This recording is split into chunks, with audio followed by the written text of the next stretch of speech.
Chapter 1: The Awakening of the Chaotic Body and the Acquisition of the Chaotic Devouring Tower. Father, Su Hao has sent word that Su Chen must be expelled from the family. If not, the Su clan will enforce the family law and cleanse its ranks. Alas!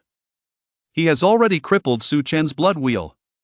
Must he go so far as to eradicate him completely? If not for the misfortune that befell my third brother, he would never have dared to act so ruthlessly.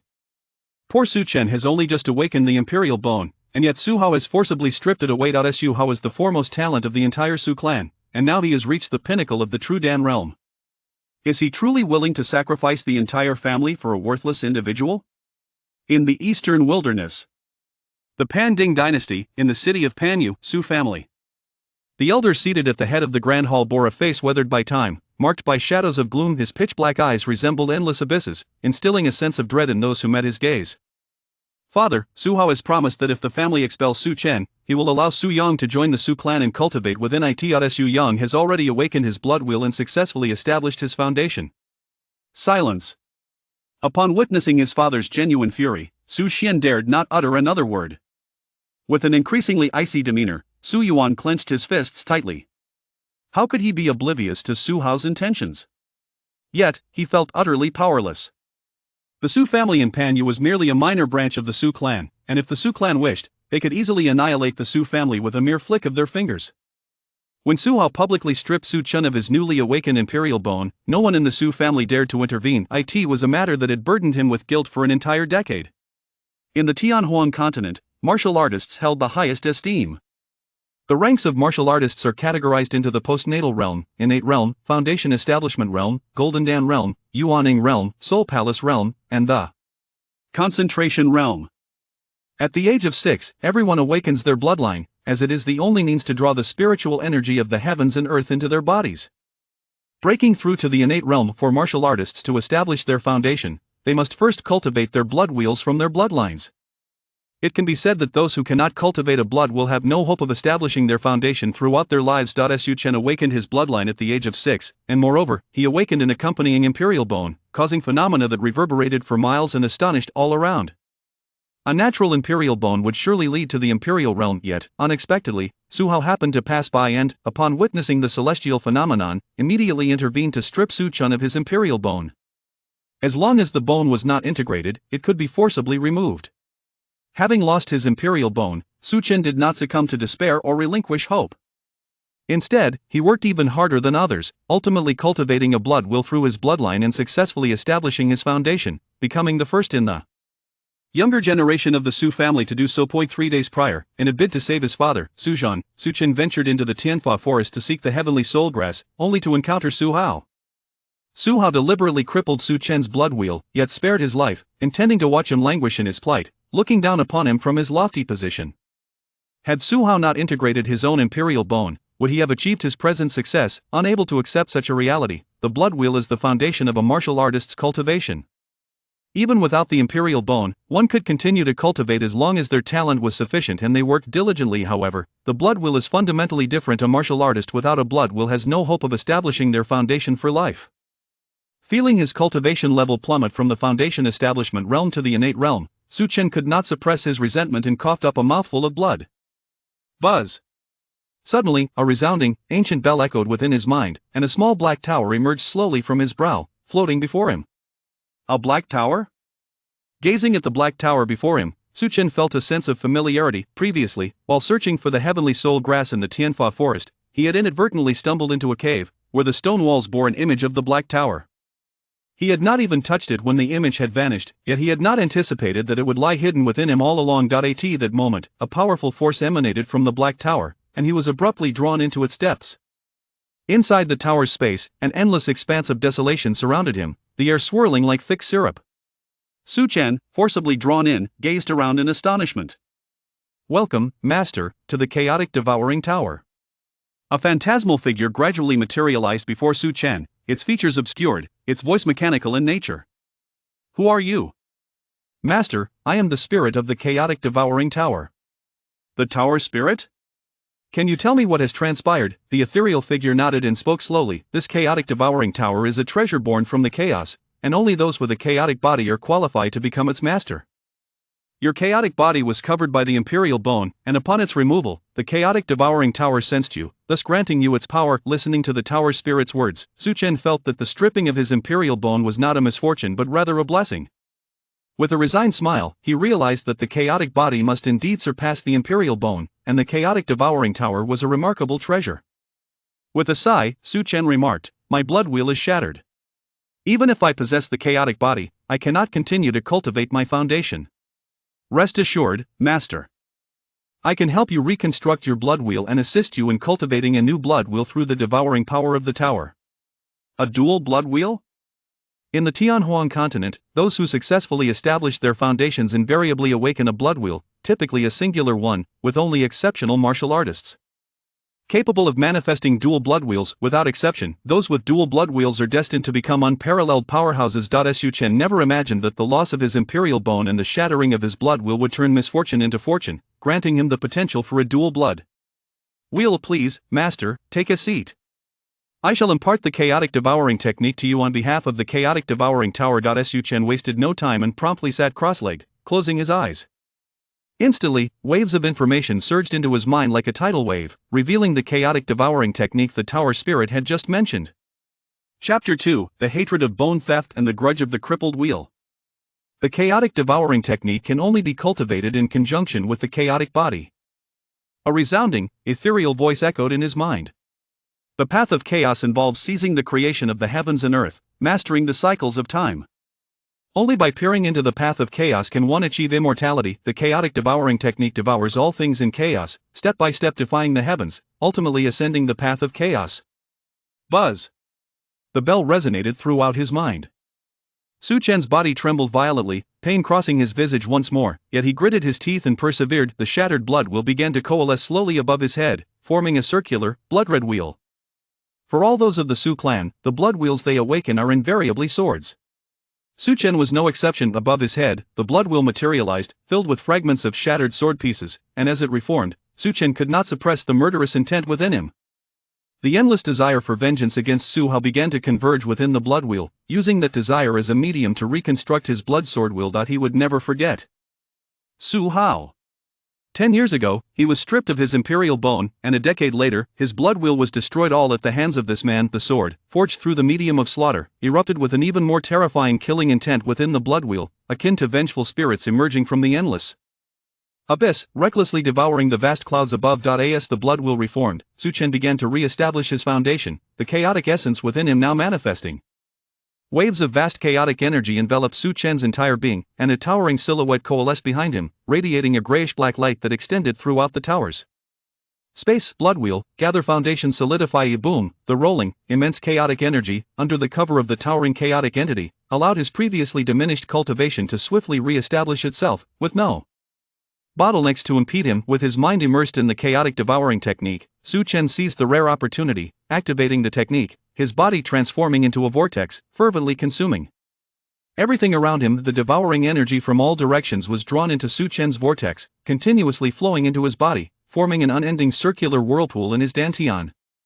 As the speed of absorption increased, above Su Chen's head, the previously manifested sword blood wheel began to coalesce again into a circular blood wheel, within which a swirling black mist formed. The devouring blood wheel, as mentioned by the tower spirit. The black mist within the devouring blood wheel gradually began to take the shape of a black hole, exuding a horrifying devouring aura, clearly surpassing the sword blood wheel in rank. 2 blood wheels, one for killing, the other for devouring. Su Chen had never imagined that one day he would possess 2 blood wheels. Just as he contemplated giving up, he suddenly sensed fissures appearing within his bloodline.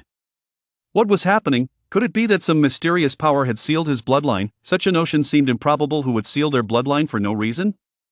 Yet, as he felt the bloodline within him, there indeed existed a force sealing it, and under the operation of the chaotic devouring technique, it began to emit cracking sounds. With the appearance of the first crack, soon after, the seal on the bloodline showed a second, a third, and countless fissures spread across, resembling a vast spider web. The overwhelmingly powerful chaotic devouring technique surged throughout his body, and the seals could no longer withstand it. Shattering entirely, the sealed bloodline burst free like a wild horse, galloping freely across a 1,000-mile battlefield. A dragon's roar. An elephant's trumpet, both erupted simultaneously from his bloodline. The dragon's roar and the elephant's trumpet, his bloodline boiled furiously, akin to water reaching its boiling point. Suddenly opening his eyes, he beheld the uncontrollable surge of his bloodline, manifesting 9 spectral dragons and 9 illusory elephants, all roaring towards the heavens above. Congratulations, Master, on acquiring the dragon elephant bloodline. You can now solidify a third blood wheel. Even though Su Chen had suspected something, he could not help but feel a wave of astonishment at the Tower Spirit's proclamation. 3 blood wheels, an unprecedented feat, surely unmatched in the annals of history to I and all of the heavenly wild continent, who could possess 3 blood wheels simultaneously. Even Su Chen felt bewildered. He still could not comprehend who had sealed his bloodline, preventing him from solidifying the dragon elephant blood wheel. No longer suppressing his bloodline, the dragon's roars and the elephant's trumpets accompanied the furious churn of his bloodline, forming the third blood wheel above Su Chen's head. Within the blood wheel, the silhouettes of dragons and elephants emerged, the 3 blood wheels stacking neatly upon one another, enveloping him in a powerful aura. The former Su Chen had ascended to the 3rd tier of foundation establishment, but with the shattering of his blood wheel, his cultivation had plummeted to the innate realm. Now, with the reformation of the blood wheels, he was not only re-establishing his foundation but doing so with 3 blood wheels layered upon each other, propelling his advancement in foundation establishment at an astonishing rate. 1st tier foundation establishment, 2nd tier foundation establishment, 3rd tier foundation establishment, 4th tier foundation establishment, 5th tier foundation establishment, 6th tier foundation establishment, 7th tier foundation establishment. He had surpassed his previous cultivation by 4 tiers, and amidst this misfortune, Su Chen could not suppress his elation. Congratulations, Master, on acquiring 3 blood wheels. Rising to his feet, Su Chen felt that his injuries had fully healed. The sensation of possessing 3 blood wheels was exhilarating. The absolute dominance of the blood wheels instilled in him immense confidence to sweep through the foundation establishment realm, even capable of contending with lower-tier void Dan cultivators. The Golden Dan realm is divided into 3 tiers: Void Dan, Solid Dan, and Golden Dan. Su Hao stood at the pinnacle of Solid Dan. Master, I have a parting gift for you. The Tower Spirit produced a brush from thin air and handed it over. Taking the brush, he observed the 2 characters Burial Calamity inscribed on the handle. Before Su Chen could speak, the Tower Spirit continued, this brush, known as the Burial Calamity brush, can manifest a calamity force within a specific spatial range when wielded. Are there any restrictions? The realms cannot differ too greatly, and each use of the Burial Calamity brush exerts a significant toll on the soul. Understood. The Tower Spirit elaborated further, Master, the Chaotic Devouring Tower harbors numerous martial arts and treasures. If you wish to acquire them, you must continue to grow and seek what you desire within the tower.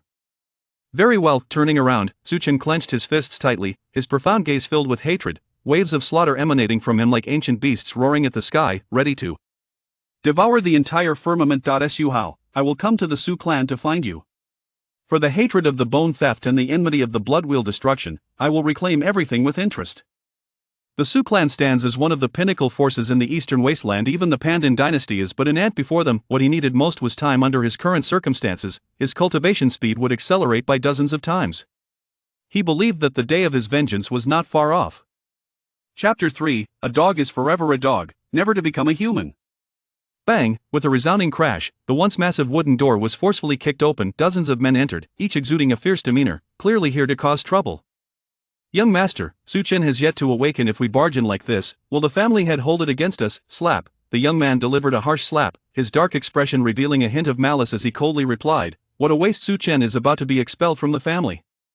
Why should I care? Su Chen is clearly refusing to accept reality, feigning unconsciousness. Such trivial tricks will not deceive me. Su Yang, the son of Su Chen, the Su clan's patriarch, had successfully manifested his blood will 3 days prior and was now the second among the younger generation to establish his foundation. The first to establish their foundation was Su Chen. Even after Su Chen's imperial bone was stripped away, his talent and strength remained unparalleled within the Su clan.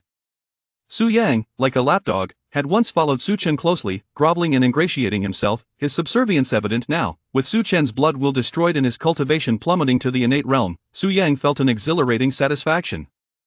The shift in power dynamics meant that their statuses would change as well. He no longer wished to be the servile lapdog now, he could look down upon Su Chen, reclaiming all the lost dignity. In Su Yang's eyes, regardless of whether Su Chen's unconsciousness was genuine, he would take pleasure in humiliating him before his expulsion from the family. Bring Su Chen out. I want to see how long he can keep up this charade. No one dared to defy him. The Su clan's situation had evidently changed. The once proud Su Chen, with the shattering of his blood wheel and the intimidation from the Su clan, had seen his status plummet to the depths, facing expulsion from the family. The days of glory for Su Chen. Su Yang was undoubtedly the most sycophantic individual, however, that once obsequious demeanor has now transformed into venomous contempt. Only through such bitterness could he quell the tumult of anger and wounded pride within.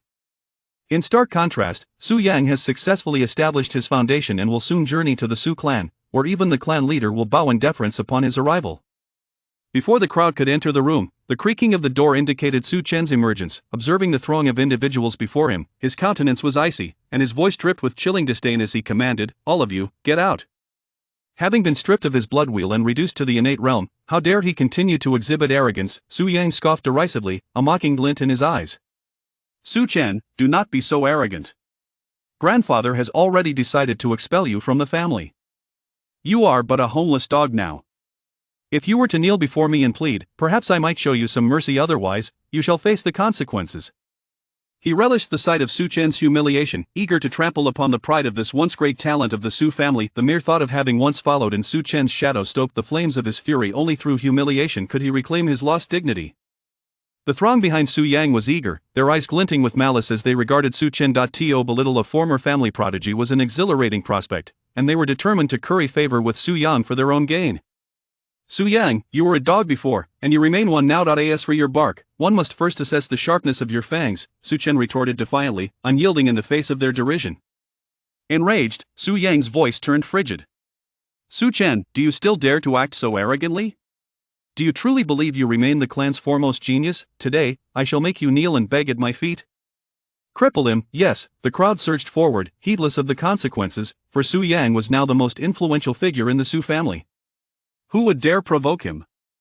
Even the clan leader would seek to appease his whims. Once Su Yang commenced his training within the Su clan, he would undoubtedly ascend to greatness, casting a long shadow over the Panyu city. The family would forever rely upon his strength. Su Chen's gaze was frigid even among cousins. The harsh realities of life rendered them insignificant. In former times, who would have dared to challenge him? Now that he was faltering, those who once feared him revealed their fangs, eager to inflict humiliation. In a flash, Su Chen vanished from sight, his essence transforming into a blade of formidable resolve. The chilling sword aura cut through the twilight, a harbinger of impending doom. Before the throng could close in, anguished cries erupted as the sword aura swept across them, echoing through the air with a haunting resonance. In an instant, Su Chen's form solidified, revealing that the once vibrant crowd had been reduced to lifeless corpses, the acrid scent of blood permeating the atmosphere, causing Su Yang to recoil in terror. Su Chen remained formidable, suppressing his shock and dread. Su Yang repeatedly assured himself that Su Chen's blood will had shattered, and his cultivation had plummeted to the innate realm. He had successfully established his foundation. There should be no obstacle to subduing Su Chen. He would no longer be a dog, he would look down upon Su Chen.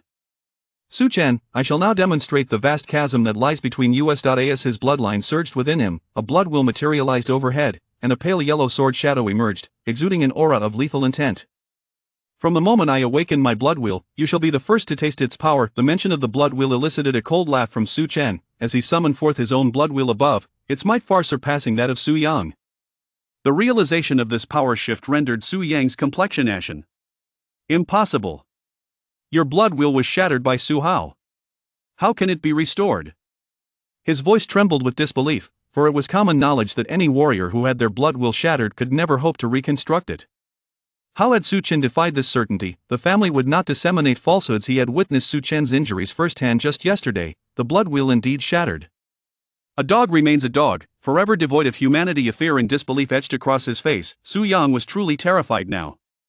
"Su Chen, I have received an invitation from the Su clan and shall soon commence my training there.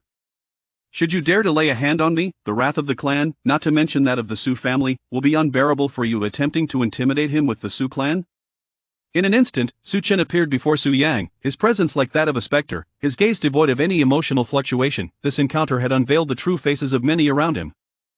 Chapter 4. While you begin your journey, I shall ascend to greatness. The harsh reality imparted a vital lesson. To survive in this world, where martial prowess reigns supreme, one must exhibit no signs of compassion, not even towards kin. Had he not acquired the Chaos Devouring Tower and reassembled his blood wheel, he would undoubtedly have faced severe humiliation at the hands of Su Yang. One must ask, would Su Yang ever show mercy? Who would come to his aid? The answer is none. This is the cruel truth. "Su Chen, you have been expelled from the family. Should you dare lay a hand on me, grandfather will certainly not spare you, nor will the Su clan." With a resounding thud, before Su Yan could utter another word, he was struck forcefully in the abdomen. Pain radiated throughout his body, amplified by the suppression of the blood wheel, while the fear that gripped him rendered him incapable of retaliation. Su Chen's icy gaze bore into Su Yang, his voice resonating like that of a pitiless specter from the depths of hell. Now, let me show you the taste of a shattered blood wheel and see if the Su clan will still desire you in your weakened state. At this proclamation, Su Yang's heart quivered violently, his countenance paling as he bellowed in a frenzy, "Su Chen, how dare you? Whether I dare or not is not for you to decide." As the blood wheel surged into his right hand, he thrust his sword towards Su Yang with unflinching resolve, devoid of any compassion. As if observing a wild boar struggling in its death throes. He had never anticipated that the once sycophantic Su Yang, who followed him with subservience, would stand before him now, not to offer comfort or concern, but to seek his humiliation and to climb over him to curry favor with the Su clan. "You begin your journey, while I ascend to greatness." In an instant, a mournful wail echoed through the void as the blood wheel above Su Yang was pierced by a formidable sword aura. With a thunderous crash, the blood wheel shattered, and Su Yang coughed up blood, collapsing into unconsciousness. Subsequently, Su Chen turned his gaze towards the Great Hall. He had gleaned from Su Yang's lips that he was to be expelled from the family. It appeared that grandfather had chosen to forsake him for the sake of the clan. Is there resentment? Unless one is a sage, how can one not harbor anger towards the family that nurtured them, only to cast them aside? Ignoring the fallen Su Yang, Su Chen exited the courtyard, making his way towards the Great Hall. On his journey, he had already dispatched someone to inform grandfather that he must resolve this matter immediately. Within the hall, the summoned Su Yuan was astonished. He had not expected Su Chen to reach out to him. It seemed that Chener was aware of his impending expulsion. Guilt washed over him, yet he felt powerless. As the head of the Su family, he could not jeopardize the entire clan for the sake of one individual. To forsake Su Chen was to preserve the family. Hearing footsteps, Su Yuan lifted his gaze to see the young man entering, his handsome visage betraying no emotion. An indifference that tugged painfully at the heart. With a sigh, Su Yuan gripped the arms of his chair tightly. Even the slightest chance was enough to dissuade him from expelling his own grandson. He had already lost his most exceptional son, and now he faced the loss of his most outstanding grandson. He could easily imagine the dire consequences of Su Chen's departure from the family. Without a formal greeting, Su Chen stood there, his face a mask of detachment as he regarded his grandfather, who broke the silence first. "Chener, how are your injuries? Does grandfather still concern himself with my wounds?" The resentment in Su Chen's tone made Su Yuan sigh deeply, guilt weighing heavily upon him. As the patriarch of the Su family, he had to prioritize the entire clan. There was no need for lengthy explanations. The message was clear: the family took precedence, and one could not forsake the entire clan for a single individual. At that moment, an enraged voice echoed from outside the hall. "Where is that wretch Su Chen? Today, I shall rend him to pieces." Furious, Su Chen entered with Su Huang and others, his eyes zeroing in on the young man standing at the center of the hall. Roaring, "Wretch, look at what you have done! Enough! Father, Su Chen has crippled Su Yang's blood wheel." "What?" Su Yuan could hardly believe his ears. Given that Su Chen's blood wheel had shattered and his cultivation had plummeted to the innate realm, how could he possibly have disabled Su Yang's blood wheel, who had successfully awakened and established his foundation? "Is this true?" "Father, Su Yang's blood wheel is shattered, and he lies unconscious." With each word, Su Xian's fury grew. Su Yang had successfully established his foundation and would soon begin his cultivation within the Su clan. As the saying goes, a father benefits from his son's success. He too could bask in the glory of his son, rising to prominence. But now, with Su Yang's downfall, all prospects had crumbled. The Su clan would not accept a crippled waste. "Who did you just call a wretch?" "I called you a wretch. You are the cancer of this family, wishing for us all to share in your misfortune. The existence of a worthless individual like you is a tragedy for the clan." Had he not feared his father? Su Chen would have relished the thought of rending Su Chen to pieces.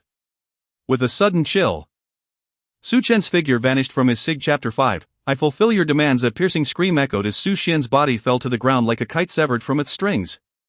Sharing the same fate as Su Yang, his bloodline was pierced by sword energy. The atmosphere was thick with silence, no one dared to utter a sound. All were transfixed by the scene before them. None could have anticipated that Su Chen would dare to destroy the bloodline of the elder.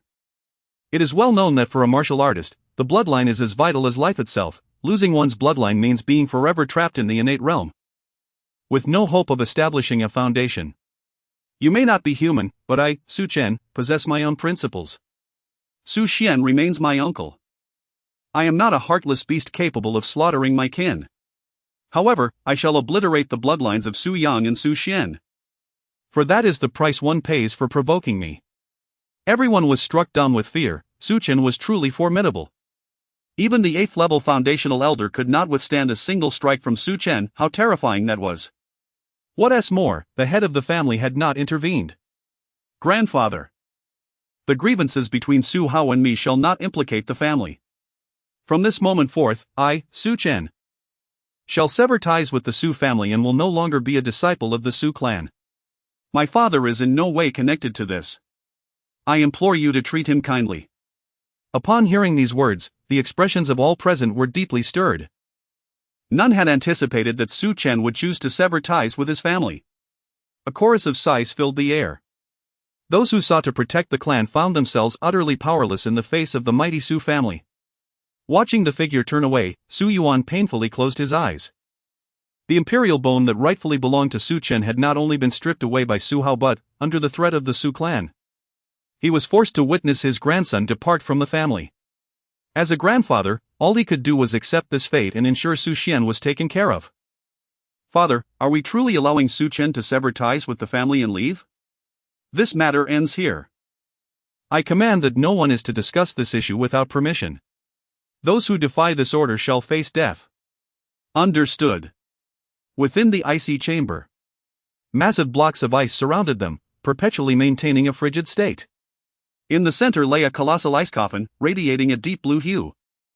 Inside the coffin rested a middle-aged man, whose features bore a striking resemblance to Su Chen, lying still like a living corpse. Su Chen entered the icy chamber and, upon seeing the ice coffin and the man within, slowly knelt down. Father, I am unfilial. Due to certain circumstances, I have severed ties with the family and am about to depart. One day, I shall surely aid you in awakening. Su Chen, once the strongest in the eastern wilderness, had instilled fear in all clans and sects, yet now lay dormant in the ice coffin, a living dead. The Su family had tried countless methods to awaken him. All in vain. Suddenly, the dragon elephant bloodline within Su Chen surged, forcing out a drop of dragon elephant essence blood that swiftly merged into the ice coffin. In the next moment, a powerful dragon elephant fluctuation erupted from within, flooding Su Chen's mind like a raging tide. After half an hour of integration, Su Chen finally opened his eyes. 9 dragons and 9 elephants technique.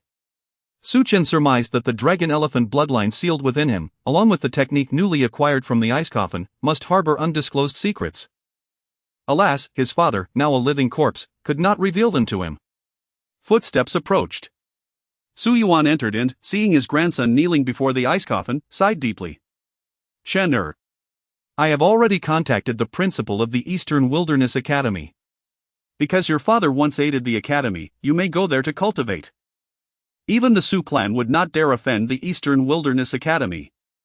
Receiving the jade token from his grandfather, upon which were inscribed the words Eastern Wilderness Academy, Su Chen did not refuse. He understood his grandfather's intention. Only by seeking powerful protection could he carve out time to cultivate and gain strength to avenge himself against the Su clan. This is the marriage contract. Your news has reached the royal family, and the Ji family intends to annul the engagement.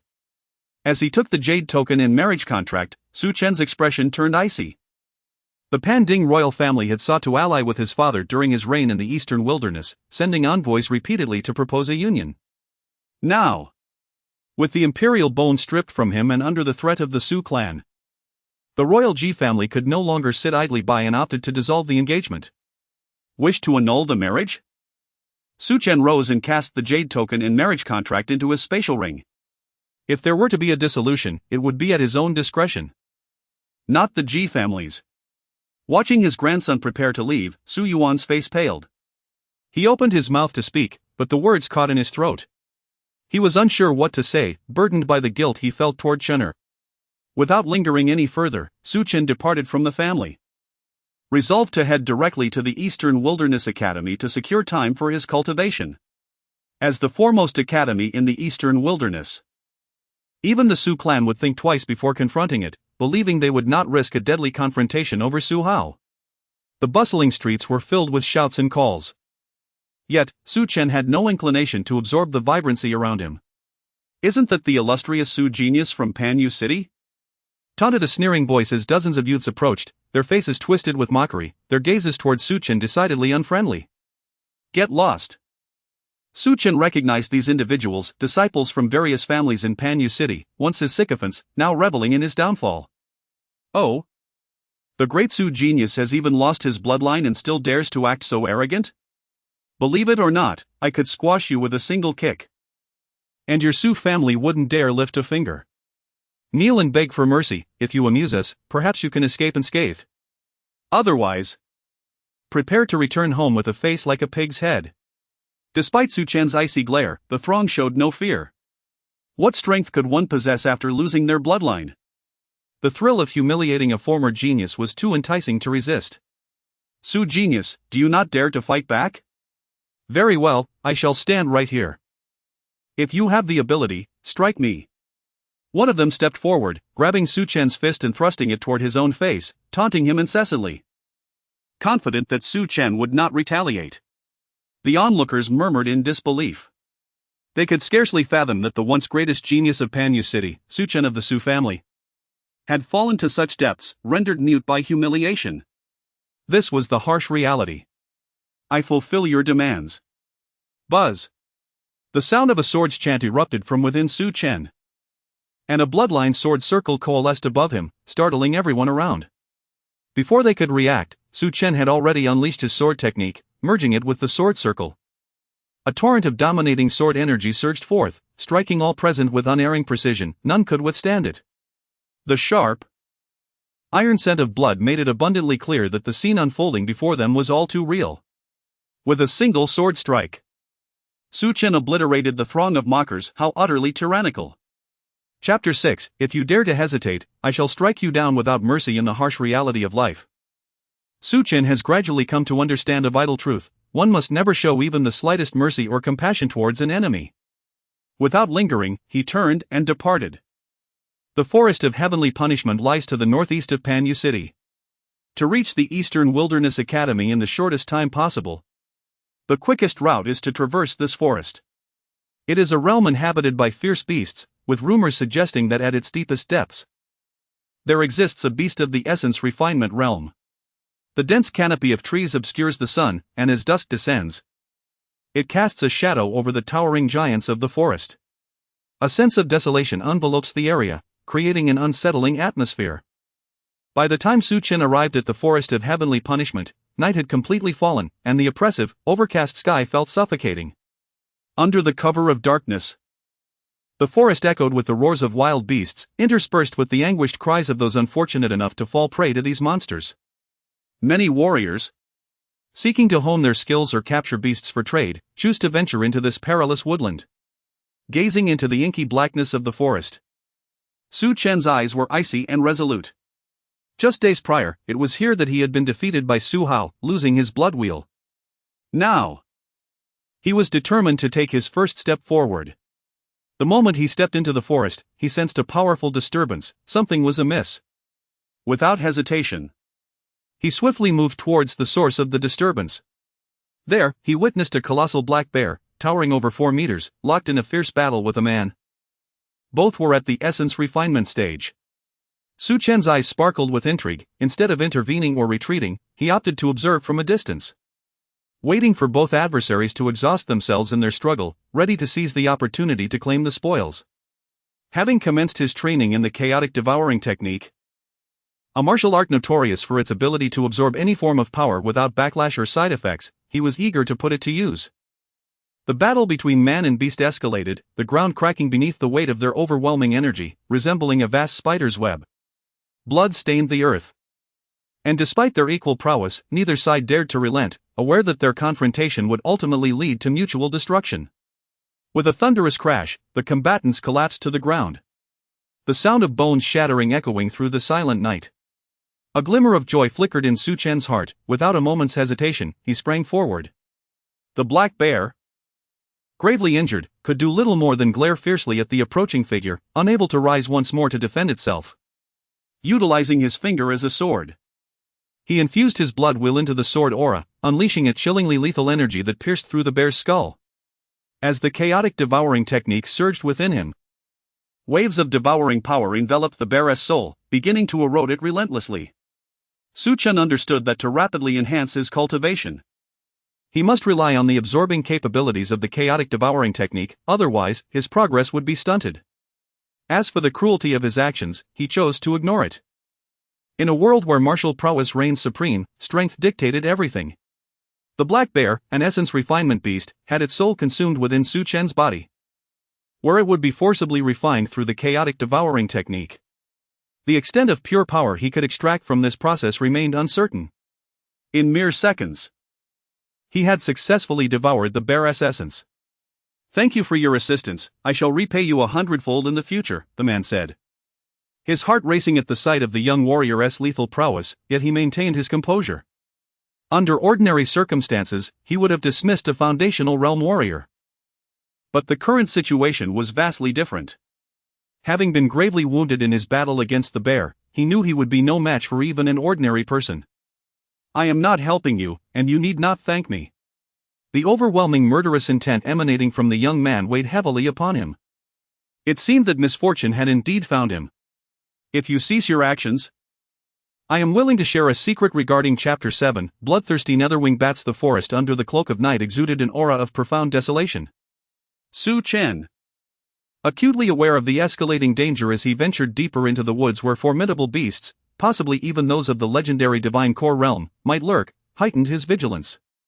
While confident in his foundation establishment realm prowess to contend with void core adversaries, he knew discretion was the better part of valor against solid or golden core realm beasts, necessitating a swift retreat. Navigating by the fragmented map, he sought his destined opportunity while simultaneously preying on beasts to absorb their essence. Soul devouring remained the most expeditious route to amplifying his cultivation. A level 1 void core realm beast, the phantom moon wolf, fixed its frigid gaze upon him. Su Chen instantly recognized the beast's caliber. "You'll do nicely," he mused, betraying no trepidation, only fervent anticipation. He initiated the attack with alacrity. Before his physical arrival, his sword energy preceded him. From the familial martial repository, Su Chen had acquired a derelict sword art, the 9 Tribulation Sword Manual, forsaken due to its incompleteness and arduous practice. Yet, Su Chen was enamored with it, mastering only its rudiments. With the restoration of his bloodline and the subsequent emergence of the triune bloodline, coupled with the awakening of his chaotic physique, he discovered an innate comprehension of the 9 Tribulation Sword Manual.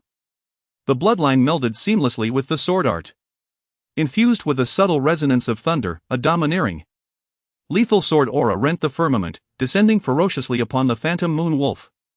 A dense cascade of murderous sword energy, akin to a tidal surge, assailed from all cardinal directions. The phantom moon wolf, incensed by the audacity of the Foundation establishment realm human to initiate hostilities, responded with a defiant roar. A direct confrontation ensued, devoid of evasion. In its estimation, its void core realm status rendered it invincible against a mere Foundation establishment realm opponent, capable of annihilation with a flick of its claws. Alas, reality diverged. Upon impact, the phantom moon wolf sensed an anomaly. The sword energy, imbued with thundering carnage, relentlessly corroded, piercing its claws. With a plaintive cry, the hapless phantom moon wolf, before comprehending the cataclysm, succumbed to the barrage of lacerating sword energy, collapsing lifelessly. Without delay, Su Chen invoked the chaotic devouring art, commencing the absorption of the phantom moon wolf's cerebral essence. He extended his predation beyond beasts, showing no leniency towards solitary martial practitioners, consuming them without compunction. His devouring persisted throughout the night. In a secluded enclave, Su Chen sat in meditation, channeling the chaotic devouring art, rapidly refining the vast essence he had acquired, channeling it into his sword bloodline. Possessing the triune bloodline, comprising the carnage sword bloodline, the dragon elephant bloodline, And the devouring bloodline, Su Chen focused his energy into the Carnage Sword bloodline, deeming it his foundation. Sweat beaded on his brow as Su Chen incessantly wove hand seals, the refined energy surging into his bloodline. The intensity of the refinement and infusion, even with the chaotic devouring art, proved arduous, yet he persevered with unwavering resolve. As dawn approached, Su Chen stabilized his cultivation at the apex of the 8th level of the Foundation Establishment realm, poised to ascend to the 9th. He skinned and cleaned the phantom moon wolf, kindling a fire to roast it. The savory aroma permeated the air as Su Chen consumed it voraciously.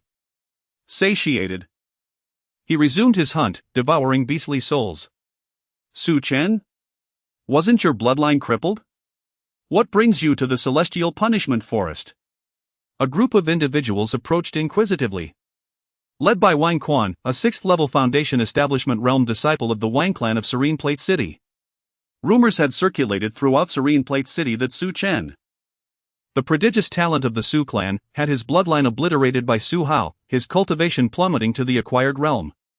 The bloodline-less Su Chen was deemed a cripple.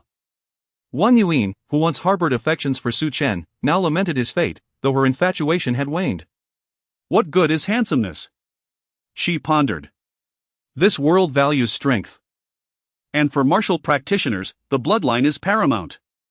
Su Chen, having completed his cultivation, ignored them, preparing to depart. How discourteous. No wonder his bloodline was destroyed. Alas! He is pitiable enough, no need to add insult to injury. I am fortunate to have never pursued Su Chen, otherwise, I would be regretting it now.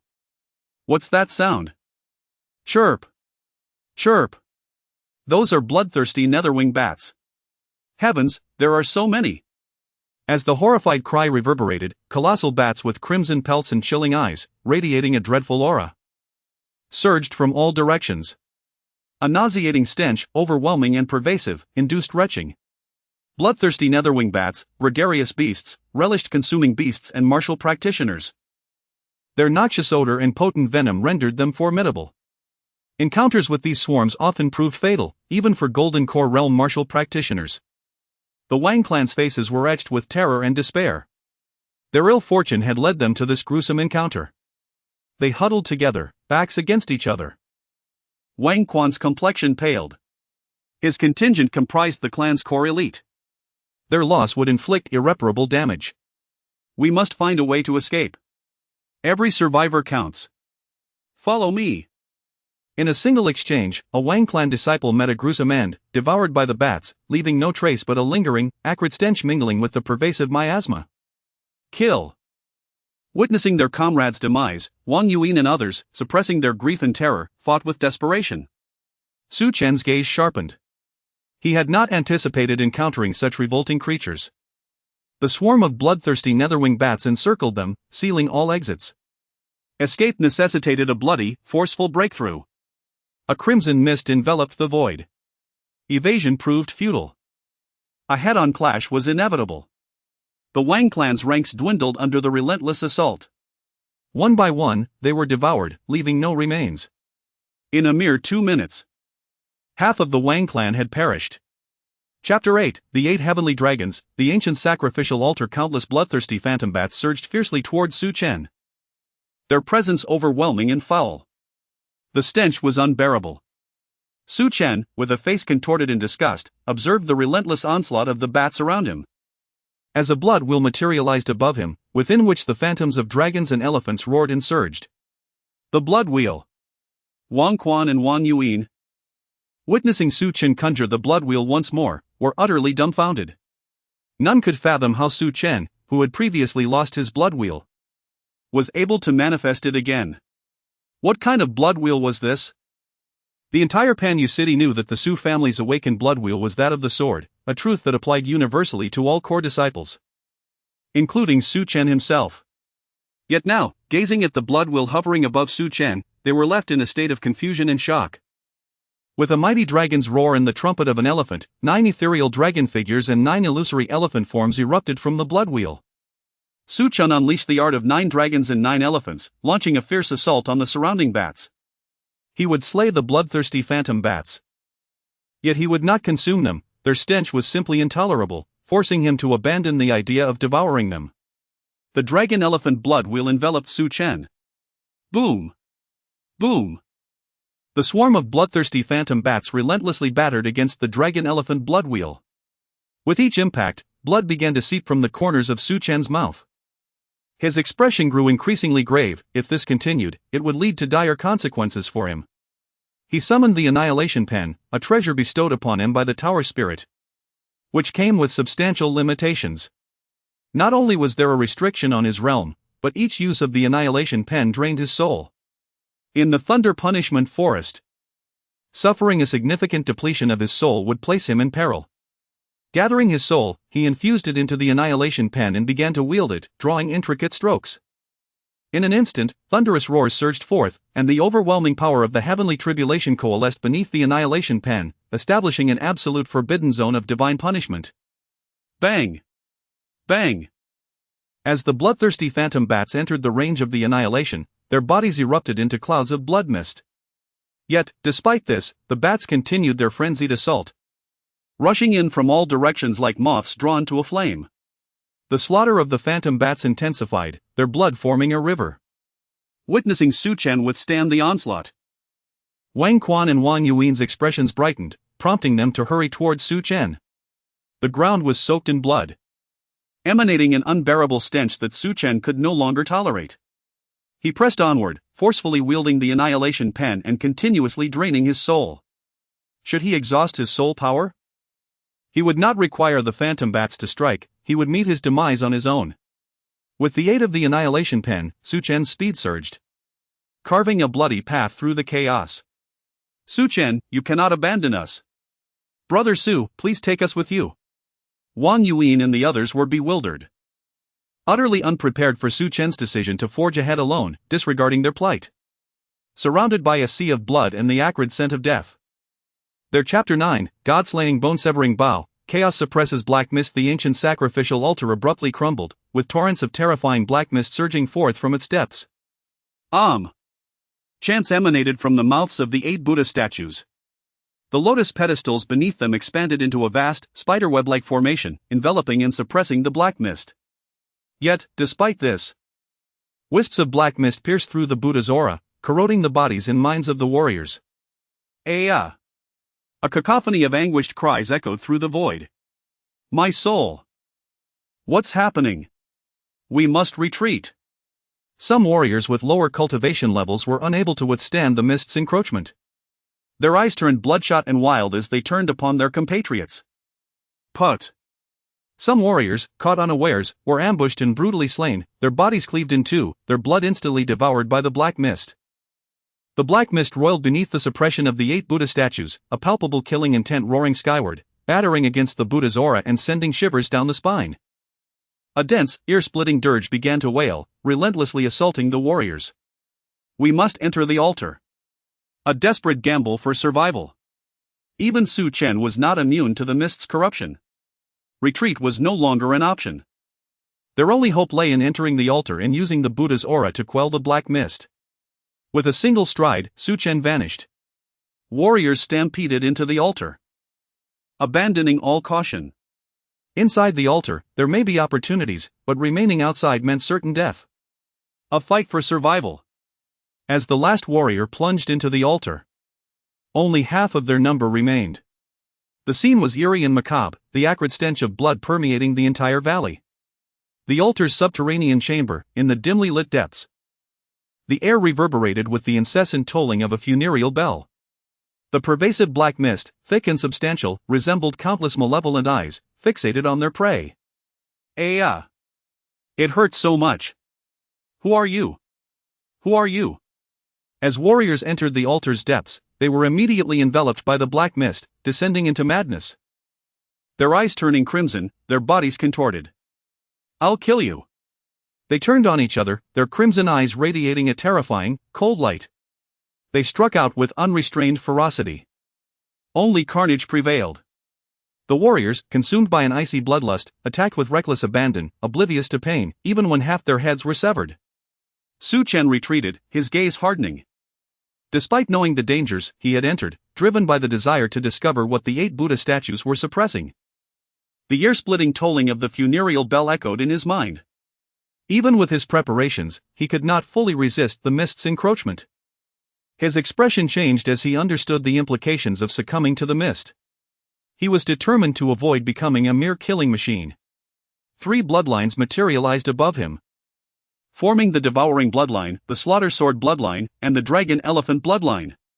Within him, the Chaos Devouring Art surged, and a 100-foot-tall Chaos Golden Body materialized behind him, causing the encroaching black mist to tremble. Su Chen understood that the altar's depths were now completely saturated with the black mist. Anyone who succumbed to it would inevitably become a mindless killer. At that moment, 4 warriors lunged at Su Chen, their crimson eyes radiating a chilling, murderous intent.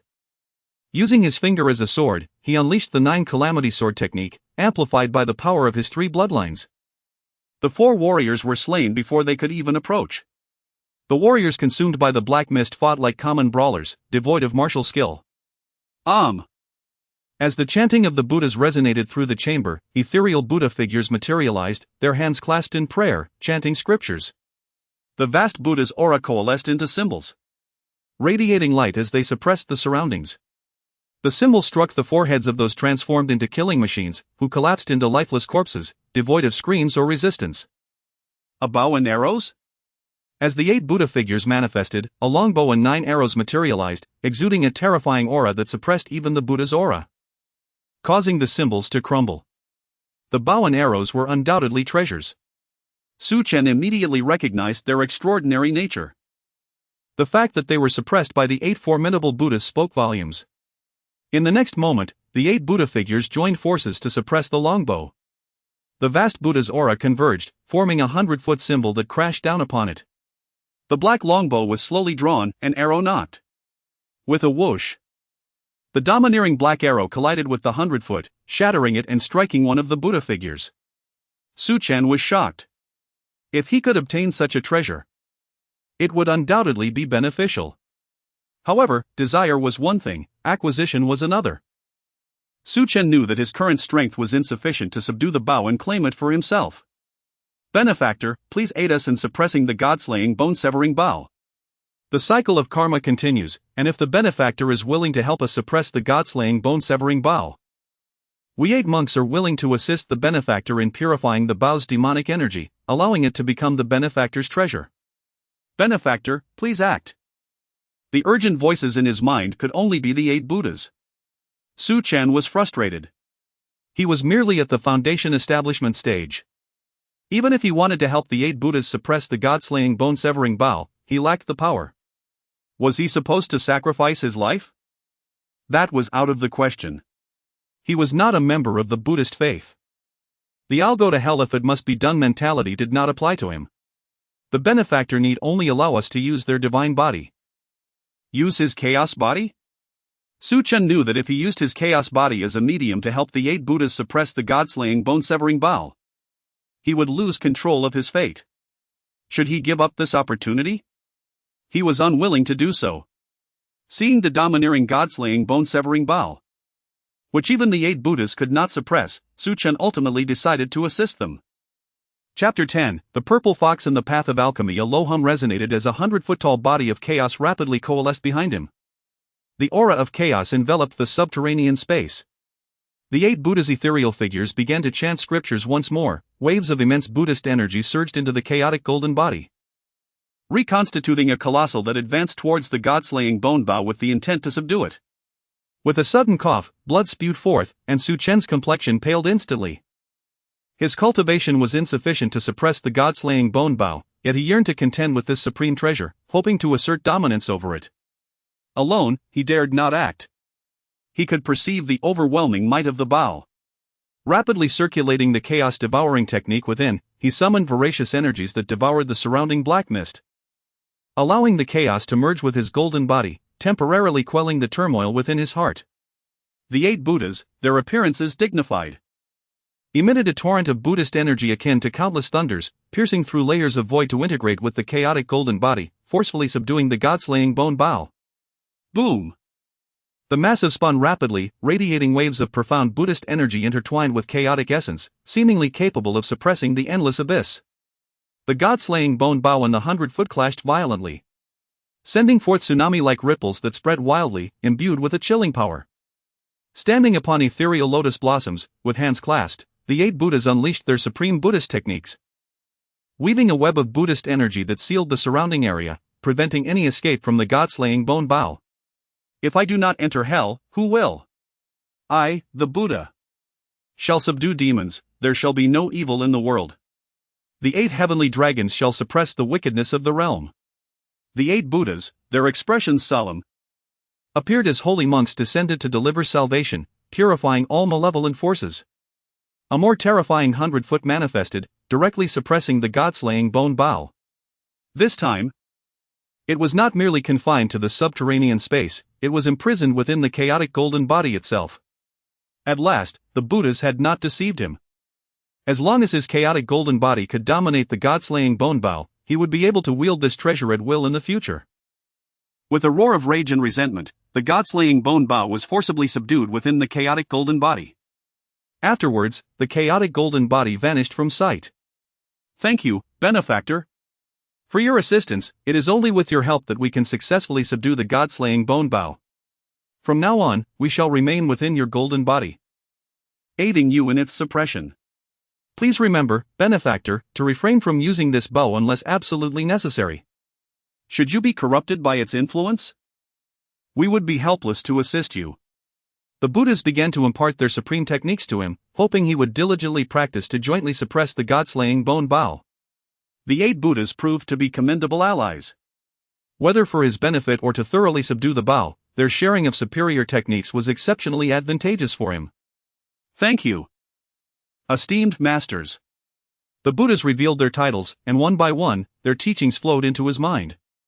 Soon after, their ethereal figures dissipated, seamlessly entering the chaotic golden body, commencing their assistance in subduing the god-slaying bone bow and the 9 god-slaying bone arrows.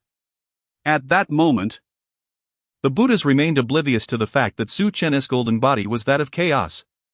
Surveying the battlefield strewn with corpses, Su Chen felt little compassion. Those who perished for fortune had only themselves to blame. Fortune and peril coexisted. Had he not possessed the chaotic golden body, his survival would have been uncertain. The Buddhas sought to leverage his golden body to completely neutralize the god-slaying bone bow, otherwise, they might not have intervened. As Su Chen prepared to depart, he suddenly noticed an ancient altar at the center of the chamber, nearly identical to the one outside. It appeared that this altar was the true locus of the god-slaying bone bow's suppression. The fact that the 8 Buddhas had employed the 8 heavenly dragon array to forcibly subdue it here attested to the bow's formidable nature. Approaching the altar, he was taken aback to discover a small purple fox lying there, no larger than a palm, its presence faint yet its violet fur strikingly beautiful. The emergence of a mystical beast within the ancient altar intrigued Su Chen. Gently, he lifted the purple fox from its resting place, finding its soft, fuzzy form reminiscent of a tiny pig, with an exquisite tactile sensation. Our paths have intertwined, I shall save your life. He cradled the purple fox in his embrace and did not linger further, for the events that transpired here would remain unheard, as all witnesses had perished. Unbeknownst to Su Chen, at the moment he enveloped the purple fox, it slowly opened its eyes, a glint of coldness flickering within, but due to some peculiar reason, it could not summon any of its internal powers and had to close its eyes once more.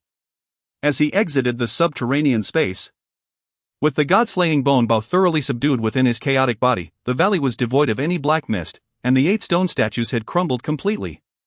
Before departing, Su Chen obliterated the ancient altar entirely. Under the blazing sun, he wasted no time. In addition to practicing the Chaos Devouring technique, he diligently honed the 9 calamities sword technique, the 8 supreme Buddhist secret techniques, and the 9 dragons 9 elephants technique. For the martial arts he cultivated within his family were far too rudimentary.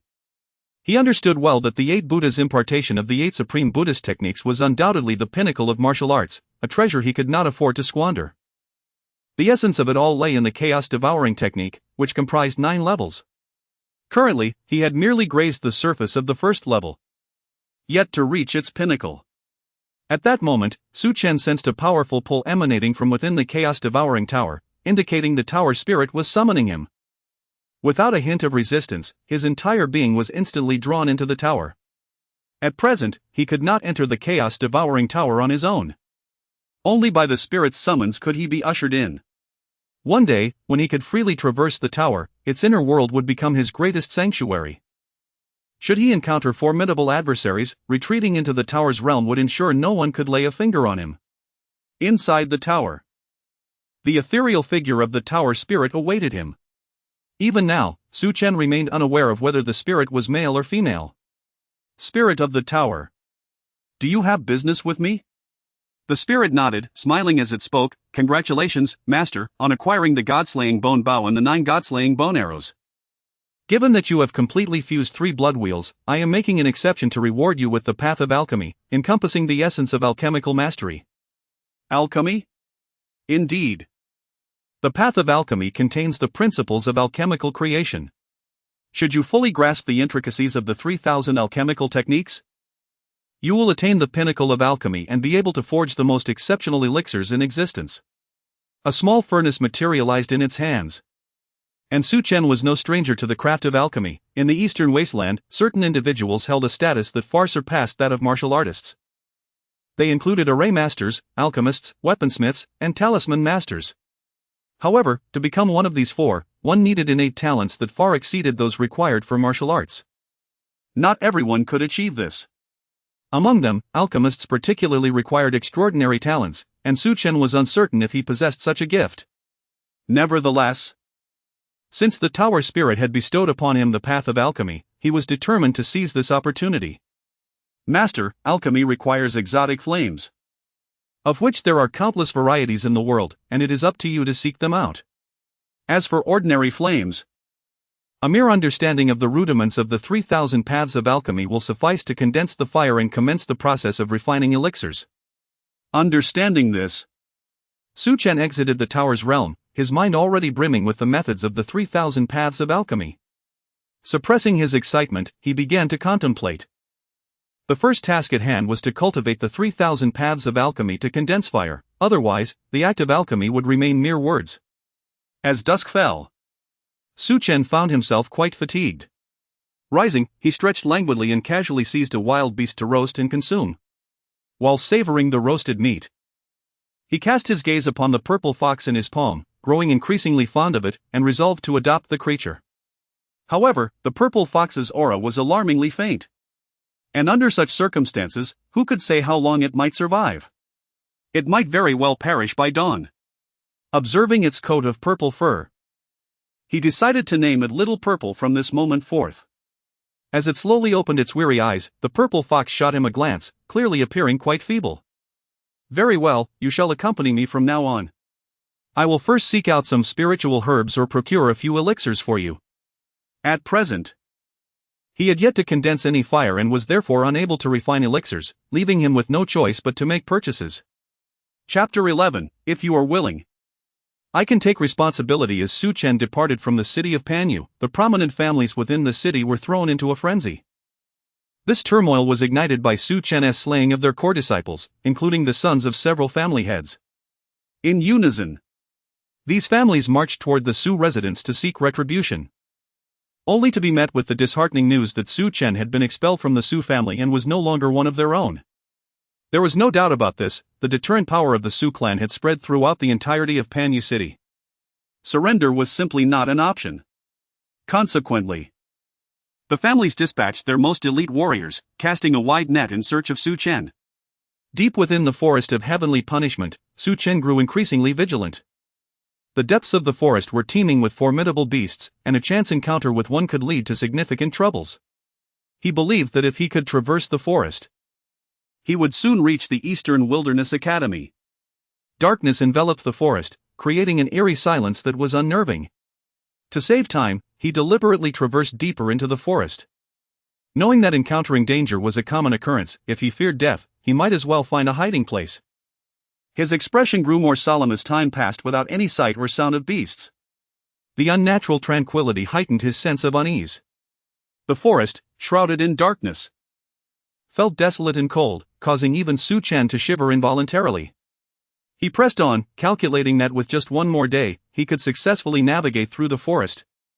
And the absence of beasts was a fortunate circumstance.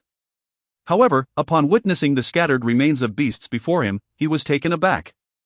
The ground was littered with countless skeletal remains, exuding a nauseating stench of decay. It was evident that a massacre had occurred. And he realized that the absence of beasts was due to their systematic slaughter. Who could have committed such a heinous act? With a heavy heart, Su Chen continued forward. His senses heightened. Just then, an overwhelming aura of murderous intent surged from all directions, invading his mind and leaving his vision hazy. In the depths of his consciousness, an endless purgatory formed, with mountains of corpses creating a sea of death, the miasma of decay swirling in the air, refusing to dissipate. Pain etched across his face as he clenched his fists. With a deep sigh, Su Chen, now standing, said helplessly, "Forget it. I am a man and will not dwell on this matter. If you are willing, I can take responsibility." Chapter 12, Ancestral Phoenix Palace, Luo Tianfei from Su Chen's perspective. A man should be magnanimous, even if the situation was not of his own making. Fortunately, he didn't consider himself entirely at a loss. As the woman possessed an astonishingly beautiful countenance, were she unsightly, it would have been truly regrettable. Responsibility? The woman was amused by the notion. A mere foundation establishment cultivator speaking of taking responsibility for her? How could he? In what manner? Her expression turned icy. And Su Chen could discern a profound disdain in her eyes. He understood her meaning, she merely looked down upon his low cultivation level. Consider this day an accident. And forget it ever occurred. Su Chen chuckled and replied, "You may deem it an accident, but I, Su Chen, am not one to trifle. Though I may not be qualified to take responsibility now, one day I will proclaim to the world that you are my woman." The woman remained unconvinced. She nodded, smiling, and said, "Then I shall await that day." In her eyes, everyone could make such pronouncements, but to truly achieve it was another matter entirely. A foundation establishment cultivator taking responsibility was, in itself, a jest. As he watched the woman turn to depart, Su Chen asked, "What is your name?" "Ancestral Phoenix Palace. Luo Tianfei." Gazing at her disappearing figure, Su Chen's eyes were filled with determination. He was still somewhat bewildered, never having imagined that he would lose his virginity here. And to a stranger. Ancestral Phoenix Palace? He had never heard of such a sect in the eastern wilderness. However, Su Chen was well aware of the vastness of the eastern wilderness and the countless sects within it. The dynasties alone numbered in the thousands. So it was not unusual for him to be unfamiliar with the ancestral Phoenix Palace. After the events of the night, Su Chen did not linger and departed with haste. Luo Tianfei's massacre had decimated the demon beasts in the depths of the heavenly punishment forest, allowing Su Chen to traverse it without hindrance.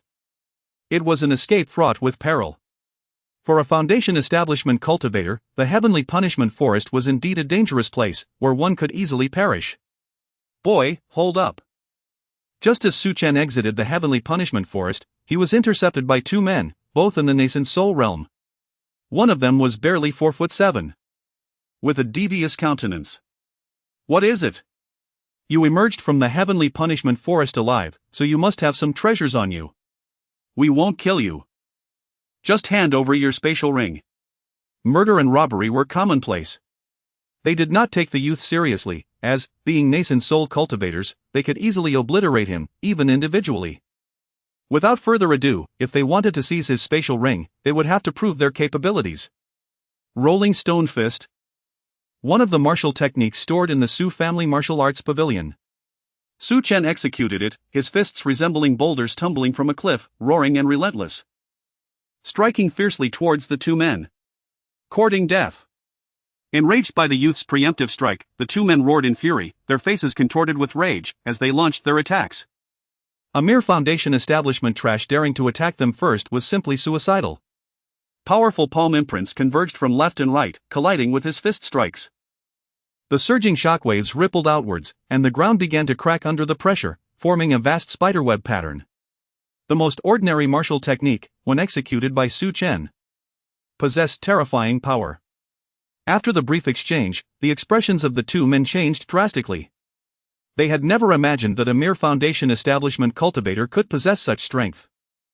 No longer daring to underestimate him, they immediately unleashed their respective bloodlines. One was a wolf bloodline, and the other a tiger bloodline. The wolf and tiger roared to the heavens, their howls shaking the surroundings. Above Su Chen's head, a bloodline quickly materialized, a sword of slaughter floating silently within it. His cold eyes gazed at the wolf and tiger that were lunging towards him. My body is the sword, and the sword cleaves the heavens. The bloodline, reforged with slaughter, was far superior to its predecessor. The frigid sword intent was like an endless purgatory, and the overbearing sword energy pierced through layers of space, striking heavily upon the two bloodlines. The sword energy forcibly pierced through the tiger and wolf bloodlines, and with miserable cries echoing through the void. The bloodlines above their heads shattered instantly. Their bodies, like kites with severed strings, were sent flying backwards. Thump! The two men crashed heavily to the ground, their bodies stained with blood. Before they could react, Su Chen's figure had already appeared before them. One sword strike had severely injured two nascent soul cultivators. They could not accept this reality. Even if they were only level 2 nascent soul cultivators, they should not have been outmatched by a Foundation Establishment cultivator. The gap between Foundation Establishment and nascent soul was like an insurmountable chasm, nearly impossible to cross. However, whether they believed it or not, the reality was before them, leaving them no choice but to accept it. They were utterly terrified. Their previous arrogance had vanished without a trace. Ignoring the fear in their hearts, they hastily pleaded. Please spare our lives, sir. We are willing to be your dogs. We will go west if you command it, and we would never dare to go east. Please, sir. Spare us. Faced with death, so-called dignity was worthless. All that mattered was preserving their lives. Su Chen's gaze was icy, and he spoke no further. He understood the cruelty of reality all too well. Without sufficient strength, without a hard enough fist, one could only be slaughtered. He activated the Chaos Devouring art within his body, striking each of them with a palm, and began to devour their souls. Heavenly Bone City. At this moment, the city teemed with cultivators entering and exiting, and the streets were bustling with activity. Shouts and clamor filled the air. And some cultivators even rode demon beasts through the streets. Heavenly Bone City had strict rules about riding demon beasts. One had to obtain permission from the city guards, register the beast, and pay a fee. This was to ensure that if a demon beast injured or killed someone, the owner could be traced. Passers-by gave way to those riding demon beasts, as no one knew if the beasts would suddenly go berserk and no one wanted to risk their lives. Su Chen entered Heavenly Bone City with the intention of purchasing some pills for the purple fox, as its injuries were severe. If things continued as they were, he feared that the purple fox would not last long. If I have the chance in the future, I must subdue a dragon as a mount. That would be quite impressive. He smiled wryly. Su Chen knew how difficult it would be to subdue a dragon as a mount. As the apex predators of the demon beast world, the dragon race's strength was unmatched on the continent. Walking along the street, he scanned the shops on both sides, looking for a pill pavilion or shop. A young girl in a pink dress, riding a white fox, approached him. The girl appeared to be around 17 or 18 years old, with delicate features and fair skin, and wore a jade pendant around her neck. Chapter 13, You are unworthy. At a distance of 5 meters, the white fox lowered its head and let out a fierce howl, charging directly towards Su Chen. White fox. What are you doing? Stop. The white fox, belonging to the Foundation Establishment realm, possessed strength that surpassed Xiaolian, and in a sudden frenzy, caught her completely off guard. With its center of gravity destabilized, she was knocked to the ground, landing painfully as she grimaced in agony. To everyone's astonishment, the white fox came before Su Chen and knelt on both knees, bowing down in reverence. Is that not Xiaolian from the Xia family? Someone murmured. Of course. You wouldn't even recognize the jewel of the Xia family? In Tiangu City, one could be unfamiliar with the city guards, but not with Xiaolian.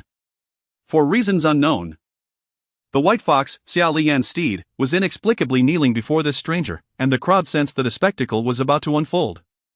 Look at Xiaolian's expression, someone remarked.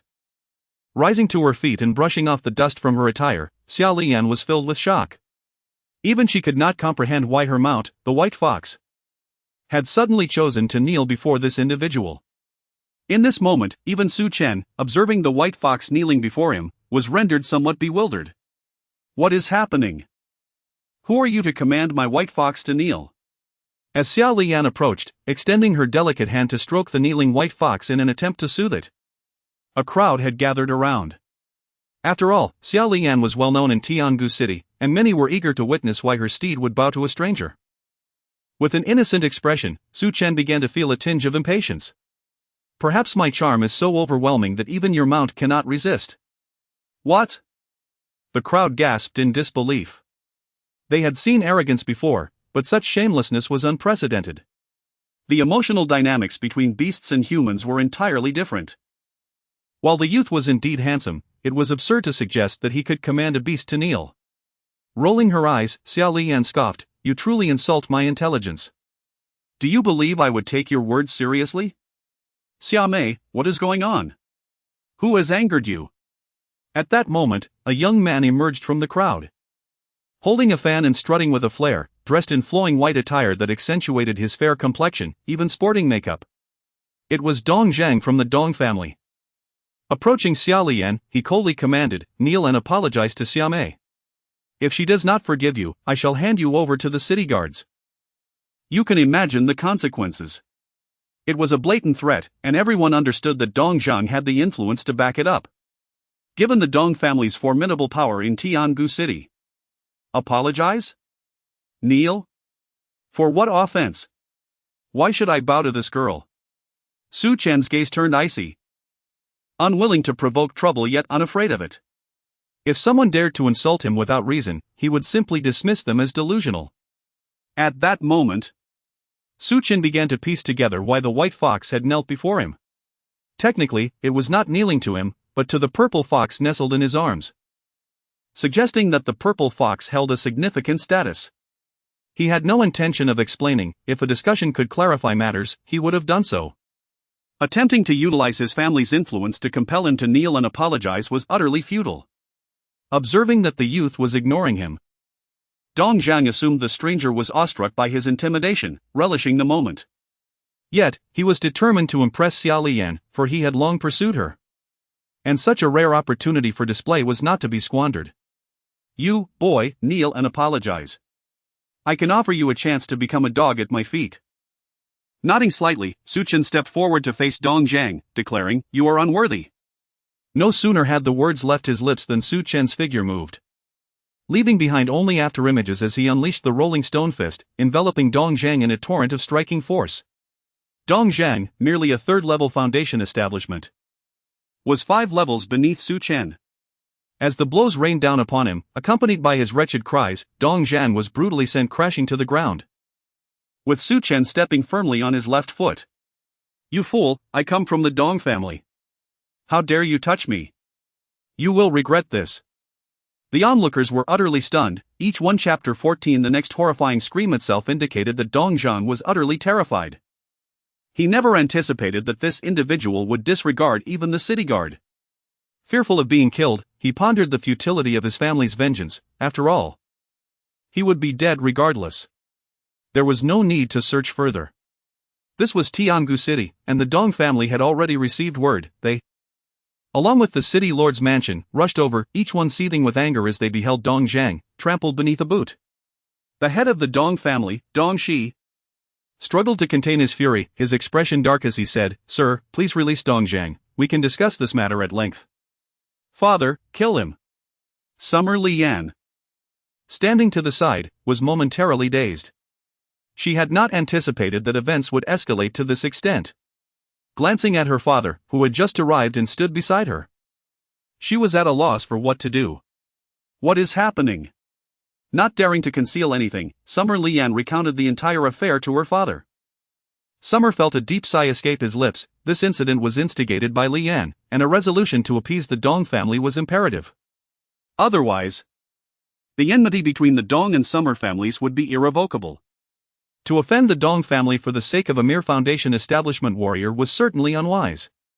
Nodding, Su Chen, with Dong Zhang beneath his foot, exhibited no semblance of fear, stating coldly, "If you swear never to take action against me, I shall release him." Negotiating terms with him? Dong Shi's anger had reached its zenith. Had it not been for concern over his son's life, he would have acted without hesitation. Ah! Before Dong Shi could utter another word, a scream akin to that of a slaughtered pig reverberated through the air. Dong Zhang's other leg had been brutally crushed. The bone visible, eliciting gasps of horror from onlookers. The city lord's mansion and the Dong family had gathered hundreds of martial artists, surrounding Su Chen tightly. The city lord, Shi Shan, wore a similarly grim expression. Someone dared to create chaos in Tiangu City, clearly showing contempt for the city lord's authority. This audacity could not be tolerated, he must be subdued to set an example. You dare! Enraged, Dong Shi stepped forward, a murderous intent erupting from him like a tsunami. Yet it failed to intimidate Su Chen. Without further ado, Su Chen recognized the precariousness of his situation. He needed to vacate Tiangu City. Relying solely on numbers. The disdain and derision were palpable. All present understood that the youth was merely at the foundation establishment level. How could he possibly contend with the Summer family? The Dong family, and the city lord's mansion? Dong Shi smiled mockingly, declaring, "It seems you have great confidence in your abilities. Therefore, I shall offer you an opportunity. My Dong family has 6 warriors at the Void Dan realm, the others will not intervene. If you can defeat these 6, I will let this matter rest." Agreed. Upon hearing this, the crowd erupted in astonishment. No one expected the youth to actually accept the challenge of facing 6 warriors, all of whom were at the Void Dan level. The disparity in strength was monumental. With a forceful kick, Dong Zhang was sent flying. Su Chen sought not a fleeting victory but a safe escape. Killing this man would undoubtedly incite the wrath of the others. And a swarm of martial artists would undoubtedly descend upon him, leading to considerable trouble. Kill him. The cold glint in Dong Shi's eyes radiated with murderous intent. He was entirely confident that the combined strength of his 6 Void Dan warriors would easily suppress a mere foundation establishment fighter. Break the rules of martial arts? Is that even possible? A burly man, resembling a black bear, charged forth from behind Dong Shi, his hefty frame surprisingly agile. His fists, akin to iron balls, hurled toward Su Chen with ferocity, opting not to employ his blood wheel. To him, slaying a foundation establishment warrior did not warrant such measures. The dragon elephant seal, derived from the 9 dragons and 9 elephants technique, was being unleashed by Su Chen for the first time. His hands swiftly formed seals, embodying the overwhelming might of a dragon's roar and an elephant's bellow, piling up the formidable palm print as he retaliated fiercely. Boom! The collision of their strikes echoed through the air, a terrifying wave of energy radiating outward. To all present, it seemed that the man from the Dong family, even as a first-level Void Dan warrior, should have no trouble dispatching a foundation establishment fighter. Yet, what transpired? The force of the punch was instantly consumed by the dragon elephant seal, and as the icy, domineering dragon elephant roar enveloped the rugged man, all of his strength converged into a single point, striking with brutal force at the man's forehead. Bang! The burly man was utterly defenseless, instantaneously slain.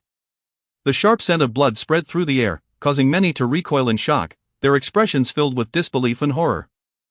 No one had anticipated that a distinguished Void Dan warrior would be dispatched with a single blow. What sheer ferocity! Next! Such words dripped with authority. A profound silence fell over the crowd, all eyes fixated on the young man. No wonder he was so audacious, he had a formidable backing. However, the man was but chapter 15, "Are you threatening me?" A menacing countenance was etched with a palpable intent to kill as 5 individuals, each at the virtual dance stage, resembled fierce cheetahs rushing toward their prey. Even before their arrival, a chilling aura of death preceded them. They wasted no time on appearances and were singularly focused on the swift execution of their target. Above them, each summoned their own blood wheel, intertwining terrifying energies that formed a web of dread. With a resounding dragon's roar and an elephant's trumpeting, the dragon-elephant blood wheel coalesced above, and with no room for complacency, Su Chen initiated the 9 dragons and 9 elephants technique. His speed surged to its utmost limit, leaving only a blurred afterimage in his wake. The phantoms of the 9 dragons and 9 elephants howled fiercely, their colossal illusory forms lunging toward the 4 adversaries. Such a domineering blood wheel! The city lord, Shi Shang, regarded the scene with a frigid gaze and declared that this man must be eliminated.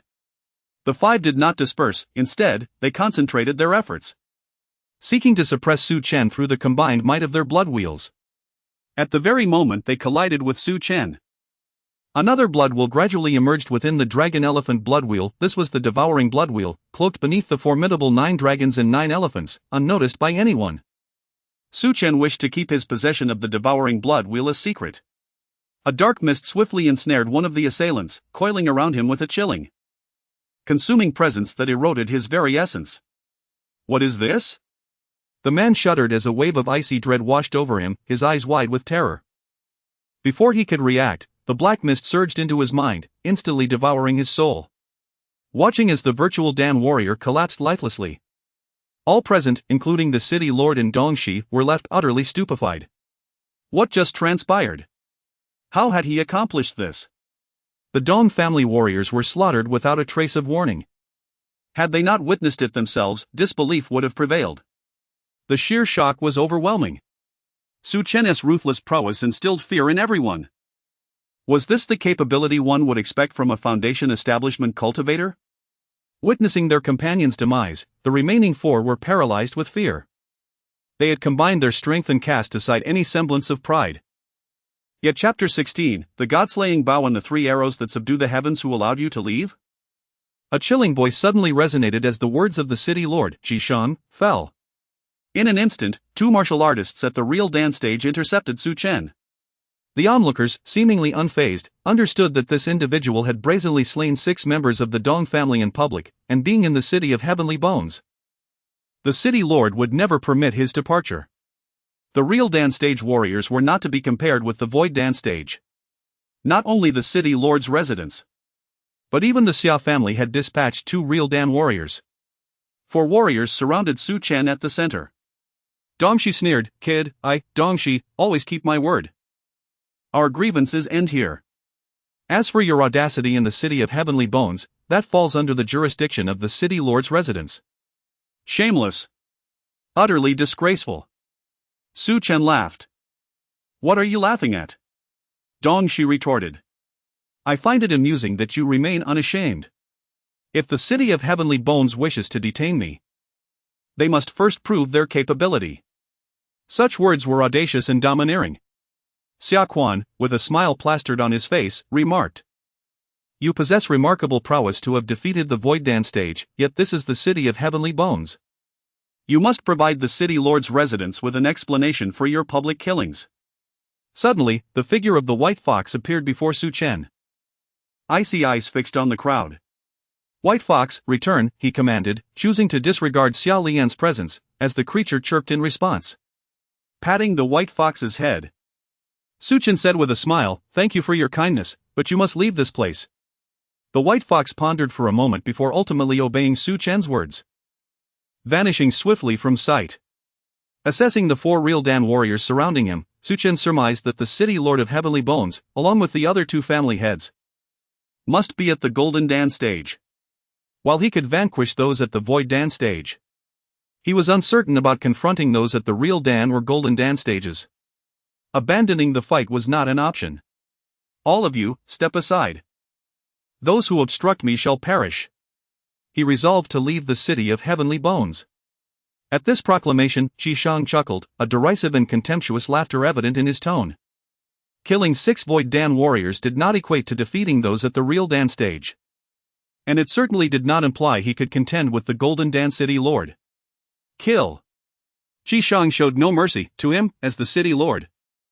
It was his duty to uphold his dignity, and no one, especially not a mere Foundation establishment cultivator, could infringe upon it. The 4 real Dan warriors surged toward Su Chen, with a gaze as cold as ice. Su Chen summoned a black longbow, the god-slaying bow he had acquired in the punishment forest, and nocked an arrow. The bow, currently suppressed within his chaotic body and assisted by 8 Buddhas, was a weapon he had been reluctant to wield due to the risk of backlash. However, the circumstances had changed dramatically. Facing 4 real Dan warriors and the Golden Dan City Lord, he realized that without utilizing the god-slaying bow, survival was improbable.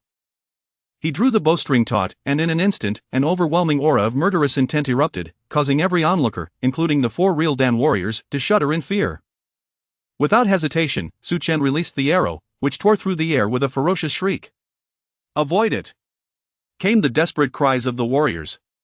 Yet they were already ensnared by the arrow's lethal trajectory, there was no chance to evade. in the astonished gaze of all present. The 4 real Dan warriors were pierced through by the black arrow, falling lifelessly to the ground. The violent eruption of blood mist painted the surroundings, a pungent scent of iron wafting through the air. Staggering slightly, Su Chen understood that with his current strength, forcing the use of the god-slaying bow was taxing. He needed to conclude this confrontation swiftly. Time was not his ally. He had already loosed 1 arrow and was now preparing a second.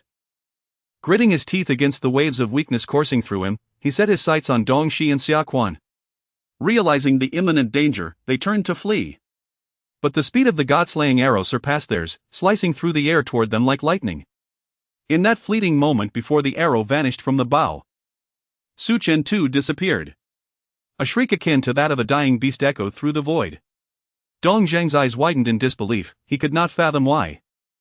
Despite his father's and the city lord's presence, his life was still forfeit. Was this person truly still at the Foundation establishment stage? Having dispatched Dong Zhang with a single arrow, Su Chen vanished again, intent on eliminating the 2 principal offenders, Dongxi and Xiaoquan. Both at the second level of the Golden Dan stage, were among the most formidable in the City of Heavenly Bones, having sustained their family's prominence for years. Yet, they underestimated the threat posed by a Foundation establishment cultivator wielding the god-slaying bow. As they each fled in separate directions, hoping for a stroke of luck, they were unprepared for the 3rd arrow loosed from Su Chen's bow, targeting both Dongxi and Xiaoquan. With unwavering confidence, Su Chen believed he could strike down both Golden Dan warriors with the 2 arrows he had released. Put! A mouthful of blood spewed forth. Su Chen's complexion turned as pale as a ghost. Having already fired 3 arrows, he could manage no 4th. His priority now was to escape. Yet, before departing, he had one final task. Materializing before Xia Liyan like a phantom, his eyes, cold as the grave, locked onto her. Bullying the weak comes with a price. No! I realize my wrongs, she pleaded. Realizing your wrongs? Too late. There are no remedies for regret in this world. A mistake is a mistake, and some transgressions are unforgivable. Xia Liyan never anticipated that her capriciousness and tyranny would lead to her demise. Once cherished as the jewel of the Xia family, she had never faced adversity in the City of Heavenly Bones until now, when she gambled and lost, her life extinguished by her own arrogance. Chapter 17, The Rebirth of the Ancestral Phoenix. In a sudden burst, blood gushed forth, and Su Chen's body began to sway precariously. He found himself utterly exhausted.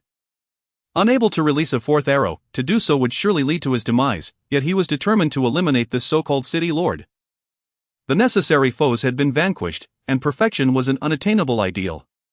Although a tinge of disappointment lingered within him, he pressed on. Fully aware that even if he sacrificed himself, he could not wield the god-slaying bone bow any longer. The bow vanished from his grasp in an instant. With his mind clouded, he gritted his teeth and endured. Having just unleashed 3 arrows with the god-slaying bone bow, he was now besieged by a sinister aura that had stealthily infiltrated his consciousness. A deathly silence enveloped the scene. Onlookers stood in stunned disbelief, unable to fathom that a mere Foundation establishment cultivator could, with only a bow and 3 arrows, slay 4 true Dan cultivators, including Dong Zhang and Xia Liyan. Qi Shang's gaze was filled with avarice as he fixated on the now vanished bow and arrows. The annihilation of the Xia and Dong families was of no concern to him. After all, Tiangu City was home to numerous clans, and the loss of 2 could easily pave the way for others to rise. However, the bow and arrows in the young man's possession were evidently treasures capable of bridging the gap in cultivation levels. Qi Shang discerned that the youth had already reached his limits, incapable of releasing a 4th arrow. Yet, had he been afforded the slightest opportunity, the youth would undoubtedly have seized it without hesitation. A shiver of fear coursed through Qi Shang. He felt fortunate that the youth had not targeted him first, for the consequences would have been dire. The opportunity had presented itself. Observing the staggering youth, on the brink of collapse, Qi Shang wasted no time and approached him with rapid strides, his face betraying his greed. Among the gathered martial artists, many harbored similar desires. Yet none dared to seize the moment, unless they could overpower Qi Shang. Mere steps from the city gate, Su Chen could no longer endure. An overwhelming weakness washed over him, and he fell to the ground. Nevertheless, admiration filled the eyes of the onlookers. For what he had achieved as a Foundation establishment warrior was nothing short of remarkable. As Su Chen collapsed, Qi Shang's eyes sparkled with delight. Just as he closed in, poised to deliver a fatal blow and seize the bow and arrows, a figure appeared in a flash, her breathtaking beauty rendering all present breathless. Before Qi Shang could react, a frigid and domineering force enveloped him, rendering him immobile. With a resounding crack, Qi Shang's body erupted, dissolving into a mist of blood, leaving the crowd aghast. None expected that the formidable Golden Dan City Lord could be so easily dispatched. Gone? They gazed in disbelief at the woman who had vanished in an instant, as well as the unconscious youth, as if caught in a dream. A shift in power was imminent in Tiangu City. With the city lord fallen and the Xia and Dong families devastated, other clans would undoubtedly seize the opportunity. Should we stay or leave? Of course. We should remain and see if we can benefit from the chaos. Under the twilight sky, within the dimly lit cave, Luo Tianfei furrowed her brow as she regarded the unconscious youth. She had initially intended to depart, but a nagging curiosity compelled her to return. She had never regarded any man with esteem, and this encounter had been entirely unexpected. She had sought the divine martial arts inscribed upon the stone wall, only to find that even her formidable presence could not withstand its overwhelming force. Though Su Chen had gained an advantage, it was still a passive victory. As she activated the ancestral phoenix rebirth technique, waves of phoenix energy surged into Su Chen's body, and a yellow-red pill appeared in her hand, which she gently placed in his mouth. Her heart was heavy with conflict. She had given her first to Su Chen. To claim nothing had transpired would be disingenuous. Yet, to accept the current state of affairs with Su Chen was an impossibility. An hour later, Luo Tianfei approached the cave entrance, forming hand seals to set up a concealed array. With a sigh, she chose to leave for real this time. Time flowed on. After an indeterminate period, Su Chen slowly opened his heavy eyelids, feeling waves of pain and weakness coursing through him, as if his very organs had been displaced, particularly his soul, which felt as though it were being torn apart. Struggling to rise, he sensed a powerful energy coursing through his body, mingling with remnants of the pill. Luo Tianfei? In the moment of his unconsciousness, he had faintly perceived a shadow coalescing before him. Instinct told him that the one who had saved him from Tiangu City was indeed Luo Tianfei. With a resigned shake of his head, Su Chen suddenly sensed a technique emerging in his mind, the ancestral phoenix rebirth technique. It was undoubtedly Luo Tianfei's doing. He sighed deeply. Realizing that he was unworthy to pursue her, he could easily surmise that her background was anything but ordinary. He would not yield. Luo Tianfei was his first and foremost, and he vowed to seek her out in the ancestral Phoenix Palace to proclaim to the world that she was his. The legacy of the ancestral Phoenix rebirth technique she had bestowed upon him was extraordinary, as it promised an endless cycle of power and the potential for rebirth. He immediately settled into a lotus position, channeling the ancestral Phoenix rebirth technique throughout his body. The events that had unfolded in Tiangu City had been entirely unforeseen. He had not instigated trouble but had merely defended himself against a sycophant attempting to trample over him to pursue his woman. Others might have quailed in fear, willing to accept humiliation. But for him, he would never retreat, even if it meant facing death. Should the situation arise again, he would choose to fight without hesitation. What he had not anticipated was the overwhelming dominance of the god-slaying bone bow, which had nearly consumed him despite releasing only 3 arrows. Had Luo Tianfei not intervened in time, his fate was uncertain. Yet, fortune smiled upon him, he had survived. It seemed he would need to refrain from using the god-slaying bone bow until his cultivation reached a certain level, otherwise, who could predict if he would be so fortunate next time?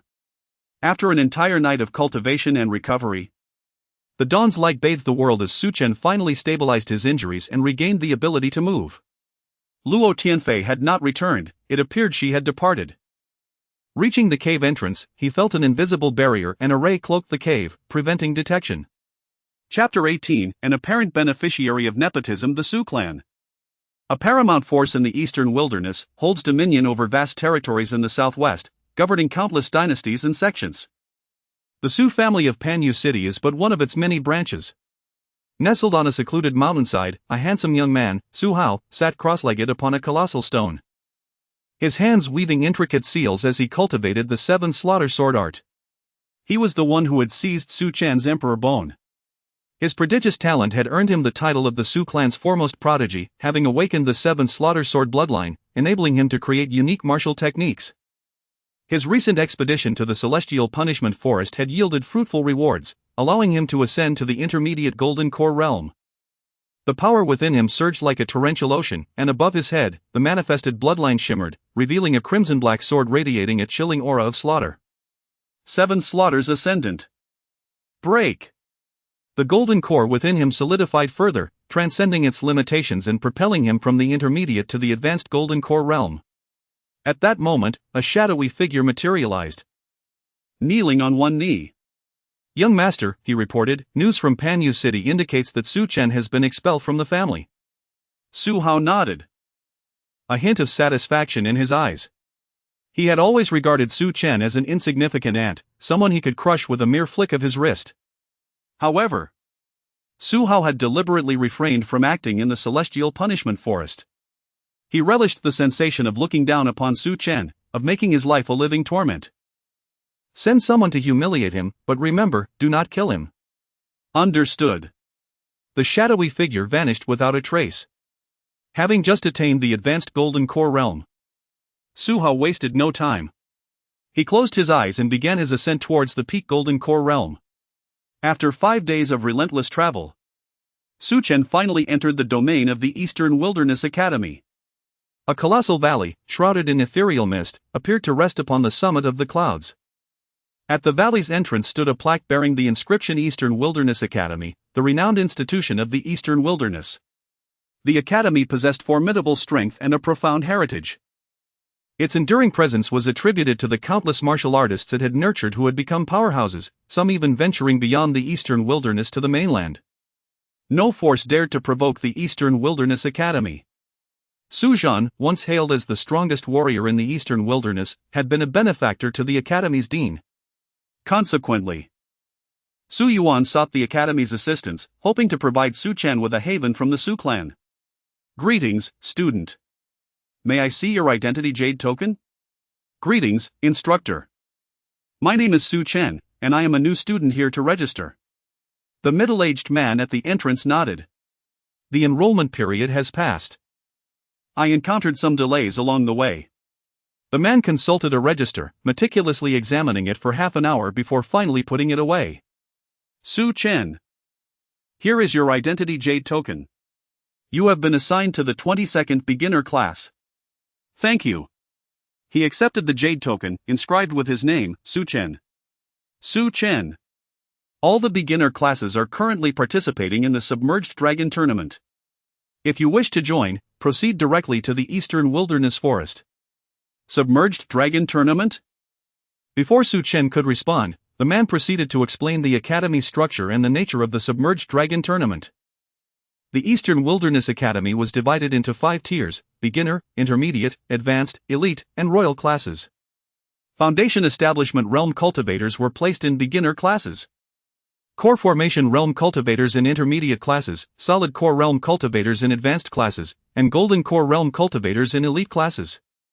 To enter the royal class, one had to reach the nascent soul realm and become a highly valued student, granted access to all training grounds, maximum support from the academy, and abundant resources. The academy maintained 2 lists, the Submerged Dragon list and the 100 Battles list. Both lists were subject to annual tournaments, with students able to challenge those on the lists at any time. The Submerged Dragon Tournament was open to beginner and intermediate class students, with the beginner class essentially serving as a backdrop for the intermediate class. The disparity between Foundation Establishment and Core Formation realms made it virtually impossible for beginner students to rank on the list. However, exceptions existed, with exceptional beginner students capable of defeating Core Formation realm cultivators and vying for a spot on the Submerged Dragon list. The Academy's intention was to provide beginner students with valuable experience. There were 22 beginner classes, with Su Chen assigned to the 22nd. The combined number of students in all beginner classes was approximately 4,000 to 5,000. Behind the valley lay a forest from which apex predators had been purged, leaving only beasts that students could handle. The forest was divided into 2 sections, one for the Submerged Dragon Tournament and the other for the 100 Battles Tournament. Participation in the tournaments was voluntary, and the man sought to ascertain Su Chen's intentions. The tournament would last for 10 days, with the third day already underway. Participants could earn points, with those on the list receiving even more. Points were of paramount importance to students, necessary for accessing training grounds and exchanging for items. In essence, gold was useless within the academy, with points being the sole currency. Without points, progress was impossible. Instructor, I wish to participate in the Submerged Dragon Tournament. How do I proceed? The tournament has already commenced. I will have an Academy's avian beast transport you. Thank you, Instructor. A golden Kuwei eagle. One of the Academy's avian beasts swiftly conveyed Su Chen to the forest entrance in a mere half hour. Dozens of instructors stood guard, ready to intervene in case of emergencies. Level 8 Foundation Establishment Realm, not bad. You may enter. After verifying his identity jade token, Su Chen was granted entry without hindrance. Xiao Wang, Level 8 Foundation Establishment Realm, why was he assigned to the 22nd class? Instructor Wang shook his head, perplexed. I don't know. It's strange. A Level 8 Foundation Establishment Realm should be in the top 5 classes. However, the Dean personally instructed it. The instructors were taken aback by the Dean's involvement, as he typically did not interfere with class assignments. It seems like another case of nepotism. Indeed. The Dean despises students who exploit connections, even with high talent. They will be placed in lower-ranked classes unless they prove themselves through their own potential and talent. Alright, let's focus on the tournament. Chapter 19, The favor of the backdoor. In the dense forest, towering trees obscure the sky, and the dim clouds cast a stifling gloom. The Eastern Wilderness Forest is a forbidden area of Eastern Wilderness Academy. Apart from the students, no outsiders are permitted to tread here. According to the instructors, all formidable beasts have been expelled from this forest, leaving only those that students should be able to handle, although unforeseen dangers may still arise. Each individual possesses a unique jade token imbued with special powers. By merging their soul with this force, they can summon assistance from the instructors to exit the forest. Perhaps fortune was not on his side, for scarcely had he entered the forest, less than half an hour passed before he found himself targeted by a beast. Beasts of the Foundation Establishment Realm posed no challenge to Su Chen, who effortlessly annihilated them. It appeared he had attracted attention.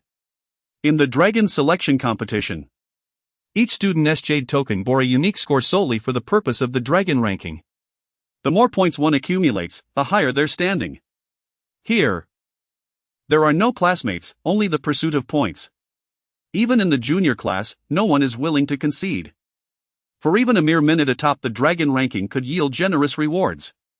It was entirely commonplace to be singled out. Clapping his hands, Su Chen addressed the entity before him. Since you've locked onto me, why do you hesitate? Come forth. Quite impressive that you detected my presence. A young man emerged from behind a tree. He stood merely 5 feet tall, his chubby face adorned with small eyes, and he grinned. You look unfamiliar. Which class do you hail from? Class 22. Oh. So you are a waste from Class 22. Waste? Su Chen noticed a flicker of surprise on the young man's face. And Yen Kai seemed to grasp something, smiling as he continued, It appears you are a newcomer to the academy, yet to report. How tragic. Do you know what Class 22 signifies at Eastern Wilderness Academy? Before Su Chen could respond, Yen Kai scoffed, There are 22 junior classes, and the one ranked last. The infamous Class 22 is deemed the worst. Each class comprises 9 students, and with you, that makes 10. Thus it became clear. Su Chen perceived the profound disdain in the young man's eyes. It seemed his class was indeed not esteemed, but it mattered little. He had come to Eastern Wilderness Academy to create opportunities and to assert pressure on the Su clan. Hand over the points within your jade token, and I shall not harm you. The rules of the Dragon Selection Competition explicitly prohibited any fatal incidents. Anyone violating these regulations would face expulsion from the academy or, in severe cases, death. While injuries may occur in the contest for points, the academy generally turned a blind eye to such occurrences. Without further ado, Su Chen vanished from sight. You. The word barely left Yen Kai's lips before Su Chen reappeared directly in front of him, causing Yen Kai to shudder. His face etched with shock. 8th level foundation establishment. He was only a 6th level foundation establishment himself and could hardly fathom that a so-called waste from class 22 possessed such strength. The disparity left Yan Kai bewildered. According to academy rules, an 8th level foundation establishment student could easily enter the top 5 classes. Why had he ended up in the last ranked class? Before Yan Kai could process this revelation, he was sent flying by a kick from Su Chen, crashing to the ground. There was no need to unleash any bloodline power. The difference of 2 tiers was sufficient for Su Chen to defeat him in an instant. Points. Yan Kai's expression darkened as he retrieved his jade token. The moment their tokens touched, a point was swiftly transferred to Su Chen's. Watching the disappearing figure, Yan Kai muttered to himself, it seems he took the backdoor route to enter class 22 with 8th level foundation establishment strength. With 2 points now in his possession, Su Chen prepared to take the initiative. The instructors had made it abundantly clear, points represented everything within the academy. Whether one wished to enter certain areas for cultivation or exchange items, points were paramount. Gold had no currency here. To ascend the dragon ranking and gain points, the only recourse was to actively hunt for them. Each student's jade token contained a unique score. Yet he was still unaware of how many points were necessary to ascend the dragon ranking. Meanwhile, Yifei, Xu Yang, and Bai Li, a trio from class 18, sought their own quarry. All 3 were at the 2nd level of the virtual Dan realm. Like the junior classes, there were 22 intermediate classes, with higher classes granting greater cultivation resources. During the dragon selection competition, some students temporarily formed teams, significantly increasing their chances of acquiring points. Senior Yi, Senior Chu. The dragon selection competition has now lasted 3 days, and we have yet to secure a single point. If this continues, our chances of reaching the dragon ranking may become impossible. No student chose to give up, all aspired to ascend the dragon ranking. Not merely as a symbol of status but also to gain substantial rewards, with points being the most tangible. With a deep sigh, Yi Fei lamented. The competition is too fierce, preserving the points we possess is already quite commendable. Other students are eager to seize the points of those in the junior class, while we 3 remain like fools. Nonetheless, we were once junior class students ourselves, and we have faced the same plight when intermediate class students seized our points. I trust you have not forgotten how helpless and desperate we felt back then? Bai Li nodded in agreement, stating, Senior Chu speaks wisely. Even if I were to forsake the dragon ranking, I would not take points from junior class students. At that moment, as a young man approached, the trio was taken aback. Gentlemen, I am Su Chen, from the junior class. I find myself quite intrigued by the points within your jade tokens. If you wouldn't mind, why not simply offer them to me? What? The trio was left in a state of confusion. If an intermediate class student attempted to seize their points, it would be one thing, but this individual, merely a junior class student, evidently at the foundation establishment level, dared to covet their points. Was he jesting? It was quite laughable. Each year during the dragon selection competition, it was almost unheard of for junior class students to attempt to claim points from intermediate class students.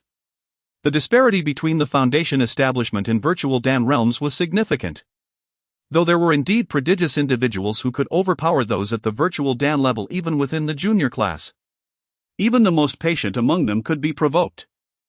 They had avoided the junior class, striving to refrain from taking advantage of the weak, yet they had not anticipated such arrogance from this individual.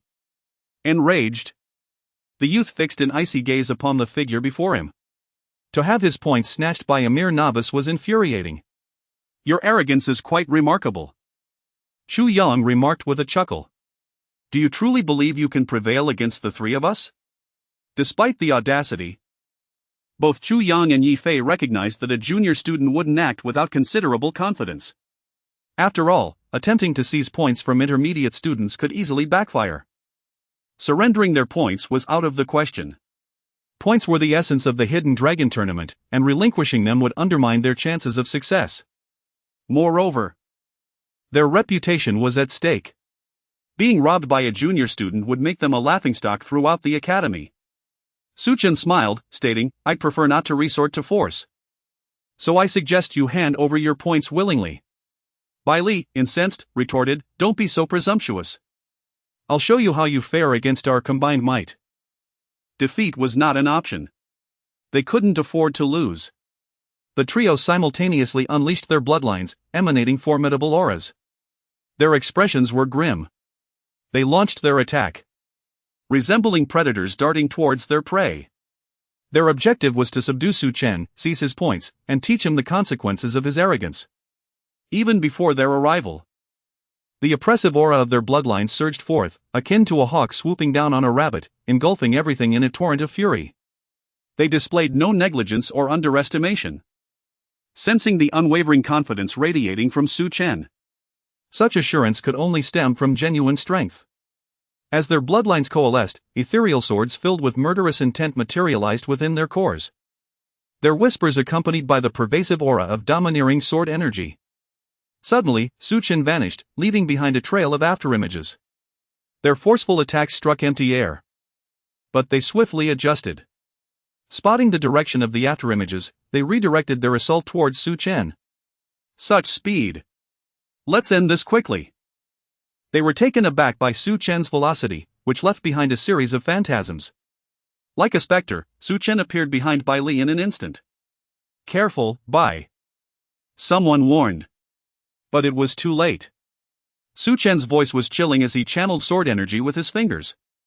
He held back, mindful of the Academy's prohibition against fatalities during the tournament. The sword energy halted mere millimeters from Bai Li's head, poised to strike at Su Chen's discretion. Spare her, please. We'll surrender our points.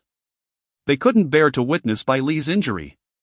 Her well-being was worth more than 3 points. Bai Li, drenched in cold sweat, slowly turned around. The proximity of the sword energy filled her with terror. As a second-level Void Core cultivator, she was astonished that she couldn't withstand a single move, even with their combined efforts. We admire your strength, Su. I'm certain you'll secure a spot on the Hidden Dragon rankings, Yifei said sincerely, not merely flattering him. Their brief exchange had revealed Su Chen's exceptional prowess. Facing a trio and overpowering Bai Li with a single move left them with no doubt that they were destined for defeat. As the three presented their jade tokens, Su Chen accepted them without hesitation. In 3 swift motions, the points were transferred to his own token. He cupped his fists in gratitude and inquired, "Senior cultivators, could you direct me to where I might find spiritual herbs to heal a soul within the East Wilderness Forest?" Unable to purchase elixirs, Su Chen noticed the deteriorating state of Zihu's injuries, her soul on the verge of collapse. Having chosen to take her in, he sought a means to stabilize her condition. He believed that the boundless forest surrounding the academy must harbor herbs capable of mending souls. "Has your soul been injured, Su?" someone asked. Su Chen admitted, "I've taken in a demonic beast with severe soul damage, and I urgently require herbs or elixirs to save her." Even with the ability to exchange for elixirs at the academy, he feared Zihu wouldn't last that long. After a moment's contemplation, Chu Yang retrieved an elixir from his spatial ring, saying, "It's not of high grade, but you can use it for now. I also have a violet soul pill, which is of a higher grade," another offered. Su Chen accepted the elixirs without ceremony, producing his jade token. Before they could react, he restored their points to their respective tokens. "What does this mean, Su?" "We didn't give you the elixirs to get our points back," someone asked. Su Chen shook his head, replying, "I'd like to consider you all friends." He was touched by their generosity, especially after his disheartening experiences in Panyu City, where even his cousin and uncle had belittled him. Despite having his points seized, they still offered him elixirs, and he could sense their sincerity. Chu Yang nodded, smiling. "In that case, we won't refuse. Allow me to introduce ourselves. We're all from the 18th intermediate class. I'm Chu Yang, and these are Yifei and Bai Li. As for spiritual herbs, I do know of a place, but it's guarded by demonic beasts and potentially strong senior students." "Where?" Su Chen eagerly inquired. Yifei, after considering the young man before him, divulged the location. Whether Su Chen chose to go was his decision. "Thank you, senior cultivators. I must take my leave. Farewell." As he watched Su Chen depart, Yifei sighed in admiration. "He possesses immense talent and potential. Being able to defeat us, even with our combined efforts. He's destined for greatness within the academy." He's worth befriending. It seems we'll have to forfeit our chances at the hidden dragon rankings. Let's treat it as experience and strive to advance to a higher class sooner. Agreed. Chapter 21, Life and Death Battle, each accepting their fate in the pitch-black night. The stars twinkled, shrouding the entire eastern wilderness forest. A crescent moon hung in the void, appearing somewhat solitary beneath the somber canopy of the forest. The occasional howls of beasts echoed, rendering the night far more perilous than the day. By the campfire, Su Chen gently stroked the fur of the purple fox, quietly observing as it had consumed 2 pills, its breath noticeably stabilizing. However, its injuries had yet to fully heal, and an outbreak remained a constant threat. They must proceed to the location mentioned by Yi Fei to seek suitable spiritual herbs for the purple fox to ingest. There were 9 individuals. Reflecting on the earlier remarks by Chu Yang and others regarding the worst beginner class, Su Chen felt a tinge of helplessness. Among the 22 beginner classes, only his class, the 22nd, bore the title of the most inferior, with merely 10 students in total. Cradling the purple fox gently in his arms, Su Chen sat cross-legged, commencing the operation of the ancestral Phoenix Nirvana technique and the ancient divine demon technique within his body, focusing his mind and guarding his essence. He began to gather the aura of divine demons within, following the cultivation trajectory of the ancient divine demon technique, his hands forming intricate seals. A vast and formidable aura of divine demons rapidly coalesced before Su Chen, manifesting a striking seal, exuding an overwhelming power. The chilling and terrifying pressure of divine demons enveloped Su Chen, and suddenly, he opened his eyes and unleashed a forceful strike into the void before him. The air trembled, and a domineering wave rippled outward, imbued with a sense of death that sent shivers down the spine. The divine demon death seal? This was the first seal Su Chen had comprehended from the ancient divine demon technique, and it appeared to be exceedingly formidable. He could only imagine how powerful the second, third, and fourth seals would be if he could grasp them. Xing Shua's expression was grim as she glared at the rotund figure before her, exclaiming in anger. I have already told you countless times that I do not like you. This is about points, take them as you wish. Tang Hao. A burly figure with a rugged face marked by a scar, his hair resembling sharp spikes, fixed his intense gaze on the beautiful woman before him. Ying Xue? I have pursued you for a whole year. What is it that you find unappealing about me? Tell me, and I shall change. He was perplexed, unable to fathom what was lacking in him. He hailed from a prestigious family, possessed commendable character, and was renowned as the top genius of the beginner classes. Poised to break through to the void pill realm at any moment, with the bloodline of the Qilin hammer. Had it not been for Xing Shui, he would not have condescended to come to the Eastern Wilderness Academy, hoping to gain favor with her through proximity. Yet, after a year, he had employed countless methods, yet remained unable to sway her heart. I have told you countless times that I do not like you. Why do you persist in your pursuit? Ying Xue, I promise. If you agree to marry me, my Tang family will do everything in our power to help you regain the recognition of your clan. What do you say? Be quiet. I am I, and they are they, my affairs have nothing to do with you. Mentioning her family seemed to strike a nerve with Xing Shui, causing her to roar in fury. Tang Hao sighed deeply, resigned. I will accompany you to various places in the eastern wilderness to see if we can find a way to alter your bloodline. Tang Hao. I can tell you right now that I do not like you. Please do not pursue me any further. Having been rejected repeatedly, Tang Hao was seething with anger. He had sacrificed much for Xing Shui yet continued to be spurned. The more he pondered, the more his rage intensified, and he could no longer contain himself, coldly declaring, Humph. Xing Shui, I, Tang Hao, am also patient. Since you are so ungrateful, I shall take my liberties with you. Once the deed is done, I shall see if you will still refuse me. Upon hearing this, Xing Shui's expression shifted drastically. How dare you? Why wouldn't I dare? Tang Hao seemed to transform, having previously concealed his true self in pursuit of Xing Shui.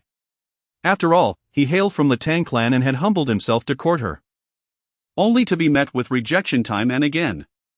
My Tang clan and your Xing clan are evenly matched in power. Besides, within your clan, no one cares about your existence. The proud golden sparrow bloodline has awakened in you as a partridge bloodline. Even if I exert force, Your clan would not offend the Tang clan for your sake. Are you not afraid of the academy? Not at all, Tang Hao replied with a smile. In the end, it is the victor who writes the narrative. I will simply tell the academy that you sought to cling to my Tang clan and intentionally seduced me. Do you think the academy will believe you or me? You are shameless. Indifferent, he retorted. Unable to win her over, he resolved to take matters into his own hands.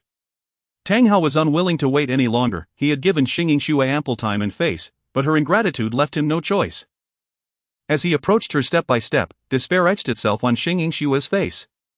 Clenching her fists tightly, she prepared for self-immolation, even if she were to perish here. She would not allow Tang Hao to defile her. She was grateful she had not acquiesced to his advances. Xingyin Xue? Do not think that just because you come from the Xing clan, you are entitled to any special treatment at the Eastern Wilderness Academy. You are merely a cultivation failure. Otherwise, you would not remain in the worst beginner class. You are from class 22? A voice of surprise suddenly rang out. Who?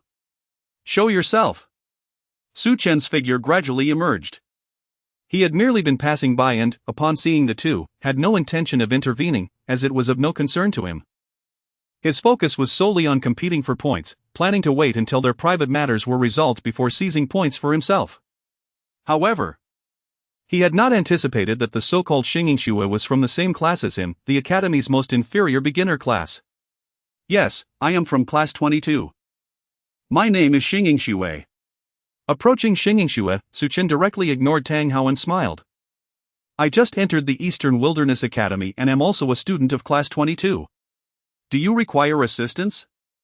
Of course, I do. A glance at Tang Hao left Xingyin Xue at a loss for words, as she knew Tang Hao's strength was formidable at the pinnacle of the Foundation Establishment realm, possessing the Qilin Hammer bloodline. It was evident that no student from class 22, or even the entire beginner class, could rival him.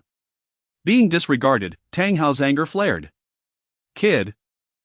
I do not care who you are, get out of my sight immediately. If this were not the Eastern Wilderness Academy, I would take your life. Suppressing his boundless fury, Tang Hao, despite being from the Tang clan, refrained from acting recklessly, for this was the Eastern Wilderness Academy, the most prestigious force in the region. No one, regardless of race or sect, dared to provoke it lightly. The dragon soaring contest had explicit rules forbidding any loss of life. Should the academy punish him? Even the Tang clan would remain silent. Observing Xingyin Xue, Su Chen comprehended her concerns. She feared for his safety against Tang Hao. Nodding, he stated, You may bully others as you wish, no matter how shameless or disgusting you are, I will not interfere. But I, Su Chen, will protect those from class 22. Just you? Tang Hao found it laughable that a mere waste from the worst beginner class dared to act so arrogantly before him. He was baffled as to who had instilled such courage in this individual. You are but a failure, today. I shall witness how you intend to rescue the damsel in distress. If you can withstand 3 of my moves, I shall allow you to take her away. Be cautious. Junior Su. He hails from Class 1, a Peak Foundation Establishment practitioner, wielding the formidable Qilin Hammer blood wheel. The distinction of being a Peak Foundation Establishment practitioner is of little consequence to Su Chen. He is capable of vanquishing even those at the Void Dance stage, let alone mere Foundation Establishment cultivators. However, he is taken aback by the blood will possessed by Tang Hao, as he had heard tales of some eminent families from the Eastern Wilderness during his time at the Su family estate. For instance, the Su clan boasts the sword blood wheel. Among the many prestigious families, the Tang clan appears to possess the Qilin Hammer blood wheel, a truly overwhelming force characterized by sheer strength. He had not anticipated encountering a member of the Tang clan at the Eastern Wilderness Academy. His eyes gleamed with intrigue. Su Chen was eager to witness the true might of the top-tier blood wheels in the Eastern Wilderness. Chapter 22, Your attack has concluded. Now it is my turn. Xingyin Xue was filled with anxiety and concern, fearful that Su Shuedi would agree to Tang Hao's life and death duel. Once the agreement was signed, even if Tang Hao were to kill Su Chen, the academy would not intervene, as that was the rule of the institution. For this reason, it was believed that no one would willingly enter into such a life-threatening pact unless compelled by dire circumstances. Su Chen nodded and smiled, expressing his readiness to engage. As soon as the words left his lips, both of them drew a drop of blood and merged it in midair, forming a peculiar force. This was the life and death contract. The moment the contract was signed, a formidable and domineering aura erupted from both combatants, their respective blood wheels howling toward the heavens. Their cold eyes glinted with a chilling murderous intent. Tang Hao dismissed Su Chen entirely, thinking that even if Su Chen was at the 8th level of Foundation establishment, it made little difference given the two-tier gap between them, especially since he awakened the Qilin Hammer blood wheel. The two figures surged forward simultaneously, piercing through layers of space and crashing into each other with tremendous force. Su Chen did not underestimate his opponent. He was acutely aware that his ability to defeat those at the virtual core stage did not guarantee he could suppress any Foundation establishment warrior. Some of these gifted fighters might possess strength comparable to his own. Here, at the Eastern Wilderness Academy, the secret of his 3 blood wheels would remain undisclosed. With the Qilin Hammer materializing in his grip, it expanded to several dozen feet and came crashing down upon Su Chen. The Qilin Hammer blood wheel was inherently a power-type attack, delivering the most direct blow. Beware, Su Chen. Using the 9 Calamity Sword technique infused with the sword blood wheel, a black-red sword shadow manifested in his hand, slicing toward Tang Hao. The clash of sword and hammer sent shockwaves rippling outward, causing the ground beneath them to shatter under the tremendous force. Both fighters recoiled. Su Chen retreated a single step while Tang Hao staggered back 6 or 7 paces, astonished. He never anticipated Su Chen would withstand his attack. Confident in his prowess, Tang Hao believed he could sweep through opponents of the same rank and even defeat those of a higher tier, especially with the Qilin Hammer blood wheel in his possession. Yet now, he found himself retreating, having lost the first exchange, though he was loath to admit it. Allow me to demonstrate the Qilin Hammer technique of my Tang clan. Like a specter, he vanished from sight, swinging the Qilin Hammer with relentless ferocity, a torrent of hammer strikes descending upon Su Chen. I am as a sword. Su Chen remained resolute, wielding his sword to unleash a dense shield of domineering sword energy. Bang! Bang! The relentless hammer strikes collided against the sword shield, their velocity increasing exponentially. Clenching her fists tightly, Xingyin Xue observed the scene with mounting dread, knowing that Su Chen must not come to harm, otherwise she would never find peace in her life, burdened by guilt. Yet, she felt powerless to intervene, her own strength far too feeble to contend with Tang Hao. All she could do was hope for Su Chen's victory. Let me see how many strikes you can endure. The hammer strikes rained down like a sandstorm. Oh, Chapter 23, The Battle of Life and Death. Why must I cease in this moment? Tang Hao felt a profound fear. He simply could not perish here. Had there been no death contract signed, he believed this individual would not dare to take his life, for the Academy's rules were immutable unless one sought self-destruction. Who would dare defy them? Yet now, the circumstances had drastically changed. Sensing the icy killing intent radiating from Su Chen, Tang Hao's expression shifted dramatically, and his soul surged into his identity jade pendant, awakening the unique power within.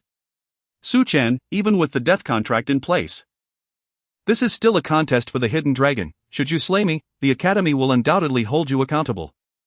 Enough with the trivialities. Su Chen remained unfazed. For he and Tang Hao had already signed the death contract. Even if the Academy were to learn of it, what could be done? Before the gravity of a life and death battle, even the Academy would not intervene. With a decisive step forward, Su Chen wielded his fingers as a sword, unleashing the 9 Calamities sword technique. The overwhelming blood will fused with the sword technique, and a torrent of cold, piercing sword energy surged forth unceasingly. Do you dare? A threat? Su Chen dismissed it entirely.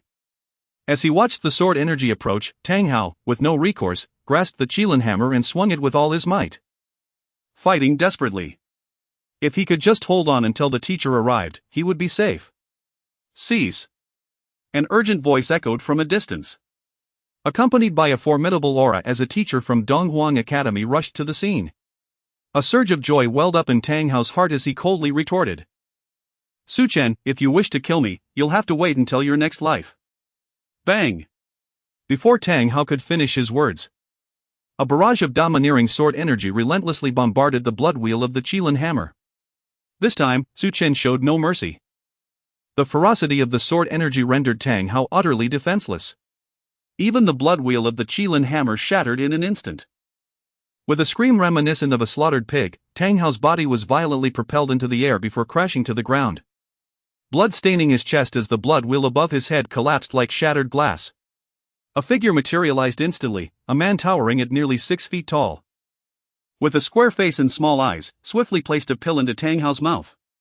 Chapter 24, A Dog Bites You, Must You Bite Back? 2 hours later. Xing Yingshua's injuries had largely healed, and without further delay, the two chose to depart.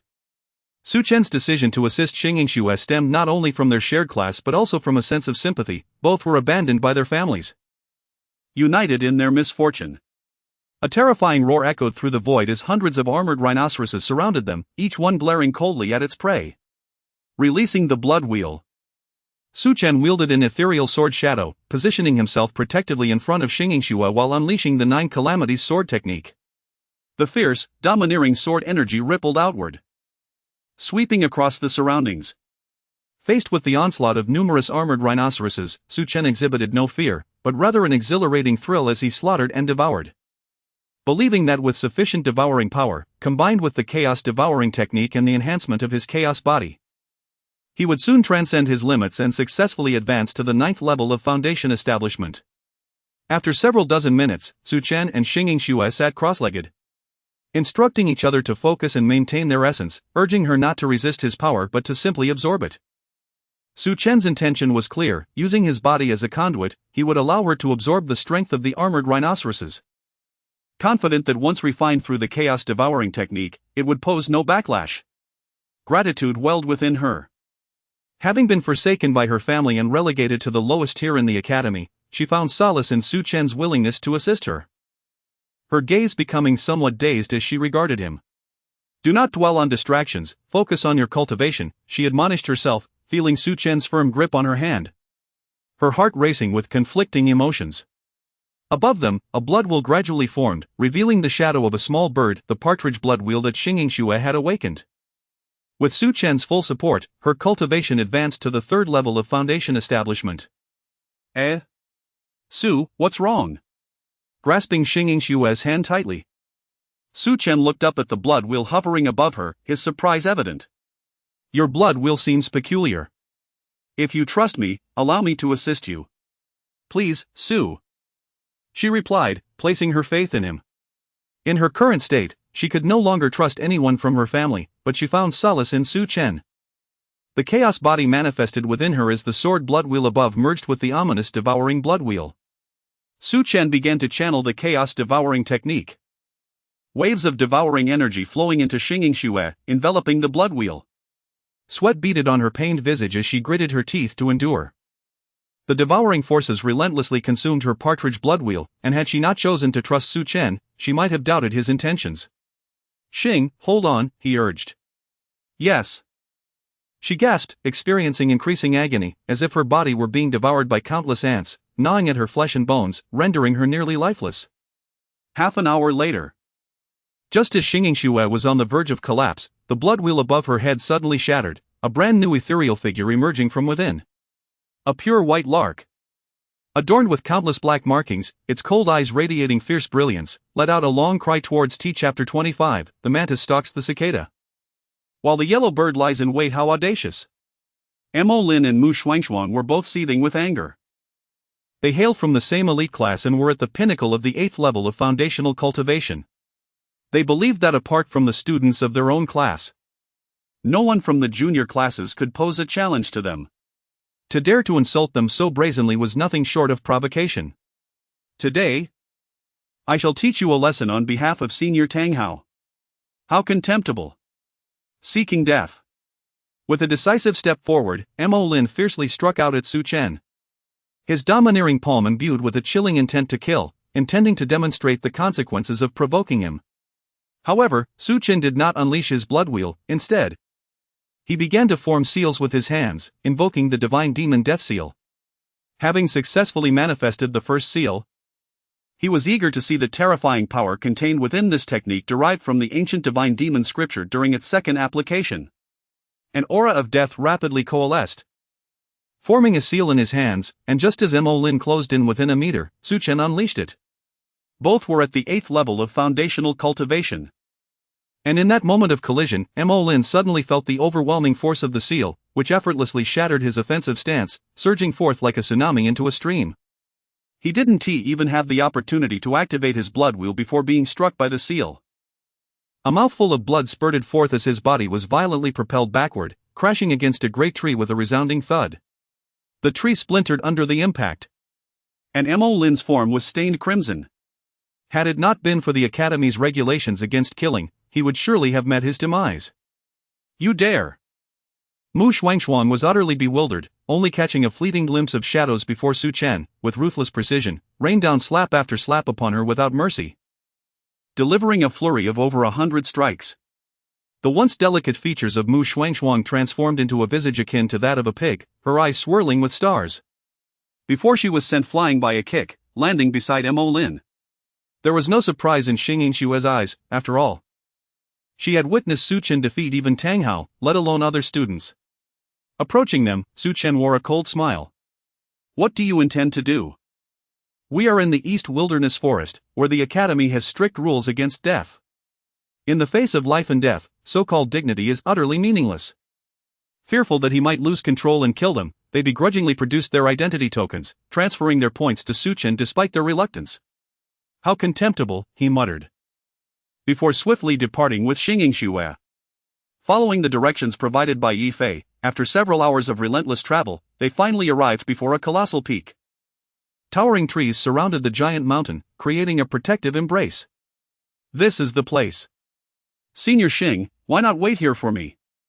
Su Chen was acutely aware that within the peak before him, powerful beasts would be guarding it, and acquiring the spiritual herbs would not be an easy task. Although Xing Yingxue had awakened her mutated blood wheel, she was only at the 6th level of foundational cultivation. Should she encounter a formidable beast, she would be unable to assist him. Be careful, Junior Su. There's no need to worry. Without further ado, Su Chen advanced rapidly toward the towering peak. The injuries of the purple fox had stabilized somewhat, but to ensure its full recovery, he needed to locate the appropriate spiritual herbs without delay. Inside the peak, a tempest raged, dust swirling chaotically. Could spiritual herbs truly thrive in such an environment? Surrounding his body, Su Chen conjured a protective sword barrier as he pressed forward. In a short while, he beheld a different scene: lush forests brimming with abundant spiritual energy. Boom! Boom! Boom! Following the sound of chaos, he discovered two youths working in tandem, besieging a blood-red tiger.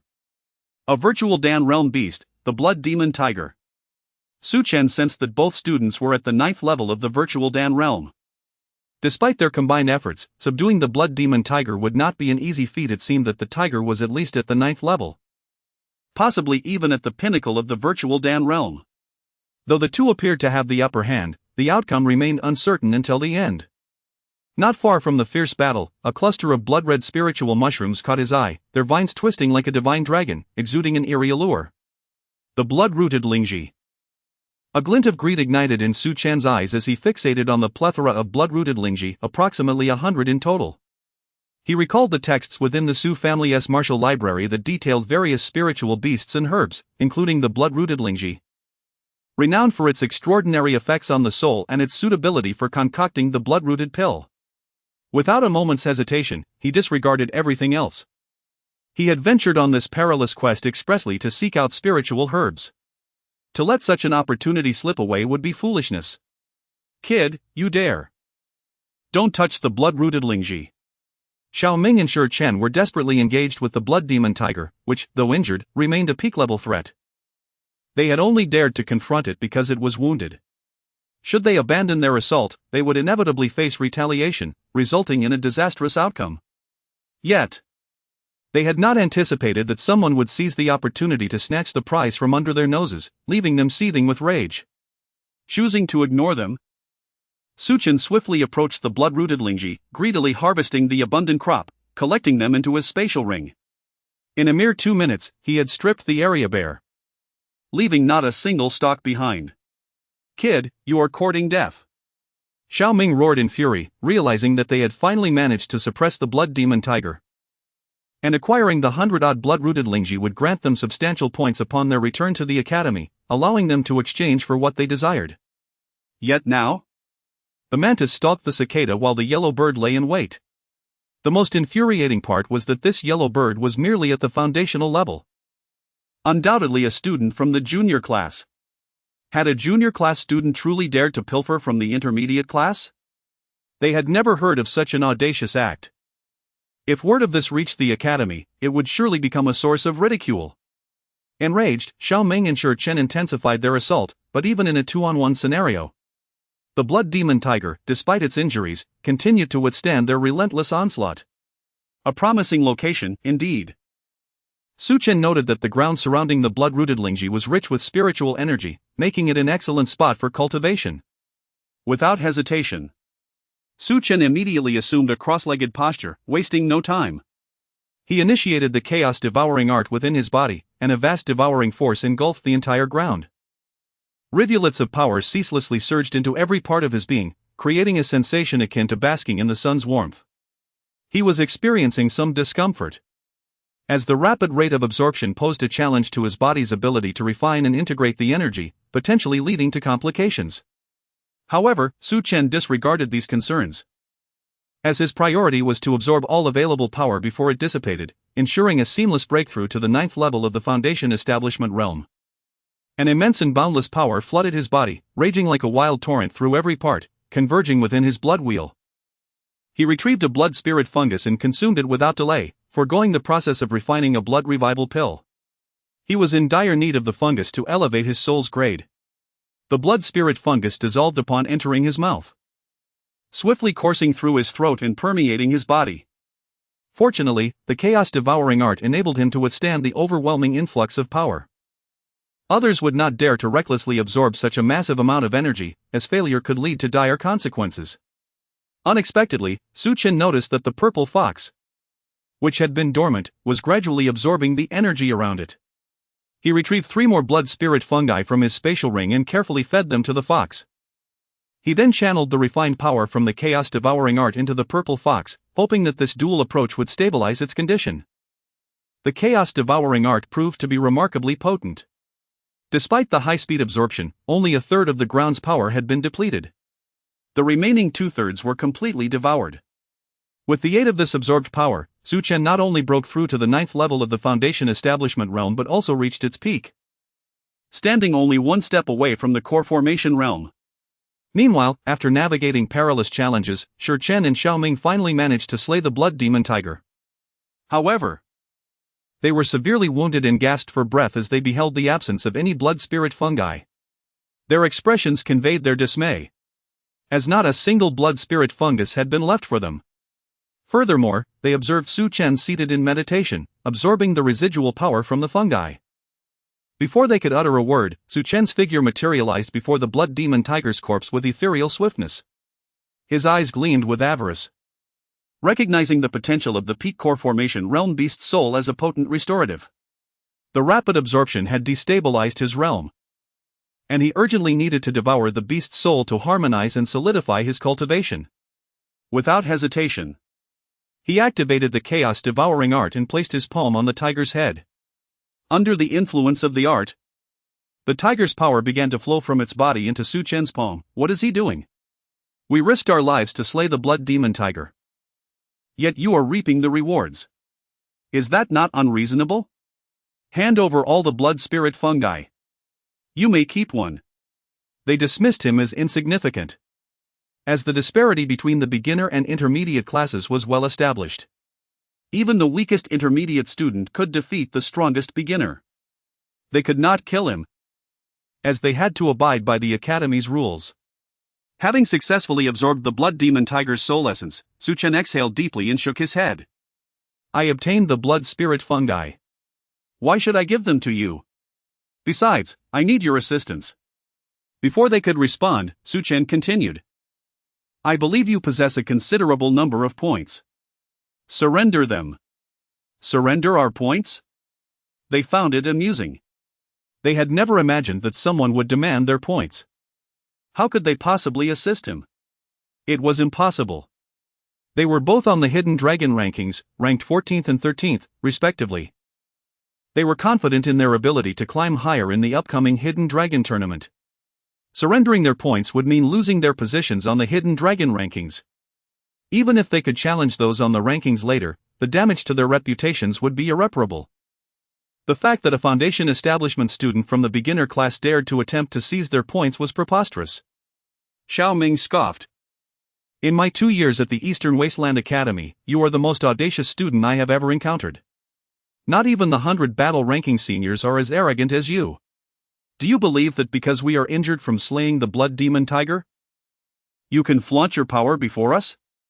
I assure you, even in our wounded state, defeating you would be effortless. Enough talk. Let's resolve this quickly. We still need to compete for positions on the hidden dragon rankings. Before they could even act, Su Chen vanished from his spot. Even before his arrival, an icy killing intent enveloped them. He did not fear them, even in their injured state. He was confident that he could defeat them even at their peak. Let alone now. Courting death. The enraged duo, enduring the throbbing pain within their bodies, unleashed their respective blood wheels, preparing for a swift resolution. The chasm between the Foundation establishment and core formation realms was undeniable, and they were both at the 8th level of the core formation realm. Working together, they believed they could suppress a mere Foundation establishment student. Su Chen employed the 9 Calamity swordplay, fusing it with his sword blood wheel. A sharp and overbearing sword aura formed an absolute oppressive force, relentlessly assaulting them. How is this possible? A single exchange was enough for them to realize the terror of his attacks. This was not the power a Foundation establishment cultivator should possess. Had they not experienced it firsthand, they would never have believed it. Su Chen gave them no respite, unleashing a continuous barrage of sword energy that engulfed them. Each strike laced with chilling killing intent. Flee. As experts, they recognized the situation. His dominance had terrified them. Regardless of their willingness to accept it, the truth was undeniable. Continuing the fight would likely lead to their demise. The academy had strict rules against students killing each other, but clandestine killings were possible. As long as the academy remained unaware. Who would intervene then? Had they been at their peak, they would not have feared him. But now, they were afraid. Chapter 27, The Life and Death Battle with the Demonic Beast. With a heart full of helplessness, the only option left was to depart. Despite their combined efforts to suppress the blood demon tiger resulting in severe injuries, even together, they were no match for this individual. Remaining any longer would serve no purpose. The sword energy surged, accompanied by the thunderous roar of the sword's chant, as dense and formidable sword chi can find all paths of retreat for the two. You are being excessively ruthless. Boy, you're merely taking advantage of a crisis. Su Chen couldn't be bothered to engage in a war of words. If it weren't for the Academy's prohibition on fatalities, the two would likely already be lifeless corpses, incapable of standing and spewing nonsense. Sword chi sliced through the air, relentlessly assaulting the two, tearing them apart. Their bodies were riddled with wounds, and if this continued, even if they survived, their injuries would only worsen, making it exceedingly difficult to escape the perilous beasts lurking within the eastern wilderness forest. Stop. Observing themselves ensnared by the sword energy, Xiaoming and Su Chen sighed deeply, retrieving their identity jade tokens to transfer all their points to the victor. To the victor belonged the spoils. Regardless of whether their opponent hailed from the beginner class of the Foundation establishment realm, the fact remained that they had been defeated. Both were acutely aware that, under the current circumstances, even at their peak, they would not stand a chance against him. It was hard to believe that such an exceptional individual had emerged from the beginner class. Even Tang Hao, hailed as the strongest in the beginner class, could only barely contend with a 5th-level Void Dam Realm practitioner, and would treat them with utmost respect. Feeling the instant addition of 610 points within the Identity Jade token, along with the original 7 points, Su Chen now possessed a total of 617 points. Considering the cumulative number of students in both the beginner and intermediate classes, which likely exceeded 10,000, and excluding those who did not participate in the dragon contest, there should still be fewer than 7,000 remaining. According to Su Chen's estimation, to ascend the dragon rankings and secure a prominent position, a minimum of several hundred points would be required. If all went well, he should be able to secure a place on the rankings, though it remained uncertain where he would ultimately land. Not dwelling on this matter, He was determined to reach the dragon rankings, where he could earn points to exchange for desired items within the academy. Deep within the valley, immense fluctuations of spiritual energy surged. Su Chen inhaled deeply, fully intent on not missing this opportunity, and promptly ventured deeper into the valley. Senior Shao. Should we stop him from going in? Stop? Whether he falls or not is of no concern to us. Let us go. It was unbearable for Xiao Ming to accept being defeated by a beginner-class student, and his anger left no room for kindness. The depths of the valley were lush and vibrant, enveloped by an abundance of spiritual energy, far denser than that outside.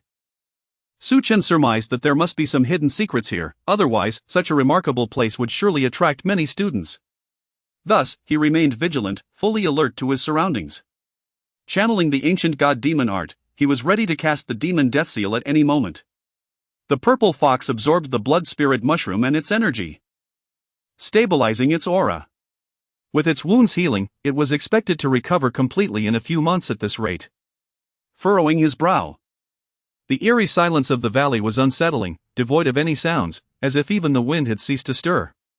Growing increasingly cautious, Su Chen proceeded carefully. Is that purple blood ginseng and jade bone fruit? Spotting two rare spiritual herbs and fruits nearby, Su Chen's eyes widened. He had not expected to encounter such top-tier spiritual plants here. It was indeed fortuitous. Without a moment's hesitation, he quickened his pace, arriving before the spiritual herbs. Overwhelmed with excitement, just as he prepared to pluck them, a terrifying force struck him like a hammer, sending him flying. Blood spewed forth, staining the air, as his body arced beautifully before crashing to the ground. With a swift roll, Su Chen sprang back to his feet. His expression grave as he felt the pain coursing through him, locking his gaze onto the beast that appeared before him, a real Dan realm beast. The two-headed golden wolf of the martial realm is divided into several stages: innate realm, foundation establishment realm, golden Dan realm, nascent soul realm, soul palace realm, and concentration realm. The golden Dan realm itself is further subdivided into void Dan realm, real Dan realm, and golden Dan realm. Su Chen was acutely aware of his own strength. He could likely slay any practitioner or beast of the Void Dan realm without much difficulty, even facing a peak Void Dan practitioner. However, encountering a real Dan realm beast posed an insurmountable gap in cultivation levels. In a life-and-death struggle, he had less than a 50% chance of survival, especially against a 7th-level real Dan realm beast like the two-headed golden wolf. The wolf stood not far from Su Chen, its entire body gleaming a brilliant gold, boasting 2 golden heads and 4 icy eyes radiating a chilling murderous intent, fixated on the human warrior before it. Beasts at the real Dan realm have fully condensed beast Dan within them, allowing them to unleash their total power. Whether for sale or refining into medicinal pills, both are viable options. In contrast, the beast Dan of Void Dan realm beasts can only store 1/3 of their power. And when hunted, their Dan dissipates rapidly. A low, rumbling growl emanated from the wolf, infused with a palpable murderous intent, as if warning Su Chen that daring to tread upon its territory would invoke its wrath. At this moment, Su Chen did not flee. He was already locked onto by the two-headed golden wolf. Even if he chose to abandon his pursuit of the purple blood ginseng and jade bone fruit, he believed the wolf would not let him escape unscathed. He had to fight. He did not wish to perish here. Before Su Chen could make a move, the enraged two-headed golden wolf charged toward him, its frigid killing intent homed in. The furious roars reverberated throughout the valley, waves of sound erupting from the two wolf mouths, crashing toward Su Chen with ferocity. Daring not to underestimate the situation, Su Chen understood the sheer terror of a 7th-level real Dan realm beast like the two-headed golden wolf. The gap in their strengths was too vast, he could not afford any mistakes. Otherwise, death was inevitable. Su Chen was determined not to die here. Even if he could not defeat the two-headed golden wolf, he had to survive and leave this place. If he could manage to take the 2 spiritual herbs with him, that would be the best outcome. His hands swiftly formed seals to cast the demon death seal, gathering dark energy as the ancient god-demon art circulated throughout his body. The formidable death seal was completed instantaneously and launched forward. Boom! The clash between man and beast erupted in mid-air, the shockwaves radiating outward, causing the ground beneath them to shatter, resembling a vast spider web. The earth trembled slightly, and Su Chen's complexion changed abruptly. He had underestimated the strength of the two-headed golden wolf. he immediately activated the blood wheel. The dragon elephant blood wheel and sword blood wheel materialized simultaneously, radiating a chilling sword chant as the overwhelming sword energy began to coalesce into a protective barrier, enveloping Su Chen completely. With a dragon's roar and an elephant's trumpeting, the phantoms of 9 dragons and 9 elephants surged forth, simultaneously unleashing the 9 dragons and 9 elephants technique. Su Chen surmised that this technique was a legacy from his mother. The fact that his twin blood wheels were sealed only indicated that he had inherited the bloodline of both parents. The two-headed golden wolf showed no signs of fear. Instead, it seemed increasingly exhilarated, as both massive golden heads began to exhale golden mist. Yet, before the golden mist could reach him, Su Chen's 9 dragons and 9 elephants technique had already absorbed it, countering the beast's attack. It appears that there is some oversight. The enraged two-headed Wolverine emits a series of fierce roars, its speed suddenly surging like a flash of yellow lightning, relentlessly seeking an opportunity. As a formidable 7th-level demon beast, it finds it utterly disgraceful, an unendurable humiliation, that it cannot instantly eliminate a human martial artist at the Foundation establishment stage. Roar! The furious howls continue to resonate. Yet they fail to affect Su Chen, who remains steadfast amidst the chaos. The sword energy, augmented by the might of the dragon and elephant, continuously locks onto the position of the two-headed Wolverine. However, the speed of the two-headed Wolverine is astonishingly swift, causing Su Chen's expression to grow increasingly grave. Such an astute demon beast, clearly of a much higher realm, chooses not to engage in a direct assault but instead engages in a psychological battle against him. At that moment, the two-headed Wolverine seems to have found an opening, leaping high into the air to launch a fierce attack toward Su Chen. Both heads simultaneously unleash yellow orbs of energy, and its sharp claws strike forcefully against the sword barrier, producing a jarring sound of collision that is painfully piercing. Buzz! Su Chen recites a Buddhist scripture, and immense Buddhist energy surges forth, imbued with the power of the dragon and elephant, coalescing behind him into a grand illusory Buddha. A symbol, formed from the dragon and elephant's Buddhist energy, swiftly strikes toward the two-headed Wolverine. The 8 Buddhas, having entered the chaos body to suppress the god-slaying bone bow, impart all their divine abilities to Su Chen in hopes that, should an unexpected situation arise, he might utilize these powers to subdue the god-slaying bone bow. Regardless, the chaos body belongs to Su Chen alone, and only he possesses the capability to suppress it. The 8 Buddhas serve merely as assistants, unable to achieve true subjugation. Su Chen is acutely aware of the terrifying backlash of the god-slaying bone bow. Previously, in Tiangu City, after firing 3 arrows, had it not been for Luo Tianfei's assistance, he would have undoubtedly succumbed to its devastating recoil, either perishing or becoming a relentless killing machine, a thought that still chills him.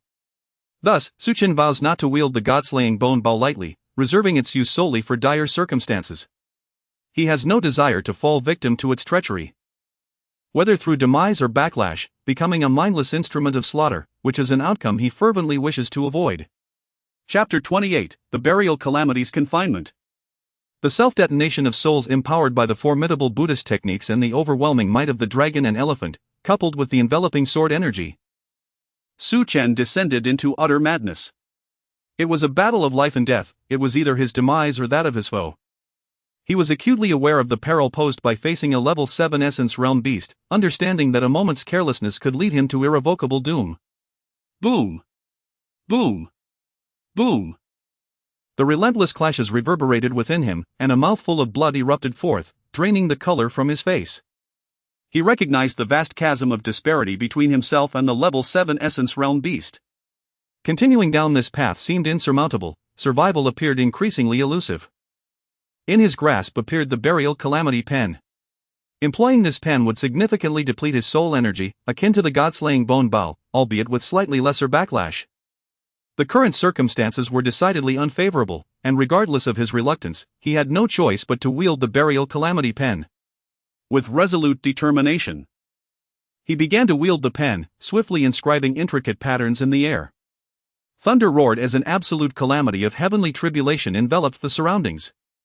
The two-headed golden wolf, poised to launch its next attack, suddenly sensed itself ensnared by the heavenly calamity and trembled with fear. Heavenly tribulation? How could a mere human martial artist possibly invoke such a phenomenon? It was inconceivable. Even faced with the reality, he would refuse to believe it. The burial calamity pen was a supreme treasure, the very first divine artifact bestowed upon him by the tower spirit. Once he reached a certain level of cultivation, he could wield the pen to invoke heavenly tribulation, potentially casting a shadow over the entirety of the eastern wilderness. As the heavenly tribulation confined the space around him, Su Chen felt waves of weakness wash over him, particularly affecting his soul. Without a moment's hesitation, he retrieved a blood pan ginseng from his spatial ring and consumed it. Seizing the opportunity, he could not afford to let the two-headed golden wolf escape. Concentrating, he condensed the death seal of the divine demons, launching it forcefully towards the already locked-on beast. The two-headed golden wolf was utterly bewildered. As a dignified level 7 essence realm beast, it found itself suppressed by a mere foundation realm human warrior, a humiliation beyond measure. Unable to accept this fate, the two-headed golden wolf recognized the unfavorable odds it faced. Death was imminent, and it could not allow itself to be slain by a human nor have its beast core harvested. Without a second thought, it chose to self-detonate its soul. Boom! With the explosion of its soul, a vast and overwhelming wave of spiritual energy crashed into Su Chen. Taken aback, he had never anticipated that the two-headed golden wolf would resort to such a desperate measure. A self-detonation of a level 7 essence realm beast's soul was a choice rarely made by either warriors or beasts. When the force of the explosion struck him, blood spewed forth, staining his body crimson as he was violently hurled backward. Crashing to the ground, he endured the agony coursing through him, repeatedly spitting blood. Surviving this ordeal was a stroke of fortune amidst misfortune. Looking around, he quickly rose and made his way out of the valley, seeking a secluded spot to recuperate before departing. Sitting cross-legged, he consumed another blood pan ginseng, initiating the circulation of the ancient divine demon art and the ancestral phoenix rebirth technique. The ancestral phoenix rebirth technique, a premier martial art imparted to him by Luo Tianfei, began to form a cycle of rebirth within him, greatly aiding in his recovery. Waves of strength circulated through his body, replenishing his vitality. After a day and a night, Su Chen slowly opened his eyes, filled with trepidation. Had it not been for the confinement created by the burial calamity pen, he feared he might have perished. The more he pondered, the more he felt a chill of dread.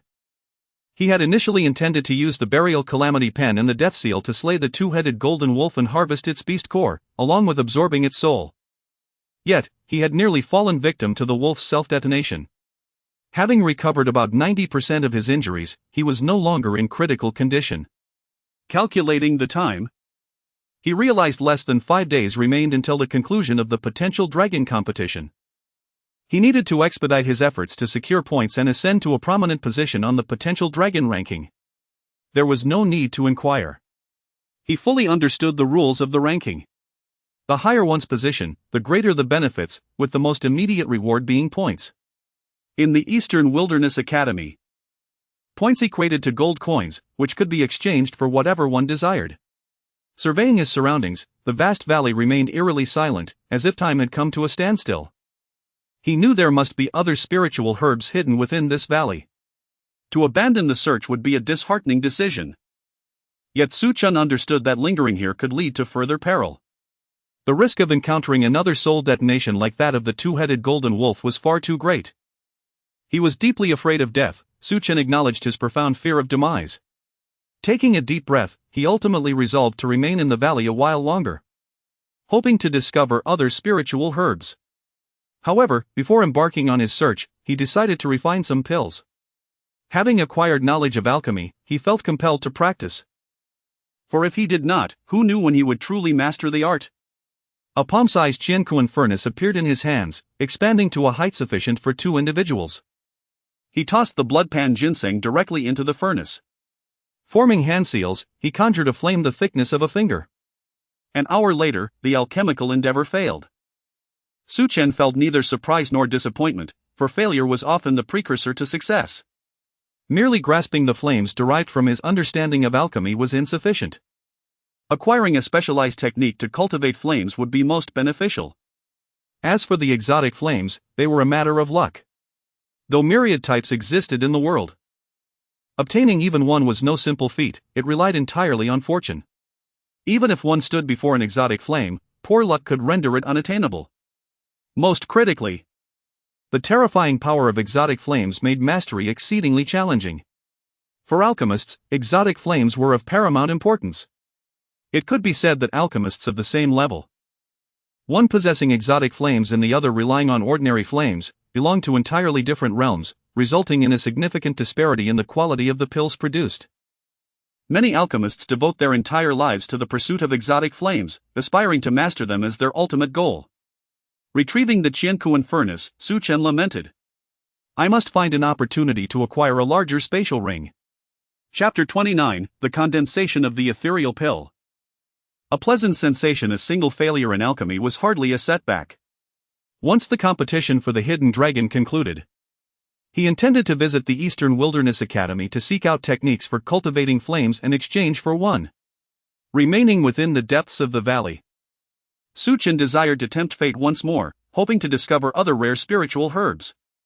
As he ventured deeper, a thin veil of crimson mist enveloped the innermost part of the valley, presenting an eerie sight.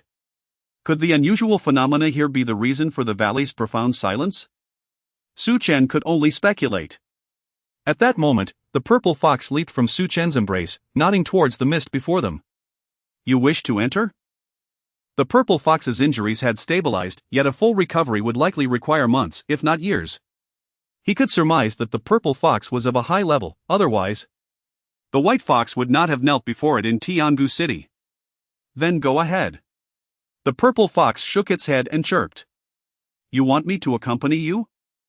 Observing the purple fox's nod, Su Chen felt a sense of helplessness. Since the purple fox had spoken, he could hardly refuse its request. Cradling the purple fox, Su Chen approached the crimson mist. As he stepped into the mist, he encountered no resistance, but was immediately struck by the mist's essence, which surged into his mind, fiercely eroding his soul. Alarmed, Su Chen swiftly activated the chaotic devouring technique, generating a protective aura around him to counteract the mist's encroachment. Pressing onward, he stumbled upon the colossal corpse of a beast. Upon seeing it, Su Chen's gaze sharpened. Such a formidable body could instill fear in this otherwise silent valley, indicating that this creature had been powerful in life. The purple fox darted forward, immediately beginning to consume the remains. With a resigned shrug, Su Chen did not interfere. He trusted the purple fox's ability to handle the power it was absorbing and deemed it unnecessary to stop it. Settling into a meditative posture, Su Chen sensed that while the mist posed a threat to one's soul, it might not be entirely detrimental to him. Possessing the chaotic devouring technique, he could absorb the mist's essence and transform it into his own power for cultivation. Having successfully broken through to the pinnacle of the foundation establishment stage, he was merely a step away from the ethereal pill. Chapter 30, the top of the hidden dragon list. Renowned in the academy with a successful breakthrough to the second level of the Void Dan realm, Su Chen has become truly invincible among his peers, capable of defeating even those at the pinnacle of the Void Dan stage. Sister Xing, since you have successfully awakened your mutated blood wheel, we shall part ways here. Part ways? Xingxue sighed deeply within. She had anticipated this outcome, though she had not expected it to arrive so swiftly. Unable to refuse, she grappled with the reality of her feelings. As a girl, could she really confess, I like you, I wish to follow you? Such an admission felt impossible. Her pride forbade it. A girl who was too forward would be looked down upon. Su, take care. We will meet at the academy. Xingxue had resolved not to continue competing for the hidden dragon list, opting instead to return to the academy immediately. Having awakened the mutated blood wheel, the heavenly skylark, she believed her cultivation speed would significantly increase with her enhanced talent. You too, take care. Without further delay, Su Chen turned and swiftly departed. As he watched his figure fade into the distance, Xingxue let out a profound sigh. After leaving, Su Chen began to identify various students. For the entire eastern wilderness forest was divided into two halves. This was the battleground for the hidden dragon competition, where typically students from advanced and elite classes would not tread lightly. With Su Chen's current strength, he could easily sweep through all students from the junior and intermediate classes. He relentlessly swept through, frantically seizing points. By the end of the 10th day of the hidden dragon competition, Su Chen found that his identity jade token displayed a number, 3,333 points. His fervor instilled fear among all students in the junior and intermediate classes, earning him the nickname Madman Su. Looking at the jade token in his hand, Su Chen was unsure of his exact rank on the hidden dragon list. He only knew he had certainly made it onto the list. It is noteworthy that among the tens of thousands of students in the junior and intermediate classes of the Eastern Wilderness Academy, approximately 70% had entered the forest to participate in the hidden dragon competition. To have secured 3,333 points was to have claimed nearly half of the total points available. As the hidden dragon competition concluded, all students were required to exit the forest and return to the academy. Within the Eastern Wilderness Academy, a vast plaza featured 2 stone tablets. One to the left and one to the right, both entirely black. The tablets were inscribed from top to bottom with a dense array of names, classes, and awakened blood wheels. These tablets represented the Academy's 2 most prestigious lists, the Hidden Dragon List and the 100 Battles List. The Hidden Dragon List was contested by students from the junior and intermediate classes, while the 100 Battles List was for those from advanced and elite classes. As for the elite class, any student who could enter enjoyed treatment equivalent to that of a teacher and received the Academy's full support, with no need to contend for any list. Each year, the 2 lists were re-ranked, and after the Hidden Dragon and 100 Battles competitions, students could directly challenge those listed to reclaim their positions. Now, before the Hidden Dragon list stood countless students, pointing and discussing the stone tablets. To their astonishment, at the highest position on the Hidden Dragon list, in striking red letters, were the words Su Chen followed by Sword Bloodwheel. While the name on Bloodwheel alone might seem inconsequential, the revelation that he was from the junior class 22 left everyone in shock. After all, many had not ventured into the Eastern Wilderness Forest to partake in the so-called Hidden Dragon competition. Under normal circumstances, the struggle for the Hidden Dragon list was the domain of intermediate class students, with no connection to those in the junior class. For Foundational Realm students to seize points from those in the Void Dan realm was utterly impossible. Conversely, for Void Dan students to claim points from Foundational Realm students was as easy as pie. This is why each year, few junior class students managed to ascend the Hidden Dragon list, and if they did, it was a rare occurrence. In this cohort of junior class students, only one named Tang Hao had managed to rank as the first in his class, barely making it to the 100th position on the Hidden Dragon list. Thus, one could imagine the monumental challenge faced by junior class students aiming for the Hidden Dragon list. Yet now, the number 1 position on the list boldly bore the name Su Chen from the Academy's most inferior junior class. It is widely known that this least prestigious class consisted of 9 students, each possessing abysmal talents and awakening blood wheels deemed useless. Who, then, was this Su Chen? I am somewhat familiar with the 9 from the least prestigious class, and there does not seem to be anyone named Su Chen among them. Perhaps he is a newcomer to the Academy. Indeed, if he were of the Void Dan realm, he would have been placed directly into the intermediate class. It is clear he is merely a Foundational Realm student. How remarkable it is for a Foundational Realm student to contend for the Hidden Dragon list and even secure the top position, one could only describe it as extraordinary.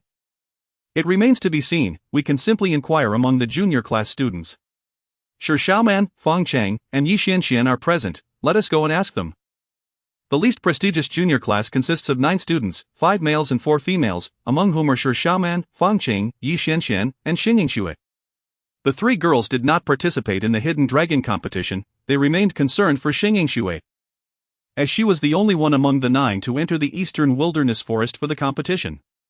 Gazing at the Hidden Dragon list, the name at the very top, belonging to the least prestigious class, left the 3 girls utterly astonished. What do you think? Where did this Su Chen come from? It has been nearly a year, and we have never heard of such an impressive figure in our class. I don't know, perhaps he registered but has not attended the academy until recently, one mused. It is truly remarkable to ascend to the top of the Hidden Dragon list as a Foundational Realm student. Such a feat has never occurred in the history of Eastern Wilderness Academy.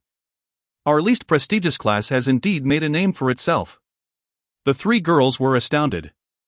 After all, the least prestigious junior class had always been regarded as a joke among students. Stop right there, I have a question for you.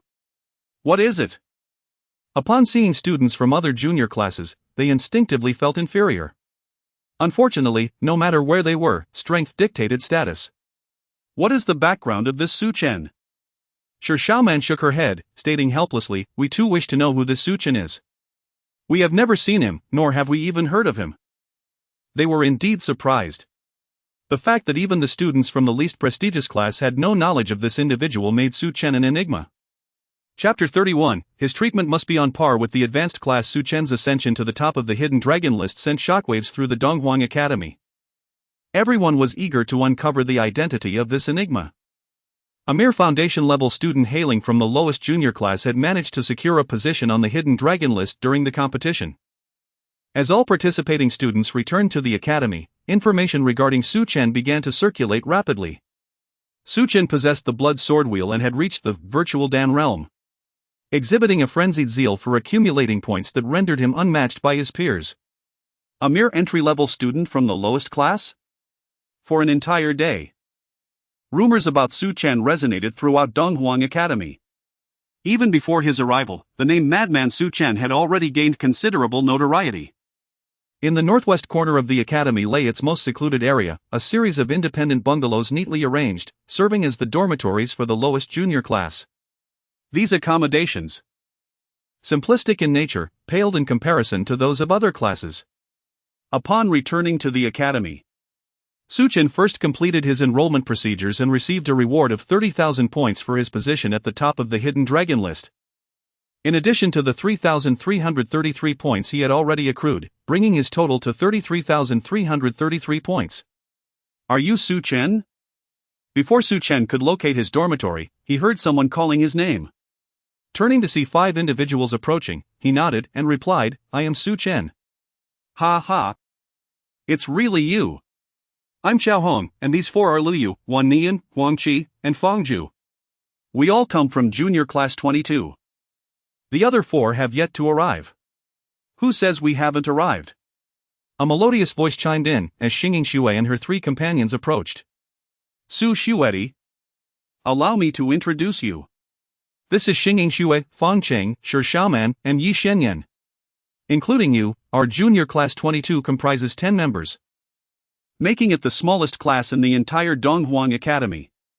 The lowest junior class, often referred to as the waste class by the academy, was notorious for its students, who were deemed to be the least talented and equipped with inferior blood wheels.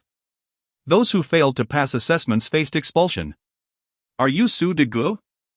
Fang Qing stepped forward, extending her right hand with a cheerful smile, her delicate features accentuated by 2 adorable dimples.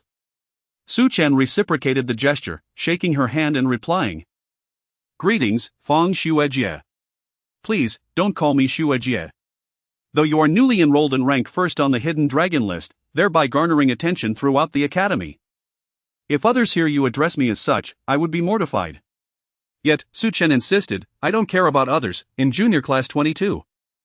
You all are my seniors. The group soon discovered that Su Chen was rather reserved in speech yet possessed an admirable character, contrary to their preconceived notions of arrogance. In no time, they congregated around him, exchanging lively chatter, and a sense of camaraderie blossomed within this so-called waste class, leaving Su Chen quite satisfied. Good day, Vice Dean. In the enrollment hall, 2 instructors were organizing student records when a portly elder entered, his unkempt hair resembling a bird's nest and a chicken leg in hand. Nodding, Xin Zhu approached the 2 instructors and remarked, I have heard that a madman has emerged from junior class 22. Amassing over 3,000 points during the hidden dragon competition and claiming the top position. I have come to review his records. Vice Dean, please have a look. They handed him a dossier containing detailed information about Su Chen. Su Chen, from the Su family in Panyu City, possesses the blood sword wheel. Before entering the academy, he was at the foundation level but advanced to the after participating in the hidden dragon competition, dominating the list with unparalleled force. Furrowing his brow, Qin Zhu expressed his dissatisfaction. This was acceptable before, but now that he has broken through to the and secured the top position, why is he still in the junior class, and particularly the lowest one? Vice Dean, we have arranged for him to progress, however. Su Chen insists on remaining in the junior class. What? Qin Zhu was taken aback. The 2 instructors wore expressions of helplessness and confusion, as this situation defied logic. Under normal circumstances, any student entering the academy would aspire to ascend, as it is said that individuals naturally seek higher ground. Why does he wish to remain in the junior class? Vice Dean, he did not elaborate. Should we force him? Before the instructor could finish, Qin Zhu waved his hand dismissively, smiling as he said, "Let him be. If he chooses to stay in the junior class, so be it. However, remember, his treatment must be equivalent to that of the advanced class students." Advanced class? The two instructors were increasingly astonished but refrained from questioning further, acknowledging the vice dean's authority within the academy, which far surpassed theirs. Qin Zhu was reputed to be the foremost vice dean of Donghuang Academy, a pinnacle figure at the. In the dormitory, the shabby independent unit was cleaned up by Shi Xiaoman and others in just half an hour, the weeds entirely removed, and under the scorching sun, it appeared relatively pleasant. Su Chen found this environment to his liking tranquil and undisturbed. His rise to the top of the hidden dragon list was an unintentional feat. Who could have anticipated that over 3,000 points would secure him such a position? He had initially intended to participate in the 100 battles competition, not for the sake of ranking, but to engage with students of the real Dan realm. Alas! Both the Hidden Dragon and 100 battles competitions were limited to a duration of 10 days. Su Shueti, the courtyard is now tidy. Let me share more about the academy. All right. As everyone gathered around the stone table, the fragrant aroma of tea wafted through the air. Su Chen lifted his cup and drank it all in one go. Wan Niyun smiled, saying, "Our Donghuang Academy stands as one of the most prestigious forces throughout Donghuang. Within the academy, there are numerous locations conducive to our cultivation, including the Martial Pavilion and Weapon Pavilion, where Chapter 32, Mutated Blood Wheel and Blood Oath. Apart from Xingyingshui, the 8 individuals each unleashed their respective blood wheels. In Su Chen's estimation, the blood wheels of these 8 were indeed of a low grade, and all were considered to be useless. It was no wonder that they were in the worst of the beginner classes. "Xingyingshui, what about your blood wheel?" Shi Xiaoman chuckled, saying, "I have some excellent news for you all. Xingyingshui has now awakened the mutated blood wheel, the Cloud Sparrow, which is a top-tier blood wheel in the Eastern Wasteland. I believe that throughout the entire academy, there are few who can suppress Xingyingshui's blood wheel." Upon hearing about the mutated blood wheel, the Cloud Sparrow, everyone except Su Chen was visibly shaken. Each of them knew what a mutated blood wheel implied, especially one of the Eastern Wasteland's top-tier blood wheels. They began to congratulate Xingyingshui one by one. After all, there were only 10 people in the worst of the beginner classes. And being able to witness one of their classmates awaken a mutated blood wheel was certainly a cause for celebration. It was all thanks to Su Chen's help, otherwise I would not have been able to reawaken the mutated blood wheel, Xingyingshui said.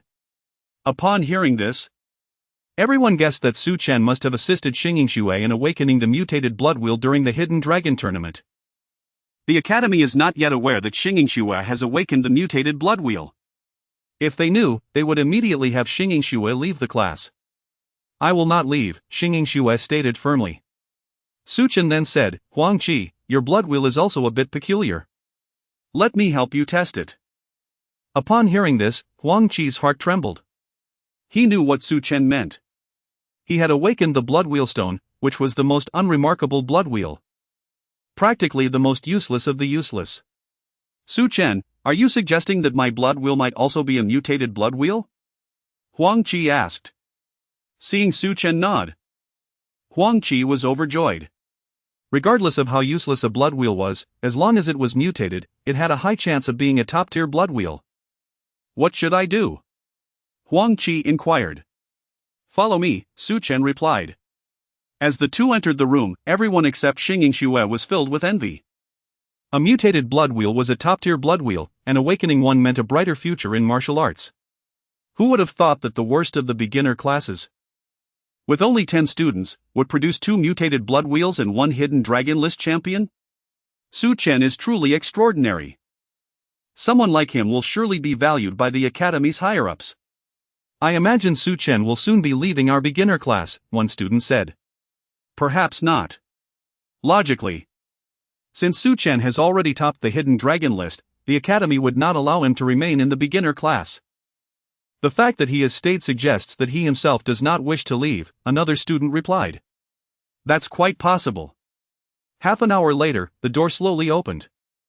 And the two emerged from the room. Fong Ju eagerly asked, "How did it go?" Su Chen smiled, saying, "I was right. Huang Qi has awakened the mutated blood wheel petrification." Petrification? Still a stone blood wheel? Someone asked. Huang Qi seemed to understand what everyone was thinking. He chuckled and immediately activated his blood wheel. A blood wheel materialized above his head, containing the faint image of a pale yellow stone. Petrification. To everyone's astonishment, a wine cup on the stone table in front of Huang Qi was instantly petrified, turning into a stone wine cup. Everyone gasped. Such a blood wheel was simply too domineering. Huang Qi knelt on one knee, preparing to bow to Su Chen, but Su Chen quickly helped him up. Huang Qi insisted on remaining kneeling, saying, "Since leaving my family, I was fortunate enough to enter the academy. I believed that in a few months I would be expelled from the academy due to my lack of talent. I am deeply grateful to you." The others sighed deeply. What Huang Qi said was true. The students in the worst of the beginner classes would undergo an assessment in 2 to 3 months. Those who failed to pass would be forcibly expelled from the academy. The law of the jungle was a harsh reality. No one cared about your efforts or experiences. Only talent and strength mattered. Now, I, Huang Qi, have awakened the blood wheel petrification, possessing one of the Eastern Wasteland's top-tier blood wheels. All of this is thanks to you. You are my benefactor, my second chance at life. I, Huang Qi, hereby swear that from this moment forward, Su Chen shall be my master. I will follow my master loyally, without any second thoughts. If I violate this oath, may I be struck by lightning and die a horrible death." As soon as he finished speaking, without giving Su Chen a chance to stop him, Huang Qi forcefully extracted a drop of essence blood and made a blood oath, forming a special mark that disappeared. It was the most domineering of blood oaths. And once formed, it could never be broken. Everyone was shocked that Huang Qi had made a blood oath, but upon reflection, it made sense. After all, Su Chen had essentially given Huang Qi a second life. A useless blood wheel and a top-tier mutated blood wheel were completely different concepts. With the reawakening of his mutated blood wheel, Huang Qi would embark on a completely different path. No matter where he went, no one would ever call Huang Qi trash again. Whichever faction Huang Qi wished to join, he would receive preferential treatment. The person who possessed a useless blood wheel had vanished. Looking at Huang Qi kneeling on the ground, having made a blood oath, Su Chen sighed deeply. It was too late to stop him. Helping Huang Qi up, Su Chen said helplessly, "Why did you do this? You don't understand my situation. Following me will put you in mortal danger." His words were meaningful, and everyone understood, including Huang Qi. "Master, please rest assured." "Stop," Su Chen interrupted. "Remember, never call me master. Since you are willing to follow me, you can call me young master from now on." "Yes." Huang Qi had now made a blood oath, vowing to follow Su Chen. Gratitude outweighed reason, as Su Chen had given him a second life, allowing him to reawaken his mutated blood wheel. Little did Huang Qi know that this decision would one day lead him to become a top-tier existence, shaking the continent. Of the 9, apart from Xingyin Shui and Huang Qi, who had awakened mutated blood wheels, the rest had useless blood wheels. Su Chen could see the deep envy in the eyes of the other 7. After all, no one wanted to possess a useless blood wheel. With a useless blood wheel, one would always be inferior, forever standing at the bottom. I just want to tell you all one thing, in this world, there is no such thing as a useless blood wheel, only lazy people. As long as you are willing to persevere, I, Su Chen, will find a way to help you. Thank you. Thank you, Su Chen. They expressed their gratitude, but they did not believe it in their hearts. A useless blood wheel was a useless blood wheel. Unless they reawakened a mutated blood wheel, their lives would be over. Let's go. We're going to the Myriad Beasts Pagoda to cultivate. It's my treat. Chapter 33, Seizing Positions. The Beast Tower, located in the northeastern part of the academy. Tower several hundred meters high, its exterior a somber gray-black adorned with intricate patterns and various depictions of mythical beasts. To enter the Beast Tower for training, one must exchange 100 points for a day's worth of cultivation. Within the tower, students are required to claim their own spots, as proximity to the center greatly enhances the benefits of their training. Su Chen brought 9 companions to the Beast Tower, directly paying 3,000 points for 3 days of training per person. Aren't you from the most inferior beginner class? How generous of you to squander 3,000 points for 3 days each. For worthless individuals like you, even entering the Beast Tower is a waste of points. Some students were unaware of the recent news that a member from the lowest beginner class had ascended to the top of the potential dragon ranking. Had they known, would they still dare to provoke? A bald young man approached with a smug smile. Many onlookers were present, yet no one dared to utter a word. Under normal circumstances, jeers would have erupted, but the atmosphere felt distinctly tense. The bald youth furrowed his brow, sensing something amiss, yet unable to pinpoint it, in his eyes. They were merely a group of worthless students. What's the matter, Fong Ju? Are you feeling indignant? You and your sister truly are two of a kind. If one is worthless, so is the other. Fong Ju and Fong Cheng were siblings.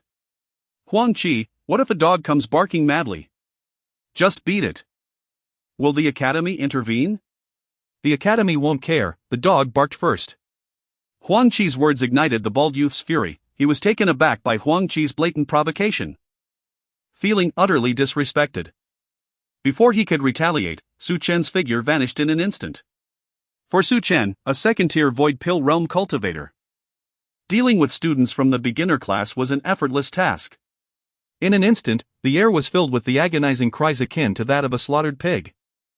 Su Chen showed no mercy. Those who acted foolishly must face the consequences. To avoid being provoked, one must instill fear within the academy wherever one goes. Strength is the ultimate truth. Without the need to slap, Su Chen delivered a barrage of kicks, not even engaging his blood wheel or martial techniques. After over 100 kicks, the bald youth appeared to swell threefold, his original features obscured, and his cries gradually diminished. The academy had rules. Unless a life and death contract was signed for a battle, no fatalities were permitted. What are you doing? Huang Qi stepped forward, saying, Teacher Zhao. He deliberately humiliated us and called us worthless. We were merely defending ourselves. Many were unsurprised, for Su Chen was the top-ranked student on the potential dragon list. A void pill realm cultivator. Although it was unclear why he remained in the beginner class. It was self-destructive for a Foundation realm student to insult someone of the void pill realm. Teacher Zhao nodded and gestured towards the youth lying on the ground, seemingly unconscious. Take him away. You are Su Chen? Yes. All is well, you may proceed inside. Thank you, Teacher Zhao. Huang Qi approached Su Chen and whispered, Boss. I can't help but notice that Teacher Zhao treats you differently. Let us go. Whether it's different or not is irrelevant. Inside the Beast Tower, a stark contrast existed between the interior and exterior. The tower was vast, seemingly endless, with spiritual energy that far surpassed that of the outside world. The prime positions at the center were already occupied, leaving only the less desirable corners available. The better the location, the more competition there was. Predominantly occupied by advanced or elite class students. Boss, there's no one there. Shaking his head, Su Chen understood the vast difference between good and bad positions. Training in a less favorable spot for 3 days equated to merely 3 days, while training in a prime location could yield the benefits of 6 or even 9 days. His points were not to be squandered. Having chosen to train in the Beast Tower, he was determined to secure the best position. In martial arts, one must compete. Without competition, how can one hope to reach the pinnacle of martial arts? Follow me. What does Su Shuedi intend to do? Huang Qi, undeterred, now followed Su Chen's lead. Whatever direction Su Chen chose, he would not stray. Sure, Xiaoman and the others did not object either. Misfortune would be shared, considering they were from the same class. And Su Chen's prowess as the top of the potential dragon list was beyond question. Arriving at the spot occupied by the intermediate class, Su Chen pointed at the 20 or so students before him and coldly declared, You all must vacate this position. My beginner class 22 will train here. Xiao Ming and Sure Chen's expressions darkened instantly, their faces contorted with anger. Had it been anyone else, they would have struck out, but this madman before them was different. Madman Su Chen had become notorious in the East Wilderness Forest, achieving a formidable reputation and amassing over 3,000 points, ascending to the top of the potential dragon list. Xiao Ming gritted his teeth, his face a mask of fury. Su Chen, do not push your luck. And if I do? You are welcome to stay. But if you wish to fight, I shall oblige.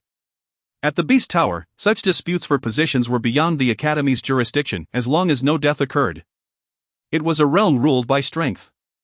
Those with power could claim the prime spots. Those without, unfortunately, had to settle for the corners. A fight? Are you brave enough? The answer was undoubtedly no. Previously, in the Forest Valley, even when 2 9th-tier Void Pill Realm cultivators joined forces, they could not defeat Su Chen.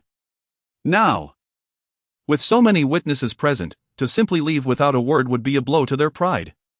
Humph. A delicate voice broke the tension as a stunning young woman in purple rose to her feet. With a heart-shaped face and elegantly arched brows.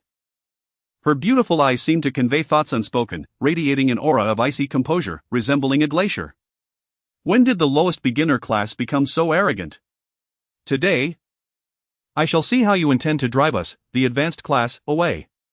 This was Shin Bingyue, the previous second-ranked student on the potential dragon list. A peak 9th-tier Void Pill Realm cultivator, merely a step away from the true pinnacle. She had opted not to participate in the contest for the potential dragon list this time. Instead choosing to break through her limits in the Beast Tower and ascend to the advanced class to compete for the 100 battles list. Rather than waste time on the potential dragon list. What she sought was personal advancement. The positions here represented the utmost limit for intermediate class students, as none dared provoke the advanced class or encroach upon their territories. Who would have thought that students from the most inferior beginner class would dare to seize their positions? Such a thing had never occurred before, and she wondered if the 10 from the beginner class had lost their minds. Otherwise, they would not engage in such foolishness. Observing Su Chen and Xiao Ming's furious expressions without retaliating against the 10, Shin Bingyue struggled to contain her anger. Sister Shin, be careful. Be careful of what? Shin Bingyue cursed inwardly, disparaging the two as worthless. Should one truly be cautious around the trash from the lowest beginner class? It was a source of embarrassment. If news of this spread, the reputation of the intermediate class would be utterly tarnished. What were they thinking to fear the lowest beginner class? It was utterly ridiculous. Boss. This is Shin Bingyue, the second-ranked student of the intermediate class, known for her Blood Will Ice and Snow technique, a peak 9th-tier Void Pill Realm cultivator. Second only to Tang Hao. She did not participate in the contest for the potential dragon list this time. Listening to Huang Qi's explanation, Su Chen expressed his impatience, stating, "There is an abundance of meaningless chatter, and we've wasted yet another 10 minutes. Since you are unwilling to concede your positions, I shall take matters into my own hands." Wait, we are willing to yield our spots. Su Chen and Xiao Ming rose, reluctantly accepting the reality before them. They had no desire to provoke Su Chen. Nor did they wish to engage in battle with someone so seemingly unhinged. There was simply no benefit to it. Sister Shin, let us concede the positions to them. Pathetic. If you wish to leave, then leave. Our intermediate class cannot afford to lose this person. Take care, sister. They refrained from further discussion, as Shin Bingyue was disinclined to hear any more of their words. Would they really dare to publicly confess that they had once been defeated by Su Chen in the valley, and that they had done so while collaborating? Certainly. They would not volunteer such information. As she watched the throng depart, Shin Bingyue noticed that only 4 remained behind her, and her anger simmered. The more she pondered the situation, the more incensed she became. Who could have anticipated that the esteemed members of the intermediate class would be intimidated by the weakest students of the primary class? It was utterly humiliating. Gazing at the handsome youth before her, Shin Bingyue coldly remarked, "I shall see what abilities you possess that allow you to act so arrogantly in my presence." Before Shin Bingyue could finish her tirade, Su Chen struck her forcefully across the face.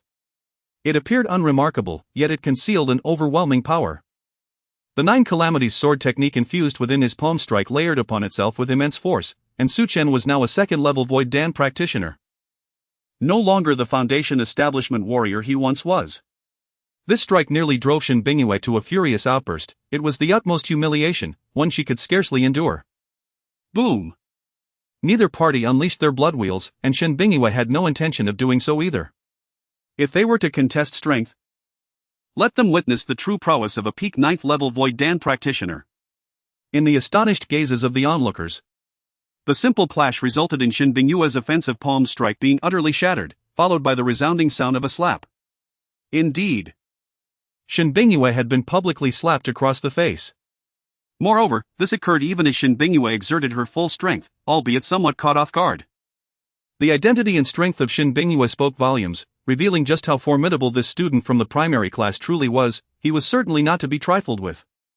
Impressive. Some students from the advanced class concurred. Chapter 34, The Grand Phoenix's gaze. Shen Bingyue was utterly stunned. She never anticipated that as a formidable practitioner at the 9th level of the virtual Dan realm, she would be unable to withstand even a single strike from her opponent. Which was a profound humiliation. Filled with rage, Shen Bingyue's eyes glimmered with a chilling murderous intent. This disgrace was unprecedented, and she charged fiercely at Su Chen, unleashing her blood wheel, ice and snow. The flurry of icy snow enveloped the surroundings, instilling an unbearable coldness. Shen Bingyue invoked her martial technique, frozen for 3 feet. Intent on freezing her adversary to death, unperturbed by the potential repercussions from the academy. Be careful, boss. However, Su Chen regarded her with indifference. The blood wheel of his sword swirled and coalesced, manifesting a shadow of a lethal sword as he executed the 9 Tribulations sword technique. The sound of the sword song resonated throughout the area, as a torrent of domineering and fierce sword energy began to surge, slicing through the icy tempest. 2nd level virtual Dan realm? How could someone in the virtual Dan realm possibly remain in the lowest class? There must have been a mistake by the academy. Perhaps they just recently entered the academy. That shouldn't be the case. It was indeed illogical. As the academy had a distribution system that would assign practitioners of the virtual Dan realm directly to intermediate classes, precluding them from remaining in the beginner class. Boom! Boom! Boom! Su Chen refrained from employing lethal force. His situation diverged from Shen Bingyue's. His purpose in coming to the Eastern Wilderness Academy was to buy time for himself and to intimidate the Su clan. He could not act recklessly. Without wasting a moment, Su Chen swiftly defeated Shen Bingyue, delivering a kick that sent her flying, landing right beside Xiao Ming and the others. Fang Zhu and the others, witnessing the unfolding scene, were left speechless. None had expected Su Chen to be so unyielding, especially since Shen Bingyue was renowned as one of the academy's beauties. The advanced class students did not intervene, choosing instead to find their own spots to cultivate. Su Chen paid no heed to the others and seated himself. Having discerned that the Beast Tower was indeed an excellent place for cultivation. Time was of the essence. It was not merely a matter of points, but rather a necessity to seize every moment to close the gap with Su Hao. Still in a daze, Huang Qi and the others gathered around Su Chen, encircling him. His voice resonated in their minds. Focus your minds and guard your essence. Follow the techniques I impart to you and cultivate alongside me. Remember, maintain a similar rhythm in your practice as I do. Su Chen had resolved to assist his classmates in enhancing their abilities while he still remained in the beginner class. Apart from Xingyin Xue and Huang Qi, the others had only a few months left before they risked failing their assessments and being expelled from the academy. He was unwilling to witness such a scenario, hence his decision to assist several of them. Impaired blood wheel? Even if Fang Zhu and the others cannot progress further in the future, at the very least, they can continue their cultivation in the academy. He derived a martial art from the ancient divine demon technique and imparted it to the 9 students, hoping that through this martial art and his chaos devouring technique, he could channel power into their bodies to aid their cultivation. As time passed, Su Chen divided the devoured power in half, retaining one portion for his own cultivation while distributing the other half to the 9 students. It became evident that Xingyin Xue and Huang Qi, who possessed awakened variant blood wheels, cultivated at a significantly accelerated pace compared to the other 7. With everyone else successfully breaking through by the next day, the remaining 7 students, with Su Chen's full support, also achieved their breakthroughs. This brought immense joy to all, as achieving such rapid progress in their cultivation levels was exceedingly challenging under normal circumstances. Now, they were truly grateful to Su Chen. As a result of assisting others, Su Chen himself advanced a level, ascending from the second level to the third level of the virtual Dan realm, which was quite commendable. Su Chen continued to circulate the ancient divine demon technique. After aiding others in their breakthroughs, he simultaneously operated the Grand Phoenix Nirvana technique, a martial art imparted by Luo Tianfei, which was remarkably powerful and could nearly rival the ancient divine demon technique. As he activated the Grand Phoenix Nirvana technique, a surge of nirvanic energy enveloped him. Suddenly, he sensed a cacophony of roars resonating within the beast tower, an unmistakable chorus of myriad beasts. What was happening? The Grand Phoenix and the Grand Dragon were among the pinnacle entities of the beast world, standing as superlative strongholds within the martial arts hierarchy. The esoteric knowledge of the Grand Phoenix Palace, particularly the Grand Phoenix Nirvana technique, was derived from the Grand Phoenix's legacy, and once Su Chen initiated it, it would trigger a resonance with the myriad beasts within the beast tower. This revelation took Su Chen by surprise. Where is Junior Su? The 9 practitioners, who had been in meditation, suddenly opened their eyes, their faces etched with astonishment at the inexplicable disappearance of Su Chen, completely at a loss as to what had transpired. In the illusory space, countless beast corpses were strewn about. The sound of crunching bones beneath their feet was excruciatingly jarring, sending chills down their spines. As Su Chen gazed upon the field of beast carcasses, he gradually comprehended that he had entered the illusory space of the beast tower. The reason for his entrance, he surmised, was undoubtedly linked to his activation of the Grand Phoenix Nirvana technique. Still channeling the Grand Phoenix Nirvana technique within him, Su Chen was uncertain whether entering the illusory space of the beast tower was a boon or a bane. A peculiar force enveloped the entire illusory realm, and it seemed that the Grand Phoenix Nirvana technique within him was receiving some form of guidance. A resounding phoenix cry erupted from Su Chen's being. In a moment of shock, he felt a magnificent phoenix materializing behind him, its grand presence exuding an overwhelming aura that suppressed all other beast energies within the illusory space. The beast tower itself was immensely powerful. Ever since the establishment of the Eastern Wilderness Academy and the acquisition of the Beast Tower, the Dean, Vice-Deans, and all the instructors had relentlessly hunted beasts, capturing their essence and souls to entrap within the tower. After countless years of accumulation, the Beast Tower now contained an unfathomable number of beast essences and souls. The Grand Phoenix? This was indeed the Grand Phoenix. Su Chen was equally astonished. He had not anticipated that, by sheer coincidence, he would cultivate to the core of the Grand Phoenix Nirvana technique within the Beast Tower. He believed that even Luo Tianfei might struggle to condense the Grand Phoenix. Feeling the imposing aura radiating from the towering phoenix, Su Chen clenched his fists tightly. This martial art was profoundly suited to him. Chapter 35, When Fate is Unjust. I shall defy destiny. The towering silhouette of the ancestral phoenix cast its disdainful gaze over the world, rendering all beastly apparitions subservient. Their colossal forms trembling in abject fear. This was the might of bloodline suppression. The ancestral phoenix, the most formidable beast in existence. Originally, Su Chen had intended to harness the power of the phoenix's illusion to devour the essence and souls of the beasts within the beast tower, believing that such an act would undoubtedly elevate his prowess by several ranks. However, before he could accomplish this, the majestic ancestral phoenix vanished, and Su Chen found himself departing the illusionary realm of the Beast Tower, returning to its interior. Upon the sudden return of Su Chen, the faces of Fang Zhu and others were etched with sheer astonishment. How had he managed such a feat? Without further inquiry, the scene shifted to a vast plaza. A young girl clad in delicate yellow stood before the hidden dragon rankings, her gaze fixed upon the name occupying the pinnacle position, Su Chen, blood sword wheel, her long raven-black hair danced in the breeze, and beneath her moonlight brows lay a pair of fox-like eyes, with a high-bridged nose and cherry lips. Her skin was as flawless as fresh snow, her figure tall and slender. Truly, she could be described in but one phrase: her glance could captivate a city, and a second glance could enthrall a nation. This girl was none other than Princess Ji Yoshi from the Pandeying dynasty. The blood wheel was a top-tier bloodline belonging to the seven-colored soul-devouring python. A decade prior, she had been sent to the Eastern Wilderness Academy, becoming a disciple under the vice principal. After 10 years of rigorous training, she had now reached the 7th level of the Golden Core realm, practicing in the elite class. Just days ago, royal news had reached her: her betrothed, Su Chen, had been stripped of his blood will by Su Hao of the Su clan and had been expelled from the family. A twinge of sadness gripped her. They had met a few times as children, and Su Chen had proven to be a commendable individual. Such a pity. The royal family had informed her that the engagement would soon be annulled, granting her autonomy over her own marriage. Ji Yoshi was acutely aware that her exceptional talent, coupled with her top-tier blood wheel, rendered the royal family heavily reliant upon her. Additionally, she possessed a formidable master.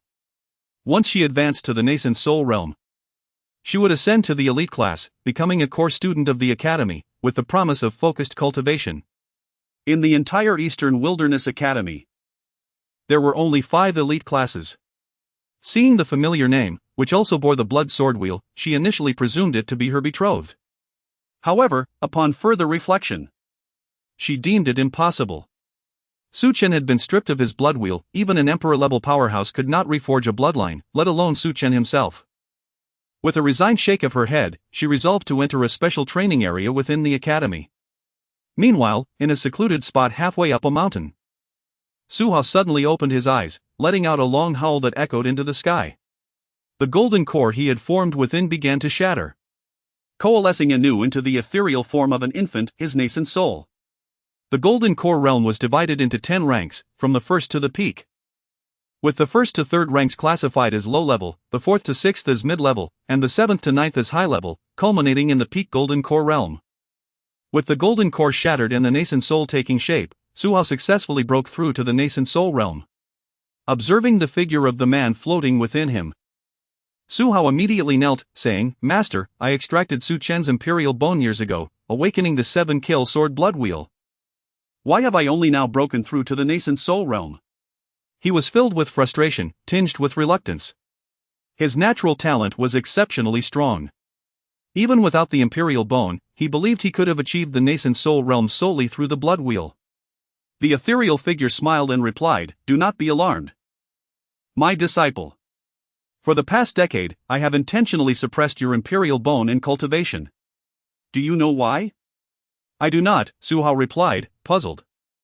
"Your imperial bone did not awaken within you, rather, you forcibly extracted it from another and temporarily fused it within yourself. While this may assist in swift elevation, as your cultivation grows, the imperial bone will not become your foundation but rather turn against you, ultimately consuming you entirely." "What?" Su Hao was utterly bewildered, his body trembling in fear at the master's words. The implications were daunting. "I have suppressed the imperial bone for a full 10 years. With my power, it would take another 10 years for the imperial bone to fully integrate with you. This imperial bone is exceedingly potent. Now that you have broken through to the nascent soul realm, the integration is complete. From this moment on, your cultivation speed will increase tenfold. Within a year, you shall reach the peak of the nascent soul realm and challenge the soul palace realm." His face illuminated with joy and excitement, he expressed, "Thank you, Master, for your guidance.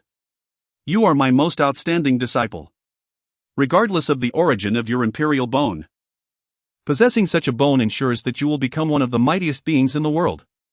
I shall not disappoint your expectations. Let us begin." Yes. Though Su Chen had lost his imperial bone, he possessed 3 overlapping blood wheels and had acquired the Chaos Devouring Tower, alongside training in the ancient divine demon art and the ancestral phoenix rebirth art. His opportunities far surpassed those of Su Hao. The outcome of their destined confrontation remained uncertain. 3 days later, 10 individuals departed the Beast Tower and returned to their dormitory.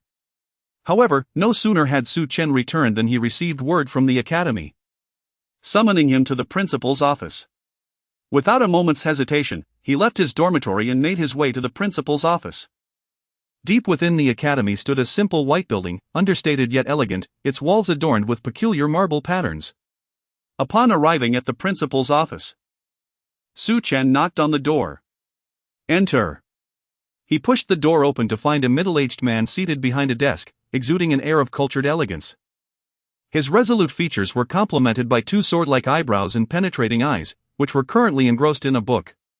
"Student Su Chen, I greet the principal." Setting the book aside, Lan Shang regarded Su Chen with satisfaction. "You bear a striking resemblance to your father." The mention of his father brought a pang of sadness to Su Chen's heart. His father now lay in a state akin to death, encased in the family's icy coffin, as if in a perpetual slumber. Sensing Su Chen's sorrow, Lan Shang continued. I do not favor those who seek to leverage connections. Your matters have been discussed with your grandfather. Within the academy, you shall not receive special treatment. Everything must be earned by your own merit, understood? Understood. Excellent. As for the Su clan and the Tang clan, I shall assist you in resolving those issues. As long as you remain in the academy, they shall not lay a finger on you. Su Chen had come to the Eastern Wilderness Academy to leverage its influence against the Su clan, creating more time for his cultivation. As for the Tang clan, it was evident that they were involved due to Tang Hao. The principal was already aware of Su Chen's actions in incapacitating Tang Hao's blood wheel. Trouble indeed follows you. You have only just entered the academy and already rendered Tang Hao's blood wheel useless. Su Chen remained silent, choosing not to dwell on the matter further. Lan Shang stated. Years ago, Su Hao stripped you of your imperial bone. Given his talent, he should have attained the Soul Palace realm by now. Yet, according to my information, he has merely just broken through to the high-level solid core realm. The high-level solid core realm encompasses levels 7 through 9. Even Lan Shang found this curious, as the fusion of the imperial bone should yield significant benefits in cultivation. Su Chen, too, felt a sense of doubt upon encountering Su Hao in the heavenly punishment forest. He had sensed that Su Hao's progress was not as rapid as anticipated. Although Donghuang Academy gathers all the prodigies of the East Wilderness, Su Hao's innate talent is not lacking. Having merged with his imperial bone, he should undoubtedly surpass his peers. Yet, what is the outcome? I shall assist you in investigating this matter, but you must comprehend that Su Hao, having integrated the imperial bone, will not be an easy opponent. If you seek vengeance, your priority should be diligent cultivation rather than creating trouble. Do you understand? Understood. You may go. Yes. Just as Su Chen turned to leave, the dean's voice echoed once more. My name is Lan Shang. Your father once saved me. Should you encounter an insurmountable issue, come directly to me. Nodding slightly, Su Chen refrained from looking back and opened the door to exit.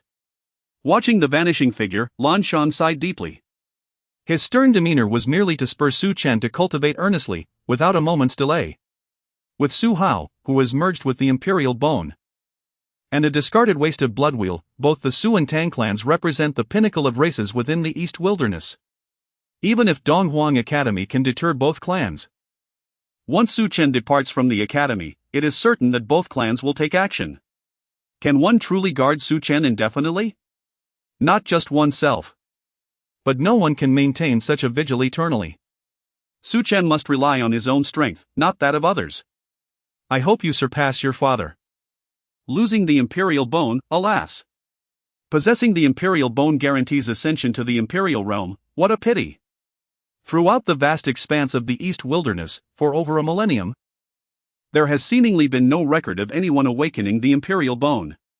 Su Chen is the first, yet due to the Su clan's weakness, he was not able to merge with the imperial bone in a timely manner, allowing Su Hao to seize the opportunity and integrate it for himself. Such is fate. Outside the office, seemingly hearing the dean's words, Su Chen clenched his fists tightly, his gaze resolute as he declared, My fate, I shall seize. If destiny is unjust, I shall defy the heavens and alter my fate. Whoever dares to obstruct me, I shall slay. Even if it is the heavens, I shall tread upon them. Su Hao. Wait for me. I, Su Chen, shall eventually seek you out within the Su clan to avenge the theft of the imperial bone and the destruction of the blood wheel. Chapter 36, The Incomplete Divine Demon Mirror and the Soul Cultivation. The Chi Pavilion, a repository for all treasures within the academy, allows students to exchange items as long as they possess sufficient points. Su Chen held 30,000 points in his possession, and naturally wished to visit the Chi Pavilion and the Martial Pavilion to see if there were any items of interest to him. The pure white structure was 2 stories high. Students from the beginner, intermediate, and advanced classes could only exchange goods and martial arts on the first floor of the Chi Pavilion. To access the second floor, one must be a student of the elite class. Upon arriving at the Chi Pavilion, Su Chen presented his identity jade token for registration and stepped inside. How vast! The first floor of the Chi Pavilion was indeed enormous, comparable to the size of a football field, with clusters of icy blue orbs arranged neatly. Far too numerous to count. In front of each icy blue orb, there was a description of the treasure along with the points required for exchange. Initially believing that his 30,000 points would allow him to redeem many items, he soon realized he could scarcely acquire anything of value. The Langia sword required 23,400 points for exchange. After reading its description, Su Chen understood its worth. If offered outside, it would likely be a coveted item. Gold coins? They were utterly useless for purchase. Celestial Bone Sword, 48,888 points required. Flying Spirit Tool, 190,000 points required. The mere mention of the Flying Spirit Tool stirred a sense of greed within Su Chen, for he understood the significance of such an item among spirit tools. He was well aware that no one could resist the allure of a flying spirit tool, yet with a staggering requirement of 190,000 points, it was prohibitively expensive. Observing the mere 30,000 points displayed on his identity jade token, he realized he could not even procure 1/6 of the cost for the flying spirit tool. Frustration washed over him, he could only gaze longingly at the treasures he could not possess. Tiangang Hammer, 120,000 points required. Cloud Sky Boots, 177,899 points required. He chose not to continue browsing, having discerned that with his meager 30,000 points, exchanging for any worthwhile spirit tools within the Chi Pavilion was nothing short of a jest. It was clear that any spirit tool attainable within that point range would be of little value. Just as Su Chen prepared to leave, a surge of energy from within his body, the ancient divine demon art, began to operate autonomously. He turned abruptly, scanning the vast first floor of the Chi Pavilion. The ability to evoke the ancient divine demon art indicated that this particular treasure was indeed extraordinary. Following the trace of divine energy, he moved toward a direction he felt compelled to explore. On the left, he noticed an unremarkable orb, covered in dust, suggesting it had been neglected for quite some time. An incomplete treasure, it required merely 10,000 points for exchange. No wonder it had been overlooked. The term incomplete treasure alone was likely enough to deter all potential seekers. As 10,000 points was no trivial sum, and no one wished to incur a loss. Without a moment's hesitation, he placed his identity jade token before the orb. In an instant, 10,000 points were deducted, leaving him with over 20,000 points. The orb vanished, revealing a mirror in his hand, both sides shattered. At that moment, he finally comprehended why this treasure was deemed incomplete. The handle bore the inscription Divine Demon, and Su Chen realized he held the so-called Divine Demon Mirror. Tower Spirit. Can this treasure be repaired? This was the crucial question for Su Chen, for if the Divine Demon Mirror could not be restored, his 10,000 points would have been wasted. Unsure of his own ability to mend it, he decided to consult the Tower Spirit. Soon, the Tower Spirit's voice echoed in his mind. To repair the Divine Demon Mirror, the master must engage in soul cultivation. However, you must remember that nurturing the Divine Demon Mirror will forge a unique bond with it. Should the mirror shatter, your soul will fracture alongside it. Additionally, the process of soul cultivation demands significant energy and time. Listening to the Tower Spirit's explanation, Su Chen felt a mixture of awe and trepidation. The meaning was clear: the sole method to restore the Divine Demon Mirror was through soul cultivation, which came with considerable risks. If the mirror were to break, his soul would be at stake, and the nurturing process would take considerable time. Fixated on the Divine Demon Mirror in his grasp, Su Chen ultimately opted for soul cultivation and sought guidance from the Tower Spirit on the method. It required a continuous infusion of his soul to nurture the Divine Demon Mirror, which would inevitably impact his martial arts cultivation, as the advancement of martial prowess is intrinsically linked to the soul. After weighing the risks and benefits, Su Chen resolved to proceed with the soul cultivation of the Divine Demon Mirror. Just then, he overheard someone calling out, "You are Su Chen from the beginner class, ranked first on the potential dragon list." The mirror in his hand vanished instantly as he turned to face Shen Bingyue, the woman he had nearly slain. Who dared to approach him? Su Chen said nothing, his face betraying a blatant disdain and mockery. The more he ignored her, the angrier she became. "My sister, Shen Bingyue, wishes to see you." Shen Bingyue, the sister of Shen Bingyue, was from the elite class, a 5th-level golden core cultivator, known for her bloodline of ice and snow. Regardless of her willingness to accept the situation, Shen Bingyue knew all too well that her own strength could not match Su Chen's. A mere newcomer to the academy had managed to seize the first rank on the potential dragon list, which spoke volumes. She had no choice but to seek assistance from her sister. Although she felt this was beneath her dignity and feared being the subject of ridicule, she was desperate to regain her reputation. To simply disregard her? To be dismissed? Infuriated, Shen Bingyue seethed. Su Chen, do not be so arrogant. My sister hails from the elite class. And what of the elite class? Su Chen had no interest in further discourse. He suddenly remembered his need for a larger spatial ring. The one he currently possessed was far too small and would soon prove insufficient. Don't act recklessly, sister. Just then, a woman entered, bearing striking resemblance to Shen Bingyue, but her aura was far colder. Clad in pristine white, she perfectly accentuated her figure. Shen Bingyue, from the elite class. Upon seeing Shen Bingyue, many male students brightened, for she was considered even more beautiful than Shen Bingyue. Even within the entire academy, she was renowned as a beauty, attracting numerous admirers. Approaching her sister, Shen Bingyue regarded the audacious young man before her, stating coldly, to bully women relying on a few tricks, Junior. You truly bring honor to men. I am quite impressed, which is why I took the time to see what kind of person you are.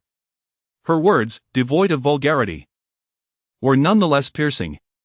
Shen Bingyue's gaze was frigid as she glared at the young man. Had eyes been capable of killing, Su Chen would have perished countless times already. Chapter 37, truly shameless. Displaying not a hint of anger, Su Chen appeared to completely disregard the situation. Sighing in resignation, he coldly mocked. What a den of snakes and rats. You would do well to keep your distance from me, otherwise, you shall remember this encounter for eternity. How audacious. The surrounding students raised their thumbs in admiration. A student from the junior class, despite ranking on the potential dragon list, stood no chance against the elite class members. The elite class boasted individuals at the golden core stage, and Shen Bingyue, hailing from elite class 2, was a formidable level 5 golden core cultivator with the bloodline awakening of ice and snow. The prospect of a void core cultivator challenging a golden core cultivator was utterly futile. Su Chen, do not be so arrogant, in front of my sister. You shall not act with such impudence. Attempting to quell her sister's fury, Shen Bingyue was nonetheless curious, unable to fathom the source of Su Chen's audacity. Was it merely because he ranked first on the potential dragon list? The Donghuang Academy comprised 2 lists, the potential dragon list and the 100 battles list. It could be said that even the last-ranked student on the 100 battles list could effortlessly defeat the top student on the potential dragon list. This disparity was rooted in their respective realms, an unbridgeable chasm. She is your sister, not mine. Why should I restrain myself? Frankly, you two are simply asking for ridicule. I have no time for you both, remove yourselves from my sight.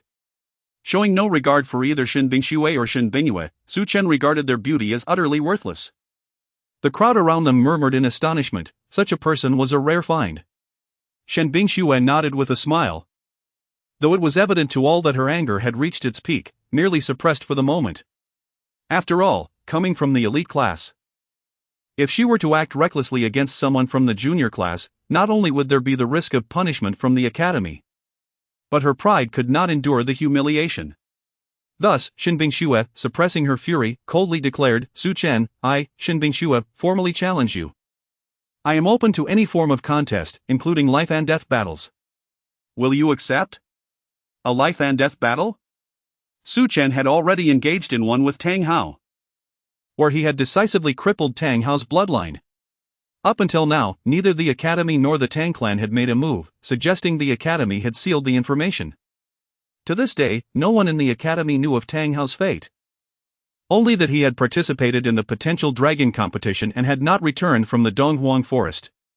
Su Chen smiled, his face alight with amusement yet steeped in deep mockery and disdain. How shameless! You, a student from the elite class, dare challenge a mere junior class student like me? I must ask, are you at the bottom of the elite class and seeking validation from me? Such blatant contempt. The crowd gossiped, for it was unprecedented for an elite class student to challenge a junior class student, especially the lowest ranked among them. You are shameless. I am shameless? The shameless ones here are your 2 sisters, especially your elder sister. If you wish for a life and death battle, wait until I enter the elite class. And then you shall see the vast gulf between us. Shen Bingxue, however, coldly retorted with a smile, with your capabilities, you aspire to join the elite class? 3 years, 5 years, or 10 years from now, by the time you enter the elite class, I shall have already attained the royal class. She looked down upon Su Chen, believing herself a genius. Even if she could not dominate the academy, she was confident in her prowess to reach the royal class. Whether you can enter is not your concern, Su Chen replied with visible disdain. He found her type utterly repugnant. As for accepting the challenge, he was no fool. He would not be so reckless. Despite his confidence in his abilities, Su Chen acknowledged that he was still incapable of defeating a golden core cultivator. One must endure minor grievances to achieve grand designs. If you cannot contain yourself, you shall be the one to suffer humiliation. Even if I refuse, no one will mock me. Instead, it will be you who becomes the laughingstock for a member of the elite class challenging the lowest ranked in the junior class. Not falling for the trap, Shen Bingshue's gaze sharpened. She had hoped that if Su Chen accepted the challenge, she would teach him a lesson. However, at this juncture, she could not afford to act. Maintaining her dignity was paramount, and she did not wish to become the academy's joke. You are impressive. Sister, we shall take our leave. As she turned to leave with her sister, Shen Bingyue, unable to contain her frustration, exclaimed, he is truly not a man. Whether I am a man can only be determined in bed. You are shameless. As the two departed, many students around cast admiring glances at Su Chen. After all, who among the junior class would dare speak so boldly? Even Tang Hao, who was hailed as the top student of the junior class, would not have the audacity. Not dwelling on the matter any further, Su Chen chose to ignore it and began to search for other opportunities. In the far corner of the first floor, a collection of spatial rings appeared, devoid of light or aura, merely displayed within glass cabinets. They varied in rank, some exchangeable for 3,000 points, while others required over 1,000,000 points. Su Chen surmised that the rings requiring over 1,000,000 points would likely possess considerable spatial capacity, but for now, he could only gaze at them longingly. He withdrew 10,000 points to exchange for a spatial ring of modest rank. His visit to the equipment pavilion had yielded satisfactory results, acquiring both the shattered demon mirror and a spatial ring. Initially intending to visit the martial pavilion, the assortment of treasures and their exchange points in the equipment pavilion dissuaded him from that plan. He believed that with only 10,000 points remaining, he would not be able to obtain any worthwhile martial arts from the martial pavilion, thus, he saw no reason to waste time. As Su Chen prepared to leave the equipment pavilion, he spotted Yi Fei and Chu Yang waiting outside, seemingly for someone. He smiled and inquired, "What brings you two here?" Having previously met in the Dongwang forest, where Su Chen had taken their points only to return them, the four had inadvertently forged a friendship. Chu Yang hesitated, while Yi Fei appeared anxious. "Are you looking for me?" Yi Fei nodded, saying, "Su, something has happened to Bai Li." "What is it?" Bai Li encountered an ambush from a demon beast in the Dongwang forest and sustained severe injuries. Her life force is dwindling, and only the academy's Longyan pill can save her.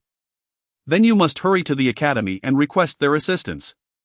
Shaking his head, Chu Yang lamented, "The academy has rules. If one is injured, they must resolve it themselves. To obtain a pill, one needs to exchange points at the pill pavilion. A single Longyan pill costs over 100,000 points." Not continuing further, the helplessness in Chu Yang's tone was evident. The academy indeed exhibited a certain indifference to suffering. Yet Su Chen understood the academy's regulations. After all, it was not a charitable establishment. If the academy were to assist one individual, it could not sustain itself in the long run. Once the academy set a precedent by providing the Longyan pill, it would not bode well for its future. Now that they had sought him out, Su Chen realized he could not stand idly by. He could be ruthless towards enemies, eradicating them without hesitation. But he must assist friends. Although he had only met Bai Li once and had encountered minor conflicts, he admired her character and kindness. Since he regarded them as friends, he could not turn a blind eye. Go back and take good care of Senior Bai Li. As for the Longyan pill, I shall find a way. Upon hearing the news, Chu Yang and Yi Fei felt a surge of joy in their hearts. Their visit to Su Chen was prompted by his esteemed position at the top of the Qianlong rankings, which they hoped might persuade the academy to bestow upon them a dragon lizard pill. They clasped their fists in respect towards Su Chen, expressing their gratitude without uttering a word, as their sentiments were understood in silence. As they departed, Su Chen contemplated the identity jade token in his hand. He recognized that the over 10,000 points he possessed would undoubtedly fall short of securing the dragon lizard pill. He was acutely aware that the academy would not set a precedent for him, nor did he believe he possessed the requisite strength or status. With a firm resolve to act when necessary, Su Chen decided to pay a visit to the dean's office. Before the white edifice, Su Chen sighed deeply, never anticipating that he would proactively seek assistance so soon, driven by the conviction that it was worthwhile for a friend. He knocked and entered, finding the dean seated behind the desk, sipping tea. "Su Chen? Do you require my assistance?" Dean Lan Shang inquired, slightly taken aback. "Dean Lan, I am in need of a dragon lizard pill, yet my points are insufficient for an exchange. I must request one from you," Su Chen stated directly, eschewing any circumlocution. Shaking his head, Lan Shang replied with a smile, "I cannot grant you that. You should understand the academy's regulations. Any elixir requires points for exchange. Your points are inadequate, and that is a matter for you to rectify." The refusal was unequivocal. "If I were to make an exception for you, every student would come seeking favors from me or the academy. How could we manage that? Since the establishment of the academy, such precedents have never occurred, and I will not initiate one now." With a resigned sigh, Su Chen had anticipated this outcome. The unavailability of the dragon lizard pill would jeopardize Bai Li's well-being. Unwilling to concede defeat, he bowed again and implored, "Dean Lan, apart from the points exchange, what must I do to obtain a dragon lizard pill?" "I must acquire it." The insistence in his words underscored the gravity of his determination. Lan Shang scrutinized the young man before him and eventually nodded, saying, "There is a way for you to obtain the dragon lizard pill without using points. Furthermore, you would have unrestricted access to the martial pavilion, weapon pavilion, and pill pavilion, where you may select any item that catches your eye." "Please, Dean," Su Chen urged, though devoid of elation. He fully comprehended that there are no free lunches in this world. The possibility of acquiring the dragon lizard pill and selecting an item it will undoubtedly hinted at an underlying complexity. Chapter 38, The Tribulation Valley. Where heavenly tribulations roar with a gentle smile, Lan Shang elucidated, in the northeastern sector of the academy lies the Tribulation Valley, a unique locale where heavenly tribulations naturally form. Any martial artist may expend their merit points to enter and cultivate within. This marked Su Chen's inaugural hearing of the Tribulation Valley. The Tribulation Valley is fraught with peril. Even the elite students of the imperial class, including the esteemed faculty, may only cultivate in its periphery, unable to venture into the epicenter. At the very heart of the Tribulation Valley stands the Tribulation Stairway. Legend has it that this stairway comprises 99 steps, each imbued with the terrifying might of heavenly tribulation. Should you ascend to the 99th step, I shall, as an exception, bestow upon you a dragon saliva pill. Furthermore, you shall be permitted to visit the martial pavilion, the pill pavilion, and the weapon pavilion, selecting one item from each." "Understood." Su Chen turned to depart, discerning from Lan Shang's words the immense difficulty inherent in scaling the tribulation stairway. Yet, he had no alternative. For he could not idly stand by while his friend faced imminent demise. He simply could not. "I wish to impart to you that since the founding of the Eastern Wasteland Academy, only the inaugural dean, who discovered the Tribulation Valley, has ever reached the summit of the Tribulation Stairway. In the millennia since, none have replicated this feat." Observing the receding figure, the smile gradually faded from Lan Shang's countenance. "I hope you can ascend to the pinnacle of the Tribulation Stairway, thereby compensating for the lost opportunity of the Emperor's Bone. This is all I can do for you. Su Chen, your son is exceptional. I shall watch over him diligently." A sigh resonated softly. Upon exiting the dean's office, Su Chen proceeded directly towards the northeastern quadrant of the academy. Having resolved to aid Bai Li, he was determined to explore every avenue. The Tribulation Valley, nestled deep within the northeastern confines of the academy, is regarded as one of its forbidden zones, accessible only to the academy's students and faculty, including the vice-deans. Each entry into the Tribulation Valley necessitates the exchange of 1,000 merit points, granting unlimited sojourn, with the Academy disclaiming all responsibility for matters of life and death. The Tribulation Valley is fraught with peril. A moment of carelessness may result in demise beneath the heavenly tribulations. Precisely for this reason, while the Tribulation Valley is esteemed as one of the Academy's sacred cultivation grounds, few students dare to venture within. And even those who do typically confine themselves to its periphery. Upon Su Chen's arrival, only a few dozen individuals were in the process of exchanging merit points. Fellow student, do you also wish to enter the Tribulation Valley? Choosing to disregard the inquiry, Su Chen, acutely aware of Bai Li's precarious state, could not afford to squander any time. He surged to the entrance and presented his identity jade pendant to the instructor. The instructor, though furrowing his brow, refrained from comment and facilitated Su Chen's entry into the Tribulation Valley. The instant Su Chen stepped into the Tribulation Valley, a terrifying aura of lightning tribulation assailed him. Gazing upon the tempestuous scene before him, Su Chen was momentarily stunned. Thunderclouds densely shrouded the valley, while countless bolts of lightning wreaked havoc, viciously tearing through every inch of space, and the thunderous roars sent tremors through one's eardrums. Furious gales howled, and lightning raged. Such was the Tribulation Valley. Though not an authentic descent of heavenly tribulation, the unique tribulations coalesced over millennia were not to be underestimated. Sensing the terrifying lightning aura relentlessly encroaching upon him, Su Chen was acutely aware that the periphery of the Tribulation Valley was indeed a sacred cultivation ground, where peril and opportunity coexisted, potentially yielding unexpected boons. Without the slightest hesitation, Su Chen ventured deeper into the Tribulation Valley, for, as the dean had indicated, the Tribulation Stairway lay concealed at its very center. Deeper within the periphery. Just as Su Chen was poised to delve further, a voice cautioned, "Junior brother, beyond this point lies the depths of the Tribulation Valley, where the emanating heavenly tribulations can instantly devour nascent soul realm martial artists." Turning towards the speaker, he beheld a woman with raven tresses cascading down her back. Phoenix eyes as radiant as the moon, a prominent nose complementing her cherry lips, and skin as delicate and pristine as snow. She was truly a vision of beauty. Ji Yoshi? From the woman's features, Su Chen faintly discerned the visage of his betrothed, Princess Ji Yoshi of the Pan Ding dynasty. In their youth, they had been childhood sweethearts. Due to his father's reputation as the foremost expert in the Eastern Wasteland, the royal family had repeatedly sought to arrange their union.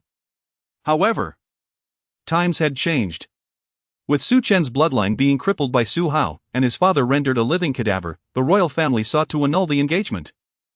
Though he still possessed the betrothal agreement, Su Chen was of the opinion that, should the engagement be dissolved, it was he who would be divorcing Ji Yoshi.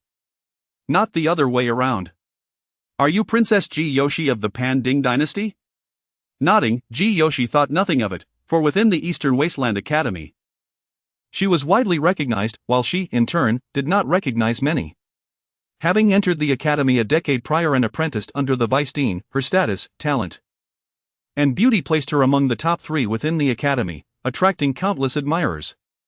Indeed, it is her. Su Chen had merely been speculating, for the woman bore a striking resemblance to the figure in his memory. He had not anticipated that it was truly Ji Yoshi. Harboring no goodwill towards her, he resolved to settle the matter of their engagement with Ji Yoshi once he had resolved his affairs with Su Hao. Observing the youth's cold indifference towards her, Ji Yoshi furrowed her brow, seemingly taken aback by his lack of appreciation.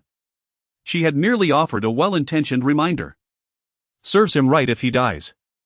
Resuming her meditation, Ji Yoshi was in the process of breaking through to the 8th level of the Golden Core realm. However, upon seeing junior brothers and sisters, she could not help but offer a word of caution, for she was acutely aware of the perils that lay ahead. The periphery of the Tribulation Valley was already exceedingly dangerous, demanding her utmost caution lest she perish beneath the heavenly tribulations.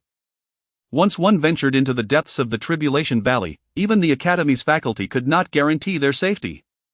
Precisely for this reason, few students dared to tread into the depths of the Tribulation Valley, including those of the imperial class. This individual was clearly not from the imperial class, nor even the elite class. Arrogance and overconfidence came at a price. Rumbling sounds reverberated throughout the depths of the Tribulation Valley, where serpentine bolts of lightning raged. colliding violently with space and transforming into relentless tsunamis of suppression. The roars of thunder grew ever more deafening, crashing down upon Su Chen, causing the surrounding space to tremble violently. Even Su Chen dared not be careless. He immediately activated the Primordial Godfiend art and the Chaos Devouring art, generating a surge of Godfiend aura that formed a protective barrier around his body. To ensure absolute safety, Su Chen even employed the Chaos Devouring art to absorb the surrounding power of heavenly tribulation. You seek to destroy me?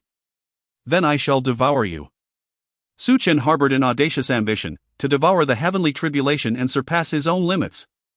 This was undoubtedly a perilous undertaking. Would anyone else dare to attempt such a feat? They would likely not even entertain the thought, yet he dared to do so. Terrifying, surging lightning poured forth relentlessly, carrying with it an oppressive aura of heavenly tribulation that left Su Chen feeling somewhat breathless. His face etched with solemnity, Su Chen dared not be careless, immersing himself entirely in the task at hand. He could not afford the slightest misstep, for otherwise he would not only fail to rescue Bai Li but also risk forfeiting his own life. The burial tribulation brush materialized in his hand. This treasure was also capable of summoning heavenly tribulations, though he was currently unable to unleash its full potential. With utmost haste, he began to inscribe formations around himself, creating a colossal vortex. Positioned at the vortex's center, he avoided direct contact with the surging lightning.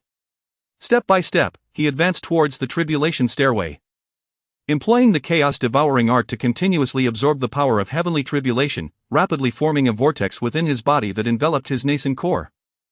He instantly surpassed his own limits, ascending from the third level of the nascent core realm to the fourth, stabilizing at the peak of the fourth level.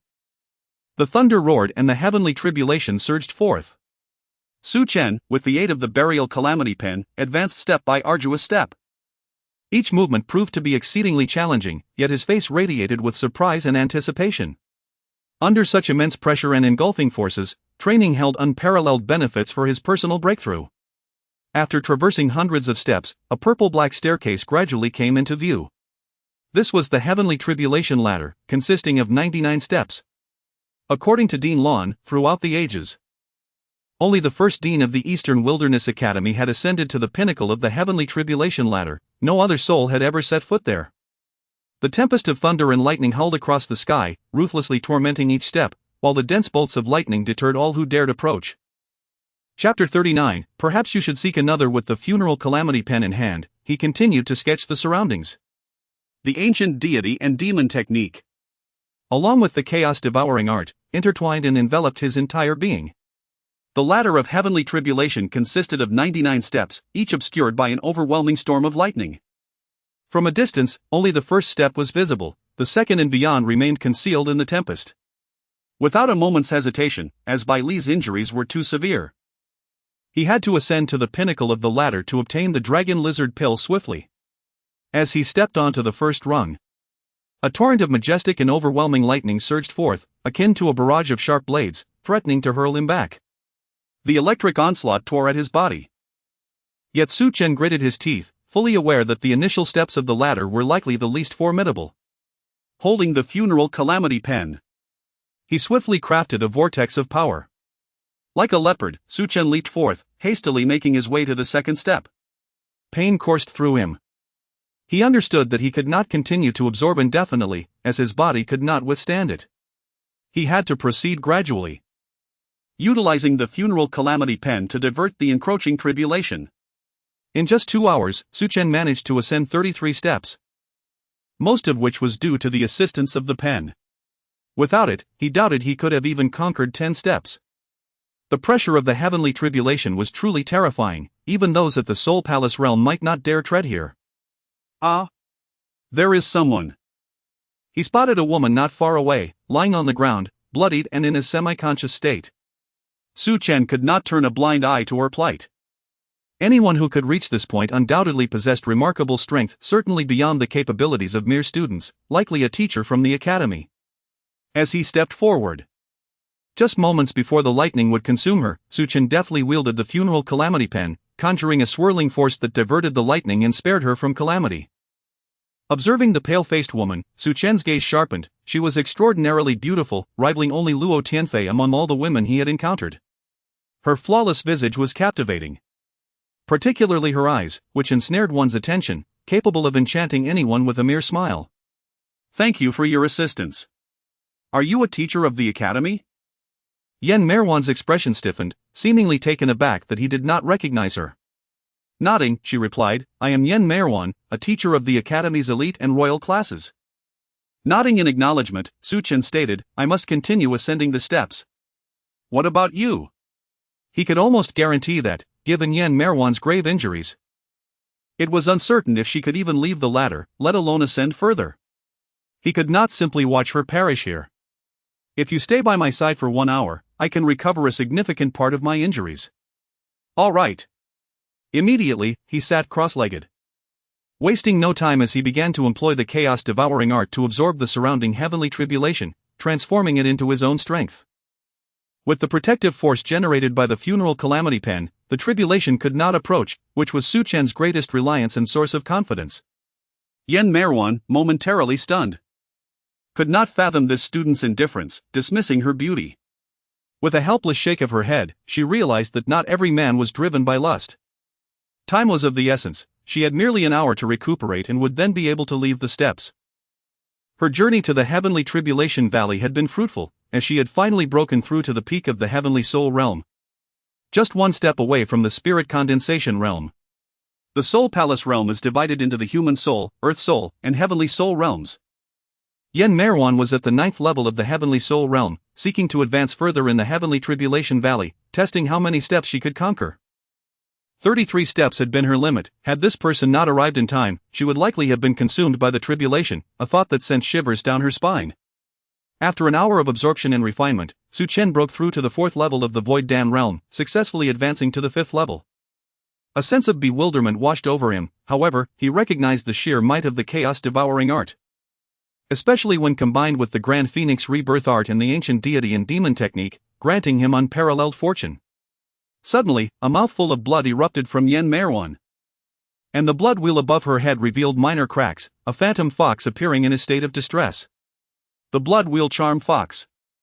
Su Chen gazed at the blood wheel she possessed, astonished. It was a bewitching blood wheel that, at higher levels, could ensnare enemy souls with a mere glance, driving them to madness or even suicide. While the charm fox was not a top-tier blood wheel, it was indeed among the most unique. The heavenly tribulation was its nemesis, leaving Su Chen speechless. Had Yen Merwan refrained from releasing the blood wheel, everything would have been manageable. He believed that with his funeral calamity pen, she could have easily recovered and exited the steps. But now, the circumstances had drastically changed. The relentless tide of heavenly tribulation continued to batter Yen Merwan. And despite his efforts with the pen, more and more cracks appeared on her blood wheel. If this continued, not only would Yen Merwan be unable to leave the steps, but she might also perish on the spot. Su Chen noticed that the seductive allure in her eyes was unbearable for any man. A charm likely derived from the blood wheel charm fox. Again? After being forced by Luo Tianfei, he had already lost his innocence. He had no desire to repeat that experience. "Could you assist me with a favor?" "Speak." "My blood wheel charm fox is under the suppression of the heavenly tribulation, and cracks have appeared. The charm fox cannot contain it. I need to find my other half to merge. Only by sharing a bed with you can I preserve my blood wheel from shattering." Had she possessed even the slightest alternative? Yen Merwan would not have made such a request. Renowned as the first beauty of Donghuang Academy, at the peak of the heavenly soul realm and merely a step away from the spirit condensation realm, she had maintained her pristine reputation. She would not wish to resort to such measures under any other circumstances, yet facing life and death, she found it impossible to remain composed. Was she to simply await her demise? With no other options, there was only this young man present. Regardless of her reluctance, she had no choice but to seek his aid, and fortunately, he was quite handsome and not overly lustful. Furrowing his brow, Su Chen felt utterly exasperated. Why was he always embroiled in such situations? Having already endured Luo Tianfei's advances, now he faced Yen Merwan. All he sought was to ascend the ladder of heavenly tribulation. And yet he found himself entangled in this predicament. Perhaps you should seek another. Nonsense. If I could find someone else, would I need to seek you? I, Yen Meirwan, am the first beauty of Donghuang Academy, surely I am worthy of your assistance? As he wielded the funeral calamity pen, sketching vigorously around him, he understood the gravity of the situation. Should Yen Meirwan truly resort to force, he might not withstand her onslaught. Her cultivation far surpassed his own. And given the peculiar environment, he found himself in a tragic cycle of repeated assaults. I, Yen Meirwan, promise that after this, I will grant you the greatest reward. Watching the increasingly intense desire in Yen Meirwan's gaze, Su Chen ultimately chose to relent. After all, saving a life was worth more than constructing a grand pagoda. He could not simply stand by and watch the blood wheel shatter. With the funeral calamity pen enveloped in the aura of deities and demons, it began to draw patterns autonomously, as Su Chen slowly approached Yen Meirwan. At that moment, Yen Meirwan's complexion flushed crimson, resembling a ripe apple. Chapter 40, a mere half-step away the blood wheel exhibited a crack, urgently necessitating a union to resolve the crisis. Yen Mei's blood wheel was particularly unique. The enchanting fox within it required a male-female fusion to alleviate its peril when subjected to the tribulations of heaven. This battle persisted for a full 3 hours. A resounding fox cry and the cry of a phoenix reverberated throughout the entire tribulation staircase. As Su Chen sensed the cultivation within him, he was astonished to realize he had consecutively broken through 3 levels, ascending from the 5th level of the Void Dan realm to the 8th level. He had not anticipated that his recent union with Yen Mei would provoke the ancestral phoenix's rebirth technique to operate autonomously, harmonizing perfectly with the secret arts exhibited by Yen Mei's enchanting fox. Not only Su Chen, but Yen Mei's cultivation also surged 3 levels, transitioning from the pinnacle of the celestial soul realm directly into the 3rd level of the form and spirit realm. The realms of focus are divided into the form and spirit realm, the refining spirit realm, and the consolidation realm. It was truly unbelievable. With a resigned smile, she realized that she had not expected to elevate alongside him, and moments ago, she seemed to have heard a phoenix's call emanating from within her body. I still do not know your name. Class 22, Su Chen. The worst beginner class? Upon hearing that Su Chen hailed from the most inferior class, Yen Mei appeared quite astonished. After a moment of contemplation, she remarked, if you wish to enter the elite class, I can arrange it. No need. I am quite content in the beginner class. Are you planning to continue? Yes, I have matters to attend to. You should return first. I will find you once I return to the academy. All right. Yen Mei's injuries had nearly healed, and she chose not to linger any longer. Their situation had come upon them rather abruptly, and she found it somewhat difficult to confront. In order to alleviate the awkwardness, she opted to leave and discuss everything once they returned to the academy. Taking a deep breath, Su Chen acknowledged that the recent events had indeed been unexpected, however. Since they had transpired, he would not choose to evade them. It is quite normal for a man to have multiple partners. Fortunately, both Luo Tianfei and Yen Mei were extraordinary beauties, unparalleled in Donghuang. Yet, there was a slight flaw: neither of his 2 women had developed their relationships gradually, rather. They had approached him with force, and both were formidable in their own right. The skies raged with thunder and lightning, mercilessly tormenting each step of the staircase. Accompanied by the deafening roars of thunder, Su Chen resolved not to procrastinate any longer. With the funeral calamity pen in hand, he pressed onward to the 34th step. 34th step. 35th step.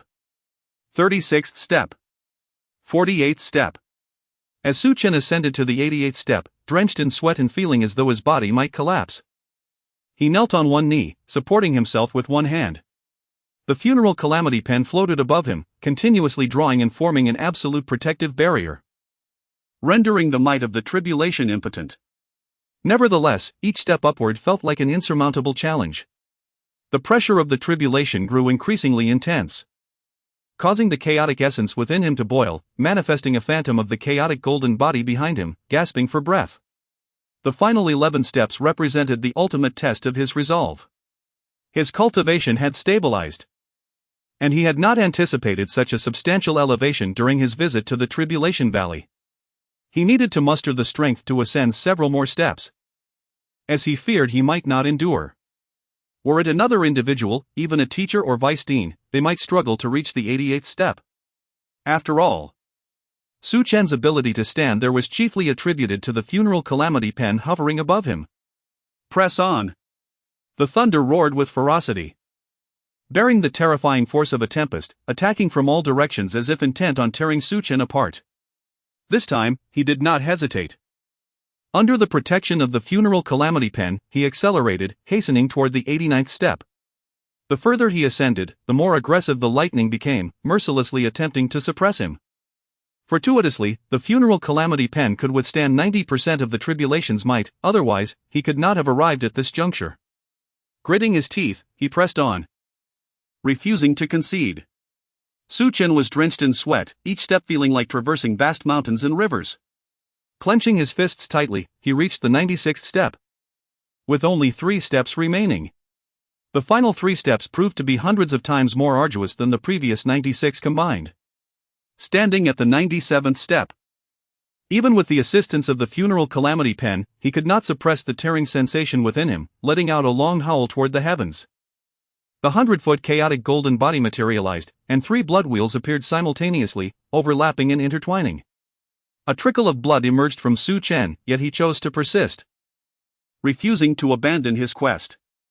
Thunder rumbled violently, the tribulation roared in fury, as if thoroughly enraged, and fiendish beasts of the tribulation emerged, lunging savagely at Su Chen. Waves of terrifying calamity cascaded upon him, and he gritted his teeth, drenched in sweat, oblivious to the genuine pain coursing through his being. With only 2 steps remaining, he was determined to endure until the end. The chaotic golden body that materialized behind him trembled under the overwhelming pressure, yet his gaze remained resolute, unwavering amid such terrifying tribulation. Achieving this was already beyond human capability. Upon stepping onto the 98th step, the pressure of the tribulation seemed to relent. Within him, his power surged and contracted, allowing him to break through his limits, advancing from the 8th level of the Void Dan realm to the 9th level. Before him lay the final step. Gritting his teeth, Su Chen approached the last step with measured determination. When he stood before the 99th step, it loomed before him like a perilous cliff, obstructing his path, making the next step feel insurmountably difficult. The surrounding lightning grew ever more frenzied, akin to an ancient beast howling at the sky. The oppressive force of the tribulation coalesced from all directions, blood seeping from the corner of Su Chen's mouth as his body swayed dangerously. Taking a deep breath, he steadied himself over the course of half an hour. His gaze was unwaveringly resolute. If he could take this final step, he would have succeeded. With the 3 blood wheels swirling within him and combined with the chaotic golden body and the funeral calamity pen, Su Chen finally made the pivotal move. As one foot stepped onto the 99th step, he felt the chaotic essence within him tremble violently, the 3 blood wheels firmly constricted, and the tribulation's force enveloped him like a prison, leaving him stuck at the threshold of the last step. If he could only take that final half step, he would ascend to the pinnacle of the tribulation staircase. In his hand appeared the god-slaying bone bow, with a god-slaying bone arrow nocked and drawn. Without a moment's hesitation, he released the arrow with a swift motion. Chapter 41, The Unusual Phenomena of Heaven and Earth at the Academy, Arrival of the Tang Clan with a Swift Motion. The god-slaying bone arrow soared through the air. Su Chen's intention was simple. He aimed to utilize the god-slaying bone arrow to take that final half step. This half step proved to be more challenging than ascending to the heavens. Regardless of belief, this last half step could not be traversed. Even with the assistance of the burial calamity pen, only the god-slaying bone bow could facilitate such a leap. The formidable god-slaying bone arrow pierced through the electrified barrier ahead. And in that fleeting moment, Su Chen finally crossed the threshold. As his feet firmly landed on the 99th step, the cacophony of thunder ceased. The surroundings fell silent, as if the king of hell had arrived. The immense pressure that had weighed upon him vanished in an instant. Su Chen gazed at the 99th step, realizing he had succeeded. Just then, a terrifying surge of energy manifested in the heavens, enveloping the entire heavenly calamity ladder, causing the entire Calamity Valley to tremble as if an earthquake had struck. The cataclysm spread from the Calamity Valley to the entire Eastern Wilderness Academy, prompting all teachers and students to emerge and gaze towards the valley, bewildered by the unfolding events. The second, third, fourth, And up to the 99th waves of this ominous energy descended, hovering ominously above Su Chen's head. In the celestial realm, thunder roared, transforming into a multitude of rolling lightning bolts that reverberated throughout the vicinity, even shaking the Eastern Wilderness Academy. The appearance of such phenomena in the Calamity Valley was unprecedented in the Academy's millennia of history. Lan Shang's figure materialized outside the Calamity Valley. And upon witnessing the unfolding scene, he was taken aback. Immediately, he ordered the expulsion of all students from the valley and sealed it off, forbidding anyone from stepping foot within. Jiao, who was immersed in her training, was unaware of the chaos and was forcibly removed by the vice president. Thunder rumbled. Lan Shang's eyes were filled with shock and disbelief. He had allowed Su Chen to ascend the heavenly calamity ladder with only a sliver of hope after all. In the past 1,000 years, only the first president who founded the Eastern Wilderness Academy had reached the summit of the heavenly calamity ladder, and Su Chen was the second. It was said that those who could ascend the heavenly calamity ladder were truly gifted, beings whom even the heavens envied, destined to attain the imperial realm. The emergence of such a prodigious individual in the Eastern Wilderness Academy was undoubtedly a blessing. Su Chen, you must surpass your father. At that moment, upon the 99th step, Su Chen felt the enveloping phenomena of heaven and earth, astonished. He had not anticipated that ascending to the 99th step would invoke such terrifying manifestations. The towering chaotic golden body that coalesced behind him radiated a dazzling light, and drawing upon this celestial phenomenon, Su Chen's cultivation swiftly broke through to the pinnacle of the Void Dan realm, solidifying his inner Void Dan. Upon breaking into the solid Dan realm, he advanced rapidly, crossing 3 tiers, from the first to the 4th level of the solid Dan realm. The celestial phenomena persisted for a full minute before gradually dissipating, ultimately vanishing. To be able to evoke such celestial phenomena was remarkable. Who goes there? Turning around, Su Chen was startled by the appearance of an old man. Realizing that if the old man had chosen that moment to attack, he would have become a lifeless corpse. The old man wore a dark gray robe, with hair resembling sharp spikes standing on end. Despite his aged visage, his eyes sparkled with a penetrating gaze, as if able to see through all things. I am Yun Kongji, may I know how to address you, young friend? Su Chen respectfully acknowledged the elder. Observing the expression on Su Chen's face, Yun Kongji smiled and remarked, it seems you have deduced my identity. Indeed, I am the founding president of the Eastern Wilderness Academy. Though he had already suspected the old man's identity, Su Chen was still taken aback when the elder confirmed it. According to President Lan's words, in the past millennium, only the first president had trodden upon the 99th step. The mere presence of this elder at that location confirmed his status. The two engaged in conversation for quite some time, as darkness enveloped the sky. Yun Kongji stretched lazily and sighed, I must admit my age, I am somewhat weary. You may return to the academy, and should you require anything in the future, feel free to seek me out. Thank you, esteemed elder. Yun Kongji produced a jade slip. Smiling as he said, I possess no treasures to gift you, but I shall impart this secret technique, may it serve you well in commanding the continent. As Su Chen accepted the jade slip, he realized Yun Kongji's figure had already vanished. Shaking his head in resignation, Su Chen had not anticipated encountering a figure from a millennium ago here. Such mastery must be beyond comprehension, indicating the depth of the former president's abilities. Without lingering, Su Chen departed the heavenly calamity ladder and returned to his dwelling. Upon retrieving the jade slip, information surged into his mind. Soul prison technique? Feeling the overwhelming power of this martial art, Su Chen was filled with admiration. The terror of the soul prison technique lay in its ability to imprison any soul, even crafting soul slaves. This formidable soul martial art left a profound imprint in his mind, prompting Su Chen to immediately destroy the jade slip. He found great affinity for this secret technique and began his training without delay. Concerning the celestial phenomena that transpired in the Calamity Valley, the Academy sealed all information. Even after Su Chen's departure, no one was aware of the events, as all news was suppressed by President Lan Shang, who wished to shield Su Chen from any repercussions. The following day, dawn broke through the darkness, enveloping the entire Eastern Wilderness. The Eastern Wilderness Academy welcomed several unexpected guests. Guided to the Academy Hall by Vice President Qin Zhu. This hall was designated for receiving outsiders. Due to the unusual identities of the visitors, Even the reclusive President Lan Shang made an appearance. Within the hall, Qin Zhu wore a grim expression. As the vice president, he bore considerable responsibility for the affairs of the academy and held Su Chen in high regard. Brother Lan, Tang Hao's bloodline has been severed. After returning to the Tang clan, Tang Xiaotian has come personally. How should we respond? The Tang clan was one of the premier clans of the Eastern Wilderness.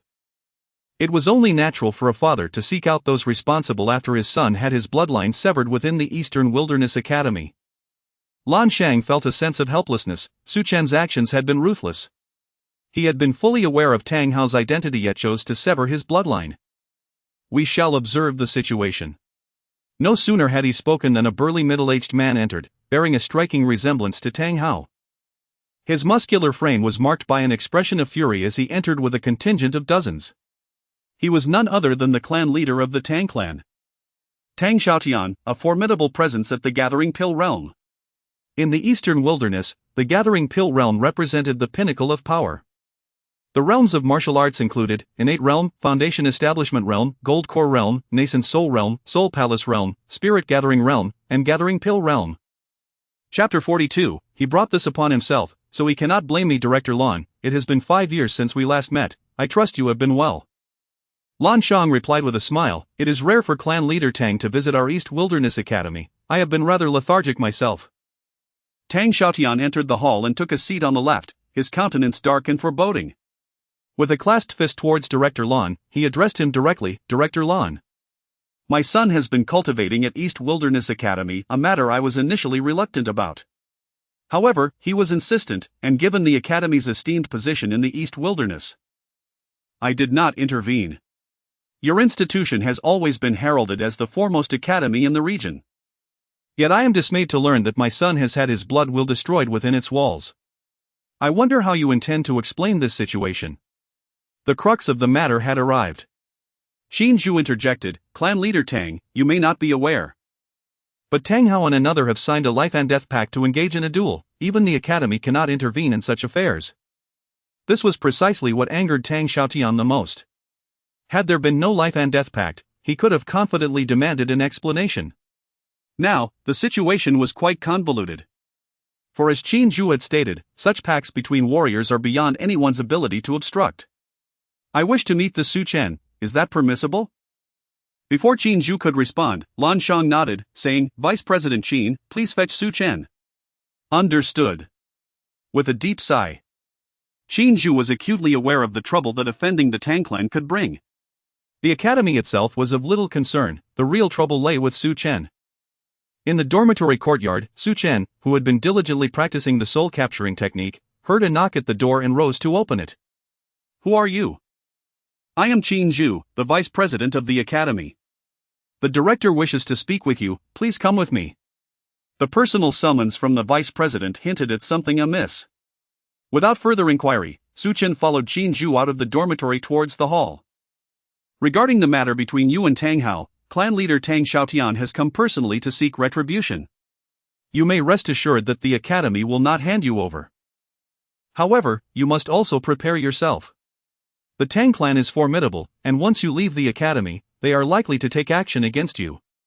Su Chen felt no surprise at this revelation. The Tang clan would inevitably learn of his actions against Tang Hao.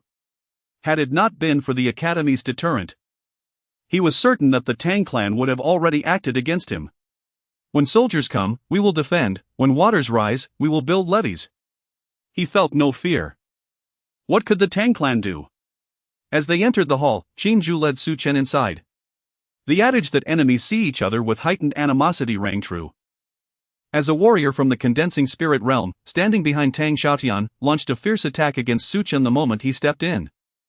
Qin Zhu was engaged with another warrior of the same realm, leaving the way clear for Tang Xiaotian, who intended to strike down Su Chen before Lan Shang could react. Avenging his son.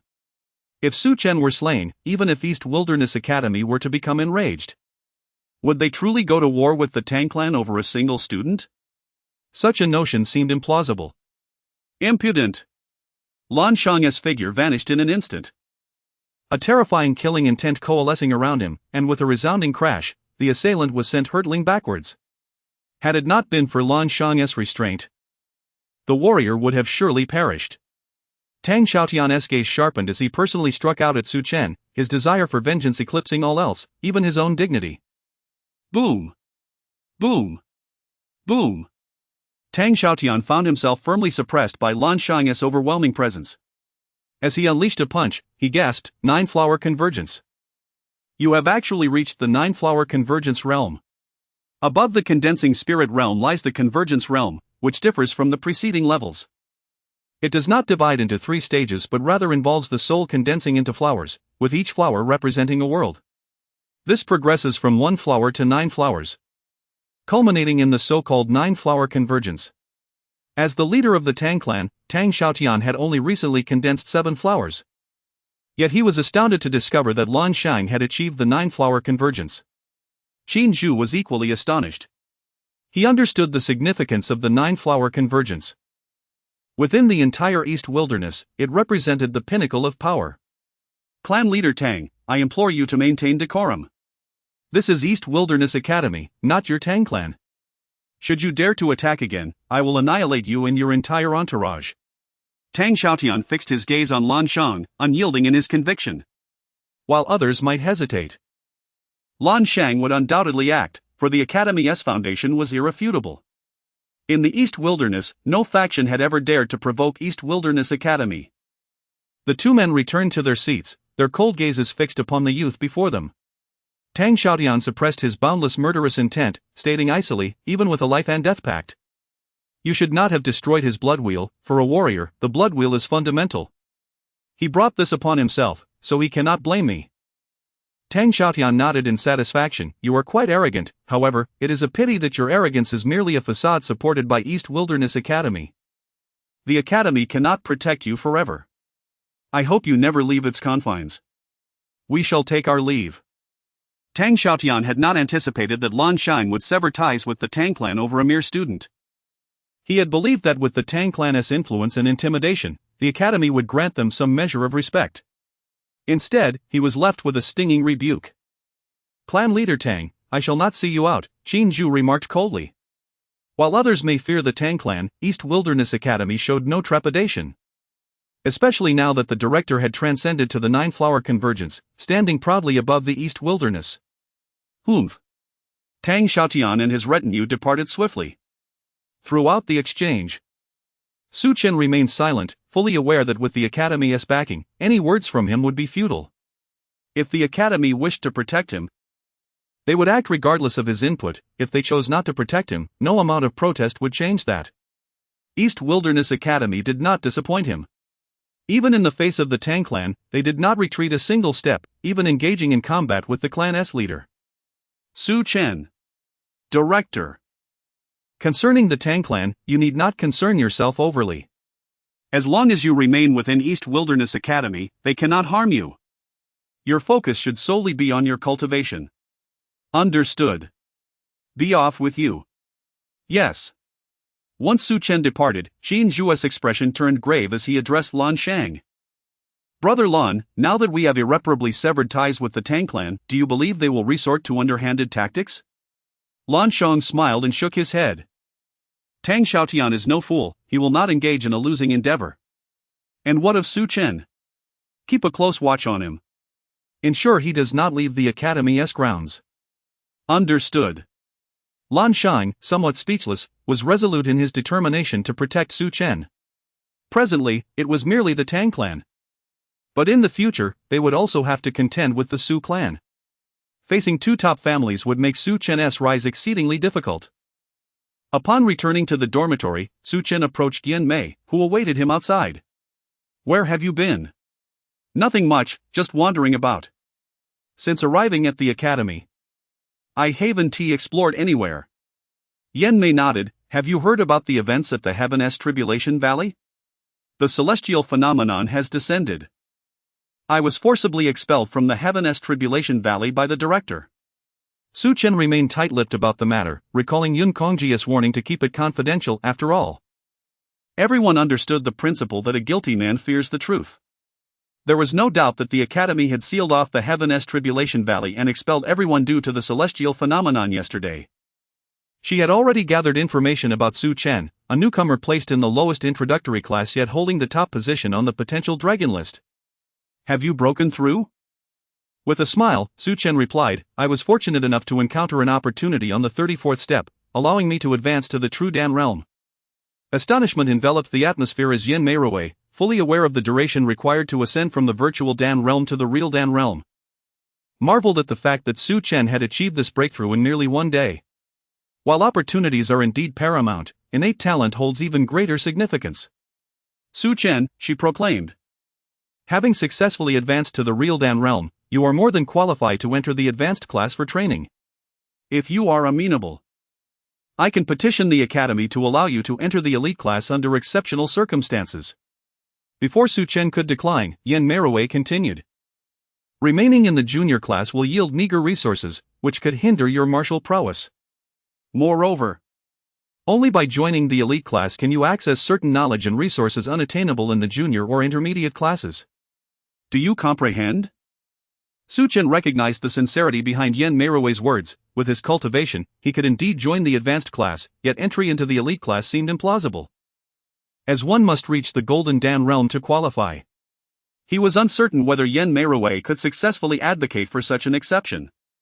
The thought of departing from the seemingly inferior junior class did not appeal to him. Are you truly unwilling? Do you genuinely wish to remain in the junior class for eternity? Allow me to clarify, continuing in the academy holds no purpose for you, as your talent warrants far greater opportunities. Yin Meirui's frustration was palpable. She had tirelessly worked since last night, solely to facilitate Su Chen's entrance into the elite class. With her own cultivation having ascended to the form spirit realm and her teaching status elevated, she believed Su Chen could indeed be granted special admission. Very well, she conceded. Await my news. A wave of excitement surged through her, such is the nature of women. Once you capture their hearts, they gradually begin to accept you. Su Chen's extraordinary talent and appearance marked him as a potential prodigy destined for greatness, evident to all who beheld him. Under the scorching sun, Su Chen summoned all the students from the junior class: Huang Qi, Lu Yu, Wan Nian, Yi Xianxian, Xiao Hong, Fang Qing, Fang Zhu, Shi Xiaoman, and Xinging Xue. Su, did you summon us for a reason? Su Chen nodded, a smile gracing his face. If all goes as anticipated, I will soon be promoted to the elite class for training. That is truly splendid. I always believed that with your talent and potential, you could not possibly remain in the junior class indefinitely. Congratulations, Su. Yet, a flicker of unease and inferiority passed through Xinging Xue's eyes. She understood that as Su Chen continued to excel, the chasm between them would only widen. Chapter 43, Whose three dogs are running wild and biting people. Heartfelt congratulations to Su Chen for emerging from the most disdained beginner class in the entire academy. Now, this once underestimated student has bypassed both the intermediate and advanced classes to enter the elite class for cultivation, a remarkable feat for the entire beginner class. Huang Qi said, Boss, here is 10,000 points for you. Now that you have awakened the mutated blood wheel, do not succumb to laziness or self-defeat. If I see no progress from you, you need not follow me any longer. Yes, boss, I will not disappoint you. Huang Qi, fully aware that accumulating points is essential for rapid advancement within the academy, accepted the points without hesitation. Su Chen's entry into the elite class did not signify a farewell from the academy, thus avoiding any tragic parting. After successfully acquiring the Longyan pill, Su Chen made his way to the dormitory of Intermediate Class 18. Excuse me, which is senior sister by Li's dormitory? That one over there, the young man pointed. Su Chen gazed at the neatly arranged buildings, feeling a wave of nostalgia. For the intermediate dormitories were indeed far superior to those of the beginner class. Upon arriving at Bai Li's dormitory, he coincidentally encountered Chu Yang exiting. Su, junior brother, you have arrived. Senior Chu, here is the Longyan pill. Upon seeing the pill, Chu Yang's expression brightened instantly, and he graciously bowed to Su Chen. Fully aware of the significance of this pill, which required hundreds of thousands of points for exchange. Thank you on behalf of Bai Li, Su junior brother. There is no need for such formality among friends. I have some matters to attend to, so I shall not enter. Understood. Without lingering, Su Chen had many tasks to accomplish. He ascended the 99 steps of the heavenly tribulation ladder, and as promised by Dean Lon, he could select one item from the martial pavilion, the artifact pavilion, and the alchemy pavilion without the need for points. There was no need to seek out Dean Lon. He trusted that the instructions had already been conveyed. Upon his second visit to the artifact pavilion, Su Chen was once again struck by its grandeur. Each treasure within the pavilion required thousands of points, with those that caught his eye costing at least tens of thousands, if not hundreds of thousands. On his previous visit, he had exchanged for a spatial ring and a fragmentary divine demon mirror. Presenting his identity jade token, the teacher guarding the artifact pavilion looked at Su Chen with surprise, nodded, and said, "The dean has instructed that you may freely select one spiritual artifact, including from the second floor, without needing to exchange points." As expected, Su Chen did not linger on the first floor, heading directly to the second. The second floor was significantly smaller and eerily empty. As the spiritual artifacts there were priced at a minimum of hundreds of thousands of points, with some demanding millions. Even the elite class students could not afford to redeem artifacts at such exorbitant prices.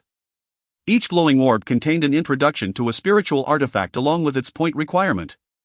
The Dragon's Fang Sword, 1,000,000 points for exchange.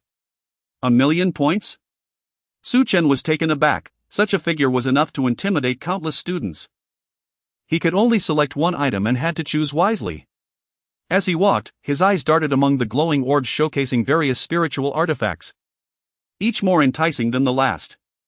He yearned to claim them all, for each artifact was a treasure in its own right. The Calamity Dragon Nail, a fragmentary spiritual artifact, required an astonishing 1,000,000,000 points for exchange, undoubtedly the highest priced item on the second floor. Su Chen was astonished. Why did a fragmentary artifact command such a high price? According to the orb's description, there were 9 Calamity Dragon Nails, known to be the nemesis of the Dragon Clan, each imbued with unfathomable power. A single Calamity Dragon Nail was priceless, and one could only imagine the terrifying might of a complete set. Placing his identity jade token upon the orb, Su Chen had already made his decision. This was the one. The token flashed, and the orb vanished, revealing the Calamity Dragon Nail in his hand. It was about the length of a finger, with a dark yellow hue, etched with intricate patterns resembling countless tadpoles, appearing somewhat like a rusty nail. Tightly gripping the Calamity Dragon Nail, Su Chen turned to leave. Upon his exit from the second floor, the figure of Lan Shang slowly materialized, observing the vanished Calamity Dragon Nail with evident satisfaction. "You have quite the discerning eye, young man. My efforts were not in vain." It turned out that this Calamity Dragon Nail had been intentionally placed by Lan Shang, not previously available in the artifact pavilion. As a treasure of such magnitude, news of it reaching the Dragon Clan would undoubtedly lead to trouble. Departing the artifact pavilion, Su Chen proceeded directly to the alchemy pavilion. He chose not to select any other pills, instead opting for one that specifically targeted the soul, requesting the academy to send it back to the Su family in Panyu City. Firstly, he could not leave the Eastern Wilderness Academy alone, as his disabling of Tang Hao's blood will had rendered him a target for the Tang family. Within the academy, the Tang family might hesitate to act due to the institution's authority, but once he stepped outside, they would pursue him without restraint. Given his current strength, he was no match for the Tang family. Secondly, he was no longer a member of the Su family and had no need to return. Yet this particular pill must be delivered. How to awaken his father, who had become a living corpse, was a mystery even to him. But he would not forfeit any opportunity. Lastly, he made his way to the martial pavilion. This white structure was more crowded than the others, as the academy maintained a welcoming policy towards martial arts, requiring far fewer points for exchange. With an inclusive educational philosophy, the academy aimed to help more students discover martial arts suited to them. The martial pavilion featured a single hall, filled with glowing orbs, each containing various martial arts techniques, with students coming and going, some filled with joy and others with despair. Mo Lin and Mu Shuang trembled at the sight of Su Chen entering, recalling their defeat at his hands in the Eastern Wilderness Forest. They had never imagined he would rise to the top of the hidden dragon rankings. "You stay here. I will find my elder brother." "All right." Mo Lin's elder brother, Mo Xian, was a student in the elite 5th class, possessing first-level golden core strength.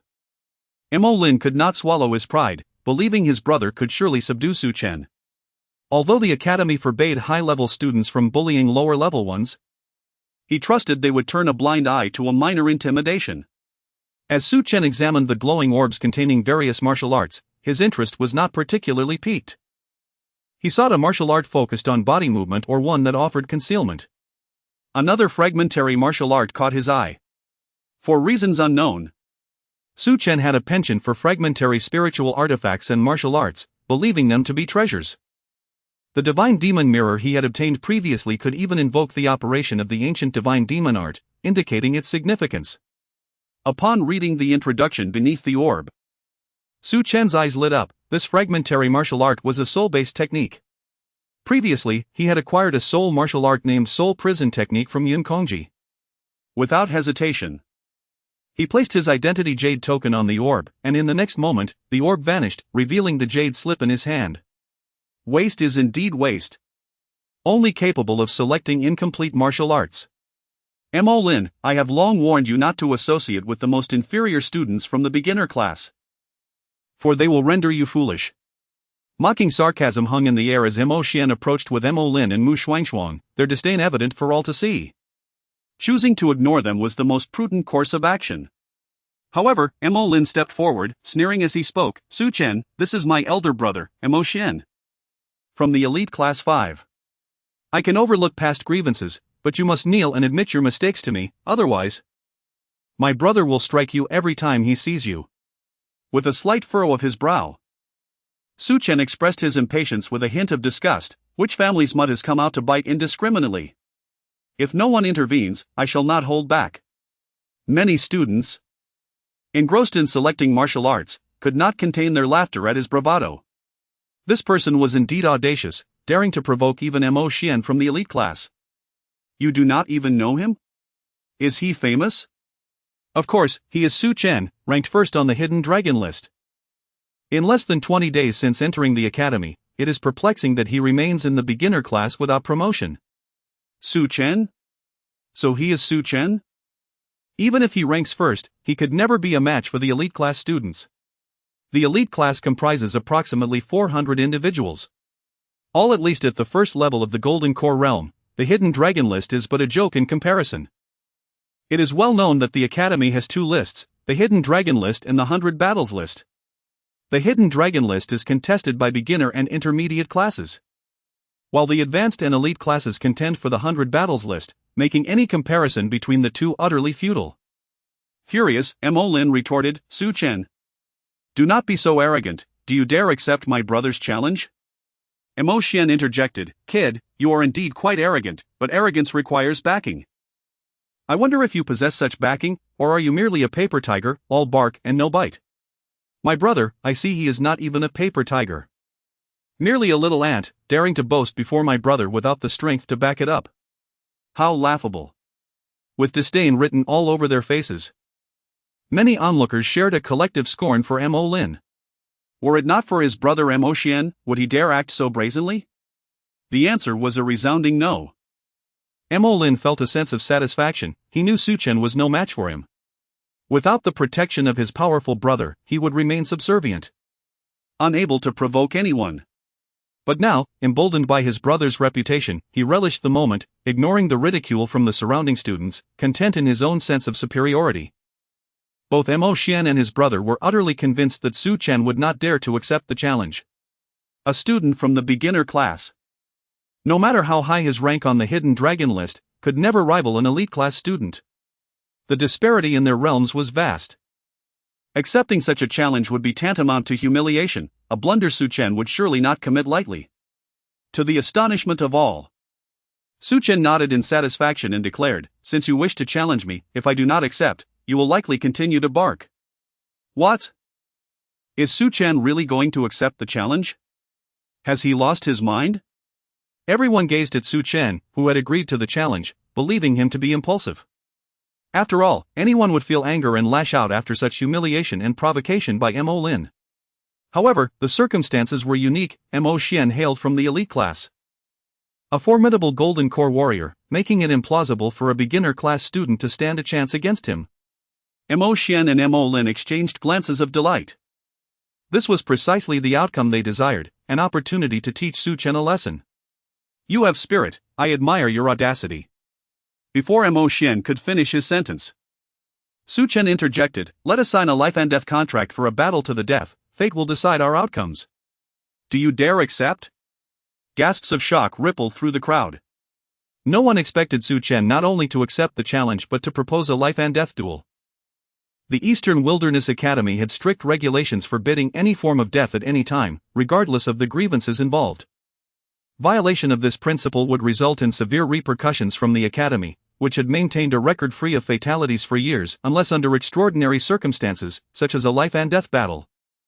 Mo Xian found himself momentarily dumbfounded. A student from the beginner class daring to propose a fight to the death?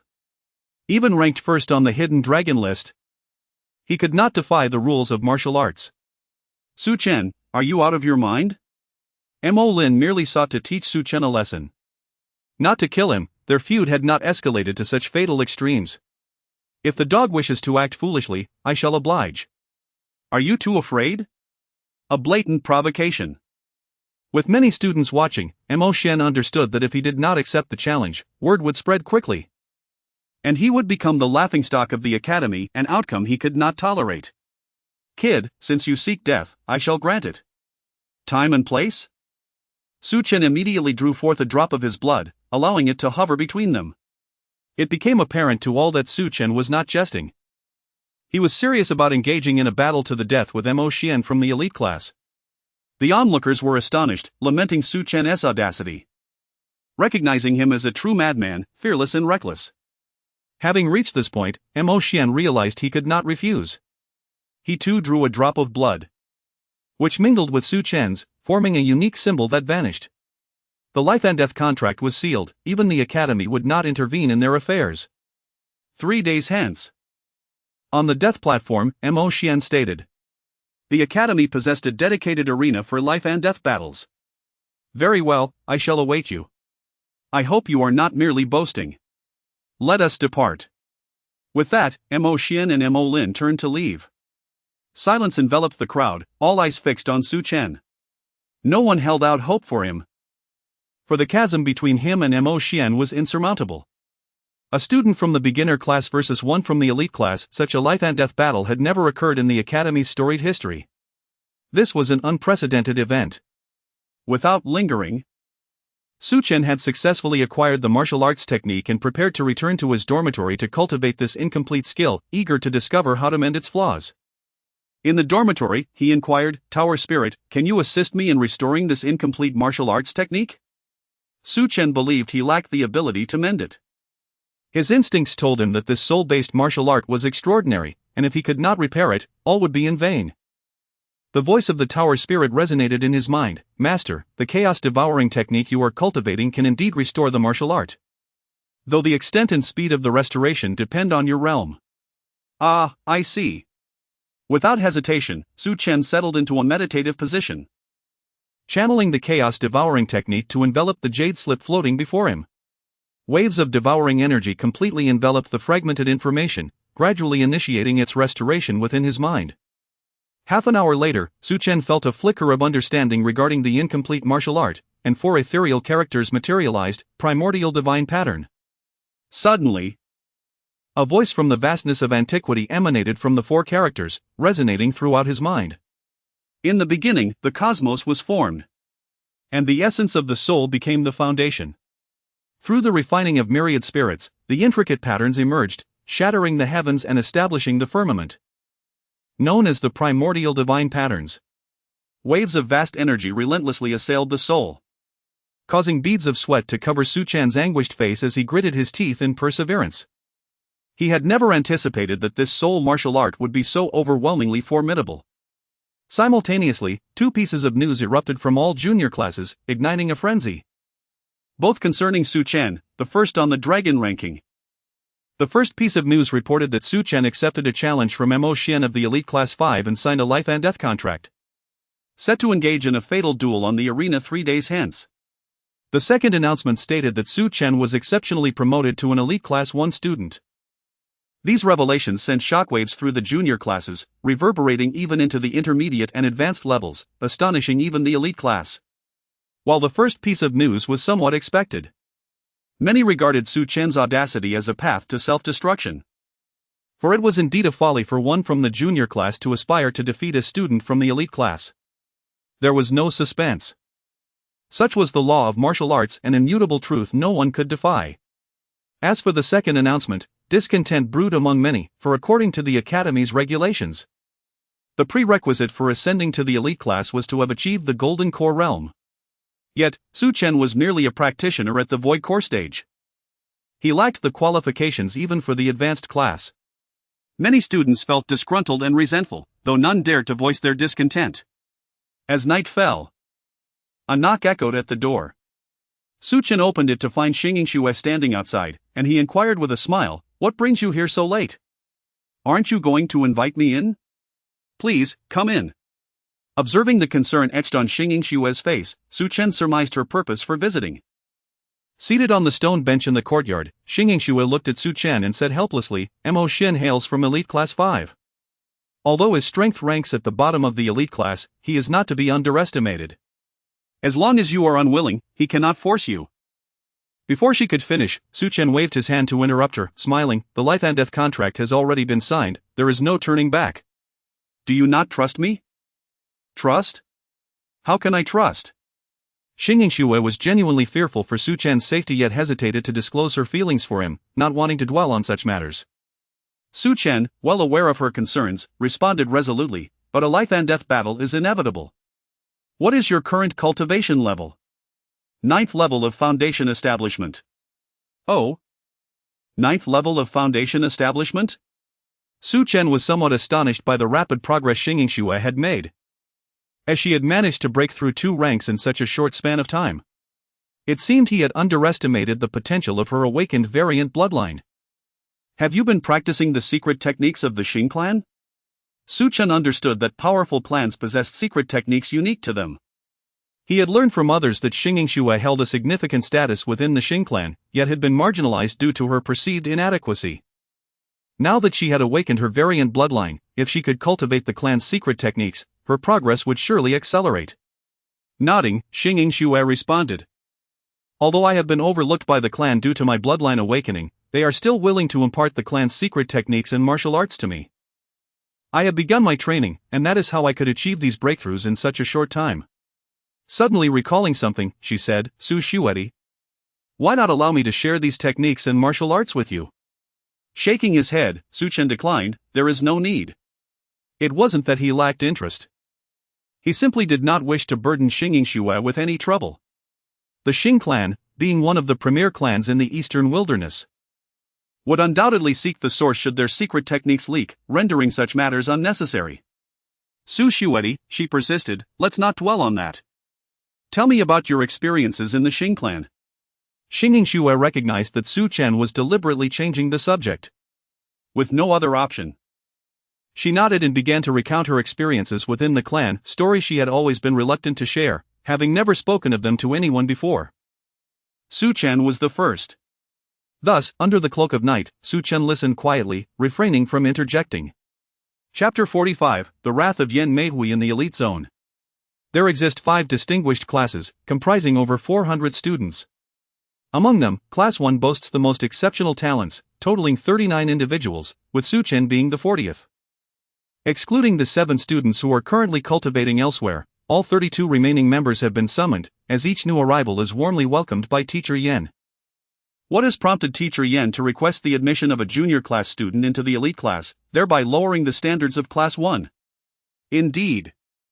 This situation is quite perplexing. In previous years, only the top of the Hidden Dragon rankings could qualify for advancement to the advanced class, and even then, they would land in the last tier.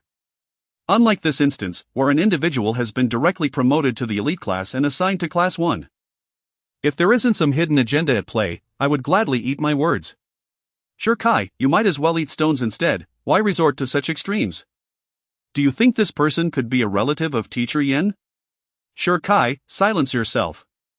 Do not speak ill of Teacher Yen behind her back. Ji Yoshi approached, her expression tinged with anger. Although her relationship with teacher Yen was that of mentor and student, they shared a deep bond akin to close friends, making her intolerant of any disparagement towards Yen. Upon seeing Ji Yoshi, the eyes of Shi Kai and the others brightened. Ji Yoshi, renowned as one of the 5 most beautiful women at Donghuang Academy, possessed unparalleled talent, beauty, and status, making her the object of desire for many men. Shi Kai, eager to ingratiate himself, remarked, "Sister Ji, I haven't yet congratulated you on successfully breaking through to the 8th level of the Golden Core Realm at the Heavenly Tribulation Valley. At this pace, I believe it won't be long before you ascend to the nascent soul realm and join the royal class for cultivation." With a hint of disdain, Ji Yoshi refrained from responding, feeling somewhat awkward. At that moment, Su Chen's figure appeared in Class 1. The classrooms of each class function as small training arenas. "Who are you looking for?" "I'm here to register." "You must be Su Chen? Hurry inside. I want to see what kind of person could warrant such an exception from teacher Yen and the academy." The atmosphere was rife with sarcasm and derision. If the individual were of the Golden Core Realm and had entered the elite class, there would be no objections, however. This person hails from the junior class and has been remarkably promoted to the elite class. Such a backdoor entry is astonishing.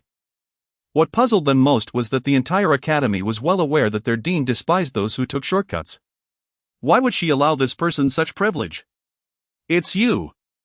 Upon seeing the young man enter the training arena, Ji Yoshi was taken aback. Previously at the Heavenly Tribulation Valley, she had kindly warned him, only to be met with indifference. She had not anticipated that the one promoted to the elite class would be him. Su Chen? Her fiancé shares the same name. Yet Ji Yoshi was acutely aware that this Su Chen was not the same as her fiancé. The Su Chen from the Su family had been rendered incapable of foundation building by Su Hao and was now an ordinary person. How could he possibly stand here? All 32 members gazed at Su Chen as though he were a curiosity, scrutinizing him from head to toe. Shi Kai, at the 6th level of the Golden Core Realm and the weakest in Class 1, seized the opportunity to assert his presence. After all, no one wants to be last. Approaching Su Chen, he smiled and said, "I just heard that you accepted a challenge from that guy Mo Xian and even signed a life and death contract. Have you lost your mind? A life and death contract? Mo Xian from Class 5? Everyone was astonished, for they believed that despite Mo Xian's status in Class 5, being only at the 1st level of the Golden Core Realm, he was not someone a junior class student could challenge. What a foolish decision. If you wish to die, there's no need to be so dramatic." In the eyes of all, including Ji Yoshi, there was little faith in Su Chen. The disparity between the two was far too vast to be comparable. Turns out the elite class has its share of fools. "Do you dare insult me?" Shi Kai's expression turned icy, surprised that this person would dare to speak against him. "I insult whoever deserves it. You're seeking death." Just as Shi Kai was about to retaliate, Yan Meiwei's figure appeared suddenly, delivering a resounding slap across Shi Kai's face, sending him crashing to the ground like a broken kite. As Shi Kai lay on the ground, feeling as though his insides had shattered, he struggled to rise, facing Yan Meihui without daring to express anger. Within the academy, Yan Meihui was the most formidable instructor and the goddess in the hearts of countless male students. Celebrated as the academy's most beautiful woman, with unparalleled strength. With a frosty gaze, Yan Meihui's voice resonated like that from the depths of hell as she coldly stated, "If you have the ability, go bully the students of the royal class. I have no respect for those who prey on the weak. From this moment on, you are no longer a student of Class 1, return to the advanced class to cultivate immediately." What? Upon hearing such a punishment, everyone, including Shi Kai, was utterly dumbfounded. No one anticipated teacher Yen would act this way. After all, even if the banter contained a hint of bullying, it didn't warrant such a severe punishment. Demoting Shi Kai from the elite class to the advanced class. Once Shi Kai moved to the advanced class, he would likely become a laughingstock. Terrified, he realized how hard won his breakthrough to the 6th level of the Golden Core Realm had been, and how difficult it would be to regain his standing. If he were demoted, it would leave a terrible impression on the academy, and even if he managed to break through to the nascent soul realm later, he might never enter the royal class for training. More importantly, having offended teacher Yen would make his life in the academy exceedingly challenging. Regret came too late. And he could only apologize. Teacher Yen, I understand my mistake. I will apologize to Junior Su immediately. Teacher Yen, your punishment seems a bit severe. Sure, Kai didn't mean it. Indeed, it was unintentional. Silence. Furious, Yen Meiwei's cold gaze swept across the room as she addressed all present. Anyone who wishes to plead for him or disagrees, leave Class 1 at once. If you are dissatisfied, you may directly approach the Dean and Vice Dean. You must vacate Class 1 immediately. I do not wish to see you again. If the Academy does not allow your departure from Class 1, I will leave the Academy myself. Yen Meiwei was genuinely enraged. No one dared to speak further, as no one wished to be demoted to the advanced class. Moreover, comparing themselves to Sure Kai left no doubt, the Academy would surely not forsake Yen Meiwei. Sure Kai was utterly stunned. He had merely intended to jest with Su Chen, never anticipating that his provocation would lead to punishment from Teacher Yen. This truly felt like making a mountain out of a molehill. Chapter 46, Resolving the Hidden Perils of the Blood Wheel. Anger unexpressed. Sure Kai shot a fierce glare at Su Chen, never anticipating that his actions would provoke such immense fury from Teacher Yen.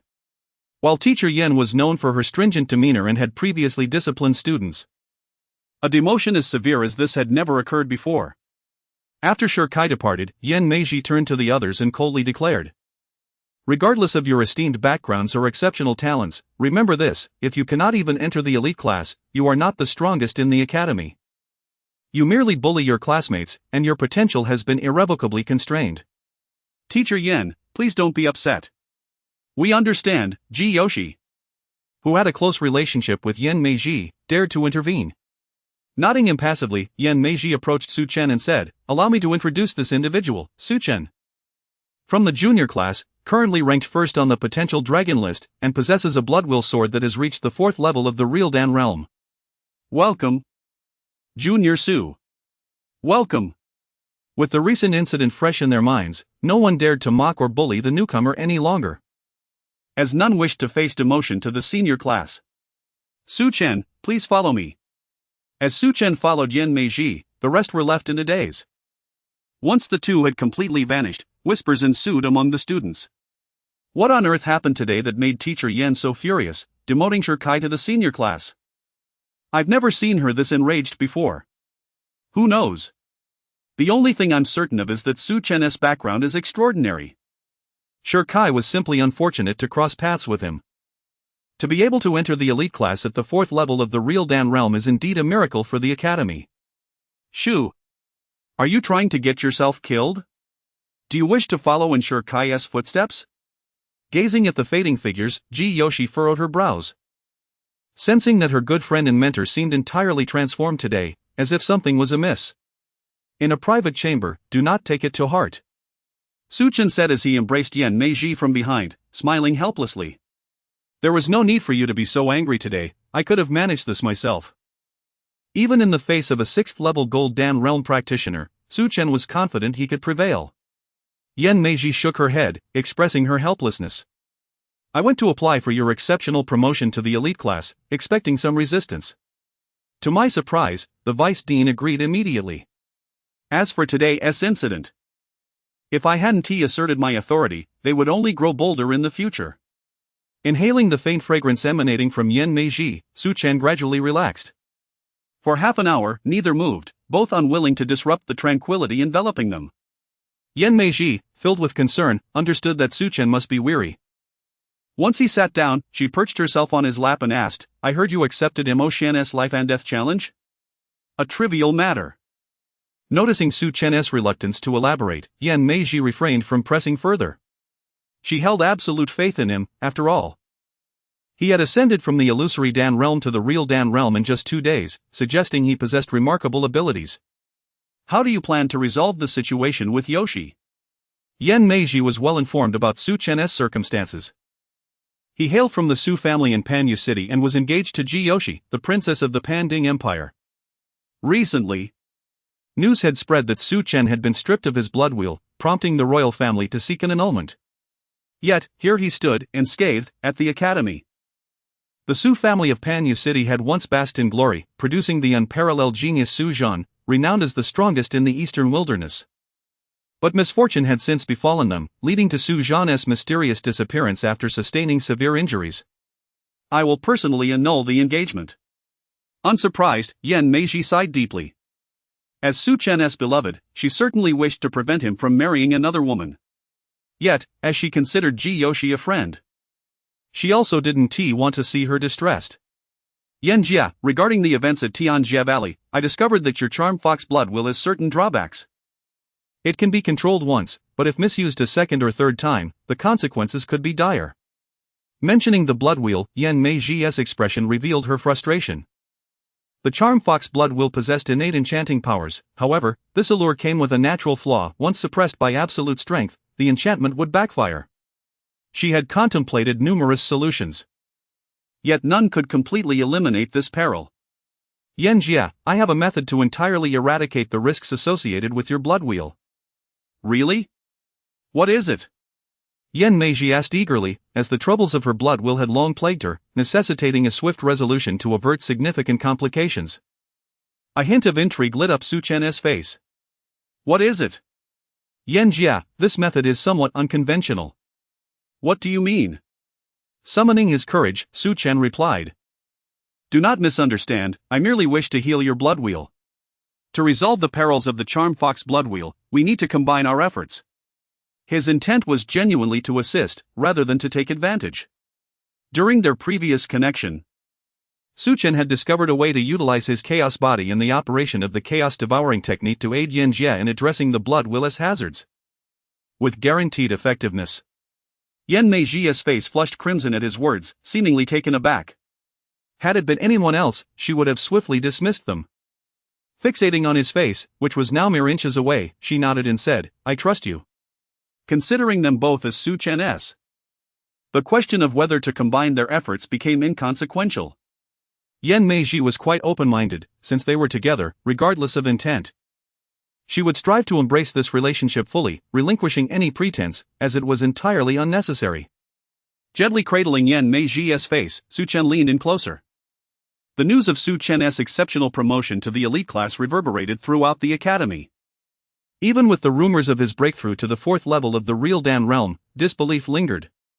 There was no denying Su Chen's talent. To ascend from the Foundation Establishment realm to the real Dan realm in just a month was an astonishing feat, dazzling everyone.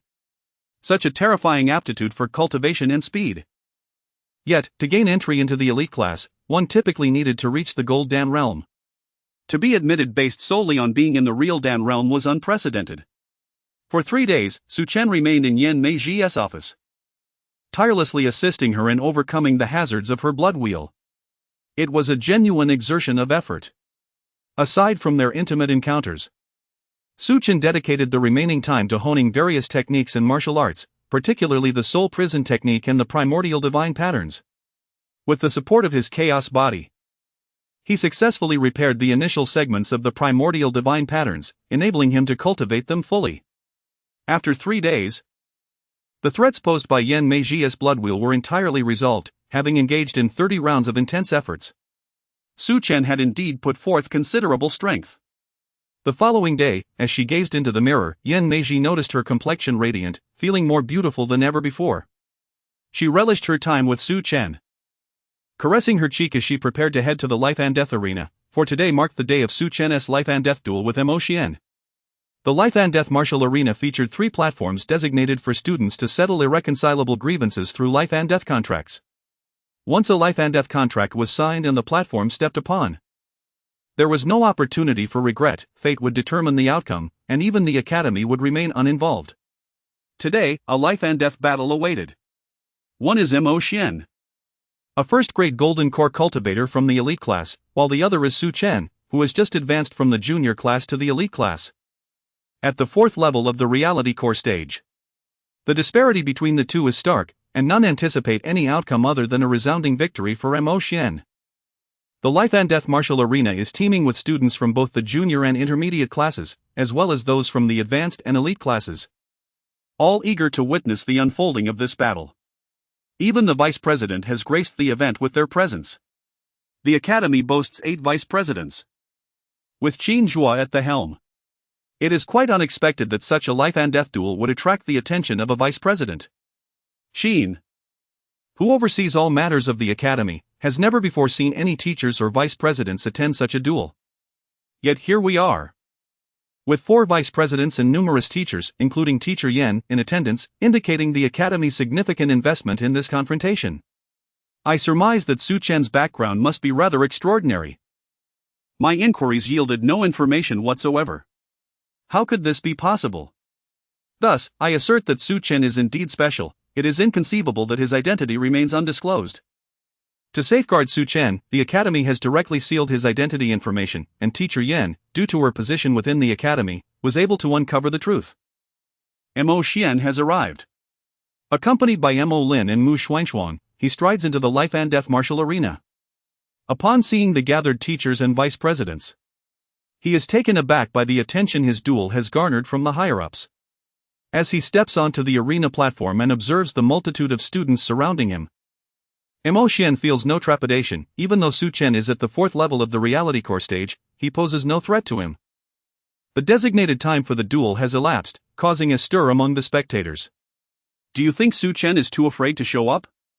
It is possible, after all. He is merely at the reality core stage. How could he hope to defeat a golden core cultivator like Mo Xian? Previously, he was provoked and humiliated, leading him to impulsively accept this life and death challenge. Surely, he would deeply regret this decision afterward, and it is only natural that he might choose not to appear. Damn! I thought we were in for a spectacle, but it seems we have merely been left waiting in vain.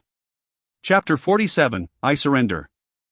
This battle is yours. As the young man stepped into the arena of life and death, a wave of murmurs swept through the crowd. Su Chen had indeed arrived, displaying an audacious spirit by challenging the formidable Mo Xian of the Golden Core realm while being merely at the True Dan stage, and even daringly proposing a life and death duel. Such audacity was truly unprecedented. Amidst the whispers, Su Chen ascended the stage, and a profound silence enveloped the onlookers. Mo Xian regarded his opponent with palpable disdain, dismissing Su Chen entirely.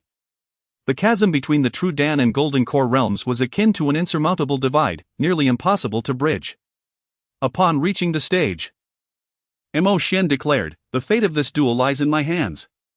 Kneel and admit your fault, and I may choose to forgive you, releasing you from this death pact." Beneath the stage, Yan Mei's brows knitted tightly.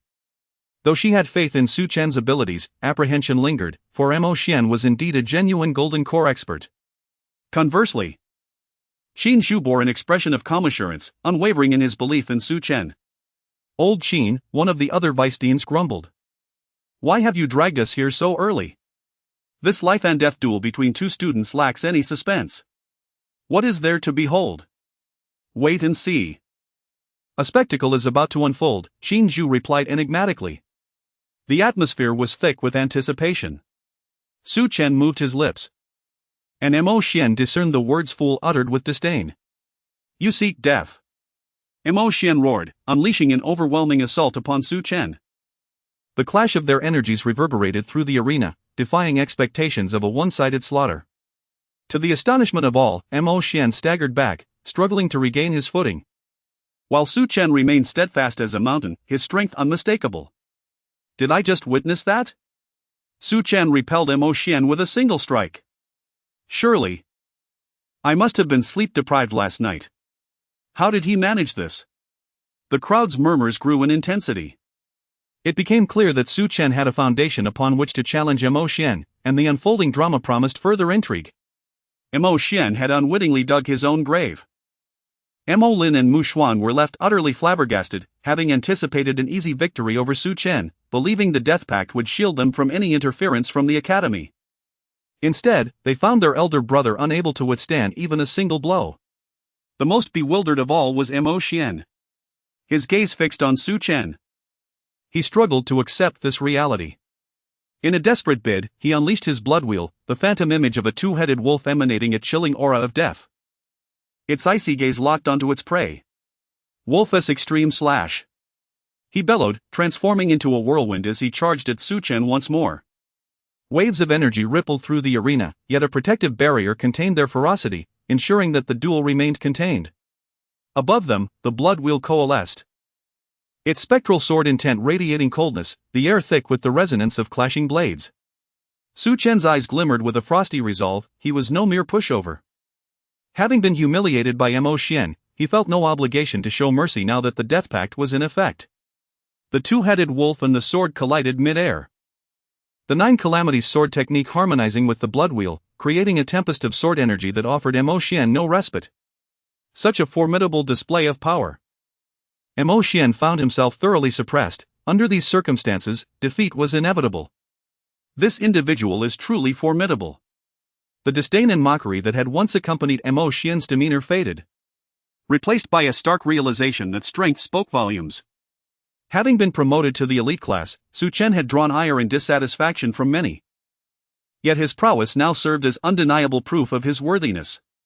A student capable of defeating a first-level Golden Core warrior, regardless of his true Dan status, had fundamentally altered the rules of martial arts. Mo Xian, unable to withstand even a single strike, felt the weight of ridicule from all around him. His face darkened, reflecting the realization that he could not leverage the life and death duel to eliminate Su Chen as he had planned.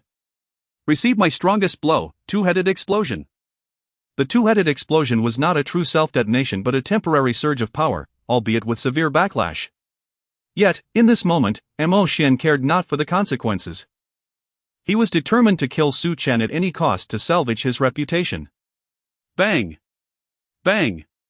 The terrifying dual forces converged upon Su Chen without mercy. For in a life-and-death duel, it was kill or be killed. Su Chen, with hands forming the seal of divine death, combined with the blood wheel, remained unmoved in the face of chaos. Boom! A violent upheaval shook the entire arena, accompanied by a cry of agony as Mo Xian was hurled from the stage, blood staining his body and leaving him pallid and lifeless.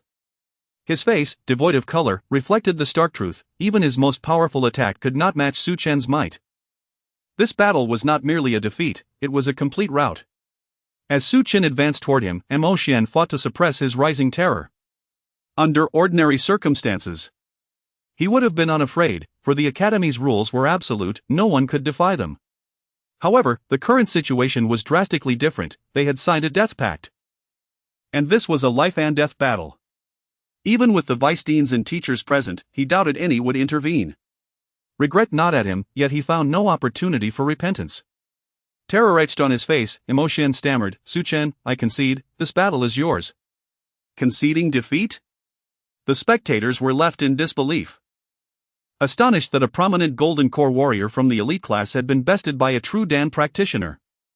Had they not witnessed it with their own eyes? Few would have believed such an event possible. To surrender was indeed humiliating. Yet it was far preferable to losing one's life, a calculation Mo Xian was still capable of making. Su Chen, however, shook his head. Had he lost this battle? Would Mo Xian have shown him mercy? The answer was uncertain, for when facing an enemy, one should never harbor any compassion. Chapter 48, The Slaying of Mo Xian. The autumn hunt begins enveloped by a chilling aura of death. Mo Xian's visage was etched with terror. Having already conceded defeat, he was acutely aware that there existed no animosity between them, rendering the act of annihilation unnecessary. With a finger wielded like a sword, a domineering blade of energy pierced through his brow amidst the astonished gazes of the onlookers. His eyes widened in disbelief, and it was only in the final moments, as his body crumpled, that he comprehended the gravity of his defeat. Thud!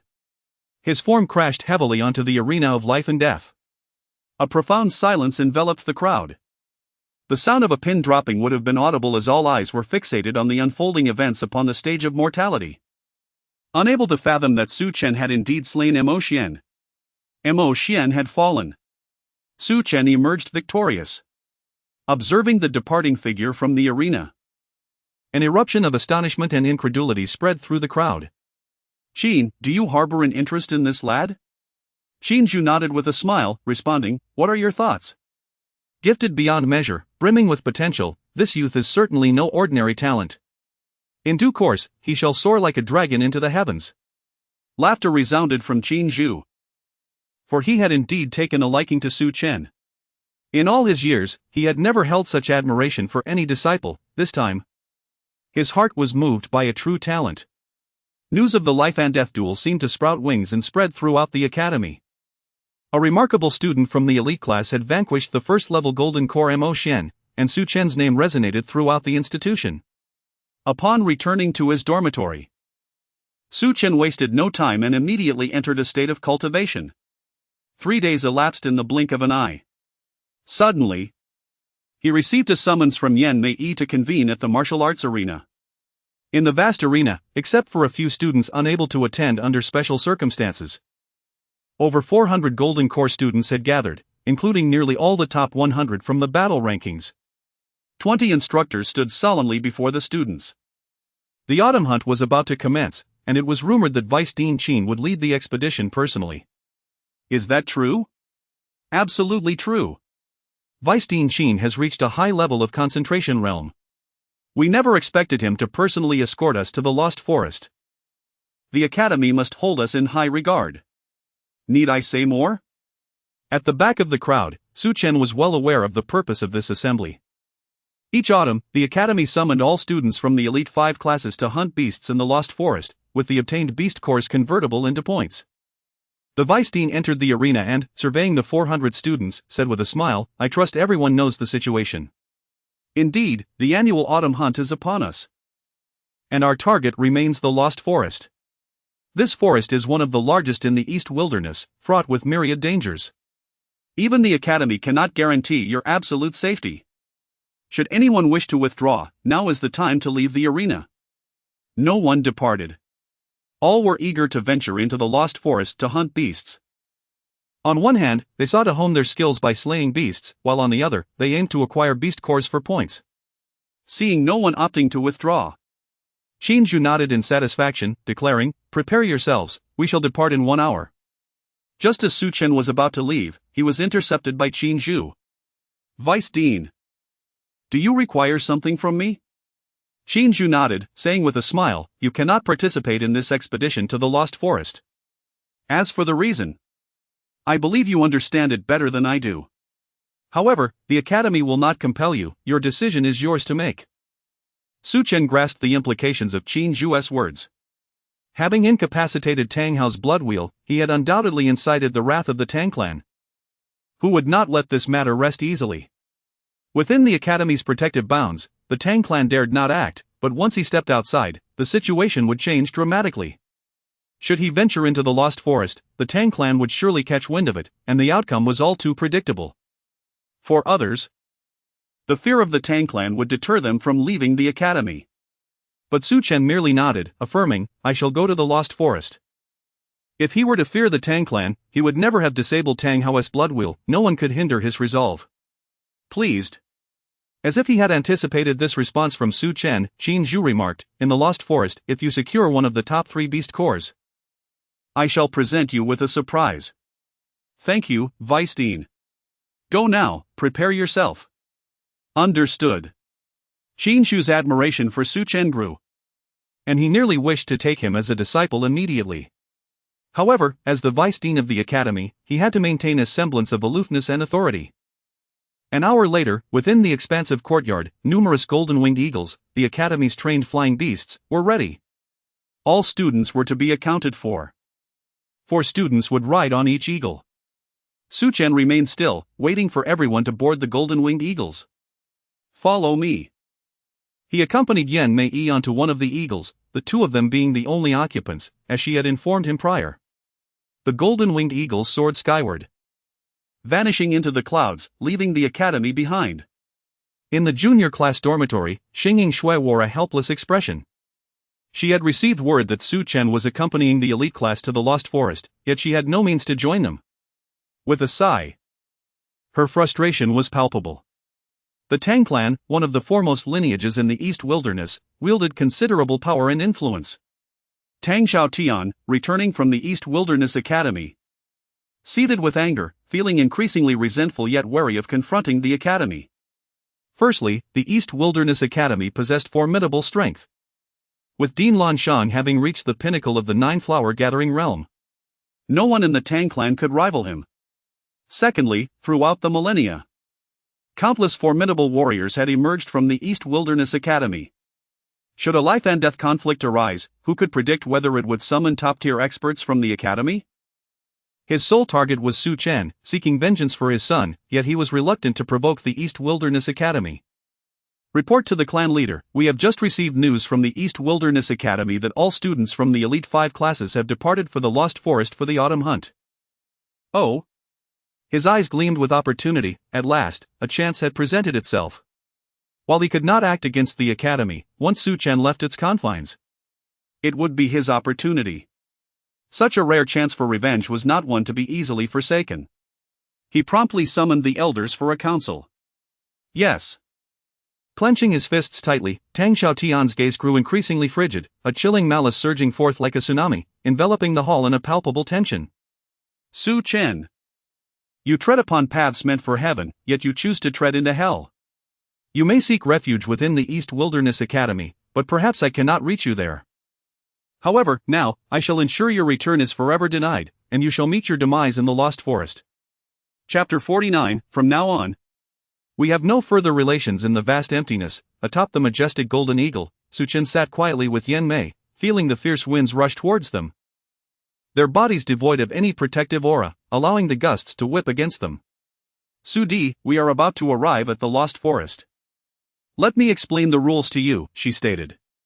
All right, Su Chen replied, eager for the trials that awaited in the Lost Forest. To him, the continuous experience of life and death was the only way for a warrior to surpass their own limits. Firstly, no instructors are permitted to intervene in the students' hunts for beasts, unless faced with an unavoidable danger. Therefore, we will be observing you discreetly. Secondly, no casualties are allowed among students, and teamwork is encouraged. Nodding, Su Chen smiled, I prefer to go solo. Unsurprisingly, Yan Mei seemed to have anticipated this response and refrained from further comment. Some preferred solitude, while others favored companionship. Wasting no time, both immersed themselves in their training. The Lost Forest, located to the east of the Eastern Wilderness, was deemed a place of abandonment, renowned for its exceptionally powerful beasts. Within the same level, warriors were often no match for the beasts. The resounding cries of the golden eagles echoed through the air as hundreds of them landed steadily at the entrance of the forest. All students dismounted, gazing at the forest before them, their eyes brimming with anticipation.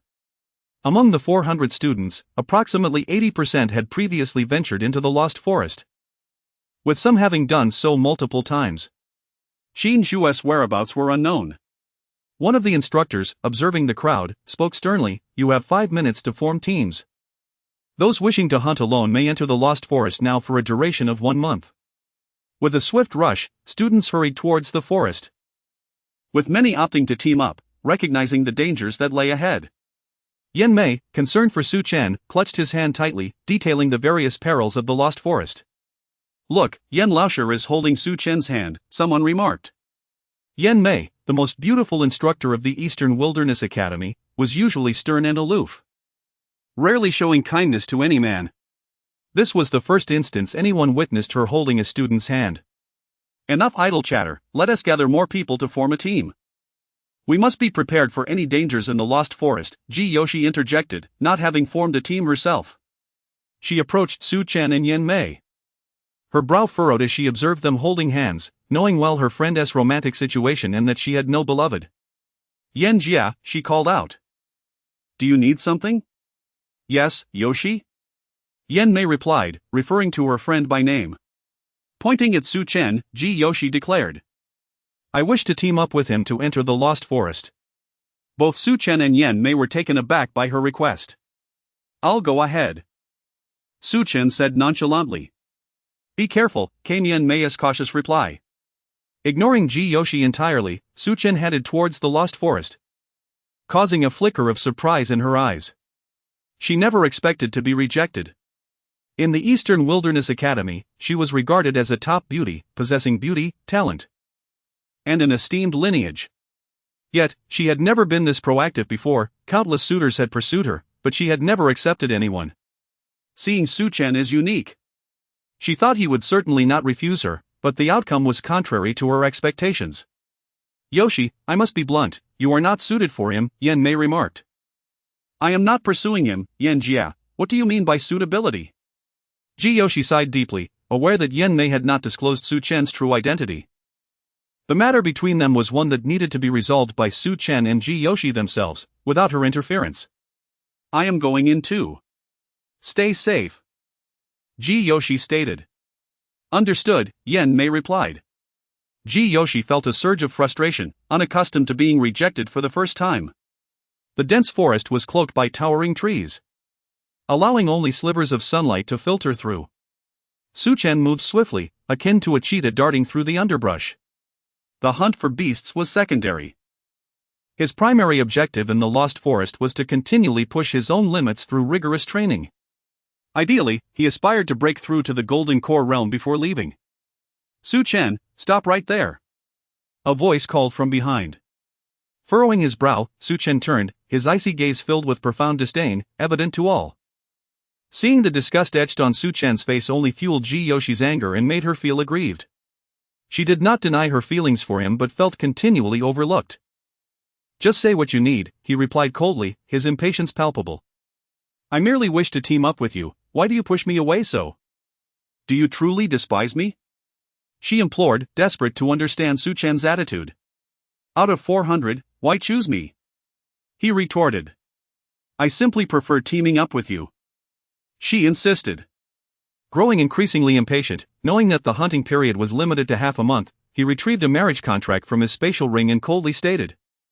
This is the marriage contract between us. Since your royal family wishes to annul the engagement, I will grant you your wish.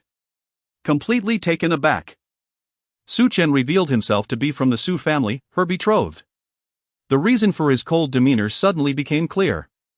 Before Jiyoshi could react, the contract in Su Chen's hand burst into flames, turning to ash and scattering in the wind. What are you doing? She gasped, stepping back, her face a mask of shock. Had this occurred before, she would have welcomed such an event, believing Su Chen to be powerless and doomed to live as an ordinary person.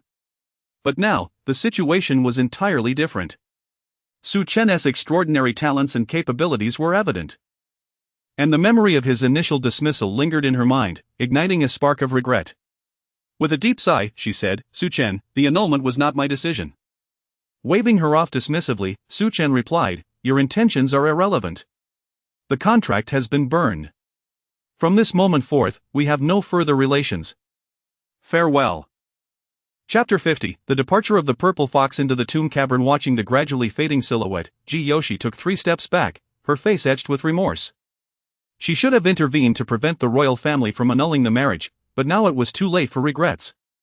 Regardless of her inner reluctance to admit it, Jiyoshi was acutely aware that she had fallen for Su Chen at first sight.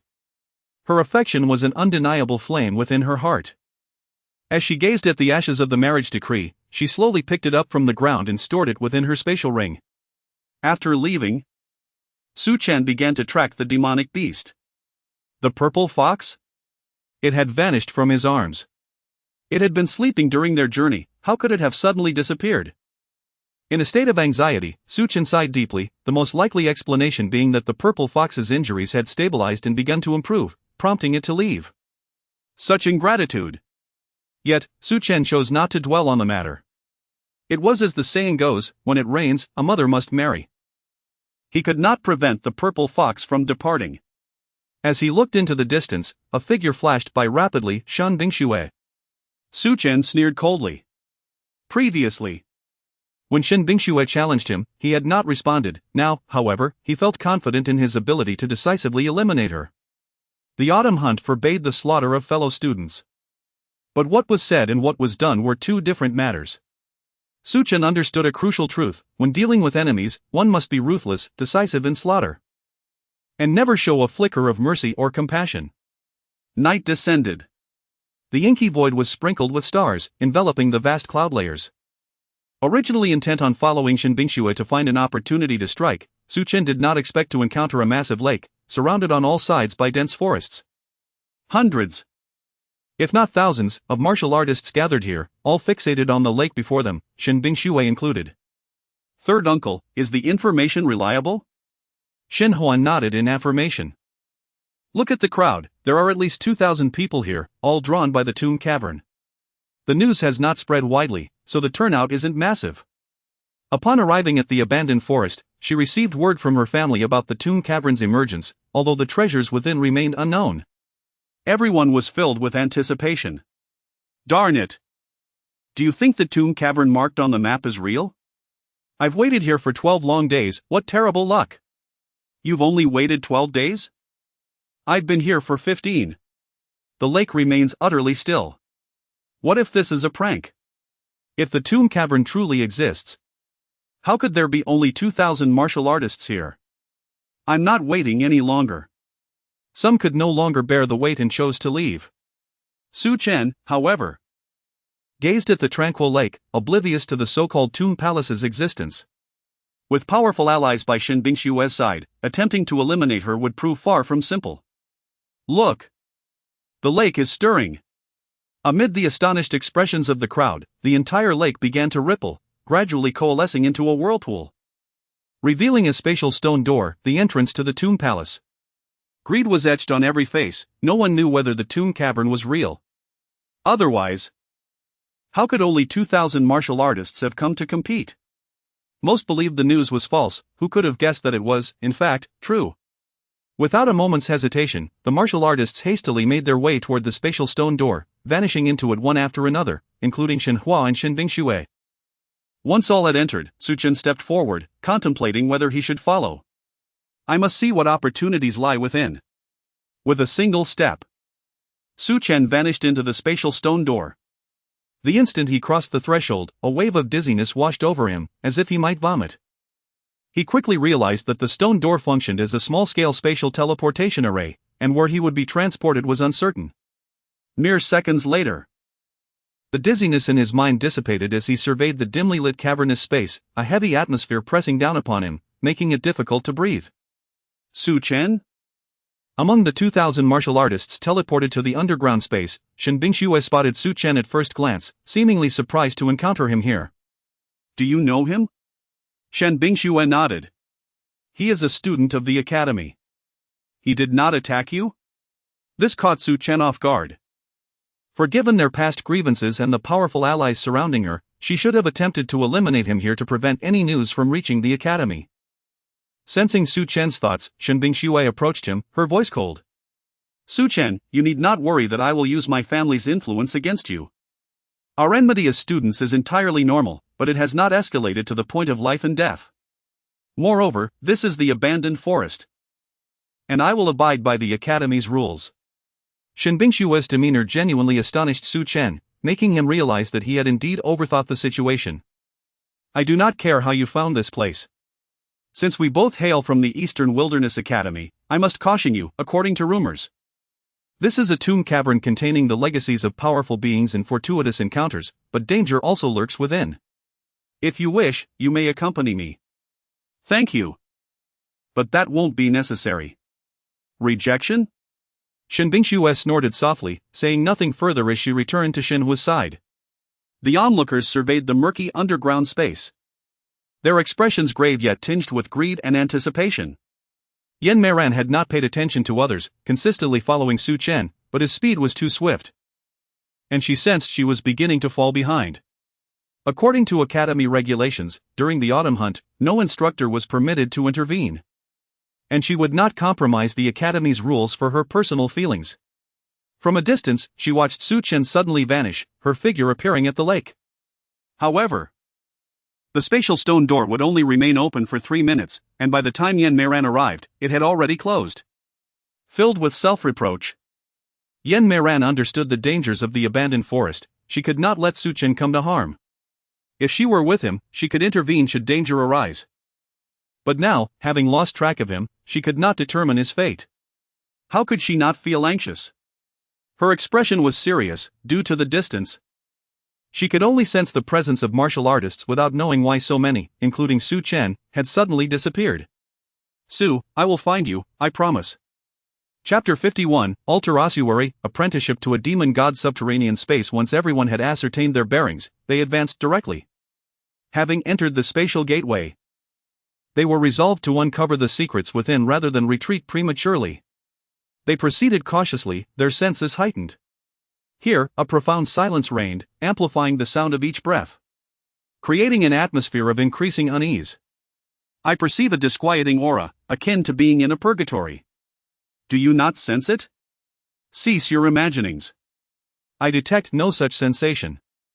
Are those bones? Someone exclaimed. Before them lay a scene of utter desolation, a ground covered in countless bones, an ossuary of unimaginable scale. Heaps of remains rose like macabre mountains, an endless ocean of the deceased. At the heart of this ghastly tableau stood an immense, archaic altar. Its sides were layered with more bones, a chaotic arrangement that inspired visceral dread. Su Chen's brow furrowed. His intuition screamed of peril. Such a concentration of bones could only mean that countless warriors had met their end here.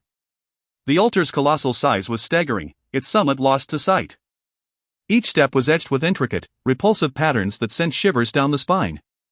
How many warriors were required to create such a sea of bones? Su Chen mused with melancholy. Others, however, circumvented the altar, undeterred by the macabre path. To them, such a sight only hinted at the potential for great fortune. A cultivator's journey was inherently against the natural order, a climb achieved only by treading upon the remains of the fallen. Driven by ambition, one individual attempted to ascend the altar, seeking the treasures it might hold. But upon setting foot on the first step, a harrowing scream pierced the silence. Before the horrified eyes of the others, their flesh began to vanish. In mere moments, their body was reduced to a skeleton that collapsed to the ground. A grim warning that deterred any further attempts to approach the altar. Su Chen, too, kept his distance, aware of the altar's deadly nature. To approach it knowingly would be an act of suicidal folly. As he turned to leave, the primordial divine demon art within him stirred once more. And the divine demon mirror materialized in his hand, pulsating with intense energy. His eyes narrowed. The divine demon mirror was undoubtedly a treasure of immense power. However, Su Chen was wary.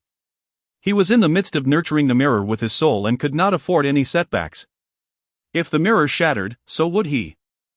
Grasping the mirror tightly, he channeled the primordial divine demon art, understanding that the mirror desired to absorb the altar's power. If that were the case, he might consider it. Nurturing the mirror with his soul alone was a slow process, and he knew not how long it would take to restore its full power. Without hesitation, Su Chen advanced towards the altar. Having made his decision, he would not tarry. As he stepped onto the first step, a jolt coursed through his body. Thanks to the protective aura of divine and demonic energy generated by the primordial divine demon art, he was spared the fate of the previous warrior. Unseen by the others, Su Chen trembled on the step. Suddenly, a cacophony of roars erupted in his mind, like the tolling of a death knell. He found himself transported to a desolate, ethereal realm. A sky of roiling thunderclouds loomed over a landscape littered with bones. Lightning bolts ravaged the earth, relentlessly crushing the remains. Amidst this carnage stood a colossal giant, hundreds of feet tall, adorned with a dark crown and wielding a demonic blade. His icy gaze swept across the heavens as he stood upon the mountain of corpses. Why do you not kneel before your emperor? Su Chen, holding the divine demon mirror, stood defiant. Why should I kneel? Ha ha ha ha. The giant's laughter echoed through the heavens, shaking the very foundations of the world. Su Chen felt as if his body would be torn asunder. You cultivate my primordial divine demon art, wield my demonic treasure. The divine demon mirror, yet you refuse to kneel? Su Chen, no fool, understood the giant's words. The primordial divine demon art and the divine demon mirror belonged to this being. Was this the entity lurking within the mirror? As if reading his thoughts, the giant spoke. I am the demon god of the demon clan. In my fall, I sealed my soul within the divine demon mirror, hoping to one day return. Millennia have passed, and you are the first to master the primordial divine demon art. His suspicions were confirmed. The giant, the demon god, resided within the mirror. He had been oblivious until now, and the realization sent a chill down his spine. He could sense the demon god's immense power. Even a fragment of his soul possessed unimaginable strength. Should the demon god turn against him, he would have no chance of survival. The corpse energy here is ideal for the divine demon mirror and for restoring my soul. Will you aid me in this endeavor? Do I have a choice? Su Chen thought bitterly. The world was as such. No matter where one went, strength was paramount. Ha ha ha. I admire your spirit, young one. Now, I ask, will you become my disciple? Su Chen was taken aback. He had not expected the demon god to offer him apprenticeship. Since being robbed of his imperial bone, he had never formally taken a master. He knew that this was different from being a student at an academy. To become a disciple was to pledge lifelong allegiance. The master became like a father. I accept. Su Chen would not refuse. How could he? Firstly, the demon god's soul resided within the divine demon mirror, which he was nurturing. If the demon god destroyed the mirror, he would perish. Secondly, as the demon god of the demon clan, his power was undeniable. To learn from such a being would undoubtedly be beneficial to his cultivation. To refuse would be madness. He knelt, kowtowed 3 times, and declared, "Disciple Su Chen pays respects to master." A fleeting shadow, and the demon god stood before him, now a more manageable 7 feet tall. His physique radiated power, and his handsome features were chiseled and resolute. He gazed upon the youth with growing satisfaction. 3-life blood wheel? Never before has anyone possessed such a thing. And yet, something is missing within you. The imperial bone. The imperial bone? You awakened the imperial bone? Su Chen did not hide the truth. He recounted how he had awakened the imperial bone only to have it stolen from him. The deity nodded, articulating, "Legends across the continent suggest that awakening the emperor's bone invariably leads to achieving the emperor realm. However, though you relinquished your emperor's bone, you serendipitously awakened the 3 lifetimes blood wheel, an occurrence far surpassing the possession of an emperor's bone. Furthermore, you have cultivated the primordial god-demon art and the ancestral phoenix nirvana art. Such innate gifts are truly unparalleled. Rest assured, your talent is sufficient to outshine all others on the continent. In time, you will not only attain the emperor realm, but you will also ascend to become the continent's most formidable figure." Elated by the deity's commendation, Su Chen was nonetheless discreet about the Chaos Devouring Tower, keeping its existence his utmost secret, known only to himself. "I have no material gifts to bestow upon you," the deity continued. "But I trust you have already derived the god-demon death seal from within the primordial god-demon art." "Indeed, I have successfully cultivated the first god-demon death seal," Su Chen affirmed. Nodding with satisfaction, the deity instructed, "Be seated. I shall now assist you in your cultivation." His heart filled with joy, Su Chen promptly sat in a meditative posture, circulating the primordial god-demon art within his body and executing the god-demon death seal. Standing on the first tier of the sacrificial altar, Su Chen remained motionless as the god-demon mirror detached from his grasp, gravitating towards the desolate, ancient altar. The god-demon mirror hovered atop the altar, commencing a frenzied absorption. Half an hour elapsed. The god-demon mirror returned to Su Chen's possession. Within Su Chen's mind, under the deity's guidance, his soul had cultivated a full 36 god-demon death seals and had unexpectedly perceived the blood-demon transformation. Blood-demon transformation? You were able to perceive the blood-demon transformation? The deity exclaimed. "Master, what is the blood-demon transformation?" Su Chen inquired. The deity sighed deeply, lamenting, "The blood-demon transformation is the demon clan's most supreme secret art. Even I was unable to cultivate it in my prime. Legend has it that the blood-demon transformation is concealed within the primordial god-demon art, accessible only to those with the right affinity." "Chener," the deity continued, "I tell you now, you may cultivate the blood-demon transformation, but you must never unleash it. Under any circumstances. Do you understand?" "Why?" Su Chen questioned, perplexed. Since he was able to successfully perceive the blood-demon transformation from within the primordial god-demon art, why was he forbidden from using it? However, Su Chen understood that his master must have his reasons for prohibiting the use of the blood-demon transformation. With another deep sigh, the deity explained, "Unleashing the blood-demon transformation allows a martial artist to instantaneously amplify their strength by 2-fold or even several-fold.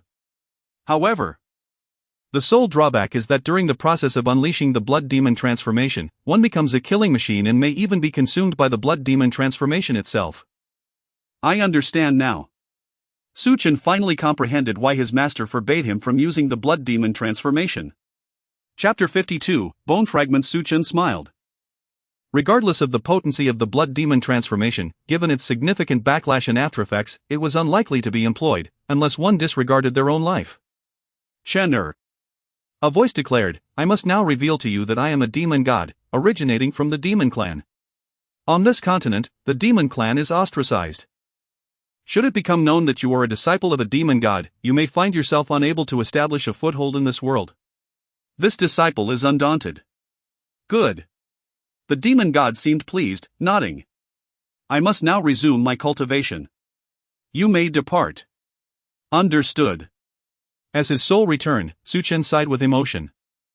Had he not encountered the altar, he would not have inadvertently stumbled into the divine demonic mirror and met his master, the demon god. He pressed onward, his pace noticeably quickened.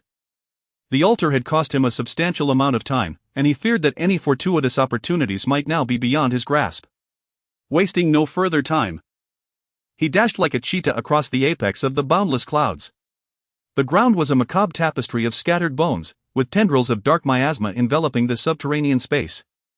Corpse energy coalesced, gradually eroding the souls of the martial artists present. At that moment, many of the martial artists were overcome by the corpse energy, their eyes turning crimson. They slaughtered their comrades with unrestrained ferocity, impervious to pain. Even when limbs were severed or heads were partially cleaved, they continued their frenzied assault, akin to ravenous zombies. Shen Bingxue and Shen Huo wore grim expressions, dodging relentlessly and resorting to brutal force. However, those consumed by the corpse energy had become mere instruments of carnage. Driven solely by the urge to kill. Su Chen materialized amidst the chaos, his gaze sweeping over the dismembered remains and the blood seeping into the bones. The scene was chillingly grotesque, enough to induce a headache. He immediately activated the primordial divine demonic art, wielding the divine demonic mirror and sweeping it across the area before him. His intention was not to rescue those present, their fate was of no consequence to him. Instead, he aimed to harness the mirror to devour the ambient energy, nourishing his master, the demon god, to facilitate the restoration of his primordial spirit and his eventual rebirth. In a mere 3 minutes, under the aegis of the divine demonic mirror, the martial artists tainted by the corpse energy gradually regained their lucidity, erupting in agonizing screams. The effects of the corpse energy, which had rendered them insensible to dismemberment, now vanished, replaced by excruciating pain. Of the original 2,000 martial artists, over 500 had perished in the mutual slaughter, approximately 1/4 of the initial number. Boy! Let me examine that mirror you wield. The divine demonic mirror vanished instantly. Su Chen chose to ignore the request, fully aware of the others' intentions. They had witnessed the mirror's ability to absorb and suppress the corpse energy and undoubtedly sought to acquire it permanently. He was no fool and would never relinquish the mirror without a compelling reason. The ignored man's face darkened with displeasure. The recent events replayed in his mind, amplifying his lingering fear. Were it not for the youth's divine demonic mirror, the consequences would have been dire. Boy, you're testing my patience, he spat. I advise you to hand over the mirror. Otherwise, you may become a permanent fixture here. Shen Bingxue and Shen Hua stepped in front of Su Chen, their voices laced with indignation. You are shameless. If Su Chen hadn't used his treasure to suppress the corpse energy, you would all be corpses by now. Yet, you dare to covet his possession? He hails from the Eastern Wasteland Academy. Do you wish to antagonize the Eastern Wasteland Academy?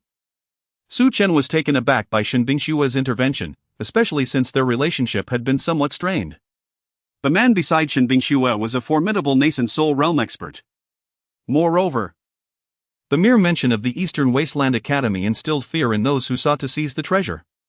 In the Eastern Wasteland, the name Eastern Wasteland Academy was synonymous with authority, and no one dared to disregard it. Even if they desired to commit murder and seize the treasure, they could not risk alerting the Eastern Wasteland Academy, which would require eliminating Shen Bingxue and her companion, an impossible feat they conceded. Boy! We can relinquish our claim to the mirror, but you must guarantee that the corpse energy will not taint us. Do we have an accord? The compromise was driven by their fear of the Eastern Wasteland Academy. Su Chen remained silent, unwilling to make any promises. He reiterated his indifference to their fate. Their demise would be of no consequence to him. The remaining 1,000 martial artists shadowed Su Chen, recognizing that only his mirror could suppress the corpse energy, shielding them from becoming mindless killing machines. The ground was littered with bones, crunching ominously underfoot. The bones are moving. Ah! The sight of the skeletal remains stirring. Seemingly reanimating like zombies, sent a wave of dread through the crowd. However, before they could converge, they were violently scattered. Boy, suppress them. They believed that the youth's mirror could subdue the bones. Shen Bingshui and Su Chen walked together, their eyes scanning the surroundings. Follow me, Su Chen instructed. Shen Bingshui complied without hesitation. Wielding the divine demonic mirror with both hands, Su Chen carved a bloody path. And the two of them breathed a sigh of relief as the surroundings became tranquil once more. My uncle is still inside. Your return would serve no purpose. And you might become a burden. Whether she liked it or not, Shen Bingshui understood the truth in Su Chen's words. She sighed inwardly, unable to return, and could only hope for her uncle's safety. What should we do now? Shen Bingshui asked, feeling lost. Su Chen surveyed the area and pointed south. Let's investigate that direction. All right. Without further delay, they hastened southward. Suddenly, Su Chen halted, his eyes gleaming as he fixated on a fragment of bone on the ground. The ground was covered in bones, with fragments scattered everywhere. Shen Bingshui inquired, Su Chen, what is it? I have something to attend to. Without waiting for Shen Bingshui to elaborate, Su Chen took a few steps, knelt down, and began kicking aside the bones, searching among the scattered fragments for a palm-sized ebony bone shard. The black bone shard was adorned with intricate patterns. These patterns were intimately familiar to Su Chen, bearing a striking resemblance to the primordial divine runes he had obtained from the academy. He had never imagined that he would encounter a bone shard imbued with the primordial divine runes in this place. Chapter 53, Bone Replacement. Su Chen was acutely aware that the primordial divine mark he had acquired in the academy was merely a fragment of a profound soul technique. The bone shard he now possessed bore a more complete inscription of the divine. Overwhelmed with elation, Su Chen prepared to immerse himself in the bone shard's mysteries. But the voice of the demon god echoed in his mind. My boy, regardless of your exceptional talent, attempting to decipher the primordial divine mark from this bone shard will be exceedingly arduous. Su Chen did not doubt his master's words and inquired telepathically, Master, what should I do then? The choice rests with you, I am merely providing guidance, the demon god replied. Please enlighten me, Master. The primordial divine mark, a pinnacle of soul cultivation, is rumored to be engraved upon 9 distinct bone shards. The only way to fully comprehend these shards is through bone replacement. Bone replacement? A glimmer of understanding dawned upon Su Chen. I shall now impart the art of bone replacement to you. Whether you choose to undergo this procedure remains your decision. In an instant, a secret art flooded Su Chen's mind, the art of bone replacement. It appeared deceptively simple. Yet it was fraught with peril, the slightest misstep could lead to dire consequences. Most importantly, the process of bone replacement would be excruciating. It required forcibly extracting a bone from one's own body and then fusing the bone shard in its place. Others might be oblivious to the agony of bone removal. But Su Chen was not. The memory of having his emperor bone forcibly extracted by Su Hao before it had fully integrated was etched in his mind as an unforgettable, life-threatening ordeal. He shuddered to think that had it not been for the dragon-elephant bloodline sealed within him, he might have perished. Seated in a meditative posture, Su Chen shook his head, resolving to commence the bone replacement immediately. He could not afford to relinquish such an extraordinary opportunity as the primordial divine mark. His master had revealed that there were 9 bone shards in existence, and he had only acquired one. The primordial divine mark he had obtained in the academy was likely merely a general outline, which explained why he had been unable to truly grasp its essence. Taking a deep breath, Su Chen's hand became like a sharp blade, forcefully gripping his left shoulder. With a tearing sound, he ripped through flesh, exposing the stark white bone beneath. Blood spurted forth like a fountain. Su Chen, what are you doing? Shen Bingshui, utterly bewildered by Su Chen's sudden action, trembled in shock. She rushed to his side and exclaimed, Have you lost your mind? Why are you harming yourself? Leave me be. Gritting his teeth and drenched in sweat, Su Chen could not afford to heed Shen Bingxue. His right hand tore through the bloodied flesh, snapping off a bone fragment and forcibly extracting it. Shen Bingxue stared in disbelief at the scene unfolding before her.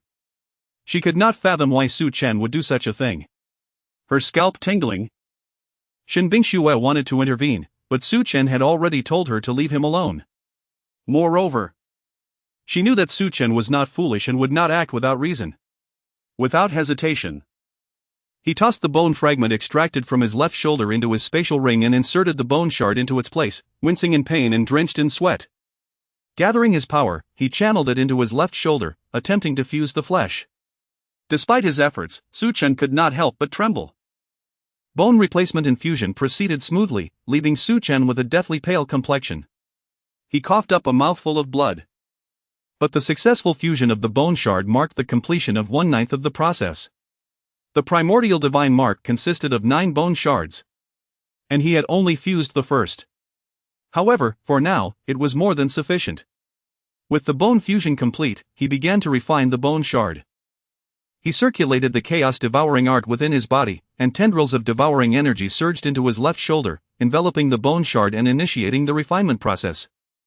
Half an hour later, Su Chen slowly opened his eyes. He had successfully replaced and refined the bone shard.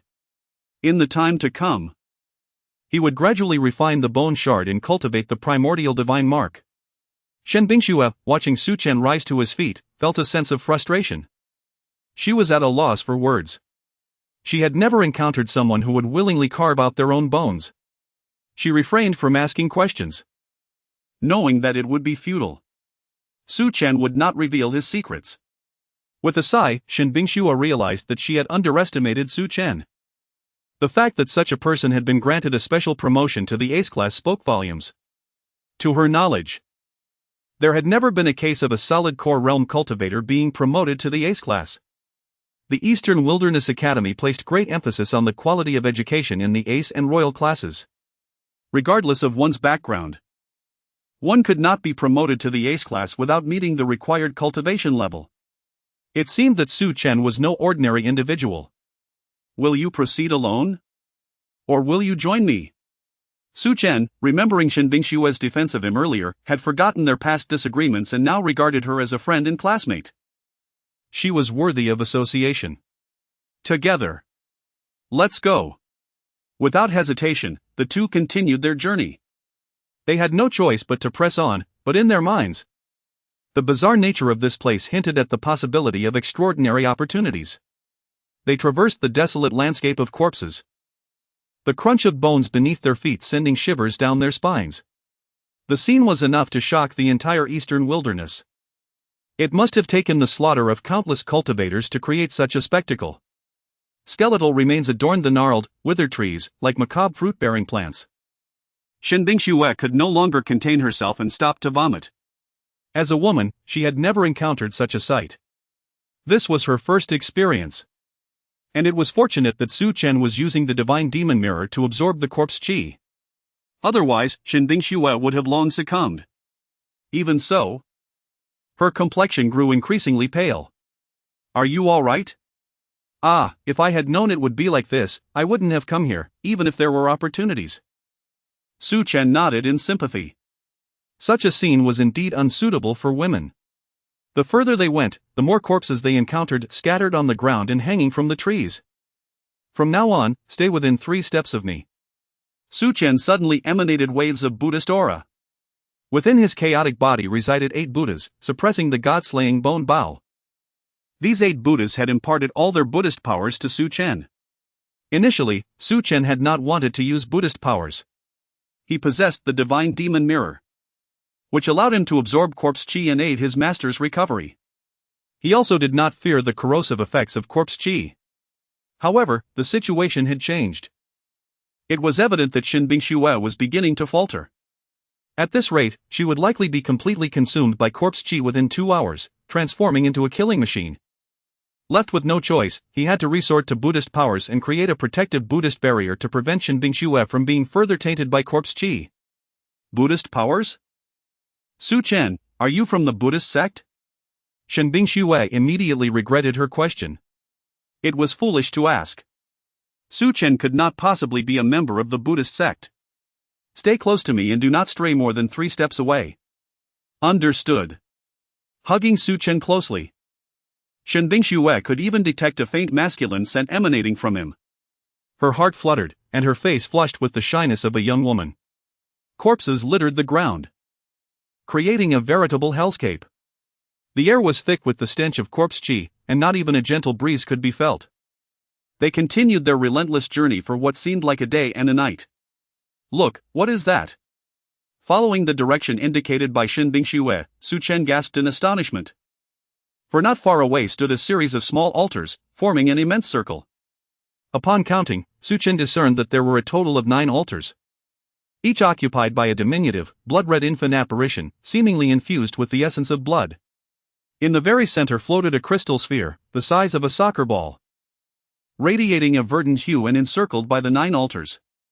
"Shen'er, I require that power," came the voice of his master. Certainly. Su Chen surmised that the souls, gathered amidst the chilling bones, were likely contained within the crystal sphere. Since his master desired it, he felt no hesitation or reluctance. "Shun Xue Jie. Please remain here while I retrieve something," he instructed. "Su Chen, heed my advice, do not proceed." Shen Bingxue's gaze was fixed firmly on the 9 altars. Even though she understood that the crystal sphere represented a tremendous opportunity, the altars were fraught with peril. She believed that a single misstep could lead to irrevocable doom.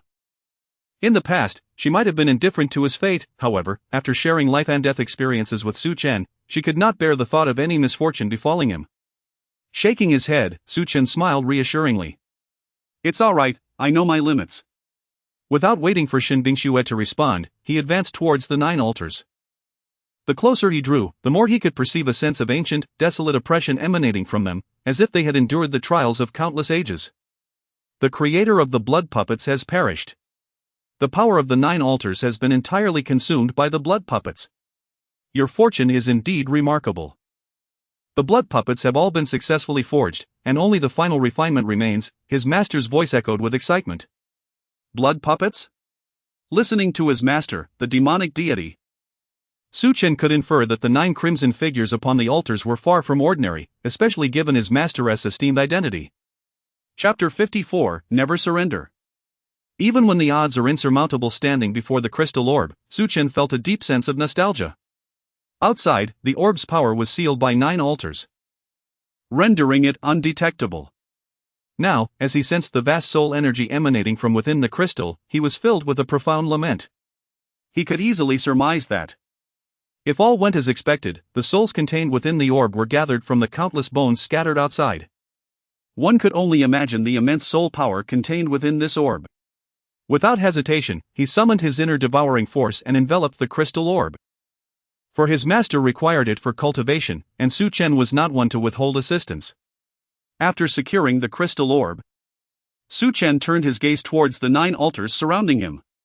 He chose to trust his master, realizing that someone had deliberately crafted blood puppets here, and they had only just been completed when an unexpected incident caused them to vanish.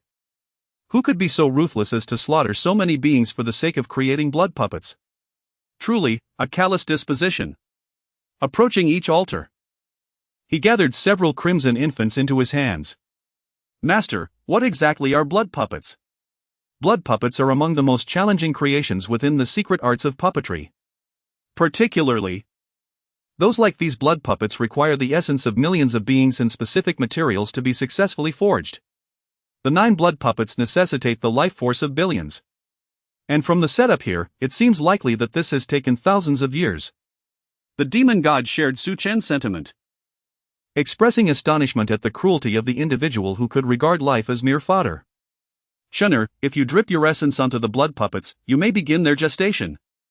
Their strength will increase with your own cultivation level, providing significant benefits in the future." Nodding, Su Chen refrained from lamenting the disregard for life, for he believed in the cyclical nature of existence. In the realm of martial arts, life is indeed fragile. In this brutal reality, strength reigns supreme. Without formidable power, one's very life hangs in the balance, as no one can dictate the rules of martial arts. He dripped 9 drops of essence onto the 9 crimson infants. In the blink of an eye, the infants vanished from his palms, yet Su Chen could distinctly sense them within him, more accurately, within his bloodline. Nurturing blood puppets through his bloodline would ensure they became his own. It appeared that the greatest fortune within this subterranean space was indeed the 9 blood puppets. Having acquired them, there was little reason to linger in this underground realm. Su Chen, are you all right? Observing the young man before her, Shen Bingxue felt an inexplicable strangeness about him, an air of mystery that eluded her understanding. Su Chen shook his head, replying, "There are no other opportunities in this underground space. I intend to leave. What about you?" "Together, but I must first check on my third uncle." "Very well." Unbeknownst to Su Chen, as he took the crystal orb and the 9 blood puppets, the countless corpses that had begun to attack fell silent. And the entire underground space became eerily still, reminiscent of hell itself. Upon their return, the ground was littered with corpses. Over half of the 1,500 martial artists had perished.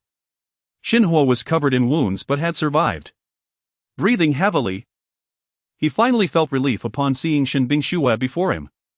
"Third uncle, are you all right?" "I'm fine. This place is exceedingly bizarre, these corpses are truly undying. No matter the assault, it is futile.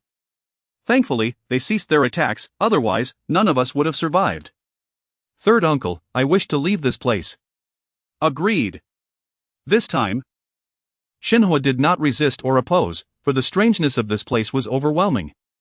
Remaining would only lead to their demise, becoming yet another part of the countless bones. Not just Xinhua and Shen Bingxue, but nearly 90% of the others chose to depart, unwilling to remain any longer. Though a few reckless souls resolved to stay behind in search of fortune. Without further delay, the 3 swiftly made their way to the exit. Half an hour later, the trio emerged onto the surface of the lake, exhaling deeply in relief. The eerie nature of the underground space had left them profoundly shaken, particularly Xinhua, who was utterly frustrated, having gained nothing and almost meeting his end. "Sister Shen, I shall take my leave now. Be careful. You too, take care." Watching as he vanished in an instant, Xinhua furrowed his brow and asked, "Bingxue, do you have feelings for him?" A sudden jolt ran through her heart. Did she harbor feelings for Su Chen? With a deep sigh, Shen Bingxue responded helplessly, "Third uncle, I cannot say for certain. During our time at the academy, my sister and I had our share of minor conflicts with him, but now." Her feelings were ambiguous, leaving her uncertain about her affections for Su Chen. "That lad seems decent enough. If you like him, pursue him directly lest you regret it later." "I understand, third uncle." As night fell, Su Chen sat beneath a great tree, meditating. The chaotic devouring technique coursed through him, absorbing the spiritual energy around. After his experiences in the underground space, he sensed his cultivation was ripe for further advancement, yet he had refrained from training there. Unwilling to wait any longer, he sought a secluded spot to begin his cultivation anew. Now stabilized at the peak of the 4th level solid core realm, the power within him surged violently, coursing through his body. With a roar towards the heavens, he shattered his limits, ascending directly from the peak of the 4th level to the 5th level solid core realm, and stabilizing at the pinnacle of that level. Though it was merely a single tier of advancement, Su Chen could not help but feel elated. The path of martial cultivation was fraught with challenges, and each level gained was akin to scaling a mountain. Since the dismantling of his blood wheel and acquiring the Chaotic Devouring Tower, his progress had been meteoric. How could he not feel satisfaction? Yet his situation was unique. Facing Su Hao, who possessed an imperial bone, he could not afford to waste a moment. He needed to seize every opportunity to catch up with Su Hao. Although Director Lan claimed that Su Hao had merely reached the golden core realm, Su Chen understood that with his imperial bone fused, Su Hao's innate talent was extraordinary. It was implausible that he had only achieved the golden core realm after all these years. Something was amiss. Regardless, his focus must remain on relentless cultivation, with the hope of one day confronting Su Hao for vengeance. Suddenly, a chilling presence enveloped him, and Su Chen abruptly opened his eyes, sensing the frigid killing intent that surrounded him. His expression shifted slightly, for he could discern just how formidable this malevolent force was. "Since you have arrived, why lurk in the shadows like a coward?" As the night deepened, 4 figures emerged, cloaked in black, their cold eyes gleaming with an unsettling light. their powerful auras locking onto Su Chen and sealing off all possible escape routes. The Tang clan. In an instant, Su Chen deduced the identity of the four. Aside from the Su clan, he had no other enemies. However, he was confident that the Su clan could not possibly know of his presence at the Eastern Wilderness Academy. Nor would Su Hao consider him a threat worthy of dispatching such formidable individuals for his assassination. The only plausible explanation was the Tang clan. After all, during his time at the Eastern Wilderness Academy, the clan leader Tang Xiaotian, under the pressure of Director Lan, had been forced to relent. Having incapacitated Tang Hao's blood wheel, Tang Xiaotian would undoubtedly seek retribution. Just because the Tang clan dared not act within the academy did not mean they would refrain from striking here. Before his departure, Vice Director Qin Zhu had warned him that upon leaving the academy to partake in the autumn hunt in the Lost Forest, there was a significant chance of encountering an ambush from the Tang clan, leaving him with a choice to make. Without the slightest hesitation, he resolutely chose to venture into the Lost Forest. In Su Chen's view, if he were to fear death and constantly look back, how could he ever enhance his abilities? A warrior must possess a heart that fears neither life nor death, boldly forging ahead. It is precisely for this reason that he came. Ah, indeed. You are astute to have deduced our identities. We hail from the Tang clan, and you dare to cripple Tang Hao's blood wheel. We shall make you pay in blood for your transgressions. Fear not, we shall not kill you, however, we will render your blood wheel useless, sever your limbs, remove your tongue, and gouge out your eyes, leaving you a mere shell of a person. The four indeed belonged to the Tang clan, 2 elders of the form spirit realm and 2 elders of the refining spirit realm. In Tang Xiaotian's estimation, with 4 elders of the condensing spirit realm taking action, especially under the guise of a surprise attack, the outcome was virtually assured. The Eastern Wilderness Academy would only have 1 vice president accompanying them. It was unrealistic to expect full protection for Su Chen. The realms of condensing spirit are categorized into 3 levels: form spirit realm, refining spirit realm, and condensing spirit realm. Tang Xiaotian had not dispatched any elders from the condensing spirit realm, believing that 2 from the form spirit realm and 2 from the refining spirit realm were more than sufficient. Their mission to the Lost Forest was solely to assassinate Su Chen, not to confront the vice president and teachers of the Eastern Wilderness Academy head-on. Unless absolutely necessary. The Tang clan had no desire to provoke the academy. Not the slightest surprise nor fear flickered within him. Standing as steady as a mountain even in the face of 4 formidable opponents from the condensing spirit realm. You are quite capable. You remain calm in the presence of us 4. Alas, you have drawn the ire of the wrong individuals. You once had boundless prospects at the Eastern Wilderness Academy. But you have squandered them yourself, no one else is to blame. Su Chen summoned the god-slaying bone bow. Fully aware that he had but one opportunity to see if he could slay 3 with the aid of the god-slaying bone bow and its arrows. This battle represented the strongest quartet he had ever faced. Even if the odds of victory were slim, he would never concede. Drawing the bowstring, he prepared an arrow. One of the god-slaying bone arrows was knocked, eliciting derisive laughter from the 4. Even now, their opponent had not chosen to surrender. In their eyes, he exhibited considerable merit. Yet, merit aside, to trespass against the Tang clan's bottom line meant death for anyone, particularly for one who had committed such unforgivable errors. Failing to complete the mission would leave them with no explanation to the clan leader. Kill. The 4 were unwilling to waste any more time. The variables were too great. Should the vice president of the Eastern Wilderness Academy discover them, not only would they fail to eliminate this person, but they might also lose their own lives. A swift resolution was imperative. Even if the Eastern Wilderness Academy deduced that Su Chen was slain by the Tang clan, what of it?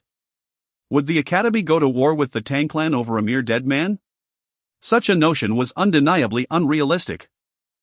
Chapter 55, The Arrival of Imperial Might. With the god-slaying bone bow firmly in hand, Su Chen felt the aura of slaughter surging within him, while a blood wheel materialized above, emitting haunting sword cries. Whoosh! An arrow from the god-slaying bone bow pierced the air, swiftly followed by a second, then a third. Su Chen understood that only by wielding the god-slaying bone arrows could he grasp a glimmer of hope. Given his current strength, engaging in a solo battle against 3 joint forces of the spirit form realm was akin to striking a stone with an egg. The intent to kill roared. The expressions of the 4 individuals targeted by the god-slaying bone arrows shifted dramatically, caught off guard by the overwhelming power of the bow and Su Chen's grasp. As the deafening sound of arrows slicing through the air filled the atmosphere, they attempted to evade, only to discover in horror that there was no escape. The arrows had already locked onto them. Thud! The arrow struck true, yet due to the vast difference in realms and the combined might of the 4, only 3 of them were hit, one in the left shoulder, one in the right shoulder, and another in the right leg.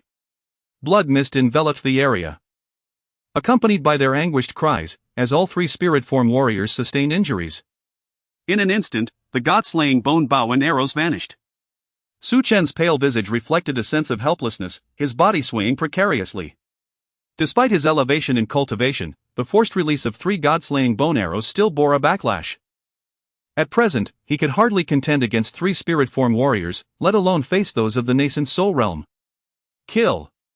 The furious 4 showed no hesitation, advancing directly towards Su Chen. Even in this dire moment, he refused to concede, unleashing his own blood wheel and executing the 9 calamities sword technique, wielding a torrent of domineering sword energy. Alas, it was futile, he could not withstand the combined onslaught of 4 adversaries. The disparity in their realms was insurmountable. And not even the god-slaying bone bow could bridge that gap.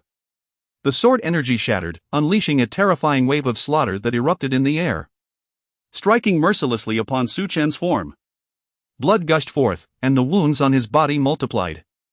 The 4 seemed intent on toying with him, relishing the game of cat and mouse, their anger palpable as they recalled their near demise at his hands.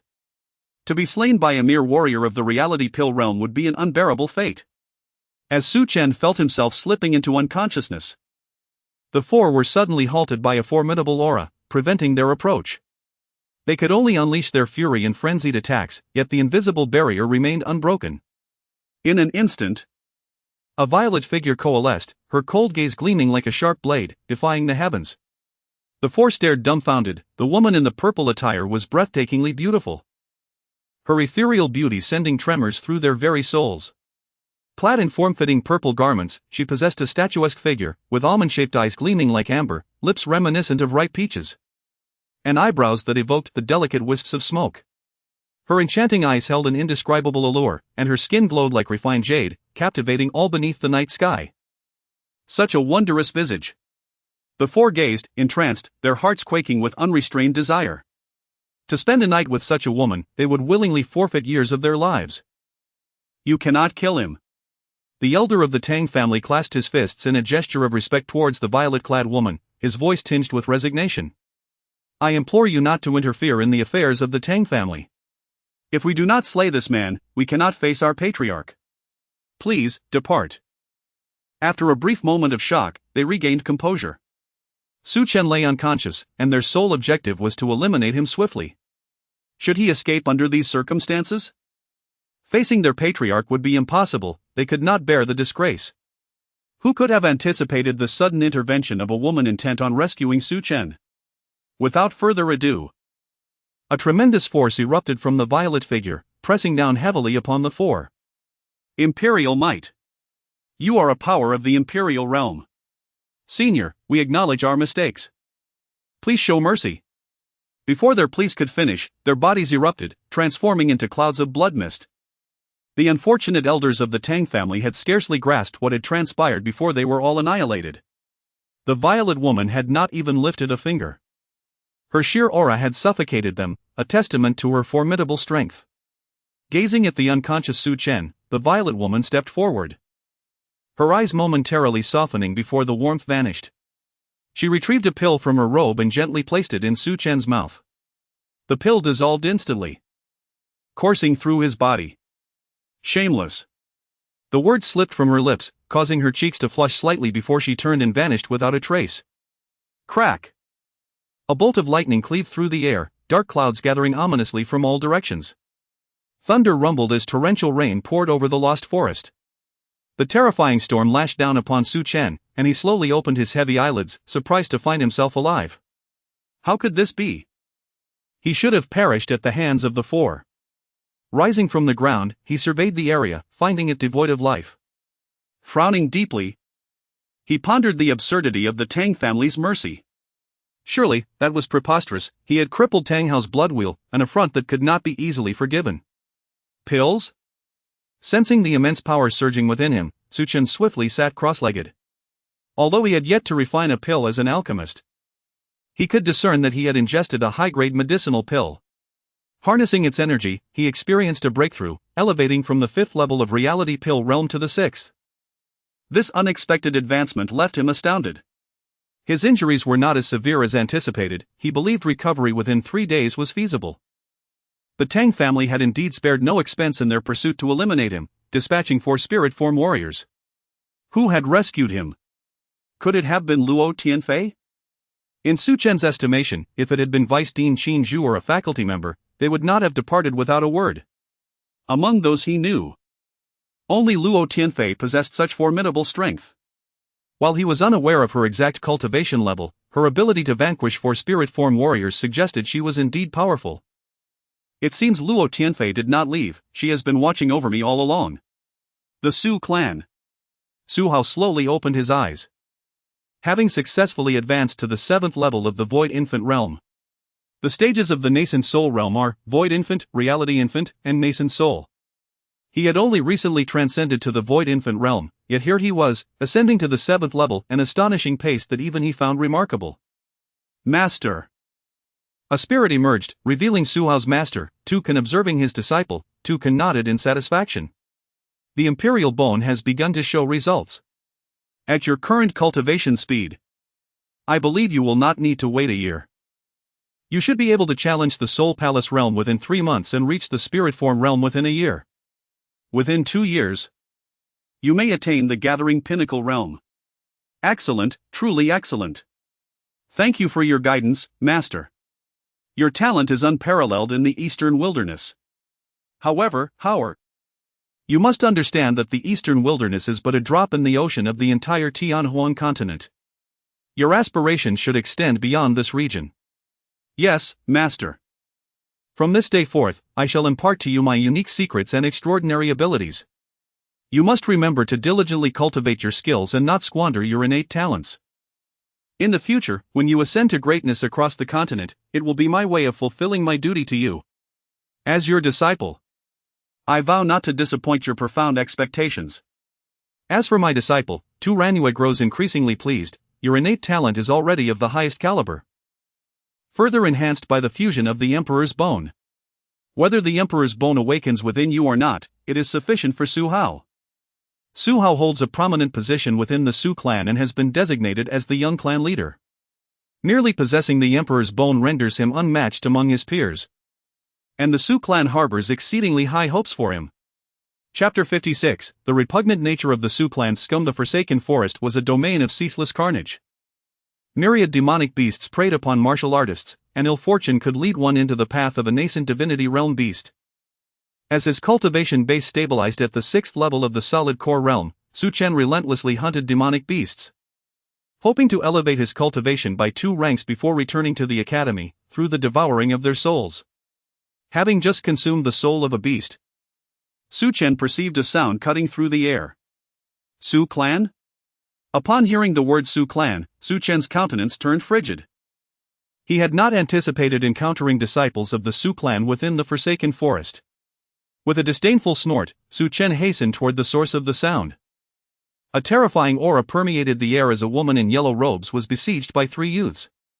Ordinarily, with one of the youths being a Void Infant realm martial artist, their combined might should have secured a swift victory. However, the battle was deliberately prolonged, as they indulged in a cat-and-mouse game. Bang! Huang Ying staggered backward, colliding violently with a tree. Blood trickled from the corner of her mouth, her complexion ashen, and the blood wheel that had manifested above her head had dissipated.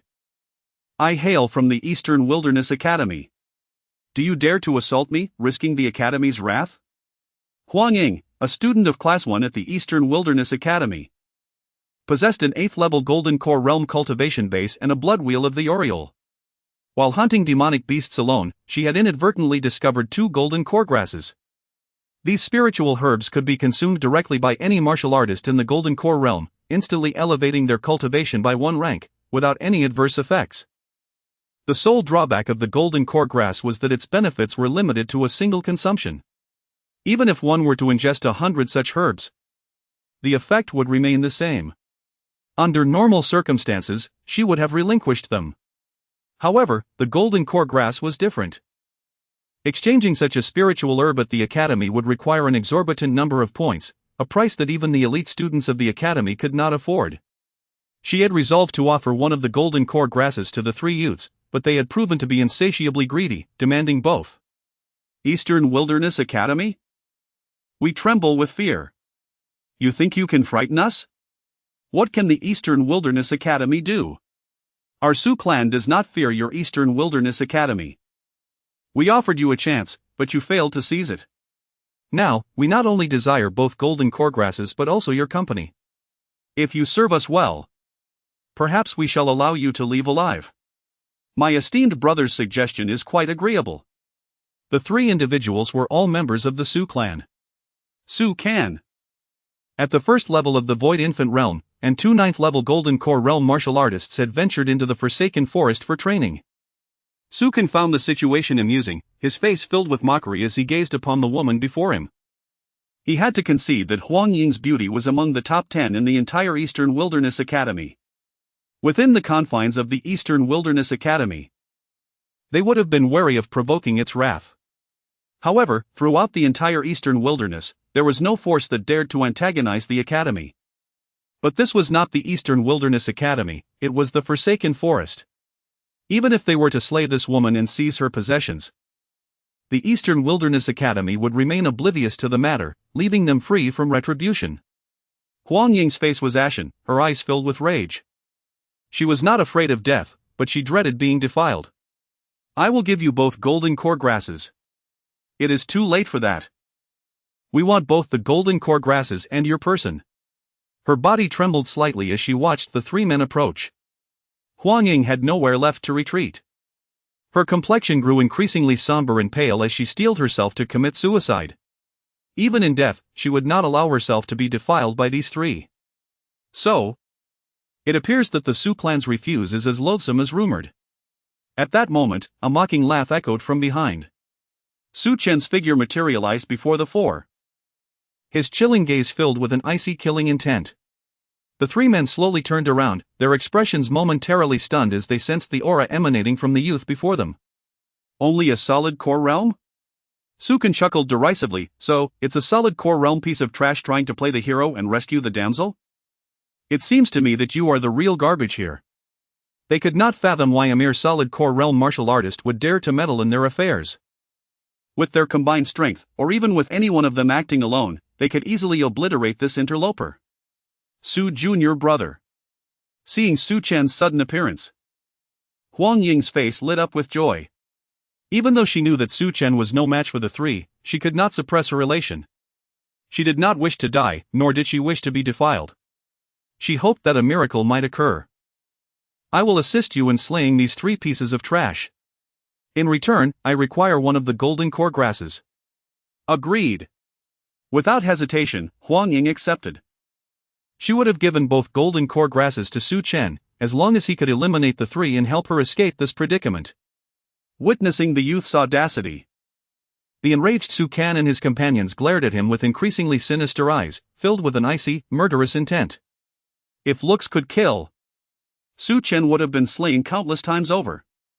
They were members of the Su clan, and their strength was undeniable. This man's flagrant provocation was a blatant disregard for their status, and they could not help but feel incensed. Su Chen sneered, how audacious. But I admire it. I will sever your limbs, imprison your body in the ground, and then bore a hole in your skull and pour in honey. You can imagine the consequences. Buzz. Without further ado, Su Chen launched his attack. When facing members of the Su clan, he would show no mercy. Although the Su clan was his ancestral home, they regarded so-called branch families as expendable. When Su Hao had seized his emperor bone, the Su clan had not only failed to intervene but had also announced it to the world, celebrating Su Hao's awakening of the emperor bone in an attempt to conceal their treachery. Courting death. Insolence. Seeing the youth take the initiative, the enraged trio roared in unison. A mere solid core realm martial artist dared to act so presumptuously before them, practically begging for annihilation. How swift! Witnessing the figure suddenly appear before them, leaving behind only afterimages like a phantom, Su Chen's eyes narrowed. This was a speed that no solid core realm martial artist could possess. The three men instantly sobered up. This man was undoubtedly aware of his solid core realm cultivation base, yet he still dared to provoke them. If he had no reliance, he must be lying. Abandoning their contempt, the three immediately summoned their respective blood wheels, all of which were sword blood wheels. A torrential surge of sword energy, accompanied by the howling of sword intent, erupted forth, enveloping the surroundings in a frenzied dance. Su Chen had absolute confidence in his strength. He was a first-level void infant realm martial artist.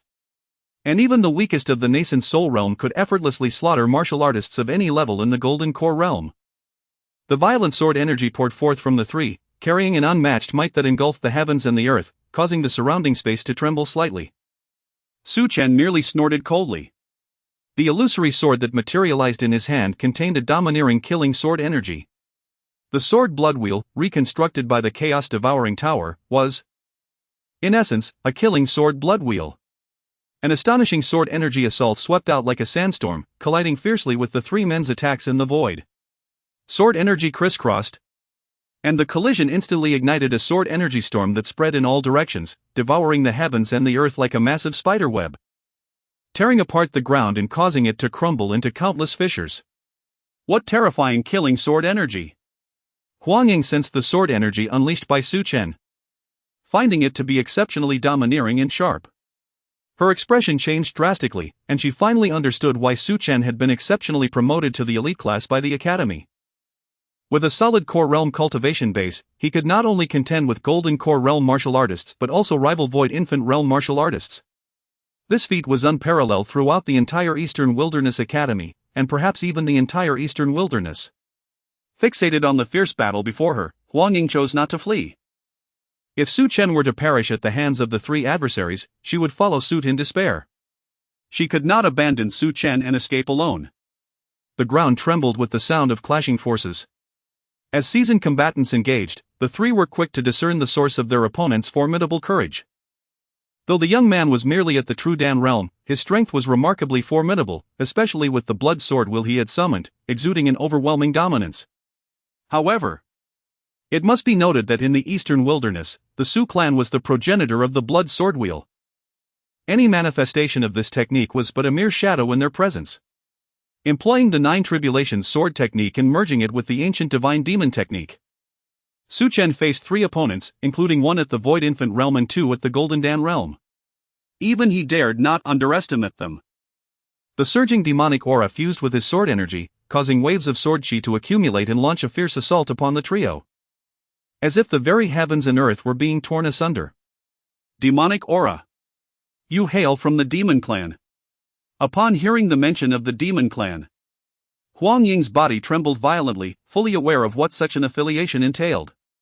Su Chen could not possibly be from the demon clan, otherwise, how could he have entered the Eastern Wilderness Academy and become one of its members? You three are utterly shameless.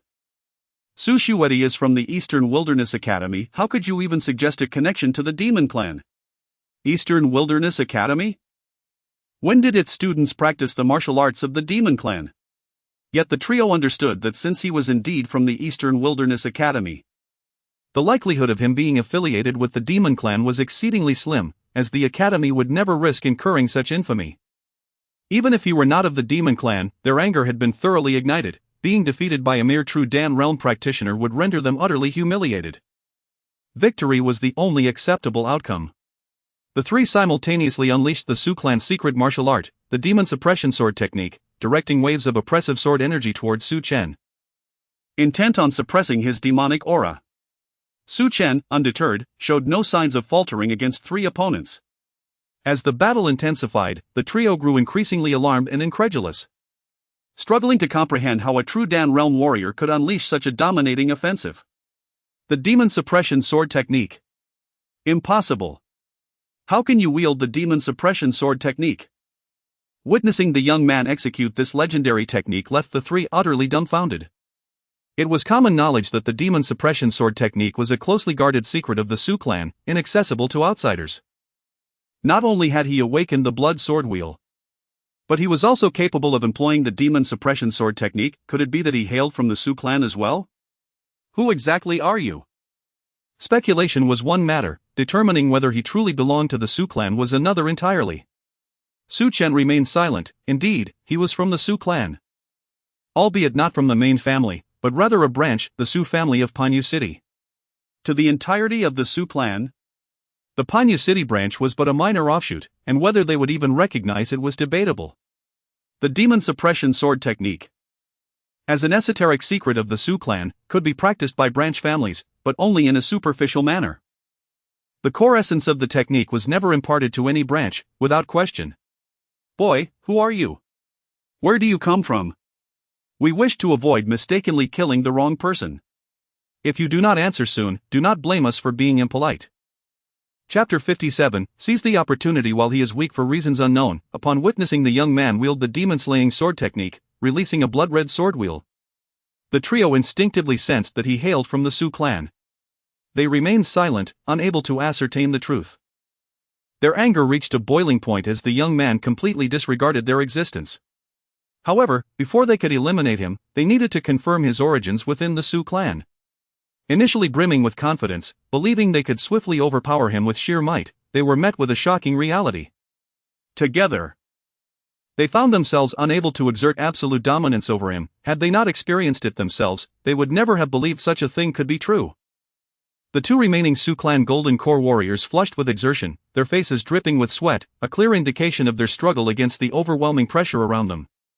As the swirling sword energy intensified, Su Chen realized that continuing down this path would lead to their demise. The Su clan's dogs were not as formidable as they had presumed. With each sweep of the blood wheel's shadow, Su Chen's eyes danced with mockery as he taunted the three who found themselves at his mercy.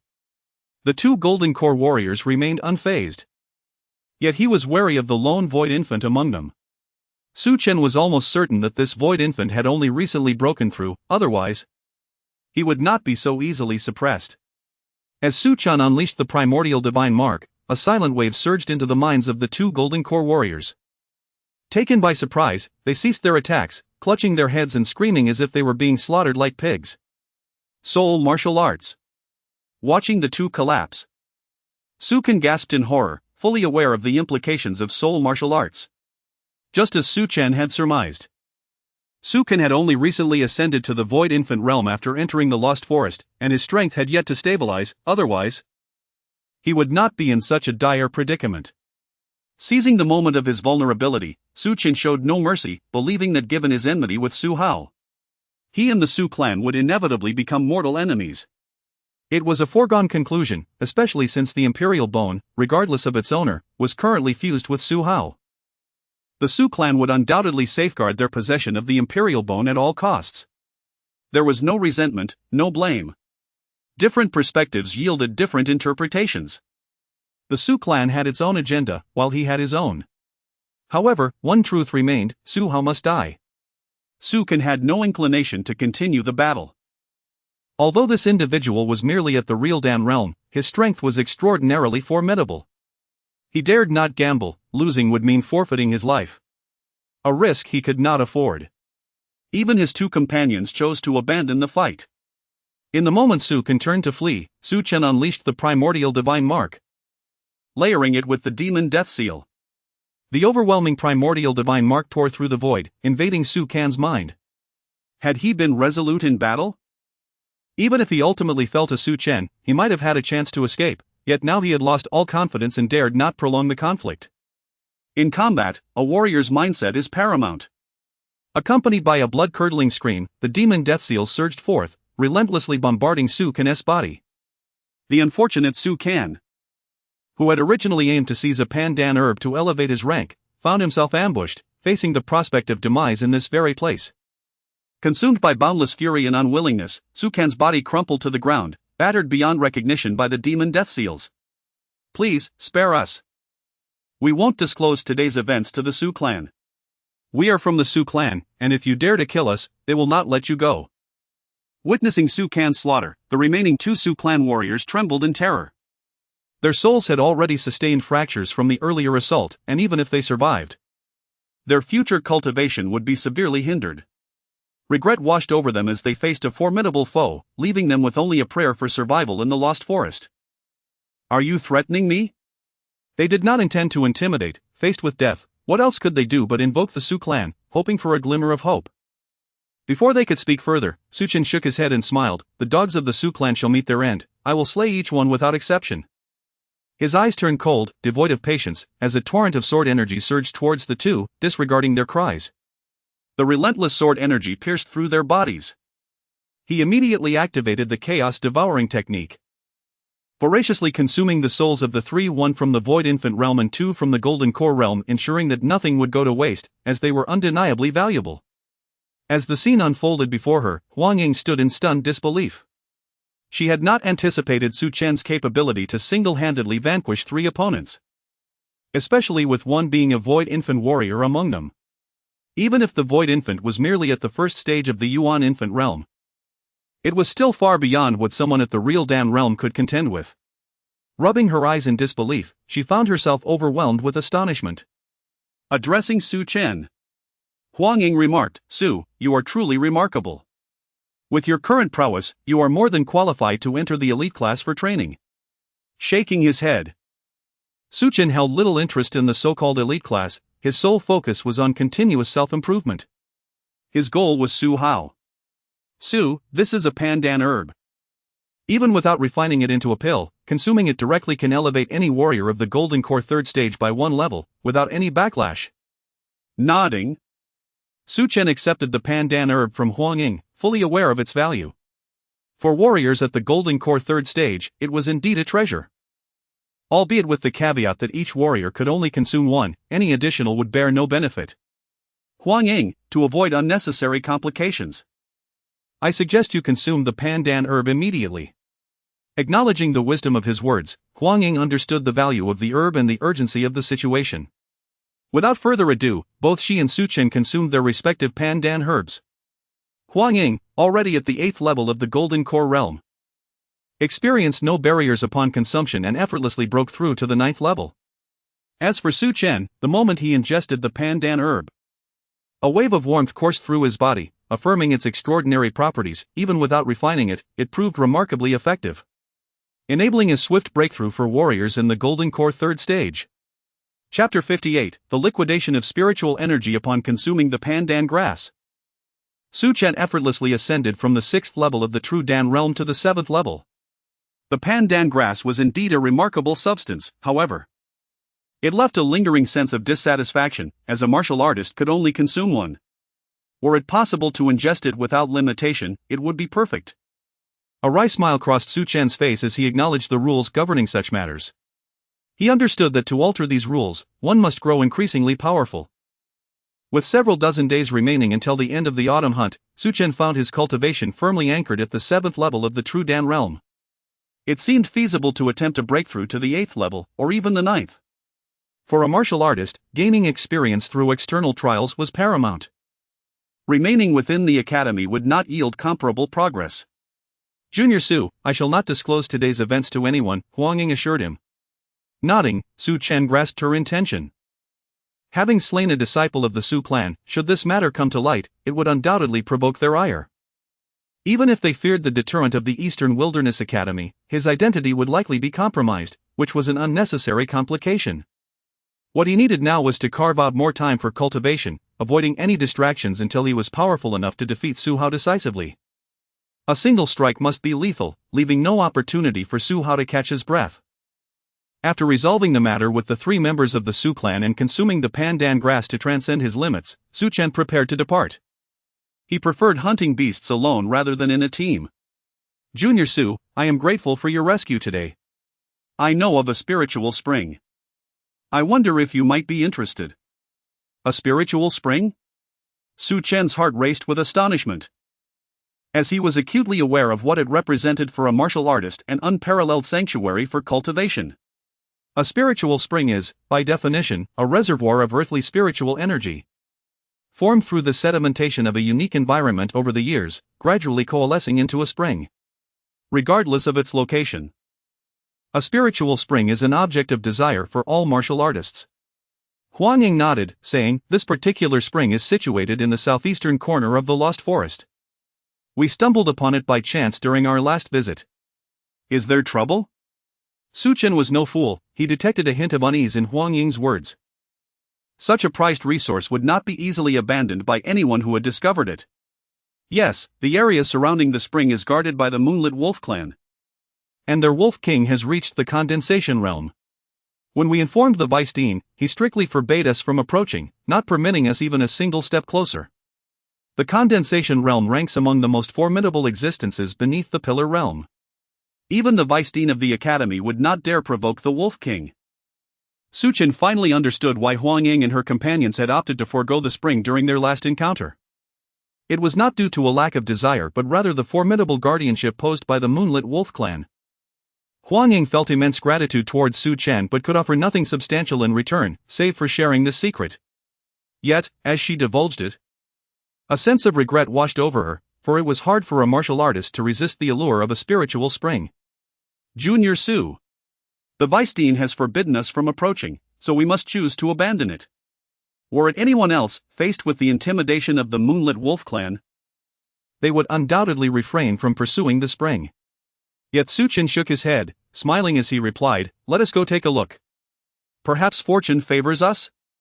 And the Moonlit Wolf clan is no longer present. We might seize an opportunity." Without hesitation, Huang Ying nodded. There was no harm in taking a look, as long as they maintained their distance. The two wasted no time, darting through the Lost Forest like a pair of leopards, their speed unmatched as they sought to avoid any delay. Approximately 2 hours later, Huang Ying remarked, "Junior Su, we have arrived. You must remember to control your desires and not be swept away by the spring's allure. Should we attract the attention of the Moonlit Wolves, we could find ourselves in significant trouble." Nodding, Su Chen understood her warning. Setting aside the strength of the Moonlit Wolves, even the Wolf King alone could easily obliterate them. The two proceeded with utmost caution, gradually approaching a narrow valley nestled between two peaks. From their vantage point, they could observe the entire valley below. "Junior Su, that is the spiritual spring. The Moonlit Wolf clan surrounds it, though I am uncertain about the Wolf King's precise location."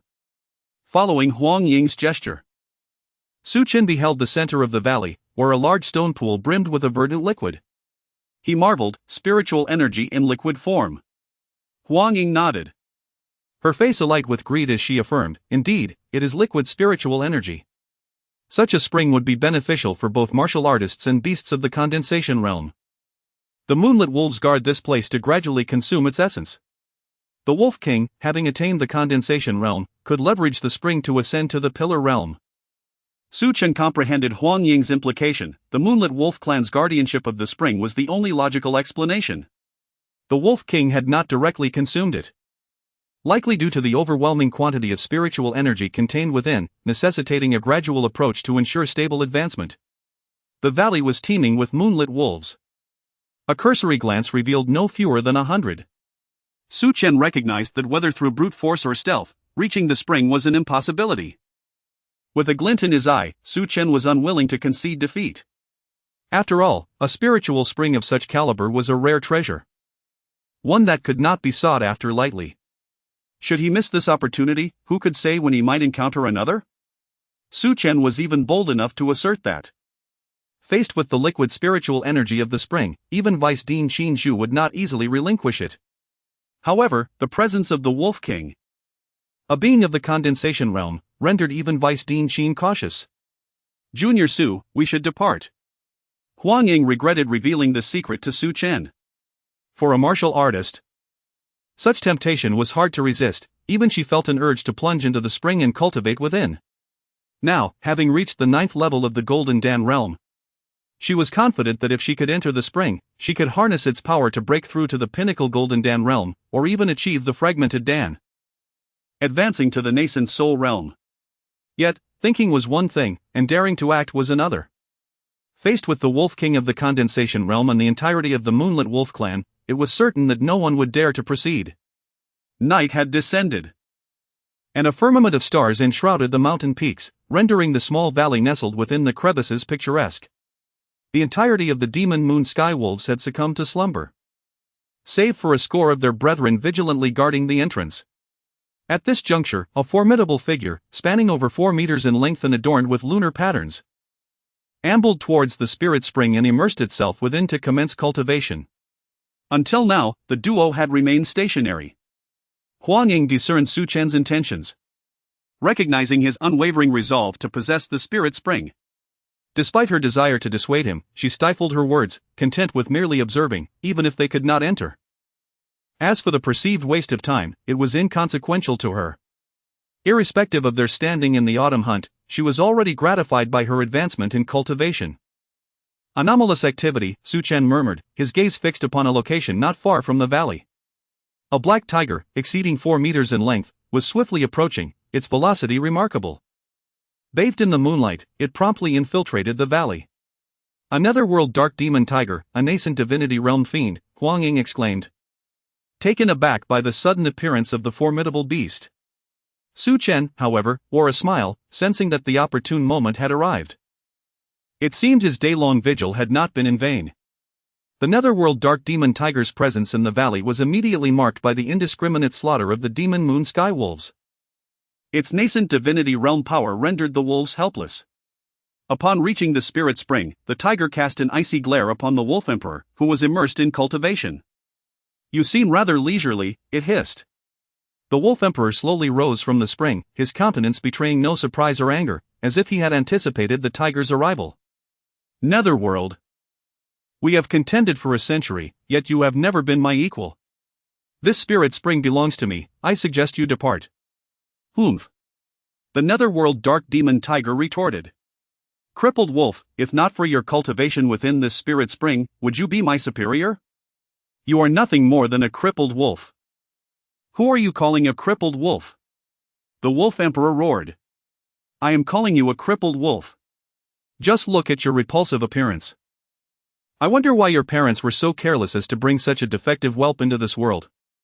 Su Chen and Huang Ying were momentarily stunned by the tiger's invective. It was the first time they had heard a demon beast utter such profanities. Demon beasts, upon reaching the Soul Palace realm, possess the ability to speak in human tongues. However, this ability varies among species. While some can speak even in the nascent soul stage, others remain mute even in the Soul Palace realm. The wolf emperor's rage surged, for he loathed being called a crippled wolf. His mother was of a lower wolf lineage, and he had been born with a disability. Although his increasing cultivation had eradicated the physical impairment, the epithet still lingered in the shadows. Only the netherworld dark demon tiger dared to taunt him so openly. The Demon Moon Sky Wolf was a 9th-level nascent divinity realm entity, while the netherworld dark demon tiger was an 8th-level entity. The wolf emperor's superiority was attributed to the spirit spring, otherwise, the tiger would have surpassed him, underscoring the tiger's greater innate talent. "Netherworld. I will tear your mouth apart today." "Is that so?" The netherworld dark demon tiger darted towards the surrounding wolves. "Netherworld, you dare. What do I not dare? Today, I will decimate your wolf clan, ha ha ha." The wolf emperor was seized by panic. Detecting an aura emanating from the netherworld dark demon tiger that indicated it had broken through to the 9th level of the nascent divinity realm. In a head-to-head confrontation, he could no longer assert absolute dominance. With the tiger's newfound strength, it could slaughter his clan with impunity. The netherworld dark demon tiger moved with blinding speed, leaving only black blurs in its wake. Accompanied by mournful howls, explosions of blood mist filled the air. No Demon Moon Sky Wolf could withstand the tiger's onslaught. The tiger and wolf chased each other, leaving a trail of carnage and a pungent stench of blood that even Su Chen and Huang Ying, hidden in the shadows, could detect. "Netherworld, you foolish tiger, if you dare kill another member of my clan, I will tear you to shreds and scatter your bones to the wind. You are truly pathetic." The netherworld dark demon tiger ignored the wolf emperor's threats. Having finally broken through to the 9th level, it could now vent its pent-up frustration from a century of suppression. Its aim was to annihilate the entire Demon Moon Sky Wolf clan. In a matter of minutes, hundreds of Demon Moon Sky Wolves had been slaughtered. Those who survived were paralyzed with fear, fleeing the valley in terror. Surveying the carnage, the wolf emperor's face contorted with rage. His icy aura intensified, and his intent to kill surged. "Netherworld!" he roared. "Today, I will devour your flesh, drink your blood, and leave not a bone unturned." Having crossed the line, there would be no forgiveness. Anyone who dared harm his clan would face death. "Enough talk, let us fight." The Netherworld Dark Demon Tiger was done with words. This battle was inevitable, and after a century of suppression, it was determined to subdue the Wolf Emperor and seize the Spirit Spring. Confident in its own talent, the tiger believed that it could ascend to the Soul Formation realm in short order once it controlled the Spirit Spring. This was the true reason why it had risked everything and refused to give up for a century. In the next instant, the tiger and wolf vanished from sight, colliding fiercely in midair. "Junior brother Su, our chance has come," Huang Ying exclaimed, her face alight with excitement. "Fortunately, we remained here, otherwise we would have missed this golden opportunity." With the Netherworld Dark Demon Tiger and the Wolf Emperor locked in a life-or-death struggle, Huang Ying knew what they had to do: sit back and watch. Waiting for the two nascent Divinity Realm beasts to weaken each other before seizing the Spirit Spring for themselves. Su Chen nodded. He had been pondering how to acquire the Spirit Spring, but with the Demon Moon Sky Wolf clan guarding it, it seemed impossible unless he could subdue the entire clan. However, fate had intervened, presenting them with the opportunity to exploit the conflict between the two rivals. Now, Su Chen could only hope that the two nascent Divinity Realm beasts would inflict grievous wounds upon each other, allowing him and Huang Ying to step in and clean up the mess. Boom! The two beasts attacked ferociously, showing no mercy. They knew that this battle was a matter of life and death. Unable to maintain absolute dominance, the Wolf Emperor's expression grew grave. Their strength was evenly matched, and a prolonged battle would likely end in mutual destruction. However, he could not afford to back down, for he knew that the Netherworld Dark Demon Tiger would seek his demise regardless. The two beasts fought with increasing ferocity, their bodies stained with blood. Yet, neither was willing to yield, both determined to kill the other. Boom, boom, boom. Amidst the relentless collisions, the sound of cracking bones could be heard. Their icy gazes harbored terrifying killing intent as the two beasts resorted to soul attacks, a desperate measure that could inflict irreparable damage, especially when their strength was evenly matched. The soul collision was the only way to break the stalemate. Otherwise, escape was impossible. In the distance, as he beheld the two formidable beasts whose souls were beginning to clash, Su Chen's eyes sparkled with an increasing intensity. He was reluctant to wait any longer, for the uncertainties were simply too numerous.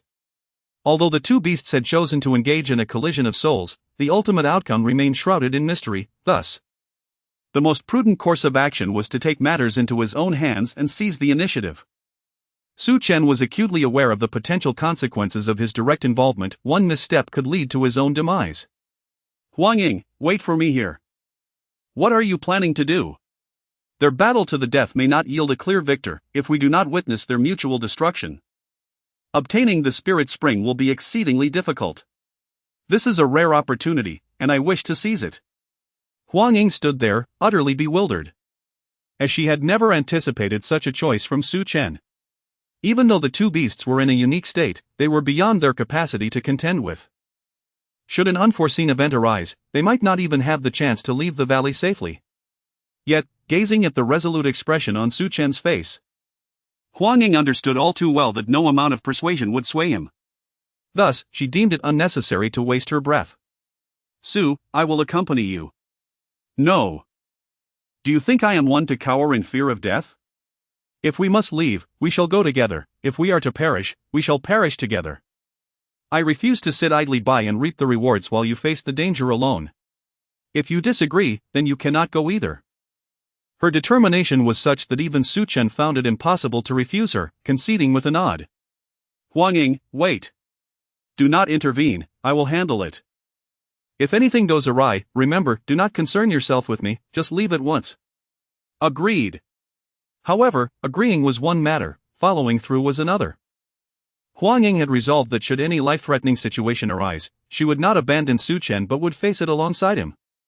This was not merely a matter of romantic affection, but rather a testament to the unwavering bond of classmates. Su Chen had saved her. and he had shown consideration for her well-being, she could not commit the ignoble act of abandoning him. Su Chen was consumed by fervor. For he believed that for a warrior, one must fight to attain opportunities. If one feared danger, there was no point in embarking on such a perilous journey. Since he had come, he was determined to secure the spirit spring, for this opportunity was indeed a once-in-a-lifetime chance for him. Chapter 60, The Cosmic Bag and the Cosmic Pill. In the narrow crevice between the mountains, the valley was littered with the corpses of wolves. Two formidable beasts in the spirit condensation realm were engaged in a frenzied battle, each striving to annihilate the other. Both creatures were 9th-level spirit condensation beasts. Their strengths evenly matched, it was nearly impossible for either to vanquish the other solely through their own powers. The relentless clash of their souls had ensnared them in a fight they could not withdraw from. Soon, both beasts began to wobble precariously, their eyes reflecting a flicker of fear, for in such a scenario, they could only foresee mutual destruction. At that moment, a hum reverberated through the air. Two primordial divine patterns pierced the layers of void, forcefully invading the minds of the two beasts with an overwhelming might, ruthlessly strangling their souls. Under normal circumstances, even if Su Chen had launched a surprise attack using the primordial divine patterns, it would have been impossible to severely injure a spirit condensation beast. However, the current situation was entirely different. The clash of souls between the dark demon spectral tiger and the wolf king had reached a critical juncture. Su Chen suddenly emerged, catching them off guard. The bodies of the two beasts fell rigidly to the ground, their souls shattered, their life force dwindling to its utmost limit, rendering survival impossible. As they beheld the two figures emerging before them, both the dark demon spectral tiger and the wolf king were filled with rage. How dare two mere human cultivators appear in this place? Human, if you dare to touch the spirit spring, I will surely take your life. Their furious roars echoed with a deep, menacing timbre, and they surmised that the two human warriors were undoubtedly here for the spirit spring. How could they not feel enraged? In ordinary circumstances, no human would dare venture here. Even a casual appearance by one of their kin could effortlessly annihilate them. Approaching the two beasts, Su Chen wasted no time on idle chatter and swiftly killed the dark demon spectral tiger and the wolf king, activating the chaos devouring technique within him. Master, do you have a moment to converse? Yes. Su Chen settled into a meditative posture, his spirit drawn into the Chaos Devouring Tower. Tower Spirit, what is it you wish to discuss? Su Chen understood that the Tower Spirit would not summon him without a pressing matter. The ethereal figure nodded, smiling as it spoke. Master, while cultivating the Chaos Devouring technique allows you to absorb soul energy without backlash. The influx of power from realms beyond your own will only hinder your martial path, not benefit it. Instantly grasping the Tower Spirit's meaning, Su Chen felt a sense of helplessness.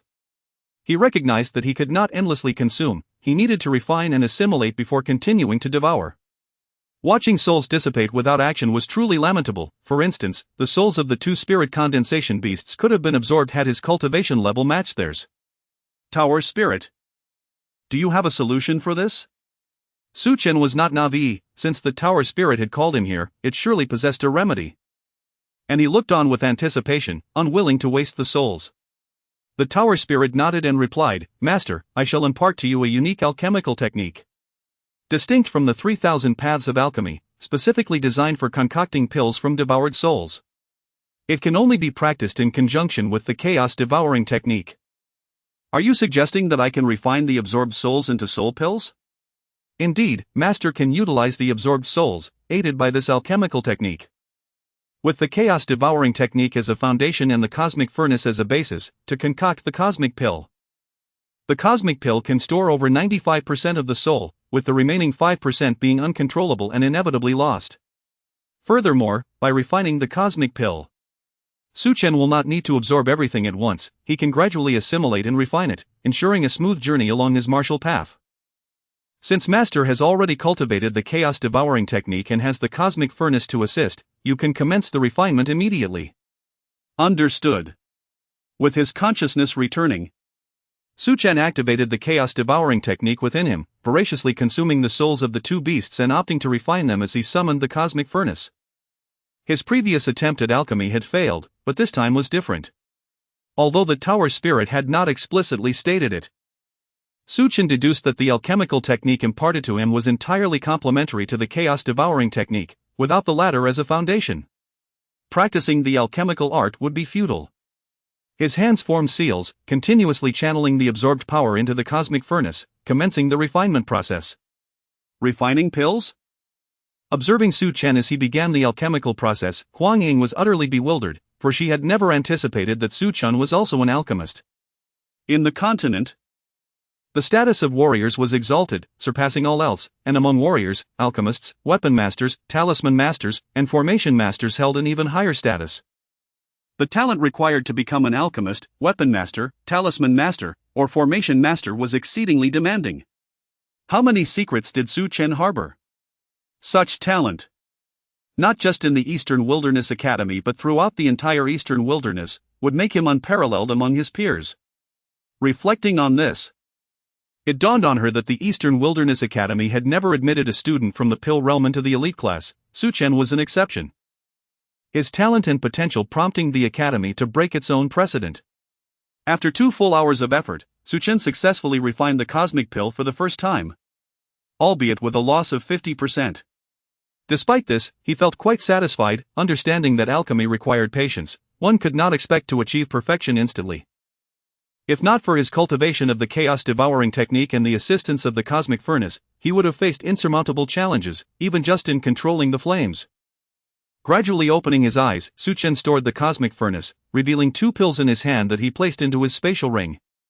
Huang Ying, let us enter the spirit spring to cultivate. Remember, do not overconsume to avoid backlash. I understand. He held Huang Ying in high regard. For throughout the 2 hours of his alchemical endeavor, she had remained by his side, refraining from entering the spirit spring to cultivate alone, and had accompanied him on this perilous venture, an act not many would dare to commit. The two approached the spirit spring, feeling the surge of spiritual energy emanating from it, their faces alight with astonishment. Without further ado, they entered the spirit spring, sitting cross-legged, one on each side. Huang Ying, when you sense my aura enveloping you, do not resist, simply focus your mind, guard your essence, and cultivate by absorbing the power within the spirit spring. Alright, I will assist. As they slowly closed their eyes, Su Chen activated the Chaos Devouring technique within him, enveloping them both in waves of devouring energy. Huang Ying's expression shifted dramatically. She could distinctly sense being enveloped by a powerful aura, her absorption rate seemingly tripling, and her refining and assimilation speed skyrocketing. Not daring to waste a moment, she recognized this as a once-in-a-lifetime opportunity. Having recently broken through to the 9th level Golden Core realm, she could undoubtedly leverage the spirit spring to push toward the nascent soul realm. The terrifying liquefaction of spiritual energy filled Su Chen with delight. He had not yet consumed the souls of the 2 beasts, allowing him to fully absorb the power of the spirit spring. As he absorbed the energy from the spirit spring, he communicated with the Chaos Devouring Tower, asking, "Tower Spirit, can we devise a method to store the power of the spirit spring?" This was Su Chen's foremost concern, for the spirit spring was vast, containing enough energy for hundreds to cultivate. Even with the Chaos Devouring technique in his chaos body, it was impossible for him to absorb the entirety of the spirit spring's power. In light of the master's recent performance, a special reward has been bestowed upon him, the Qiankuan bag. Within this bag lies a vast world of Qiankuan, which requires the master to undergo continuous evolution. A small yellow pouch materialized in Su Chen's hand, into which a drop of essence blood was infused. Instantly, his soul traversed into the world contained within the Qiankuan bag, which indeed dwarfed a spatial ring by a factor of 100, and this realm could be developed at his discretion. His eyes gleamed with excitement. As the Tower Spirit had indicated, the Qiankuan bag encompassed an infinite world of Qiankuan, demanding his continual evolution. He pondered how immense the world he would cultivate upon reaching the pinnacle of Qiankuan would ultimately become. Anticipation surged within him. However, he refrained from immediate action. His current objective was to utilize the spiritual spring to transcend his limits. Simultaneously, he activated the Chaotic Devouring technique, the Ancestral Phoenix Rebirth technique, and the Primordial Divine Demon technique, voraciously consuming energy, forming a vortex within his body that continuously surged into the solid core. In an instant, he shattered his limits, progressing seamlessly from the 7th level of the solid core realm to the 8th, then the 9th. and ultimately reaching the peak of the solid core realm before breaking through to the first level of the golden core realm. Under normal circumstances, it would require over 3 months to ascend from the 7th level of the solid core realm to the first level of the golden core realm. Yet he achieved this remarkable feat in just 1 day, a testament to the overwhelming power of the spiritual spring. At that moment, Huang Ying's golden core shattered instantly. Enveloped by the devouring force, beginning to coalesce into an ethereal infant figure, akin to the golden core, embodying the primordial infant that warriors of the primordial infant realm possess. With her eyes suddenly wide open, Huang Ying was overwhelmed with excitement. She was acutely aware of her talent. Even within the Lin organ, achieving a breakthrough to the primordial infant realm in a single day would have been impossible without the assistance of Su Chen. "Thank you. Without your help, I could never have condensed my primordial infant." Upon returning to the academy, she would be eligible to apply for promotion to the elite class, the highest tier within the academy. Throughout the entirety of the Eastern Wilderness Academy, there existed only one elite class, composed of the most exceptional individuals. It could be said that for every student within the academy, the elite class was a coveted dream to enter. And she had never imagined she would ascend to it so swiftly. Chapter 61, The Phoenix Stone Platform. Huang Ying felt an immense sense of gratitude towards Su Chen. Without his assistance, she would not have been able to condense her yuaning so swiftly. It would have taken her at least a year. Su Chen, however, merely shook his head with a smile, stating, "This is what you rightfully deserve." In his hand appeared a Qianquan bag. Both he and Huang Ying had already reached their limits in terms of devouring energy and could not consume any more without suffering a backlash. Curiosity piqued. Huang Ying wondered what Su Chen intended to do with the yellow bag. In the next moment, to Huang Ying's astonishment, the bag in Su Chen's grasp erupted with a terrifying suction force, violently drawing in the energy from the spirit spring. Within mere minutes, the power contained in the spirit spring was completely consumed and siphoned into the Qianquan bag. Dumbfounded, Huang Ying stared blankly at the scene before her. It was the first time she had witnessed such a phenomenon. She had never even heard of it before. Had she not seen it with her own eyes, she would never have believed it to be real. Feeling quite satisfied, she acknowledged that the Qianquan bag was indeed a remarkable item. In the future, whenever she encountered such energy, she could easily absorb it into the Qianquan bag and gradually cultivate it over time. The combination of the Qianquan bag and the Qianquan pill promised extraordinary benefits for her. Having transferred the energy from the spirit spring into the Qianquan bag, Su Chen prepared to leave with Huang Ying. However, at the moment of departure, he abruptly turned around, gazing at the spirit spring before him. As he had just activated the ancestral Phoenix Nirvana technique, he sensed a faint wave of summoning emanating from the spring. Believing there to be something valuable within, he asked, "Huang Ying, would you like to accompany me to investigate?" Understanding Su Chen's intent, Huang Ying realized that there must be fortuitous opportunities within the spirit spring, albeit accompanied by danger. "I would also like to see," she replied. The two re-entered the spirit spring, observing the now excavated ground beneath it, which was remarkably smooth, adorned with a pattern of flames that vaguely resembled a phoenix. "Is this a phoenix flame pattern?" Huang Ying speculated. "Su Chen, have you ever heard of exotic fire?"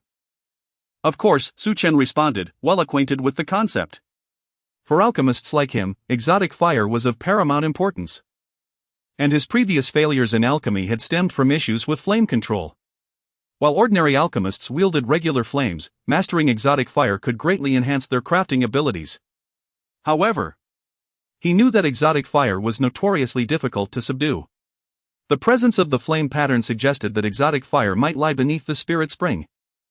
Su Chen's eyes gleamed at the thought. If that were indeed the case, it would be a fortuitous find, as there existed countless forms of exotic fire. And even mastering one would be a monumental achievement. "Huang Ying, you should leave the spirit spring," he instructed. She nodded in understanding, aware of Su Chen's intentions. Taking a deep breath, he pointed with his finger, unleashing a fierce sword chi that struck the ground of the spirit spring, producing a resounding clash as it collided with the surface. Su Chen sensed a seal beneath the surface and was uncertain if his sword chi could breach it. If the seal concealed exotic fire, it would be an incredible discovery. Despite his powerful strike, the seal remained impervious to his efforts, akin to a mountain standing firm. Furrowing his brow, he refused to concede defeat. Summoning the chaotic energies within him, Su Chen prepared to harness his chaotic body to break the seal. Yet, in his haste, he almost overlooked a crucial detail. His sensitivity to the spirit spring's unusual activity was entirely due to the ancestral Phoenix Nirvana technique he had activated. Realizing this, he decided to employ the ancestral Phoenix Nirvana technique to attempt to unlock the seal. There was no harm in trying. He could not simply stand idly by. Activating the technique, he released a piercing phoenix cry, and an ethereal phoenix, towering 100 feet, materialized behind him. Its majestic presence loomed over the mountain peaks, enveloping the area in an oppressive aura that stifled the air around them. A phoenix? Is this truly a phoenix? Huang Ying gasped in shock, retreating in disbelief, fully aware of what the appearance of a phoenix signified. In the realm of beasts, the phoenix was a pinnacle existence, were it not for their scarcity. They would undoubtedly reign as the sovereigns of the beast world. She found herself bewildered by how Su Chen could conjure such a phoenix apparition. The secrets surrounding him were becoming increasingly enigmatic. As the phoenix figure enveloped the spirit spring, Su Chen continued to channel the ancestral Phoenix Nirvana technique. With a thunderous roar, the ground began to resonate with the cries of the phoenix. Before Su Chen could react, he was engulfed by the phoenix flame pattern on the ground and vanished from sight. Huang Ying, she gasped as Su Chen suddenly disappeared, completely at a loss for what had just transpired. She surmised that he had been drawn into the seal of the spirit spring. Immediately, she began to strike at the ground seal, but despite her relentless attacks, the surface remained utterly undisturbed, the seal steadfast as a mountain. Panic surged within her. For Huang Ying was acutely aware that Su Chen, trapped within the seal, could be facing grave danger. She had to breach the seal in the shortest time possible. Meanwhile, Su Chen found himself in a fiery cavern, its walls ablaze with crimson hues, the ground resembling a landscape of flames. In that moment, he was almost certain that exotic fire awaited him, a thrilling prospect that promised immense advantages for his alchemical endeavors. Continuing to channel the ancestral Phoenix Nirvana technique, he pinpointed the center of the cavern, where a phoenix stone platform spiraled upwards, lifelike in its depiction of a phoenix. Atop the platform lay a hollow, within which floated a vibrant crimson flame. Exotic fire. It must be, he exclaimed, though its specific type remained a mystery. The world was home to thousands of exotic fires, many of which he had only heard of in whispers. Regardless of its rank on the exotic fire list, he was determined to claim it for himself. Tower Spirit. Do you know what kind of exotic fire this is? Which rank does it hold on the exotic fire list? He posed the question, hopeful that the Tower Spirit might possess knowledge of this extraordinary flame. Chapter 62, the 32nd position on the list of exotic flames, Phoenix True Flame Master. This is the Phoenix True Flame, ranked at 32nd on the list of exotic flames. Upon hearing the response from the Tower Spirit, Su Chen's eyes immediately lit up. The 32nd position on the list of exotic flames signifies a remarkable power. The next task is to ascertain how to successfully subdue this flame. Su Chen surmised that to conquer the Phoenix True Flame, he would likely need to utilize the ancestral technique of the Phoenix Nirvana. Without a moment's hesitation, he resolved to act, for procrastination would only complicate matters. Having encountered an exotic flame, he could not consider retreating, even though he was aware of the peril that lay ahead. As the ancestral technique of the Phoenix Nirvana coursed through him, Su Chen stood before the Phoenix stone platform, gazing intently at the flame nestled in the recess. He took a deep breath to ensure everything was flawless. To fortify his endeavor, he conjured 3 blood wheels above his head, simultaneously invoking the ancient divine demon technique and the chaotic devouring technique. Extending his right hand towards the flame, he was met with an overwhelming surge of scorching heat, yet he did not flinch, his gaze resolute. He could only succeed, failure was not an option. As the ancestral technique of the Phoenix Nirvana reached its zenith, Su Chen grasped the flame, which then vanished within him. The Phoenix True Flame surged into his body with an unyielding ferocity, igniting a wild inferno that threatened to incinerate his internal organs. A surge of elation washed over him, for he had not anticipated the speed of the Phoenix True Flame. With no room for complacency, the combined strength of his 3 techniques pressed against the Phoenix True Flame, creating a battleground within his body as they collided fiercely. Fortunately, his mastery of the ancestral technique of the Phoenix Nirvana enabled him to suppress the flame. A feat he could not have achieved under normal circumstances. Nevertheless, he felt overwhelmed, as the Phoenix True Flame's dominance was formidable. One misstep would surely lead to his annihilation. Seated in a meditative posture, Su Chen summoned the chaotic body within him and devised a plan to harness the powers of the three techniques to corner the Phoenix True Flame, driving it into the chaotic body for suppression. His chaotic body, the foremost divine body in existence, had the capacity to seal even the god-slaying Baal. He believed it could similarly contain the Phoenix True Flame. The enraged Phoenix True Flame was forced back by the relentless onslaught of the three techniques, ultimately finding itself before the chaotic body. As it sensed the situation within, Su Chen's expression brightened with excitement. The moment had finally arrived, and he could not allow the Phoenix True Flame to escape. The power of the three blood wheels surged into him as he intensified his assault on the Phoenix True Flame. It was as though 1,000 troops were trampling across a vast battlefield, their deep roars resonating throughout his being. The Phoenix True Flame was most intimidated by the ancestral technique of the Phoenix Nirvana, and as it was firmly suppressed by the three techniques, it had no choice but to retreat into the chaotic body. In that moment, 8 Buddha chants echoed within the chaotic body, emanating from the powers of the 8 Buddhas. Su Chen realized with delight that the Buddhas had intervened. Under the suppression of the chaotic body and the encompassing force of the Buddhas, the Phoenix True Flame gradually lost its defiance. However, the ordeal was not yet over, for while the flame was subdued, it had not yet been truly conquered. To wield the Phoenix True Flame, he must refine it, enabling him to summon it at will in the future. As the ancestral technique of the Phoenix Nirvana infiltrated the chaotic body, Su Chen seized the moment to devour the Phoenix True Flame in one swift motion. A look of agony crossed his face. The searing pain from consuming the flame felt as though he were engulfed in an inferno. Yet, he refused to yield, gritting his teeth in determination. Only by persevering could he hope to refine the Phoenix True Flame and acquire one of the world's exotic flames. For an alchemist, the significance of exotic flames cannot be overstated. Once he successfully subdued the Phoenix True Flame, his success rate in concocting elixirs could soar by 40 to 80%. Gritting his teeth, he continued to refine, channeling the ancestral technique of the Phoenix Nirvana, which emanated a steady stream of Phoenix energy, enveloping the Phoenix True Flame in layers, leaving it no room to breathe. A resonant cry of the Phoenix echoed within him as a colossal Phoenix apparition materialized, its icy gaze fixed upon the Phoenix True Flame as if commanding it to submit. Simultaneously, the chaotic body erupted with a blinding surge of chaotic light, swiftly suppressing the Phoenix True Flame. Under the dual might of these forces, the flame seemed to lose its will to resist, allowing Su Chen to commence the refining process. Without the Phoenix True Flame's opposition, the searing sensation within him vanished, and his face radiated with joy.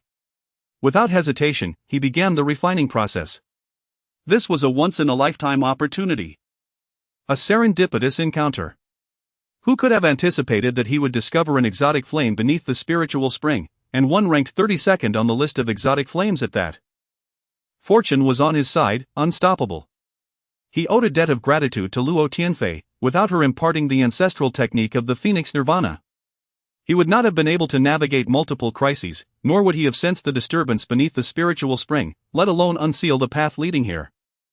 Even as the Phoenix True Flame ceased to resist, Su Chen devoted 3 full hours to its complete refinement. The moment he opened his eyes, a flicker of excitement and joy danced within them. He had finally acquired an exotic flame. Extending his right hand, he beheld the exotic flame slowly coalescing in his palm. Reminiscent of a phoenix ablaze, its terrifying power palpable even to him. The Phoenix True Flame, ranked 32nd on the list, boasted such formidable prowess. It was unfathomable to consider the might of the flame occupying the first position. Immediately, he retrieved the Qiankuan furnace, eager to attempt alchemy once more, to ascertain whether he could successfully concoct elixirs with the aid of the exotic flame. He gathered the blood lingji and purple blood ginseng, casting them into the Qiankuan furnace. With both hands forming seals, he crafted the alchemical imprints, continuously infusing them into the furnace while employing the exotic flame to assist. Fully immersed in the alchemical process. Having failed in his first attempt, this was now his second endeavor with the exotic flame. He could not afford another failure. After several minutes, a triumphant cry escaped his lips. Condense! The lid of the furnace opened, revealing 6 elixirs within, each a soft yellow hue, exuding an alluring fragrance, all successfully refined. These were high-grade elixirs, a commendable achievement. Su Chen realized that he had finally stepped into the ranks of alchemists, having truly become an alchemist. Chapter 63, The Emergence of the Imperial Throne, an exceptional promotion to the elite class. The alchemist, with a transcendent status. According to the hierarchy of alchemists as understood by Su Chen, the ranks ascend from level 1 to level 9, followed by the king, emperor, sovereign, and emperor levels. At present, he could be regarded as a level 1 alchemist. Rising, he departed, seamlessly passing through the seal thanks to the ancestral Phoenix Nirvana technique. Huang Ying, who had been relentlessly assaulting the seal, wore an expression of urgency and concern. She was acutely aware that the current circumstances were highly unfavorable for Su Chen. And the longer he remained trapped, the worse it would be. Suddenly, upon seeing Su Chen materialize before her, Huang Ying's face lit up with joy. And she rushed to embrace him tightly, tears glistening in her eyes as she exclaimed, "Su Jr., you frightened me to death." "I'm fine." Allowing Huang Ying to hold him. Su Chen understood her emotional nature. After days of companionship, he regarded her as a true friend. Feeling a slight blush, Huang Ying hastily released him. Nervously clutching the hem of her garment, realizing she had momentarily lost control of herself. She was aware of her burgeoning feelings for Su Chen. After all, his exceptional qualities were evident to all, and many women, herself included, would find it hard to resist his charm. "Let us depart." Indeed. Su Chen alleviated the awkwardness. And the two did not linger in the valley. This visit was not in vain. Not only had they significantly enhanced their cultivation by tapping into the spiritual spring, but they had also acquired an extraordinary flame. "Su Chen, where have you been?" Just then, Yan Mei appeared, her form coalescing before them. Upon seeing Su Chen safe and sound, she finally breathed a sigh of relief, disregarding Huang Ying as she grasped Su Chen's hand, examining him from every angle. Huang Ying stood dumbfounded. She had never witnessed Yan Lasher exhibit such concern for a student, especially since Yan Lasher was renowned in the academy as an aloof beauty, indifferent to any man. Su Chen's allure was indeed formidable, even captivating Yan Lasher. Huang Ying found herself inexplicably feeling a twinge of jealousy. She recognized that feeling jealous was futile. She was not in a position to feel that way about Su Chen. "Sister Yan, I am fine. As long as you are safe, remember, this is the lost forest, fraught with peril. You must not stray beyond my sight." Understood. She was truly a protective sister. Yan Laoshe. It was only then that Yan Mei noticed Huang Ying but did not release Su Chen's hand. Having already decided that since she had given herself to Su Chen, prolonging the matter was meaningless, public acknowledgement was merely a matter of time. And she was not afraid of gossip. "The Vice Dean has summoned us all. 2 imperial thrones have been discovered. We must proceed swiftly while discussing." "All right." As they walked, Yan Mei explained, "The imperial throne is a legacy left behind by fallen Imperium warriors, encompassing imperial martial arts. The appearance of 2 imperial thrones in the Lost Forest will inevitably attract the attention of the entire eastern wilderness. The Imperium warriors are the pinnacle of existence on the continent. Within the eastern wilderness, those at the Gathering Pill realm stand atop the pyramid. Securing the legacy of the Imperium would ensure that even if one could not ascend to the Imperium realm, their martial arts cultivation would not suffer, especially with the accompanying imperial martial arts. Nevertheless, this place was teeming with formidable individuals, including rogue warriors and those from various factions. The Lost Forest is among the largest forests in the eastern wilderness. In a secluded area, towering trees loomed, blocking out the sun. As dawn enveloped the earth, 2 luminous orbs ascended from the ground, hovering above, each containing the ethereal image of a stone throne, the legendary imperial thrones. 2 orbs, 2 imperial thrones. Hundreds of martial artists flocked from all directions. The moment the orbs ascended, the entire Lost Forest trembled, causing celestial anomalies that prompted many factions to rush to witness the spectacle. The Eastern Wilderness Academy had gathered in full. Scattered students and teachers had yet to arrive. Qin Shu could no longer afford to be concerned, for the allure of the imperial thrones was undeniable. Even the dean would likely be unable to resist. These were the imperial thrones, containing imperial martial arts and the legacy of the Imperium, which would greatly benefit one's martial cultivation. "Vice Dean, we already have dozens of top-tier warriors assembled. If this continues, even more elite factions will arrive. Qin Shu nodded. He was well aware of this but was astonished that no one, including himself, had succeeded in breaching the orbs despite their attempts. Boom! Yet, some remained undeterred. Relentlessly attacking the two orbs, their demeanor as immovable as a meditating monk, which left the onlookers in frustration. It was frustrating to see the orbs, filled with the legacy of the Imperium and Imperial martial arts, remain beyond their reach. Yan Laoshi has arrived. Yan Mei and Su Chen approached, greeting Qin Zhu with a fist salute. Yan Laoshi, I trust you are aware of the situation. Hurry and attempt to breach the orbs. Qin Zhu was anxious, knowing that as time passed, more warriors would arrive, and it was uncertain who would claim the imperial thrones. They were determined to bring the thrones into the Eastern Wilderness Academy. Yan Mei understood Qin Zhu's intent and stepped forward to try and break the orb seal. Regardless of her approach, she found it futile and ultimately chose to give up. Sighing deeply, she returned to Qin Zhu's side, shaking her head in resignation. The orbs are self-sealed, only those fated may obtain them. Otherwise, only an Imperium-level warrior could forcibly breach the orbs. I understand. What Yan Mei stated was not lost on Qin Zhu. Many had surmised the same but were unwilling to concede, as the opportunity of the Imperial thrones lay before them. You have reached the nascent soul realm? You have broken through to the nascent soul realm? Upon hearing the Vice Dean's words, all students, including Ji Yoshi, shifted their gaze toward Huang Ying. Before their expedition to the Lost Forest, she had only been at the 8th level of the Golden Core realm. In just a few days, she had advanced directly to the nascent soul realm. Such rapid progress was enviable. Huang Ying smiled, saying, "It was all thanks to Su Jr.'s help." Su Chen? Everyone turned their attention to Su Chen, curious about what he had done to facilitate Huang Ying's swift advancement. Qin Zhu nodded in satisfaction. Upon returning to the academy, you should report directly to the elite class. Understood. Huang Ying was overjoyed. She knew what the elite class represented. In the Eastern Wilderness Academy, there was only one elite class, comprised of the academy's cream of the crop, and only students in the nascent soul realm could enter. Her successful entry into the elite class would guarantee her focused training from the academy, granting her access to more cultivation resources. How could she not feel elated? Qin Zhu then looked at Su Chen, equally satisfied. Golden Core realm. Upon our return to the academy, you and Huang Ying will also report to the elite class. Su Chen nodded. While he was not particularly interested in the elite class, he would not refuse entry, as it was certainly superior to the regular classes. The envy and jealousy in the eyes of the other students regarding Su Chen became palpable. They could not deny his excellence, whether in talent or potential. Yet it was unprecedented in the history of the Eastern Wilderness Academy for a level 1 Golden Core student to be granted entry into the elite class.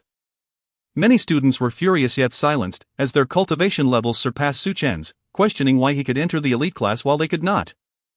As the vice dean of the academy, Qin Zhuo was known for his stern demeanor, and none dared to question his authority.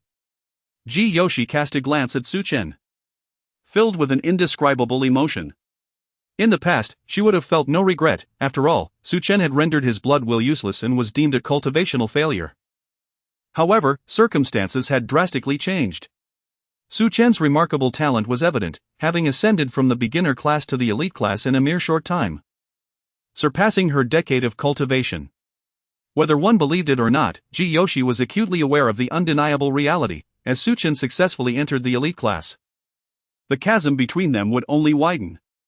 Now, she found herself regretting the choices she had made, regretting not having prevented the royal family's annulment of their engagement, regretting not recognizing Su Chen sooner, and regretting her instant infatuation with the current version of him.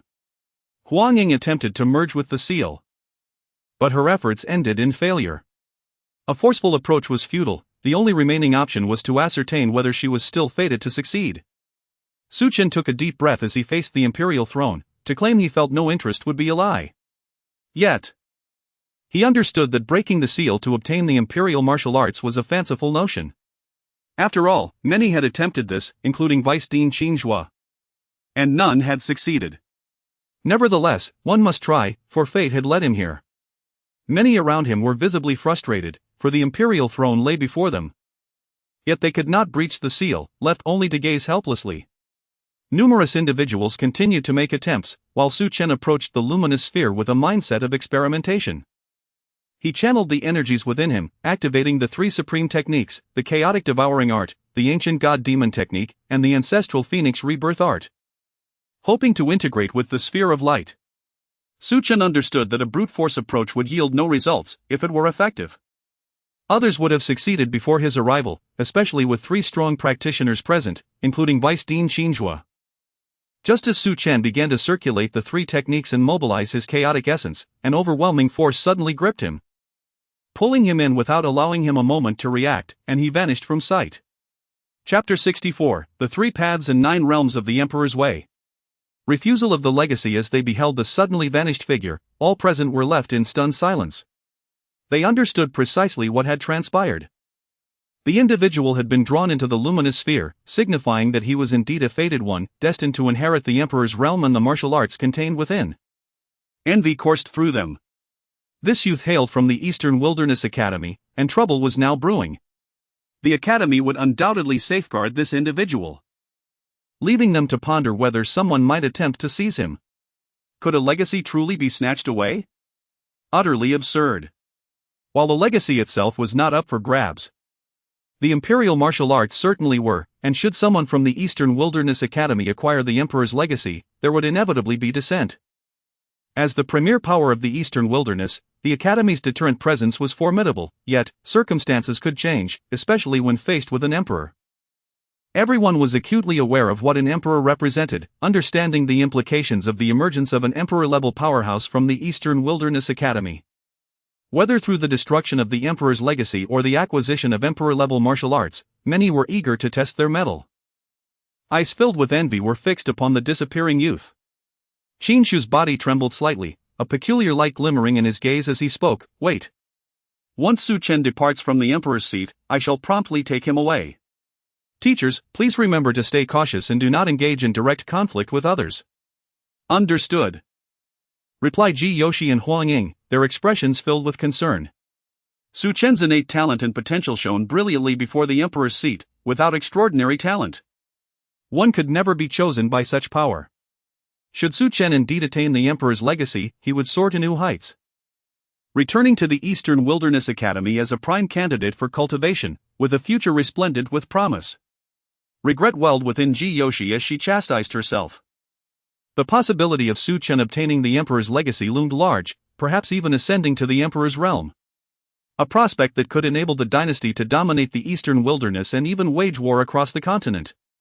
Within the radiant sphere, Su Chen found himself uncontrollably seated upon the emperor's throne, enveloped by waves of terrifying imperial aura that cascaded over him. The decree of destiny. The treacherous path of the emperor, the cycles of life and death, each step a rebirth. An ancient, overpowering voice resounded within the luminous sphere, as if echoing through the endless cycles of time, gradually filling Su Chen's ears and causing his heart to tremble in response. Silent and vigilant, Su Chen gazed at the luminous sphere, stunned to find himself drawn into it. A martial artist must contend with fate, entering the emperor's realm through martial prowess to escape the control of the heavenly decree. Across eons, who could truly transcend the celestial order? Beneath the emperor's way, all else is but dust. I, Duan Mukong, though a saint emperor, am still far from the pinnacle. The imperial chant resonated like a great bell tolling through the vast clouds, surging towards the heavens, echoing endlessly in Su Chen's ears. The emperor's realm.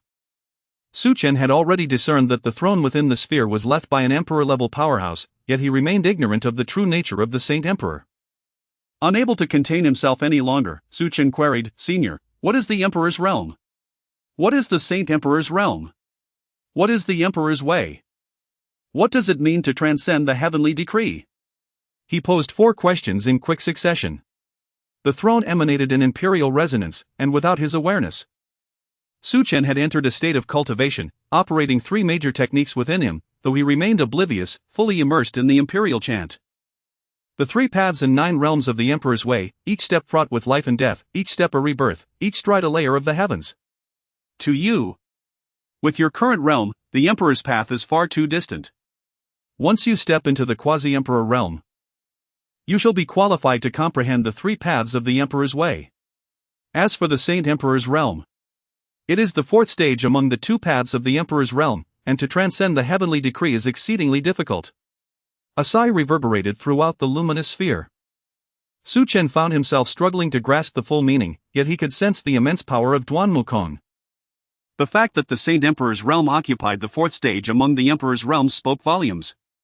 Now, I shall ask you, are you willing to accept my legacy? With your talent, you are destined to tread the path of the Emperor and aspire to the Saint Emperor's realm. As for whether you can transcend the heavens, that lies within your own hands. Su Chen fell into contemplative silence.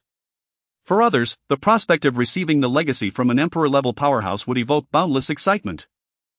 For the Emperor's realm is the pinnacle of existence across the continent, and Duan Wukong is a being among the most formidable. Yet, Su Chen did not immediately acquiesce. Seconds ticked by, each moment laden with significance. Senior, have you made your decision? My time is limited, should you miss this opportunity? Even if you wish to accept the legacy later, I will be unable to assist you. Alas, my Emperor's legacy may fade into the abyss of time. From Duan Wukong's tone, Su Chen detected a hint of urgency and resignation, indicating that the Emperor's legacy here might soon vanish forever. Prompting Duan Wukong to seek a successor without delay. Standing resolutely, Su Chen clasped his fists toward the luminous sphere and declared, Senior, I appreciate your kind intentions. Yet I must respectfully decline your Emperor's legacy. Refusal. After careful consideration, Su Chen ultimately chose to reject the offer. For he understood that accepting the legacy would mean walking the path laid out by Duan Wukong. A wave of incredulity, suffused with unbridled fury, coalesced into a colossal visage before Su Chen. The stern face bore pale markings, with cold eyes fixed intently upon the youth. Duan Wukong seemed taken aback. He had not anticipated such a refusal from this young man. How dare someone reject his Emperor's legacy? Such an act was unfathomable. Though the Saint Emperor's realm occupies only the fourth stage of the Emperor's path, it remains the pinnacle across the continent. Were he willing, countless individuals would vie to become his disciples and inherit his legacy. Unyielding, Su Chen met the ethereal visage's gaze with unwavering resolve, stepping forward once more. I cannot forsake my own martial path. Should I accept your Emperor's legacy, I would be compelled to follow your way. And what of that? Walking my path will spare you much hassle and time. Alone, whether you can ever reach the Emperor's realm remains uncertain. Would you truly gamble on the unknown? Su Chen nodded, his voice resolute. Indeed, I cannot ascertain whether I will attain the Emperor's realm in the future, yet I am willing to strive for it. Even if faced with countless perils ahead, I shall overcome each one. Should I ultimately fail, it will be my own martial path, and I shall have no regrets. Should I accept your legacy, I fear my martial journey would stagnate, forever barred from reaching the pinnacle of martial arts. This was the true reason behind Su Chen's refusal. Accepting the Emperor's legacy would undoubtedly shorten his cultivation time and eliminate many obstacles, however, it would also hinder the essence of his martial heart, preventing him from ever reaching the zenith of martial arts. Su Chen could assert with certainty that the only way to ascend to the pinnacle of martial arts was to remain steadfast in his own path. It was precisely for this reason that he resolutely rejected the Emperor's legacy, despite the pangs of reluctance in his heart. Duan Wukong remained silent. His gaze fixed intently upon Su Chen, who did not flinch in the least, enveloped in an atmosphere of profound stillness within the luminous sphere. Time passed, though how long it was remained uncertain. A raucous laughter erupted from the colossal visage, echoing throughout the sphere, infused with imperial resonance that lingered long after, sending shockwaves through Su Chen's eardrums. Blood surged within him, forcing him to stagger back, yet he stood resolutely upright, his determination unshaken. Are you not afraid that I might kill you? Afraid? Perhaps, yet even in fear, I cannot accept your Emperor's legacy. With a satisfied nod, Duan Wukong expressed his admiration, stating, bearing the blood wheel of 3 lives, possessing a unique divine body, and with an unyielding heart for martial arts, you will undoubtedly ascend to the pinnacle of the imperial path and transcend the heavenly Tao. Alas, it is regrettable that I am destined to have no connection with you. He sighed again, his gaze toward Su Chen growing increasingly fond and appreciative. If this individual could genuinely inherit his imperial path legacy, he would consider himself content even if he were to vanish immediately. Unfortunately, such a person could never accept the inheritance, should he continue to thrive. He would inevitably become a top figure on the continent. In just a few hours, the old man's legacy would entirely dissipate from the world. And he felt a sense of unwillingness. "Senior, I wish to request something of you." "Speak." "If the senior is amenable, I could introduce someone to inherit your legacy." "Who is she to you?" Duan Wukong, not being naive, questioned the nature of their relationship. Su Chen did not conceal anything, replying, "She is my wife, Yen Meiwei, the blood wheel enchantress, whose talents surpass my own." "Stop." Duan Wukong interrupted decisively, saying, "There is no need for boasting to obtain my inheritance. Your talents are indeed unparalleled on the continent. However, my imperial path legacy is soon to fade, and rather than being lost to the passage of time, I may as well grant it to you. Thank you, senior, for your generosity. You may go and bring her in." "Understood." Without a moment's hesitation, Su Chen departed from the light sphere. As the saying goes, it is unwise for fertile waters to flow into the fields of others. Even if he declined the imperial path inheritance, if Yen Meiwei could accept it, it would still be worthwhile. With a sigh, Duan Wukong felt increasingly helpless. Such a prodigious talent had rejected his imperial path inheritance, leaving him both frustrated and hopeful. After all, a person of this caliber was destined for greatness, possessing an exceptionally steadfast heart for martial arts. Were it not for the imminent disappearance of his legacy, he would not be so anxious as to entertain such a request. Chapter 65, The Mutated Blood Wheel, the Ancient Celestial Fox emerges. Has this individual truly accepted the martial inheritance? With the formidable presence of the Eastern Wilderness Academy, none dared to approach and suppress him directly. However, envy and jealousy gleamed in the eyes of onlookers, akin to ravenous wolves fixated on their prey. As all the students beheld Su Chen's return, they were filled with profound envy, lamenting the serendipity that had befallen him. It was indeed a pity. The mere thought of obtaining the imperial realm inheritance sent shivers of excitement through them. "What happened?" Qin Zhu inquired impatiently, his anticipation palpable. For he understood that if Su Chen were to gain the imperial realm inheritance, it would herald great significance for the Eastern Wilderness Academy. Imperial realm experts are not merely the pinnacle of the Eastern Wilderness, they represent the utmost apex across the entire continent. Shaking his head, Su Chen replied, "I declined." "What? Declined?" This revelation stunned not only Qin Zhu and his companions but also left the surrounding crowd utterly dumbfounded, as none could fathom that he would rebuff the imperial realm inheritance. Only Qin Zhu grasped the gravity of Su Chen's decision, feeling a mix of anxiety and incredulity. After all, it was the imperial realm inheritance. Approaching Yen Mei Ruo, Su Chen grasped her hand amidst the astonished gazes of the students. Yen Mei Ruo offered no resistance. Instead, her face flushed slightly, for such an act in public was tantamount to making their bond apparent. "I have already conferred with Senior Duan Wukong, allowing you to accept the imperial realm inheritance. Once you enter, remember to say nothing but that you are willing. Duan Wukong is a formidable saint emperor. Why did you refuse? Do not question further, go." Yen Mei Ruo gazed intently at Su Chen, and though she refrained from asking, it did not diminish her feelings.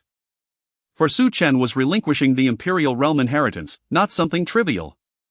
In the face of such an opportunity, even blood relations would not make such a sacrifice. Rising onto her toes, she bestowed a gentle kiss upon Su Chen's cheek and then proceeded towards the luminous orb. To the astonishment of all, the orb offered no resistance, instantly engulfing Yen Mei Ruo. In that moment, everyone comprehended that Su Chen had indeed declined the imperial realm inheritance, choosing instead to bestow it upon another, truly an act of folly. Qin Zhu and the others were left utterly bewildered. None had anticipated that Su Chen would transfer the imperial realm inheritance to Yen Mei Ruo. Earlier, she had attempted to enter the orb but had failed. Now, her success spoke volumes. "Su Chen, have you truly considered this?" Vice Dean, one must adhere to their own martial path to reach the pinnacle of martial arts. With no superfluous words, Su Chen's declaration was clear. Qin Zhu's eyes brightened, his earlier regret transformed into satisfaction at Su Chen's insight. Even without accepting the imperial realm inheritance, he would undoubtedly achieve great heights in the future, and Qin Zhu felt increasingly pleased. At that moment, Su Chen heard the laughter of the demon god in his mind. "Good disciple, you truly surprised me by rejecting the Saint Emperor inheritance. Excellent, excellent, I knew I had not misjudged you. A mere saint emperor is unworthy of your acceptance of the inheritance. One day, I shall witness you ascend to the pinnacle of the imperial path. Su Chen remained silent. For he could surmise that his master, the demon god, was also a powerhouse of the imperial realm, though the exact rank within the imperial path remained unknown. His master had chosen not to disclose this information, and Su Chen understood that pressing for it would be futile, a waste of precious time. When his master was ready to share, he would do so. Everyone regarded Su Chen as if he were a fool. Within the luminous orb, the voice of the spectral visage resonated. Are you the one he loves? Indeed. Do you hold affection for him? I would exchange my life for his. Previously, Yanmei Ruo had hoped to cultivate feelings for Su Chen gradually, but this incident had revealed the depth of her love for him. The spectral visage expressed satisfaction, stating, "The one you love possesses a steadfast heart for martial arts and will undoubtedly reach the imperial realm through his own efforts. If you wish not to hinder his progress, you must inherit my legacy. Are you willing?" I, the junior, am willing. However, I have one condition: to inherit my imperial path legacy. You must become my disciple and assist me in my rebirth. Kneeling, Yanmei Ruo performed the ritual of apprenticeship, declaring, "Disciple Yanmei Ruo is willing." With a resonant hum, the essence of the imperial path enveloped her. At that moment, Duan Mukong could no longer contain his excitement, exclaiming, "Your blood wheel is actually a mutated blood wheel, the Charm Fox blood wheel. I must see what it becomes after mutation." The realization that she possessed a mutated blood wheel astonished even Yanmei Ruo, for she understood the implications of such a transformation. As the essence of the imperial path enveloped her, a blood wheel materialized above her, featuring the ethereal visage of the Charm Fox, each movement imbued with a bewitching allure. With Duan Mukong's full support, Yanmei Ruo's countenance shifted dramatically, racked with pain as though the blood wheel were being forcefully torn apart. The Charm Fox began its metamorphosis. Exuding an ancient, desolate aura, while its fur transitioned from pure white to a unique hue. The spectral visage was rendered speechless. Fixated on the blood wheel above his disciple's head, incredulous as he exclaimed, "A mutated blood wheel, the ancient celestial fox. Ha ha ha. I have encountered the ancient celestial fox blood wheel." As the metamorphosis of the blood wheel proceeded smoothly, Yanmei Ruo's body trembled violently as she began to accept the imperial path inheritance. The dual acceptance of the inheritance and the mutated blood wheel propelled her beyond her limits, her cultivation rapidly ascending. Duan Mukong's face radiated exhilaration at Yanmei Ruo's transformation. Brimming with confidence that she would undoubtedly become an unparalleled powerhouse in the future. Within a brief half hour, under the dual influence of accepting the inheritance and the mutated blood wheel, Yanmei Ruo's cultivation surged to the peak of the refining spirit realm, with only one final step remaining to reach the concentration realm. At that very moment, Tang Xiaotian arrived. Upon seeing the sudden appearance of Tang Xiaotian, Xin Shu's expression darkened to its utmost degree. He had never anticipated that Tang Xiaotian would come in person, signaling immense trouble ahead. "Su Chen, leave at once." Su Chen remained rooted in place, for he understood that now that the Tang clan had arrived, even if he wished to depart, it was likely an impossible feat. "Su Chen, you truly possess audacity, daring to leave the Eastern Wilderness Academy. Today, I shall see who can rescue you." Tang Xiaotian's laughter reverberated. Imbued with a formidable aura that spread like a tidal wave, causing many to retreat in terror, their faces etched with horror and disbelief. Chapter 66, He Belongs to Me? No one can touch him. The patriarch of the Tang clan has unexpectedly arrived. It seems he harbors a grievance against that young man who just rejected the imperial legacy. To provoke the Tang clan is a fool's errand. The Tang clan is the preeminent force in the Eastern Wilderness. The patriarch, Tang Xiaotian, is a formidable figure. Having condensed 7 blossoms and reached the pinnacle of the gathering cauldron realm. Even among the entirety of the Eastern Wilderness, he stands as a superlative entity. As over 100 individuals encircled them, the expressions of everyone from the Eastern Wilderness Academy, including Qin Zhu, turned grave. Tang Xiaotian, as the patriarch. How could you shamelessly target a junior? How will you face the people of the Eastern Wilderness? Tang Xiaotian chuckled, his face etched with fury. He has crippled my son's blood wheel at the Eastern Wilderness Academy, and yet you remain indifferent. Such a school dares to speak boldly before me. The shameless ones are you, not my Tang clan. His anger intensified as he recalled how Tang Hao's blood will had been destroyed, rendering him a cultivation cripple, unable to even establish a foundation in the future. The audacity of this individual to ruin Tang Hao's blood will is astonishing, which explains Tang Xiaotian's arrival. The young lord of the Tang clan chose to train at the Eastern Wilderness Academy, seeking distant shores rather than the nearby waters. A spectacle was about to unfold. It was evident to all that Tang Xiaotian feared the Eastern Wilderness Academy and did not dare act against it directly. Instead, he waited for the autumn hunt to ambush this individual in the Lost Forest. After all, as the foremost power in the Eastern Wilderness, the Academy could undoubtedly intimidate the Tang clan. Under different circumstances, the Tang clan would hardly provoke the Eastern Wilderness Academy, especially when encircling its students in the Lost Forest. The Academy has a vice president stationed there, showing utter disregard for the Tang clan. However, the current situation was starkly different. The hatred stemming from his son's crippled blood will was more profound than the death of a child. How could Tang Xiaotian not feel wrath? He certainly sought vengeance for his son. If this person were to return to the Eastern Wilderness Academy, the Tang clan would lose all opportunity. Qin Zhu, however, smiled and said, "It seems the patriarch of the Tang clan has a poor memory. Su Chen and Tang Hao signed a life and death agreement for their battle. Even the Academy would not interfere. Do you believe we did not intervene to ensure Tang Hao's survival? A life and death battle? So that is it. If they sign such an agreement, then the Eastern Wilderness Academy is justified in this matter. According to the rules of martial artists, anyone who enters a life and death battle must accept the consequences, and no one, including the Academy, may intervene." A murmur of disbelief spread among the crowd. Even if the two had signed such an agreement, one must consider the backing of the individual involved. Could one truly cripple a blood wheel or kill? The strength of the Tang clan was evident, provoking them was akin to courting death. Upon hearing the phrase life and death agreement, Tang Xiaotian's expression shifted instantly, his furious eyes radiating a chilling intent to kill. If looks could kill, Su Chen would have perished countless times already. Qin Zhu. The grievances between my Tang clan and Su Chen must reach a conclusion today. I hope you will not interfere. Take the others and leave the Lost Forest at once. I, Tang Xiaotian, can assure you that the Tang clan will support the Eastern Wilderness Academy in the future." Upon hearing this, everyone understood that Tang Xiaotian still feared the Eastern Wilderness Academy and did not wish to completely sever ties. Qin Zhu, however, laughed coldly. Standing before Su Chen and gazing at the Tang clan members, he declared, "Tang Xiaotian, do you truly believe the Eastern Wilderness Academy can simply abandon its students? Regardless of the time or place, we will never forsake our students." His words were resolute. Qin Zhu was not merely posturing. If he wished to avoid conflict with the Tang clan, he could have easily led the other students away. "Qin Zhu, you are no match for me. There is no need to throw away your life for a mere student.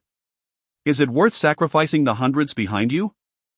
Qin Zhu glanced back at all the elite class students and teachers, raising his voice, "Are you afraid? No. Will you abandon your fellow student? No." With a smile, Qin Zhu continued, "Patriarch, I fear I must disappoint you. Our Eastern Wilderness Academy will not abandon any student. Your Tang clan is not yet capable of contending with the Eastern Wilderness Academy. You should comprehend the consequences of your actions today and refrain from regrettable decisions." An overt threat. Qin Zhu possessed the leverage to make such a statement, backed by the entire Eastern Wilderness Academy. No force in all of the Eastern Wilderness dared to provoke the Academy in such a manner. Confronted by the Eastern Wilderness Academy, to claim one was unafraid would be disingenuous. However, the thought of his son's blood will being destroyed at the Academy ignited an uncontrollable killing intent. Today, he had brought over 100 formidable Tang clan members to the Lost Forest solely to eliminate Su Chen and avenge his son.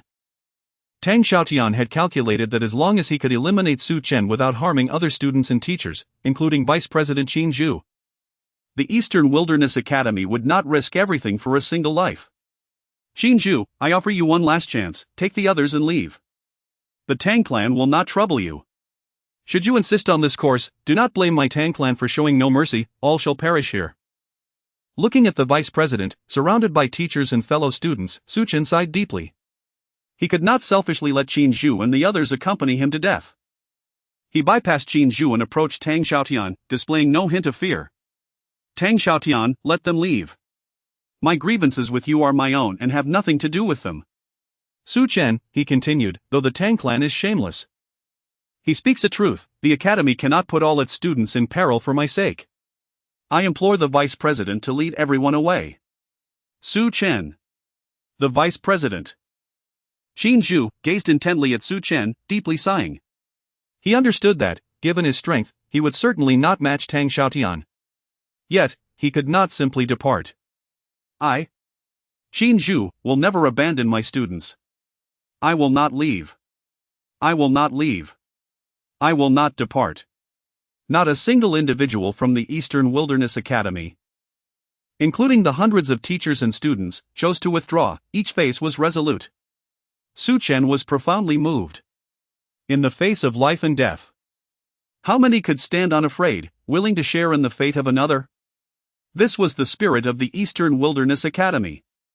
Tang Xiaotian was thoroughly enraged, coldly declaring, aside from Su Chen, restrain everyone else. Fury aside, Tang Xiaotian retained his composure. Unless the Tang clan could overpower the Eastern Wilderness Academy, he was unwilling to sever ties and engage in a life-and-death struggle. Yes. The remaining members advanced toward Qin Zhu and the others, intending to restrain everyone, leaving Su Chen for the patriarch.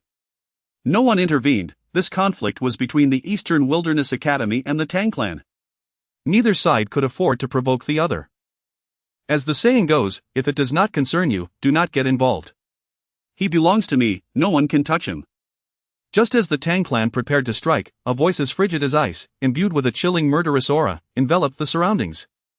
To the astonished gazes of all, a woman in purple appeared out of thin air, her unparalleled beauty contrasted by an icy demeanor that sent shivers down their spines. How beautiful! I have never seen such an exquisite woman, she is truly breathtaking. Even Su Chen was deeply struck by the sudden appearance of the woman in purple. Her beauty eclipsing even that of Yan Meirui, rivaled only by Luo Tianfei. With a heart trembling with unease, Tang Xiaotian, unwilling to concede defeat, immediately clasped his fists towards the woman in purple and said, this is a matter between the Tang clan and Su Chen, I kindly request that you refrain from intervening.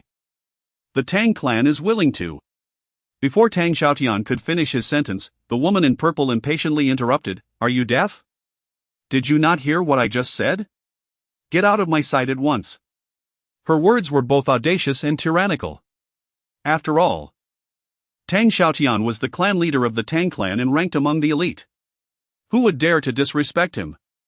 Yet, the woman in purple completely disregarded Tang Xiaotian, speaking as if she were reprimanding a child, her tone leaving no room for argument. The bystanders looked on in astonishment, speculating about the origins and identity of the woman. Tang Xiaotian's expression darkened, revealing his distress. This was a rare opportunity to eliminate Su Chen, who had left the Eastern Wilderness Academy and ventured into the Lost Forest. If Su Chen were to return to the academy and hide away, he would have no chance for revenge. Reluctant to surrender and unwilling to accept defeat, he thought to himself, you have quite the audacity, today, I shall see just how formidable you truly are. Above him, a blood-red wheel coalesced, and a Qilin hammer emerged slowly, imbued with a terrifying power. Chapter 67, You must pay the price for your recklessness grasping the Kirin hammer. A terrifying aura of blood enveloped Tang Xiaotian. Reluctant to concede defeat, he resolved that since he had already set his sights on Su Chen, he could not allow him to leave the Lost Forest alive. He understood well that if Su Chen were to escape, the likelihood of encountering such a rare opportunity again would be exceedingly slim. Unless he could subdue the president of the Nine-Flower Gathering, the prospect of eliminating Su Chen within the Eastern Wilderness Academy would remain a mere fantasy. This was his sole chance to eliminate Su Chen, and he would not relinquish it. His cold, indifferent gaze fixated on the semi-ethereal figure of the woman in purple, as an intensifying murderous intent surged within him, coalescing into a tangible beast of slaughter that roared towards the heavens. Whoever dares to obstruct me shall perish. Tang Xiaotian made his intentions unmistakably clear. The Tang clan's influence loomed large within the Eastern Wilderness, and he had little doubt that this woman would disregard their power. A derisive snort echoed throughout the realm. The woman in purple refrained from further verbal exchange, and an icy force descended instantaneously. A shiver coursed through him as he felt his power being abruptly restrained. His body rendered immobile, and his eyes widened in disbelief. What manner of power was this? It possessed an astonishing might capable of instantaneously binding his strength. No wonder she dared to thwart his attempt on Su Chen. She was indeed a formidable being. Today, my Tang clan concedes this to you, esteemed one. We shall take our leave. Just as Tang Xiaotian turned to depart, the bodies of him and over 100 Tang clan members began to explode one by one, enveloping the surroundings in a mist of blood. The acrid scent of blood alerted everyone to the unfathomable occurrence that had just transpired. In utter shock, onlookers stood frozen. No one could have anticipated that the clan leader of the Tang, along with the elite warriors of the clan, would be rendered powerless before this woman in purple never even afforded the chance to strike or flee. The extent of her strength was now vividly apparent. Everyone, leave immediately. Under the overwhelming pressure of her might, no one dared linger. Except for the students of the Eastern Wilderness Academy, everyone else hastily vacated the area, acutely aware of the lethal prowess she had just demonstrated. Even the warriors of the Tang clan had been swiftly annihilated. Remaining any longer would only invite a similar fate, no opportunity for reasoning or regret. Ignoring the rest of the crowd, the woman in purple approached Su Chen, her exquisite features marred by a hint of severity. The grievances between us shall be settled in due time. You cannot die. I will personally come for your life in the future. Confused, Su Chen could hardly grasp the situation. Surrounded by the faint fragrance emanating from the woman in purple, he felt bewildered. He did not recognize her, and her strength was formidable beyond measure. Who are you? Do I know you? You truly have a poor memory. But that is of no consequence. You shall pay for your recklessness. Without further ado, she turned and vanished without a trace. Recklessness? When had he ever been reckless? Su Chen, do you know her? Xin Shu asked, a hint of dismay in her voice. The ability of the woman to instantaneously eliminate members of the Tang clan, including its leader, was a testament to her formidable prowess. Shaking his head, Su Chen replied, I do not know her. He truly did not recognize her. He sifted through his memories, unable to find any reference to the woman in purple, despite her assertion that he had acted recklessly. Xin Shu harbored no doubts. Yet she perceived that the woman would not act without cause. 2 imperial thrones, Teacher Yan has successfully obtained one of the legacies. Su Chen, you should try for the other. Su Chen understood Xin Shu's implication and stated, the 2 thrones essentially belong to one, there is only a single legacy. As he articulated, the 2 luminous orbs represented a singular entity, and the 2 thrones were merely facets of the same throne. Xin Shu nodded, her face illuminated by excitement. Regardless, the imperial legacy remains within our Eastern Wilderness Academy. Once Teacher Yan attains the imperial realm, it will undoubtedly benefit the academy. No sooner had she spoken than the 2 luminous orbs vanished before the crowd, and the figure of Yan Mei appeared gradually. 7th level of the spirit condensation realm? Such a domineering legacy, it truly befits an imperial legacy. Xin Shu sensed Yan Mei's current cultivation level. She had previously been at the spirit form realm, and within just half an hour, she had ascended 2 major realms to reach the 7th level of the spirit condensation realm.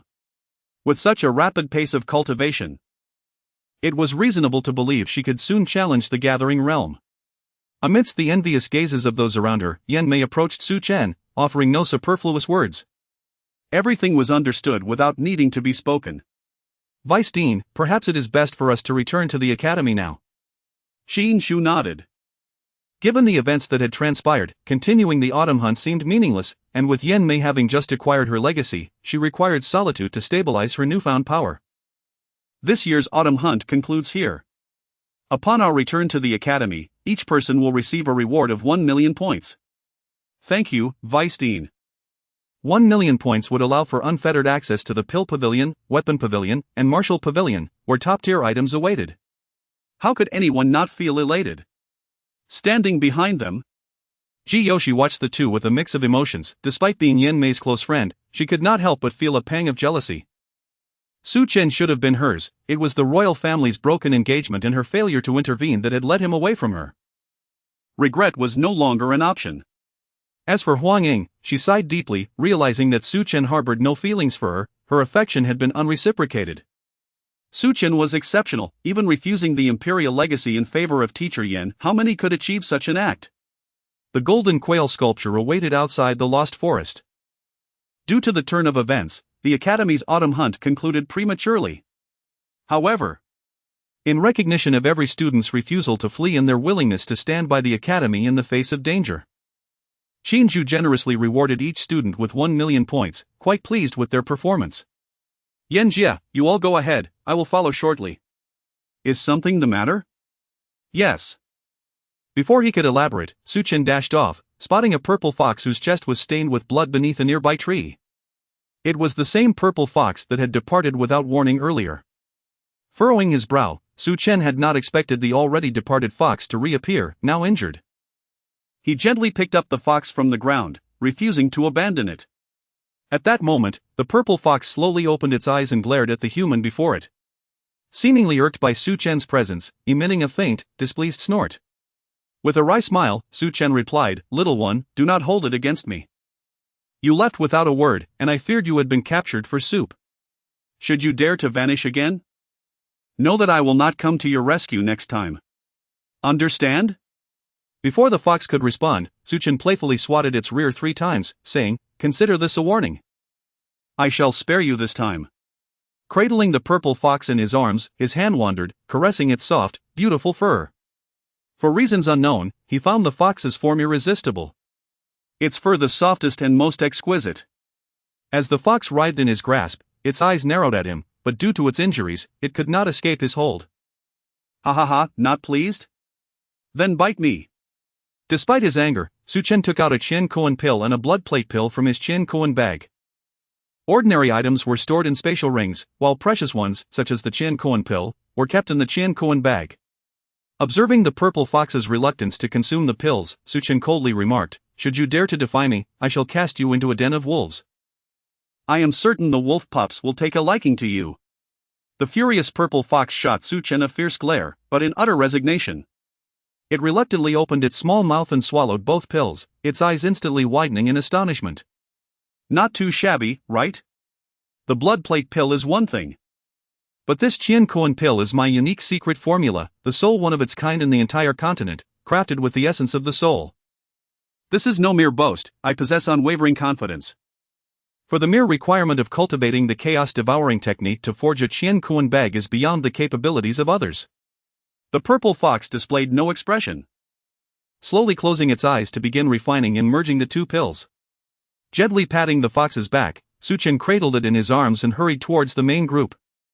The news of the massacre of Tang Clan's chief and over 100 of their strongest warriors spread like wildfire throughout the eastern wilderness. Tang Xiaotian, the chief of the Tang Clan, had intended to slay the Academy's students in the Lost Forest, only to be unexpectedly vanquished by a mysterious woman clad in purple, along with the remaining members of the Tang Clan. In this endeavor to eliminate Su Chen, Tang Xiaotian had mobilized all his forces, resulting in the utter annihilation of the Tang Clan's elite.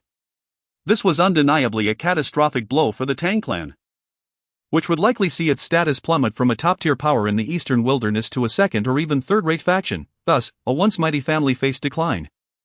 Everyone was filled with astonishment, as none could have anticipated such misfortune befalling the esteemed Tang Clan. Their expedition into the Lost Forest had led to the decimation of their core strength. Speculation abounded regarding the origins of the purple-clad woman responsible for the slaughter of the Tang Clan. Meanwhile, Su Chen's identity remained shrouded in secrecy, as the Eastern Wilderness Academy had imposed strict restrictions on the elite class students and faculty, forbidding any unauthorized disclosure of his identity. Consequently, it was exceedingly difficult for anyone to obtain information about Su Chen from the Eastern Wilderness Academy. As for Yen Maren's acquisition of the Imperial Dao legacy, it sent shockwaves throughout the Eastern Wilderness, given that the Imperial realm stood at the pinnacle of martial arts. Chapter 68, The Totem Ancient Clan. Vowing to follow Donghuang Academy, the news of Yen Mei's acceptance of the Imperial inheritance was not concealed by the Academy, as numerous witnesses had seen her receive the legacy, making any attempt at secrecy futile. Fortunately, once one has accepted the imperial inheritance, it cannot be forcibly taken away, and the Academy regarded this matter with great significance. In the dean's office, Lan Shan listened to Qin Zhu's words, feeling somewhat dazed. The imperial inheritance was a legendary bestowal, if all went well. Yan Mei had a substantial chance of ascending to the imperial realm in the future. Dean, do you think the revelation of Yan Mei accepting the imperial inheritance will cause significant trouble for the academy? He inquired. While he believed that no one would dare provoke Donghuang Academy regarding other matters, the imperial inheritance was an exception, and no one could guarantee safety. Let the news spread. Stating that Yan Mei hails from the Totem Ancient clan. The Totem Ancient clan? Qin Zhu was taken aback. Fully aware of what kind of existence the Totem Ancient clan represented. They were among the pinnacle of powers across the continent. He never imagined that Yan Mei would come from such a prestigious lineage. Dean, is it true that Yan Mei is from the Totem Ancient clan? Nodding, Lan Shan replied. When Yan Mei first arrived at our academy, she candidly revealed her identity as a member of the Totem Ancient clan. However, I refrained from inquiring further due to certain reasons. Qin Zhu understood the dean's implications. With Yan Mei successfully inheriting the imperial legacy, significant troubles were bound to arise. Donghuang Academy was unconcerned about itself, but there was genuine fear for Yan Mei's safety. It was a rare occurrence for someone from the academy to receive the imperial inheritance. And once Yan Mei became a formidable figure in the imperial realm, regardless of her origins, she would undeniably be a teacher of Donghuang Academy. This was an undeniable fact. And for Donghuang Academy, the advantages outweighed the disadvantages. Matters that Donghuang Academy could not intimidate were surely within the reach of the Totem Ancient clan. Dean, I have arranged for Su Chen to enter the elite class. This time, he declined the imperial inheritance, passing it on to teacher Yan. His determination in martial arts is remarkable. This young man is destined to soar. Nodding in agreement, Lan Shang said, understood. You will oversee Su Chen's affairs from now on. But remember, do not take him as a disciple. Why not? Qin Zhu was taken aback, not comprehending why the dean would oppose him. Over the years, he had never taken a disciple, and this was his first opportunity, yet the dean outright rejected it. Su Chen's excellence was evident. Taking him as a disciple would undoubtedly be a milestone worth anticipating in his life. Confounded, Lan Shan gazed at his longtime friend and sighed deeply. Qin. He hails from the Su family of Panyu City. I am aware. Qin Zhu had already uncovered Su Chen's background. He came from the Su family, a branch of the Su clan. But what of it?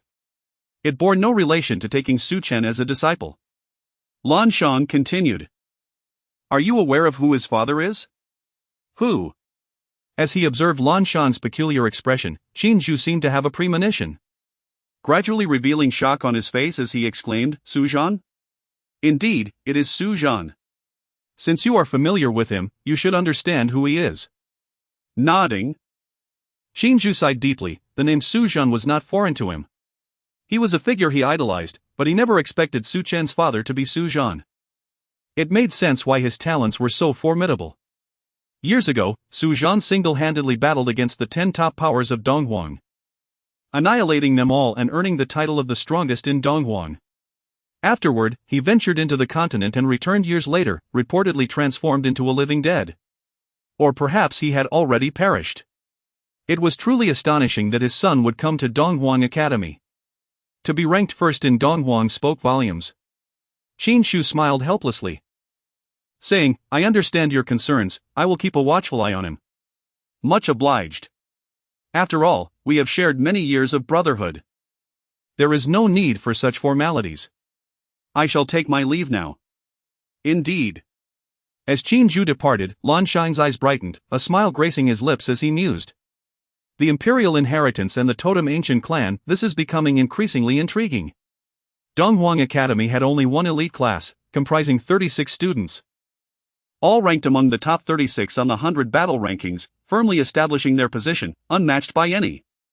The academy had rules, regardless of class level, including the preliminary class. As long as one could defeat a student from the elite class and ascend the 100 battle rankings, they could directly gain entry into the elite class for training. However, rules are one thing, whether someone could achieve it was another matter entirely. This autumn's hunt in the Lost Forest concluded early. Huan Ying. Having successfully advanced to the Yuaning realm and with the Vice Dean personally intervening, was directly promoted to the elite class, becoming one of its members. Achieving the Yuaning realm, even at its first stage, allowed entry into the elite class, and no one dared voice dissent. Meanwhile, Su Chen, having just broken through to the Golden Core realm, was similarly promoted to the elite class by the Vice Dean, leaving all the students in the academy astounded. Unbelievable! A first-level Golden Core warrior entering the elite class? Such a thing has never occurred in the academy's history. In the preliminary class dormitory, despite his promotion to the elite class, Su Chen had not moved out of the preliminary class dormitory. Boss, tell us. Did you really pass the imperial inheritance to teacher Yen? I heard you two have become a couple, how true is that? Huang Qi asked with a grin. As Yen Mei was renowned as the most beautiful woman in Donghuang Academy, unmatched throughout the entire region. Over the years, countless suitors had pursued teacher Yen. Yet none had succeeded, and now Su Chen had unexpectedly captured her heart, shocking everyone. Su Chen remained silent, gazing at the 9 individuals before him. Aside from Huang Qi and Xingxue, the others were still progressing slowly in their cultivation. Huang Qi had reached the 8th level of the Foundation Establishment realm, while Xingxue had attained the Virtual Core realm. Given their unique bloodline mutations, it was evident that their cultivation talent far surpassed that of their peers. Noticing his silence, Huang Qi suddenly remarked, "Boss, Xing classmate is about to leave the academy." Why? Su Chen was surprised. He considered Donghuang Academy a commendable place for cultivation.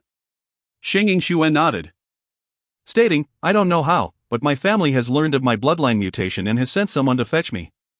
If I do not return." She left the sentence hanging, but the meaning was clear. She had to leave the academy and return to the Xing clan. The Xing clan was one of the top families in Donghuang, even slightly surpassing the Tang clan in power. Xingxue had initially left her family to join Donghuang Academy due to her previously defective bloodline. Large families are more pragmatic, without a good bloodline and talent, one holds no status. However, once your bloodline mutates and your talents surge, you can obtain superior cultivation resources. Reality is what it is. Su Chen understood that returning to the Xing clan for cultivation would be more suitable for Xingxue than remaining at Donghuang Academy. Firstly, Xingxue had shed her previous defective bloodline and awakened the sky-shadowing Skylark bloodline, which was among the most elite in all of Donghuang. Upon her return to the Xing clan, her status would undoubtedly undergo a dramatic transformation.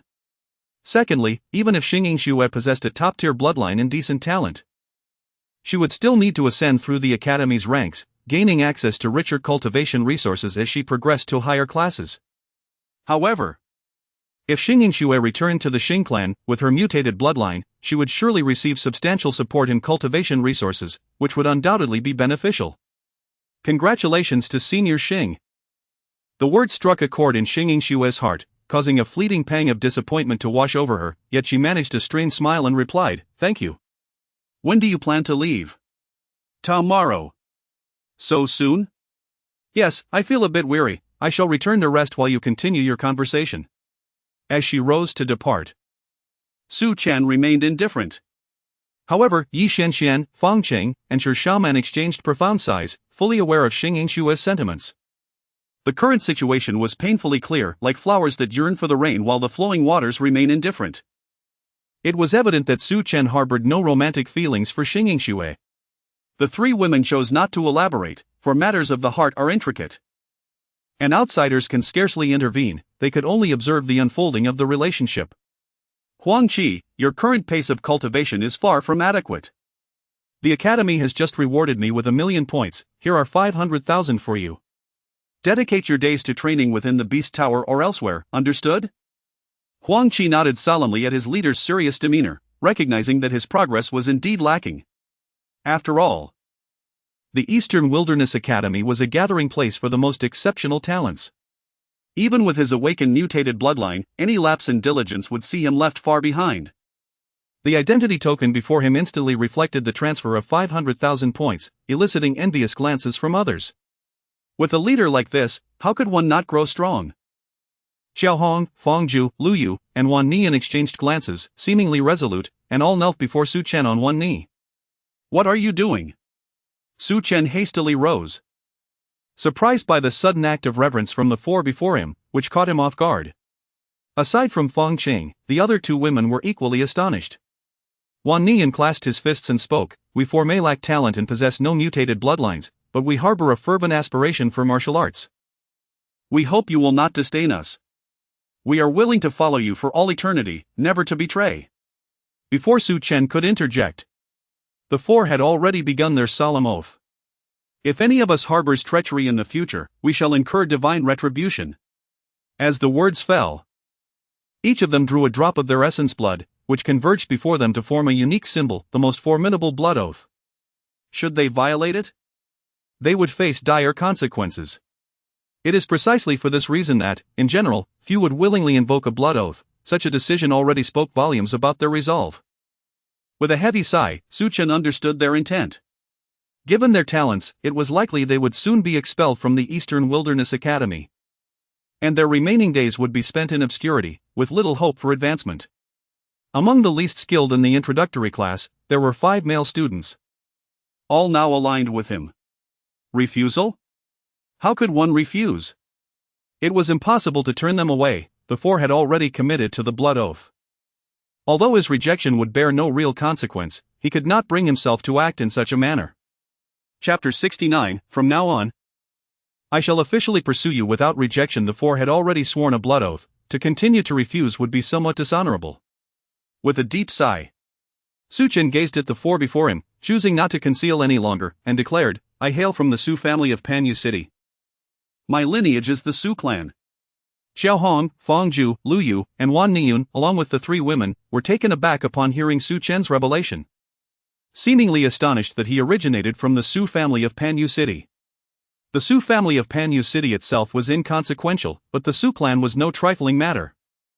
It stood as one of the premier families throughout the Eastern Wilderness, comparable only to the Tang clan. No inquiries were made, for the four could perceive the seriousness etched upon Su Chen's face, understanding that matters were far from simple and likely shrouded in intrigue. "Su Hao of the Su clan has a vendetta against me. Should you choose to follow me, there will inevitably be peril to your lives, so you must think carefully." Xiao Hong, Fang Zhu, Lu Yu, and Wan Nian exchanged glances, grasping Su Chen's intent.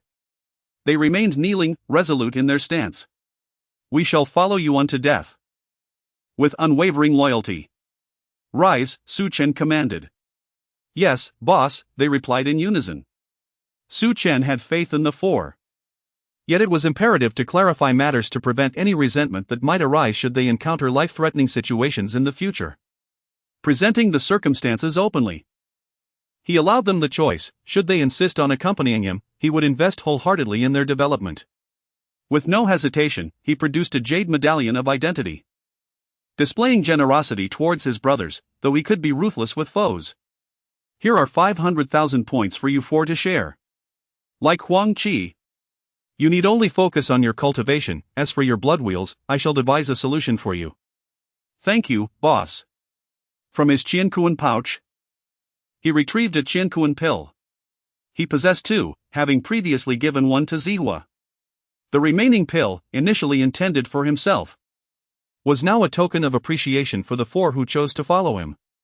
This Qiankuan pill was crafted from the soul of a 9th-level condensing spirit realm beast, containing 90% of its soul power.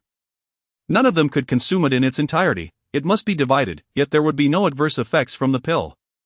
Xiao Hong accepted the Qiankuan pill with gleaming eyes. Its value was self-evident. "Boss, are you an alchemist?" "Indeed. I have matters to attend to. You may continue your cultivation," Su Chen stated as he stood to leave. Yi Xianxian and the other two looked on with envy, fully aware that Su Chen spoke truthfully, implying that the Qiankuan pill belonged to the category of soul elixirs. "You see? I told you that following the boss would certainly yield benefits. Huang Qi, as you possess a mutated blood wheel, you must consume the Qiankuan pill in moderation." "Understood." At that moment, Fang Qing interjected, "Elder brother, I wish to accompany Su Chen as well. What do you think?" Fang Zhu shook his head, stating, "No, that's not possible." Su Chen had made it abundantly clear that he had a life-and-death feud with Su Hao of the Su clan, which would surely lead to conflict with the Su clan. He vowed to follow Su Chen to the death but did not wish for his sister to be embroiled in danger. Huang Qi and the others understood Feng Zhu's sentiments. Following the boss was undeniably superior to solitary cultivation, yet it came with significant risk. Protecting his sister was entirely reasonable. Upon leaving the dormitory, Su Chen originally intended to acquire 1,000,000 points to select spiritual artifacts at the equipment pavilion. However, he had now bestowed all his points upon Huang Qi and the others. The rationale was simple: the 5 were willing to stake their fortunes on him, unafraid of life-threatening dangers or the Su clan. Thus, he would ensure they did not lose. If you dare to bet, I shall ensure your victory. He had no intention of visiting the elite class, as the vice principal had already made an exception for him to enter the royal class. Nevertheless, he held a favorable view of the students from the elite class in the Lost Forest, regardless of their motivations. Not a single one of the hundreds of students from the elite class chose to leave alone. Su Chen, may I take a moment of your time? I have something to discuss. Seeing Ji Yoshi obstructing his path, Su Chen furrowed his brows slightly and shook his head, declining. I have no time. Our relationship has concluded. Any further words would be futile. Ji Yoshi did not step aside. The more he resisted, the more she felt compelled to persist. Her exquisite beauty radiated a poignant vulnerability. Tears glimmering at the corners of her eyes, which she stifled, and she spoke with a sense of grievance. The royal family's decision is beyond my power to alter. You should understand that, being part of the royal family, I often find myself without agency. Since your blood will has been rendered ineffective, the royal family deems you incapable of cultivation, thus, the annulment of our engagement is only natural. I can now assure you, I have no intention of breaking our engagement. You destroying the marriage certificate is inconsequential. You remain my fiancé now and forever, an unalterable truth. Her words were resolute. And Ji Yoshi noted that an increasing number of women had begun to take an interest in Su Chen, including her close friend Yan Meiwei. To this day, Ji Yoshi remained bewildered. She knew her dear friend well. Yan Meiwei, the most beautiful woman in the Eastern Wilderness Academy, had recently garnered attention as she hailed from the ancient totem clan of the mainland. Never one to regard any man highly, Yan Meiwei had her standards set exceedingly high. Yet she harbored interest in Su Chen, and their relationship had reached an indescribable level. A woman's intuition is often keen. If she did not take the initiative soon, she would undoubtedly lose Su Chen entirely. As a princess of the dynasty, she had never acted in such a manner before, yet she felt no regret. Growing impatient, Su Chen spoke with evident disdain. Some matters are not yours to dictate. The marriage certificate has been destroyed. Before he could elaborate further, Ji Yoshi produced a marriage certificate from her spatial ring, pristine and intact. Su Chen was taken aback. He was at a loss as to how Ji Yoshi had accomplished this, given that he had personally burned the marriage certificate. The document in her possession was clearly the same one he had previously incinerated. What on earth is happening? I have repaired the marriage certificate, indicating that our fates are not yet fulfilled. As long as the certificate exists, you remain my fiancé, an immutable reality that cannot be altered. Ji Yoshi stepped closer to Su Chen, their proximity mere inches apart, and he could even catch a hint of her delicate fragrance. His brows furrowed deeper. He could not comprehend Ji Yoshi's motives. Having chosen to break the engagement, why did she persist in her pursuit? Su Chen, consider this a recompense for the wrongs the royal family has inflicted upon you. From this moment forth, I shall officially pursue you. And I am determined to win your heart. With that, Ji Yoshi turned and walked away. Chapter 70, Better to stand and die than to kneel and live. Watching the departing figure, Su Chen felt a deep sense of frustration. Truly, like an unyielding adhesive, she clung to him. Su Chen harbored no interest in Ji Yoshi, and in fact, felt a sense of aversion towards her. Once, he had acknowledged her. But the royal family's annulment of their engagement had completely shattered his confidence. He had not taken Ji Yoshi's words to heart at all. They were inconsequential. What he chose to relinquish would not be revisited. As the saying goes, a good horse does not turn back to eat the grass it has passed. In the elite class, there were 36 students, yet only one remained in the training arena: Bai, the last-ranked student in the elite class, at the third level of the Void Infant Realm. How shameless, she thought, to be left alone to welcome the new students. Huang Ying and Su Chen arrived together and encountered one another along the way. Huang Ying was immensely grateful to Su Chen. As she understood that without his assistance during the autumn hunt in the Lost Forest, she would have been unable to successfully advance to the elite class. In the training arena. Are you Huang Ying and Su Chen? Yes, senior sister, I am Huang Ying, and this is junior brother Su, Huang Ying replied with utmost respect. For any student from the elite class was a paragon of excellence, and even the weakest among them possessed strength that surpassed theirs. Bai Yi nodded slightly and smiled, saying, I am Bai Yi. The others are not present. The training schedule for the elite class is quite flexible, and the teachers do not impose strict limitations. However, you must remember that in the elite class, progress and strength are paramount. If you do not improve, even if you break through to the Void Infant Third Realm, you will still be expelled from the elite class. Understood, senior sister Bai.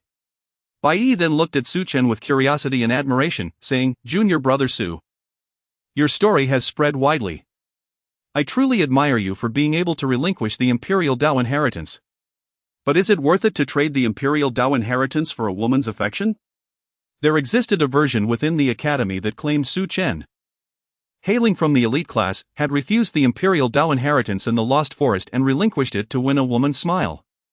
Su Chen did not respond. He did not deny recommending Sister Yan, but to say he had given it away was somewhat imprecise. Teacher Wang has arrived. You must remember, Teacher Wang's full name is Wang Kuan. A powerful expert at the spirit concentration realm, a blood-will titan great ape, known for his strength. Teacher Wang has a notoriously bad temper, and most importantly, he is one of Yan's suitors, and a rather fervent one at that. You'd best be cautious. A gleam of schadenfreude crossed their faces. At that moment, a burly man, resembling a black bear, strode into the room, his muscles so developed that even his clothing struggled to contain them. Why have you not been training? Bai Yi replied with a pained smile, Teacher Wang, they asked me to stay here to welcome the new students.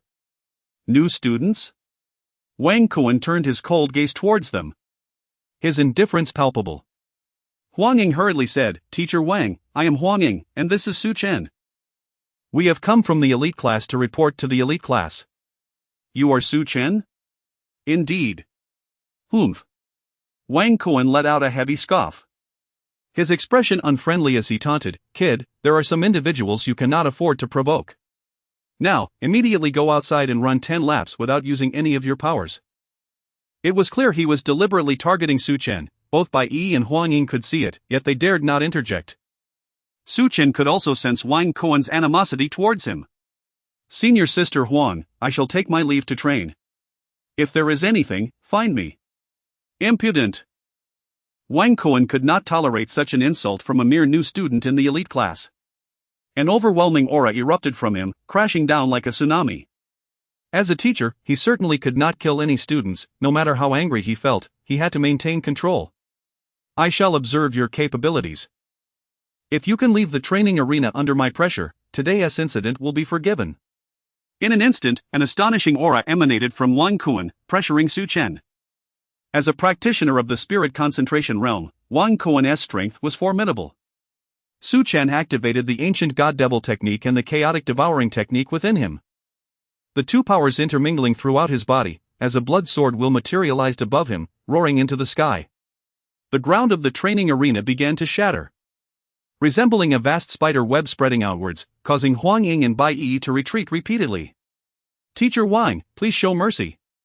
Bai Yi grasped Huang Ying's arm, urgently shaking her head, do not interfere. What if something happens to Su Chen? Rest assured, Teacher Wang will know where to draw the line. Wang Kuan was genuinely furious. Everyone in the academy was aware of his infatuation with Yan Meirui, who had many suitors, yet none had successfully won her heart until Su Chen appeared. In Wang Kuan's view, Su Chen's success in courting Yan Meirui must have been due to his relinquishment of the imperial Dao inheritance. After all, who could ignore such a treasure? That a mere Golden Core realm practitioner did not immediately collapse was astonishing, evident in Wang Kuan's cold, surprised gaze. Yet, the pressure he exerted only intensified. The terrifying force layering upon itself, surging to its zenith, overwhelming and relentless. In the face of such monstrous power, it was inconceivable for anyone else, even at the Void Infant realm, to withstand it. Submit. Wang Kuan's furious command echoed around him, yet Su Chen gritted his teeth, his cold gaze filled with indifference. Wang Kuan had gone too far, abusing his position as a teacher to demand that he kneel. Wang Kuan's pressure continued to escalate, and in a moment of revelation, he was startled. He had never expected that under his tremendous pressure, Su Chen would not only resist kneeling but would instead break through his own limits, advancing from the first to the second level of the Golden Core realm. For Wang Kuan, Su Chen's breakthrough was a humiliation. If word of this got out, how could he ever show his face in the academy again? The two powerful techniques within Su Chen surged wildly as he gritted his teeth and persevered. Better to stand and die than to kneel and live. Wang Kuan's pressure continued to rise, and out of sheer pride, he would do whatever it took to force Su Chen to kneel. The ground beneath Su Chen crumbled, his feet sinking as blood trickled from the corner of his mouth. Yet his eyes remained resolute. With my master here, you shall not suffer humiliation. The voice of his master, the demon god, echoed in his mind, filling Su Chen with joy. He had to thank Wang Kuan. Without this confrontation, he would not have achieved such a swift breakthrough to the second level of the Golden Core realm. With his master's aid, Wang Kuan's overwhelming aura was no longer a concern. Chapter 71. Just like that, the two formidable techniques within Su Chen were operating at their utmost potential. The ground around him fractured inch by inch, spreading wildly. Huang Ying felt a surge of anxiety and concern, yet she understood that, despite teacher Wang Kuan's fury, he would certainly refrain from taking lethal actions against any student within the academy, as such a deed would be utterly indefensible. Su Chen recognized the vast chasm between himself and the realm of divine refinement. He had no desire to expose his master's secrets. At that moment, a terrifying demonic aura surged forth from the divine demon mirror, enveloping Su Chen entirely without dispersing into the surroundings. The previously overwhelming pressure dissipated in an instant. Su Chen felt an immense sense of relief and turned towards the entrance of the training grounds. Witnessing this scene, not only Huang Ying and Bai Yi but even Wang Kuan himself was utterly stunned. Su Chen was not merely feigning indifference, he genuinely disregarded Wang Kuan's oppressive aura. How could this be? Wang Kuan, a respected figure in the divine refinement realm, was in the second stage of the concentration realm, while a mere golden core cultivator could ignore his pressure. Even having experienced it firsthand, it was difficult to believe this was reality. Unable to accept such a truth, Wang Kuan's fury escalated, and the terrifying aura continued to surge forth, layer upon layer, in an attempt to suppress Su Chen. He indeed did not dare to strike Su Chen down, nor did he see any necessity to do so, as he understood that matters of emotion could not be forced. He merely wished to teach Su Chen a slight lesson, yet he had not anticipated Su Chen's overwhelming defiance, capable of resisting his pressure. As a teacher in the divine refinement realm, Wang Kuan could not afford to lose face. The cold, domineering aura surged violently, but it was swiftly consumed by the might of the demonic energy, as Su Chen stepped purposefully towards the training field. With each step he took, Wang Kuan's heart twisted painfully, his teeth grinding in frustration. It was indeed the first time he had felt so humiliated by a student. Despite his anger, he found himself powerless. Could he truly strike out? Such an action would be utterly disgraceful, leaving him with no way to redeem himself within the academy. Watching Su Chen disappear from view, Wang Kuan's face flushed crimson with rage, his body trembling with indignation. If there were a chasm to hide in, he would have gladly dove into it. At that moment, Su Chen's voice echoed from outside. Teacher Wang Kuan, your aura is hardly impressive. This was a blatant insult. Wang Kuan staggered back, nearly choking on his own breath in fury. Observing Wang Kuan's retreat, Bai Yi raised her thumb in admiration, exclaiming, Su Shuedi is truly remarkable. I have never seen teacher Wang so flustered. This news must be spread far and wide. Wang Kuan was usually quite stern, though he had a decent character. He simply lost his composure in matters of emotion. Otherwise, as a respected teacher, how could he stoop to such pettiness with a student? Huang Ying, however, was not the least bit surprised. She was well aware of Su Chen's extraordinary nature. Soon, Su Chen departed the training grounds under the weight of Wang Kuan's aura. Bai Yi recounted the events without embellishment, yet the news spread throughout the academy, creating an uproar. Wang Kuan, the divine refinement teacher of the academy, could easily overwhelm even Soul Palace students, let alone those of the Golden Core realm. As Su Chen left, he directly sought out Yen Mei. Having noted this incident for future reference, he intended to challenge Wang Kuan to a fair duel one day. At present, he certainly was not Wang Kuan's match, as the absolute disparity in their realms was insurmountable. Su Chen was also astonished by Yen Mei's identity. He had previously inquired with Huang Ying regarding the totemic ancient clan. As his knowledge of the continent was limited, he only had a vague understanding of the top powers in the eastern wilderness. According to Huang Ying, the totemic ancient clan stood as one of the pinnacle entities across the continent. Arriving at Yen Mei's dormitory, he found the ambience to be exquisite. Today, she wore a delicate yellow fitted dress, her long black hair cascading down her back, her stunning visage tinged with a hint of melancholy. "Sister Yen, what troubles you?" Her injuries were not severe, as Su Chen understood that Wang Kuan harbored no murderous intent, it was merely jealousy stemming from the connection between him and Yen Mei. With a sense of despondency, Yen Mei grasped Su Chen's hand and seated him beside her, saying helplessly, "Su Di, there is something I have yet to disclose to you." "What is it?" Su Chen felt a sense of foreboding as Yen Mei hesitated. "Was it regarding the totemic ancient clan?" "I hail from the totemic ancient clan of the continent. Our clan comprises numerous branches, and I belong to the Fox Totem branch. My father is the clan leader. And when he unilaterally arranged a marriage for me, I resisted and left the Fox Totem clan to come to the eastern wilderness. By a twist of fate, I became a teacher at the academy." "A marriage?" Su Chen pondered, perplexed as to why Yen Mei, being from the totemic ancient clan, would come to the eastern wilderness. He had previously heard that the eastern wilderness was merely a drop in the ocean compared to the continent. To have become a top power there only underscored the might of the totemic ancient clan. Even a branch of the totemic ancient clan could easily dominate the entire eastern wilderness. "Does the Fox Totem clan know of your presence in the eastern wilderness?" Shaking her head, Yen Mei sighed deeply, her voice tinged with resignation. "For now, they are unaware of my situation here. However, the Dean and Vice Dean have chosen to disclose my origins to spare me much trouble. Now, the entire academy is aware.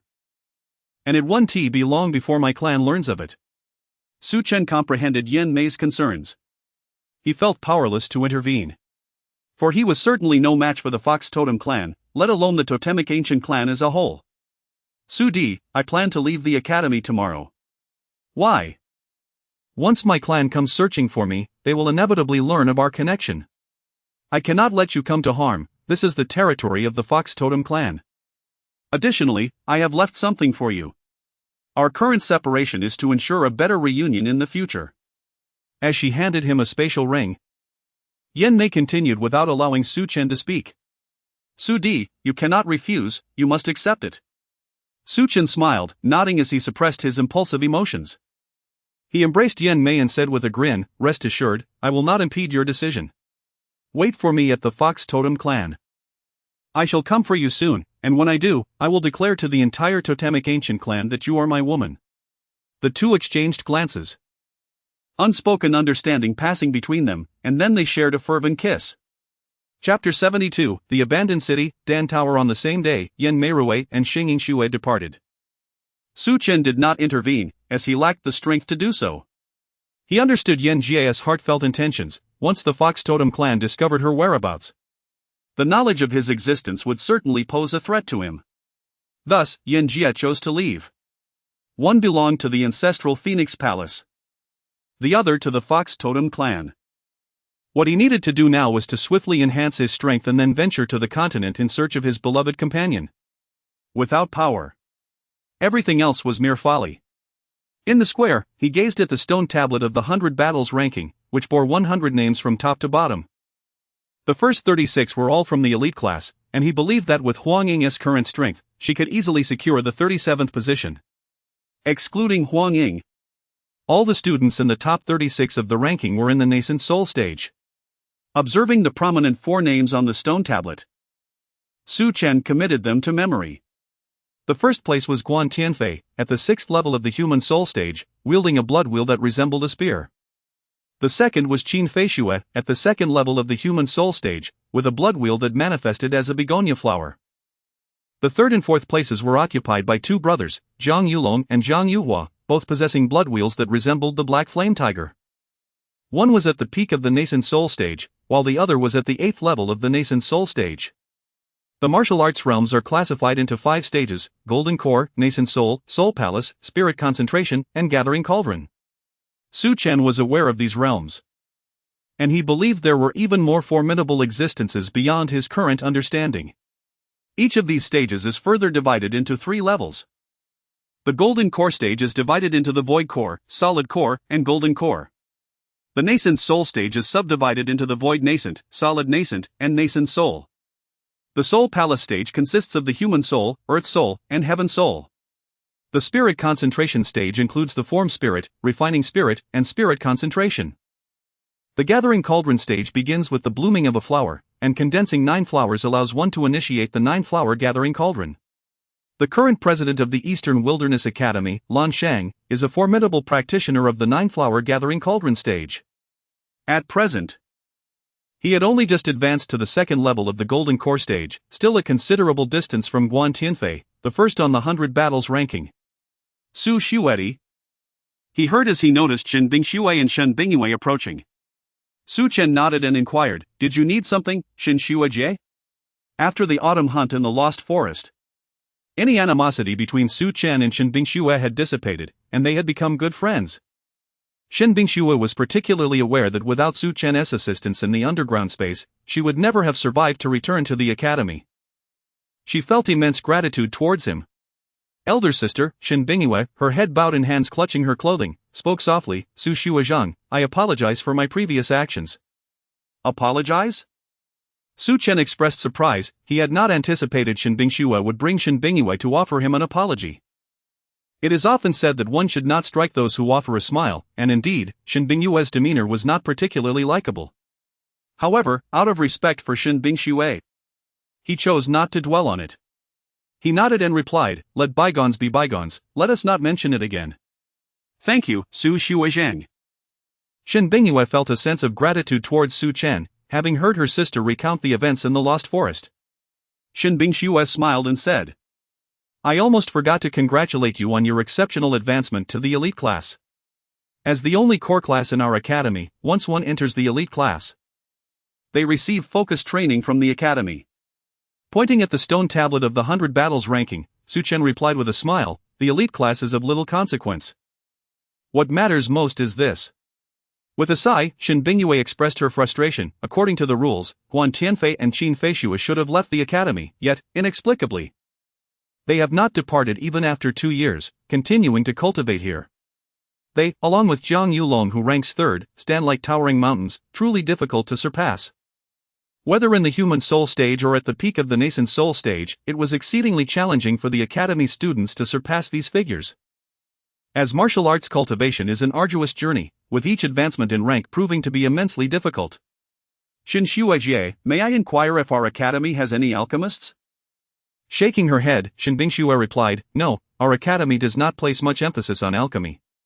It is said that decades ago, there was an alchemy class. But as fewer students pursued alchemy and there were few with natural talent for it, the academy discontinued the class. However, there is a wealth of information regarding alchemy within the Dan Pavilion. You may wish to explore it." "Very well, I shall do so." "All right."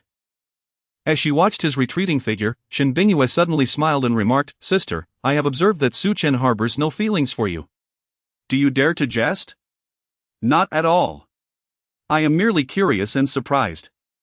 What occurred between you two in the Lost Forest that made you develop feelings for this insufferable brat?" Nevertheless, Su Chen is indeed quite exceptional. Just by passing on the imperial Dao legacy to teacher Yen, one can surmise that such bravery is unparalleled. With a deep sigh, Shen Bingshui remained silent, for she understood that a relationship with Su Chen was impossible. As the saying goes, the falling blossoms have affection, yet the flowing water is indifferent. In the Dan Pavilion, Su Chen had become somewhat of a celebrity within the academy. Wherever he went, he was recognized. His extraordinary ascent to the elite class from the Golden Core stage, coupled with his astonishing act of passing the imperial Dao legacy to teacher Yen during the autumn hunt in the Lost Forest, had sent shockwaves throughout the academy.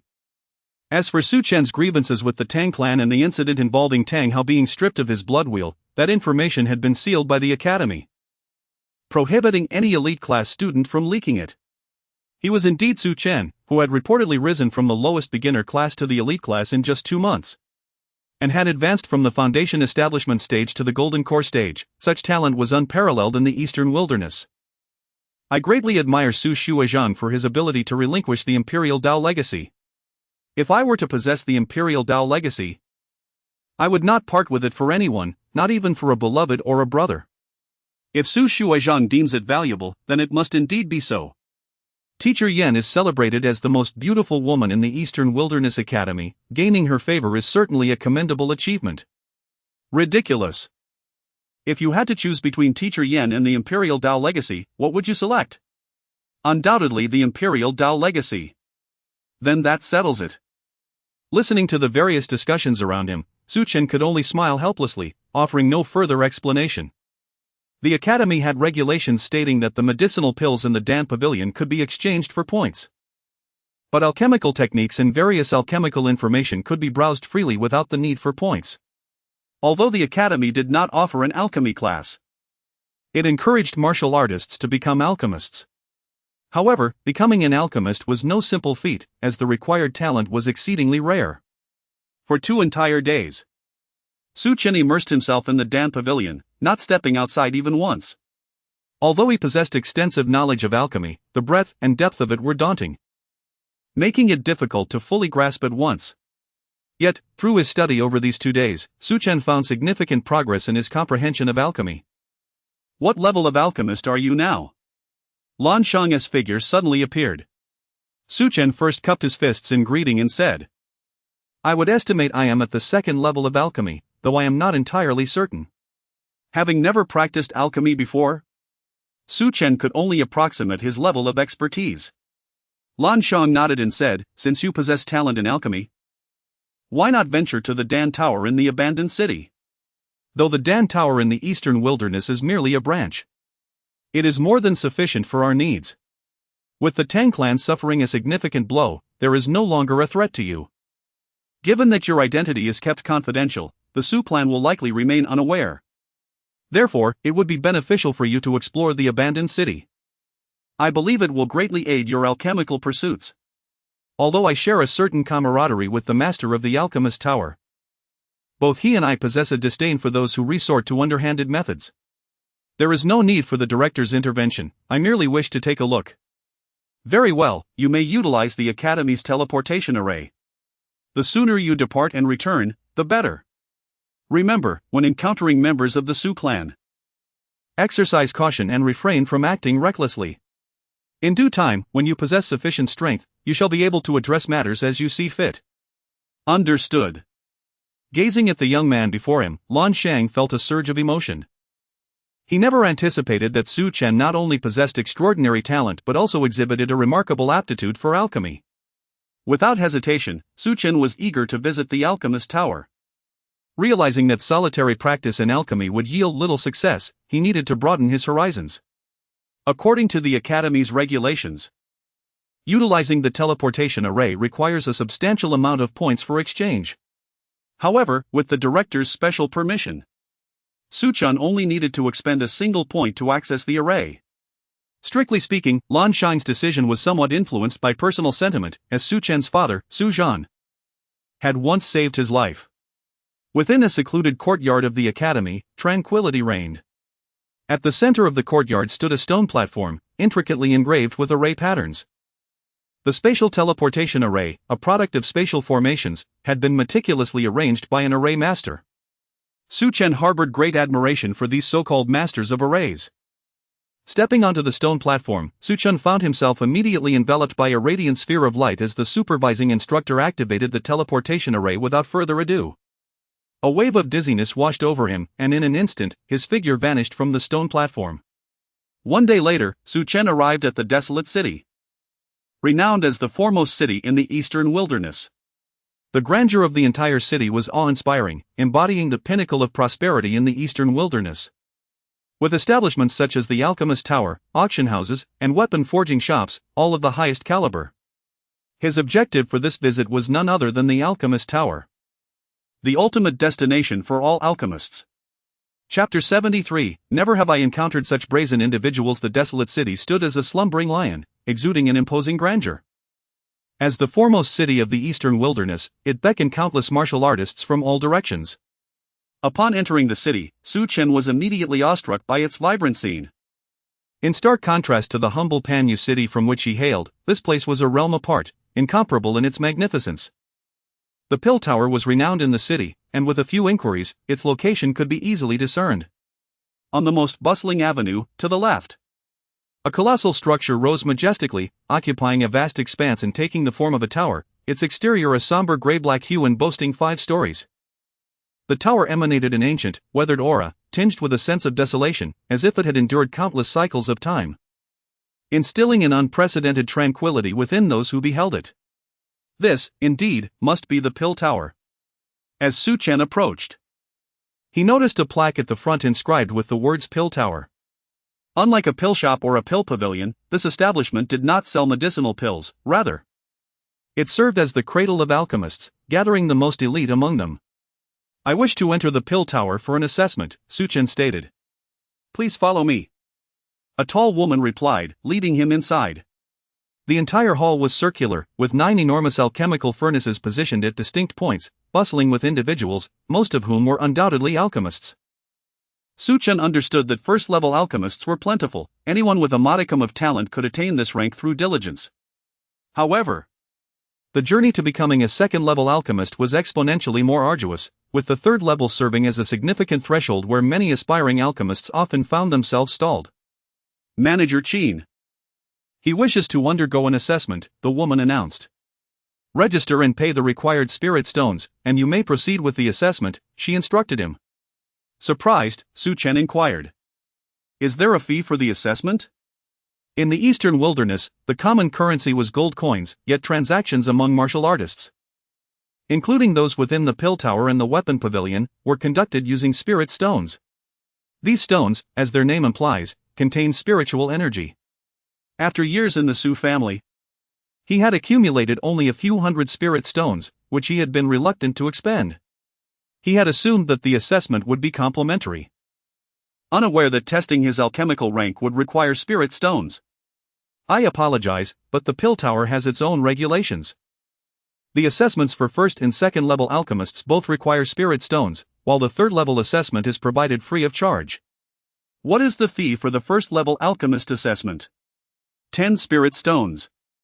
Though he cursed inwardly, Su Chen realized that the Pill Tower was the sole establishment in the eastern wilderness capable of assessing alchemist ranks and issuing alchemist badges. Evaluations conducted elsewhere were not recognized. "I would like to inquire about the classification of alchemists."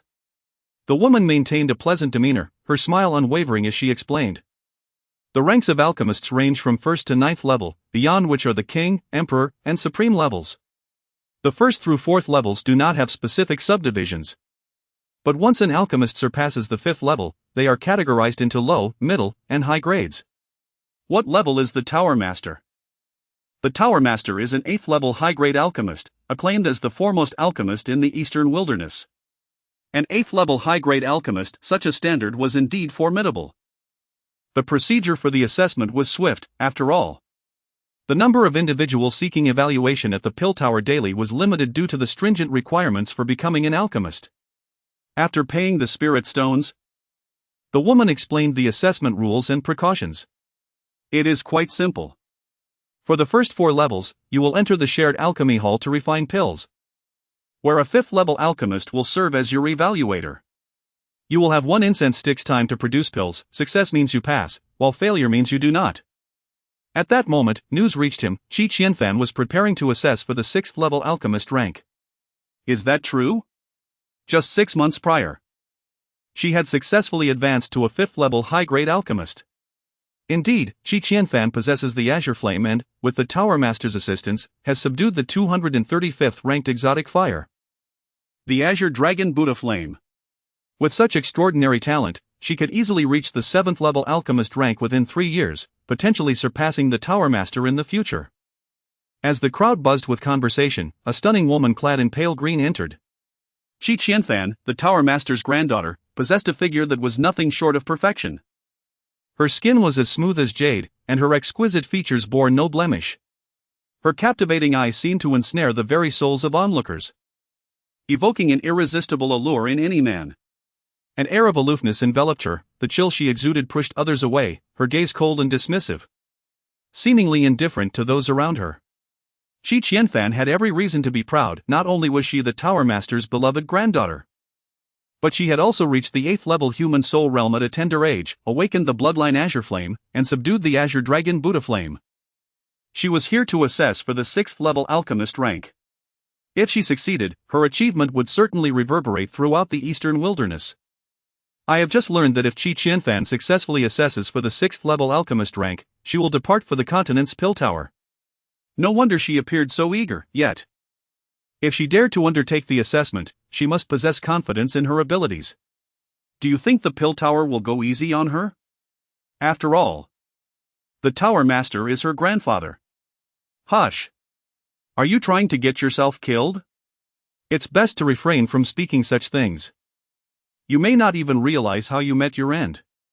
As Su Chen prepared for his own assessment, he listened to the various discussions and watched Qi Qianfan stride past with an air of superiority, a wry smile forming on his lips. To assess for the 6th level alchemist rank was indeed a remarkable feat. Please follow me, the woman instructed, leading him away from the hall through a long corridor to an alchemy chamber the size of half a football field, where 5 individuals awaited. This was the assessment hall for 2nd level alchemists, and each candidate had 1 hour to refine pills. Producing 3 pills would suffice to pass. The materials for pill refinement would be provided by the Pill Tower, but candidates were required to leave half of the pills produced. If one managed to create 3, they could take 2 while leaving 1 for the Pill Tower. Is there any objection? No. The assessment hall boasted over 100 alchemical furnaces. Yet only these 6 individuals were present, underscoring the arduous path to becoming an alchemist. An elderly man sat before them, appearing somewhat drowsy, his eyelids heavy and drooping. With a hint of impatience, he waved his hand, declaring, "Let us begin. If you can produce 3 pills within 1 incense stick's time, you will pass." The other 5 immediately set to work, while Su Chen remained still, intently observing their efforts. This was his first encounter with the pill refinement process, and he found himself entranced, as if in a state of meditative focus. In that moment, Su Chen seemed to transcend into a peculiar state, a coveted epiphany sought by martial artists. Whether an alchemical insight or martial enlightenment, such moments were rare and elusive. Indeed, 95% of martial artists might never experience even a single epiphany in their lifetimes. Unsurprisingly, those fortunate enough to achieve such a moment would invariably reap significant benefits. An hour passed swiftly. Among the 5 participants, 3 failed while 2 succeeded. As for Su Chen, he didn't refine any pills at all. Emerging from his epiphany, he was not in the slightest bit or. Instead, his face was filled with, because this epiphany was an unexpected delight. A single. From the 2nd level Golden Core realm to the 3rd level Golden Core realm. Su Chen didn't dwell on this matter. This epiphany mainly concerned the Tao of Pills. He had already begun to comprehend the profound intricacies of the Tao of Pills. It could be said that the Tao of Pills was the very foundation, and he had only grasped its superficial aspects. After this epiphany, what he had not comprehended before had become thoroughly understood. Su Chen even had a hunch that he could now refine 4th level pills. As for whether he had reached the level of a 4th level alchemist, without an evaluation, it was still unknown. As time ticked by, the old man opened his heavy eyelids. His blurry eyes glanced at the front and nodded with great satisfaction. He said, "Not bad, 2 of you have passed the assessment. You can go and complete the procedures and receive the 2nd level alchemist badge." "Yes." "The 3 of you. Keep up the diligent work." "Yes." The old man then looked at the young man and coldly snorted, angrily saying, "I've always said that the rules of the Pill Tower should be changed, with layer upon layer of evaluations. Otherwise, anyone can pay spirit stones to come for an evaluation. Completely wasting time. Boy, for an hour, you haven't even moved. You don't even know the basics of pill refinement, yet you came to evaluate as a 2nd level alchemist. Are you toying with my Pill Tower, wasting my time?" The more he spoke, the angrier he became. The old man slammed the table in front of him and stood up furiously, glaring. If looks could kill, Su Chen would have already been killed by his gaze. "You say you can't refine pills, Why bother entering the pill tower for an evaluation, wasting 10 spirit stones for nothing? Just wanting to play around? Trash, good for nothing. People like you should be punished. The furious old man couldn't control the boundless anger in his heart. The other 5 were somewhat surprised, their faces filled with mockery. After all, alchemists who came for evaluations, regardless of whether they passed, would seriously complete the assessment. It was the first time they had encountered someone who hadn't moved at all within an hour. How shameless, not knowing how to refine pills. Yet coming to the pill tower for an evaluation. Sure, maybe he wants to pick up girls, deliberately coming in to show off. Even if he fails, at least he can brag afterward, saying that he has already participated in the evaluation, just didn't pass. Alas, the pill tower is still too lenient. People like this should be paraded through the streets, so that everyone knows his shamelessness. He couldn't possibly tell them that he had delayed pill refinement because of an epiphany. And it was unlikely anyone would believe him. Just now you were sleeping, I was afraid that the pills I refined would be too earth-shattering. And you wouldn't believe it if you didn't see it. Ah. Hearing this, whether it was the 5 people or the old man, they were completely dumbfounded. They had never seen such a brazen person.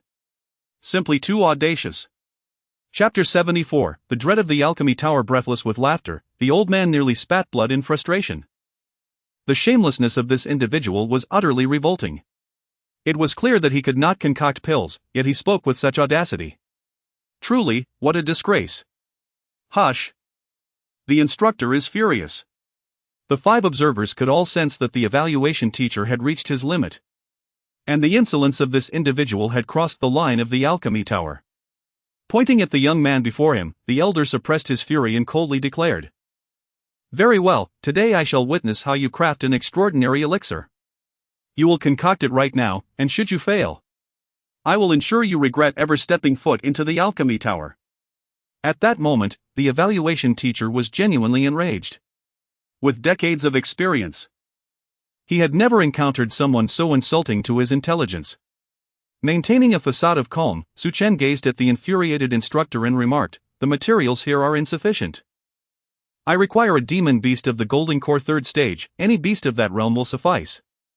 I shall fetch it for you at once." The enraged elder was now serious and turned to leave immediately. The 5 individuals who had completed their evaluations were left in a state of confusion. Initially thinking the young man was merely posturing, but now realizing he was making a genuine request. What intrigued them was why he needed a demon beast for alchemy. Alchemists understood that certain special pills required the addition of beast cores, which could be stored in specific ways, making the presence of the beasts unnecessary. Unable to comprehend, they chose silence, feeling a twinge of apprehension. They were uncertain of this young man's true identity, and the last thing they wanted was to provoke someone formidable, leaving them with no chance for regret. Within 5 minutes, the elder returned, clutching a crimson turtle and exclaimed, "You insolent brat, this is a fire cloud turtle. A demon beast of the nascent soul realm. You will concoct an extraordinary elixir for me now. Should you fail, I will flay you alive." He tossed the restrained fire cloud turtle before Su Chen, who appeared as diminutive as an ant, unable to move. "I shall slay it." "Very well. I require some auxiliary materials." "No problem, as long as you articulate your needs, I shall procure them all." The elder was evidently committed. Though Su Chen could concoct the universe pill, the results would be greatly enhanced with accompanying materials. This marked the first time he would employ auxiliary materials in crafting the universe pill, yet he held unwavering confidence that he would succeed. He believed he was the sole individual across the continent capable of producing the universe pill. The reason was simple: to create the universe pill, one must base it on the chaotic devouring art, supplemented by the universe furnace. Both were indispensable. The elder cooperated fully, collecting all the materials that Su Chen required. "What are you waiting for? Let us commence." The elder's face was laced with scorn. He found it hard to believe the young man's words. Not just he, but no one would believe them. Su Chen manifested the universe furnace, which expanded instantly to a height surpassing that of a person. Its grade is not low. The elder was astonished. He discerned that the furnace the youth had produced was of considerable caliber. However, the grade of the furnace did not determine whether an alchemist could successfully concoct a pill. He cast all the auxiliary materials into the furnace. Su Chen's expression grew grave. Regardless of his nonchalant demeanor, once he began alchemy, even the simplest pills would receive his utmost effort. He activated the chaotic devouring art. A powerful force coursing through his palm and enveloping the fire cloud turtle. Its strength was forcibly restrained, akin to meat on a chopping board, ready for slaughter. Utilizing the chaotic devouring art, Su Chen commenced the soul devouring process, seamlessly embedding it into the universe furnace with the alchemical formula. The alchemical inscriptions flowed continuously into the furnace. Soul alchemy? How is this possible? Across the continent, even imperial-grade alchemists could not achieve soul alchemy. As he observed the youth beginning his work, the elder's initial rage had dissipated. A true expert reveals their prowess through action. He could distinctly sense the difficulty of the elixir being crafted. As a fifth-grade alchemist, he could not achieve such a feat. And the concept of soul alchemy was foreign to him, as no one had ever succeeded before. Many alchemists had attempted to incorporate the soul into their elixirs. Yet all had failed, as it contradicted the fundamental rules of alchemy and was utterly impractical. The elder's face was filled with shock. He understood that if this young man succeeded, it would be of monumental significance. Moments later, Su Chen began to solidify the elixir. Crafting the universe pill without even needing to invoke the Phoenix True Flame, relying solely on the chaotic devouring art and the universe furnace. As the final alchemical seal was inscribed into the furnace, its lid opened, and 6 white pills soared out, landing steadily in the jade box held by Su Chen. Radiating a potent aura of spiritual energy. Had he truly succeeded? The elder was utterly dumbfounded. As he had never expected that the young man would actually succeed in his alchemical endeavor. It was indeed astonishing, a true miracle within the realm of alchemy.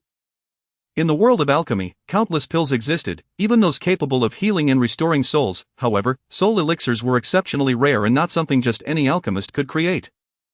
Su Chen presented 3 of the universe pills, stating, "According to the rules of the alchemy tower, I have produced 6 universe pills, of which 3 belong to the tower." Dividing the yield in sixths, Su Chen could have produced merely 1 universe pill, but he desired the effects, thus crafting 6, akin to ordinary pills. Trembling, the elder felt the purity of the 3 pills in his hands. The infusion of the soul into the elixirs was beyond his comprehension. This is real, he mused. Having witnessed it firsthand. Please wait. The elder vanished in an instant, leaving the 5 onlookers in utter shock, acutely aware of the extraordinary nature of the elixirs produced. Even the evaluation teacher was astounded. They were left in awe, recognizing the young man possessed genuine skill, yet they were perplexed as to why, given such exceptional alchemical prowess, he had remained motionless for the previous hour. Just then, the elder returned swiftly, accompanied by a portly figure. Standing at a mere 5'7".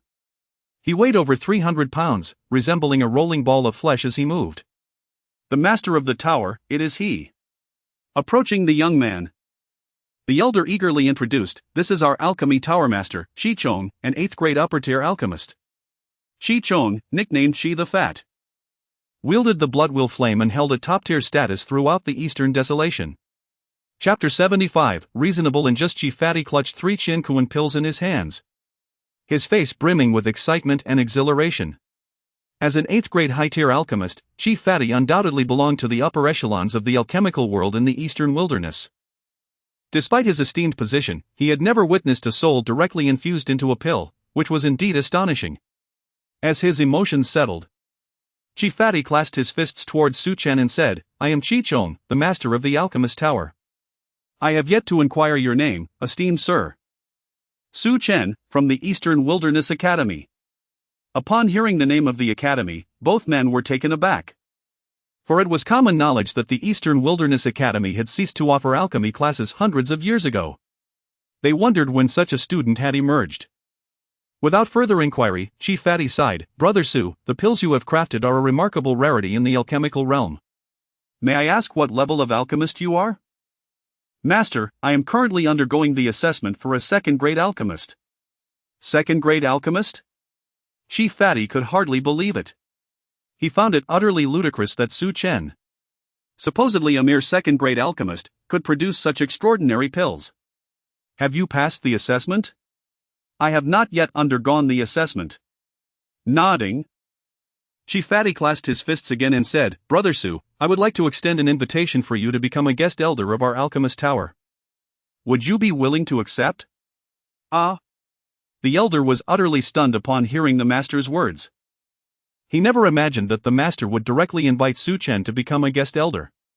He dared not interject, for the master held supreme authority within the alchemist tower.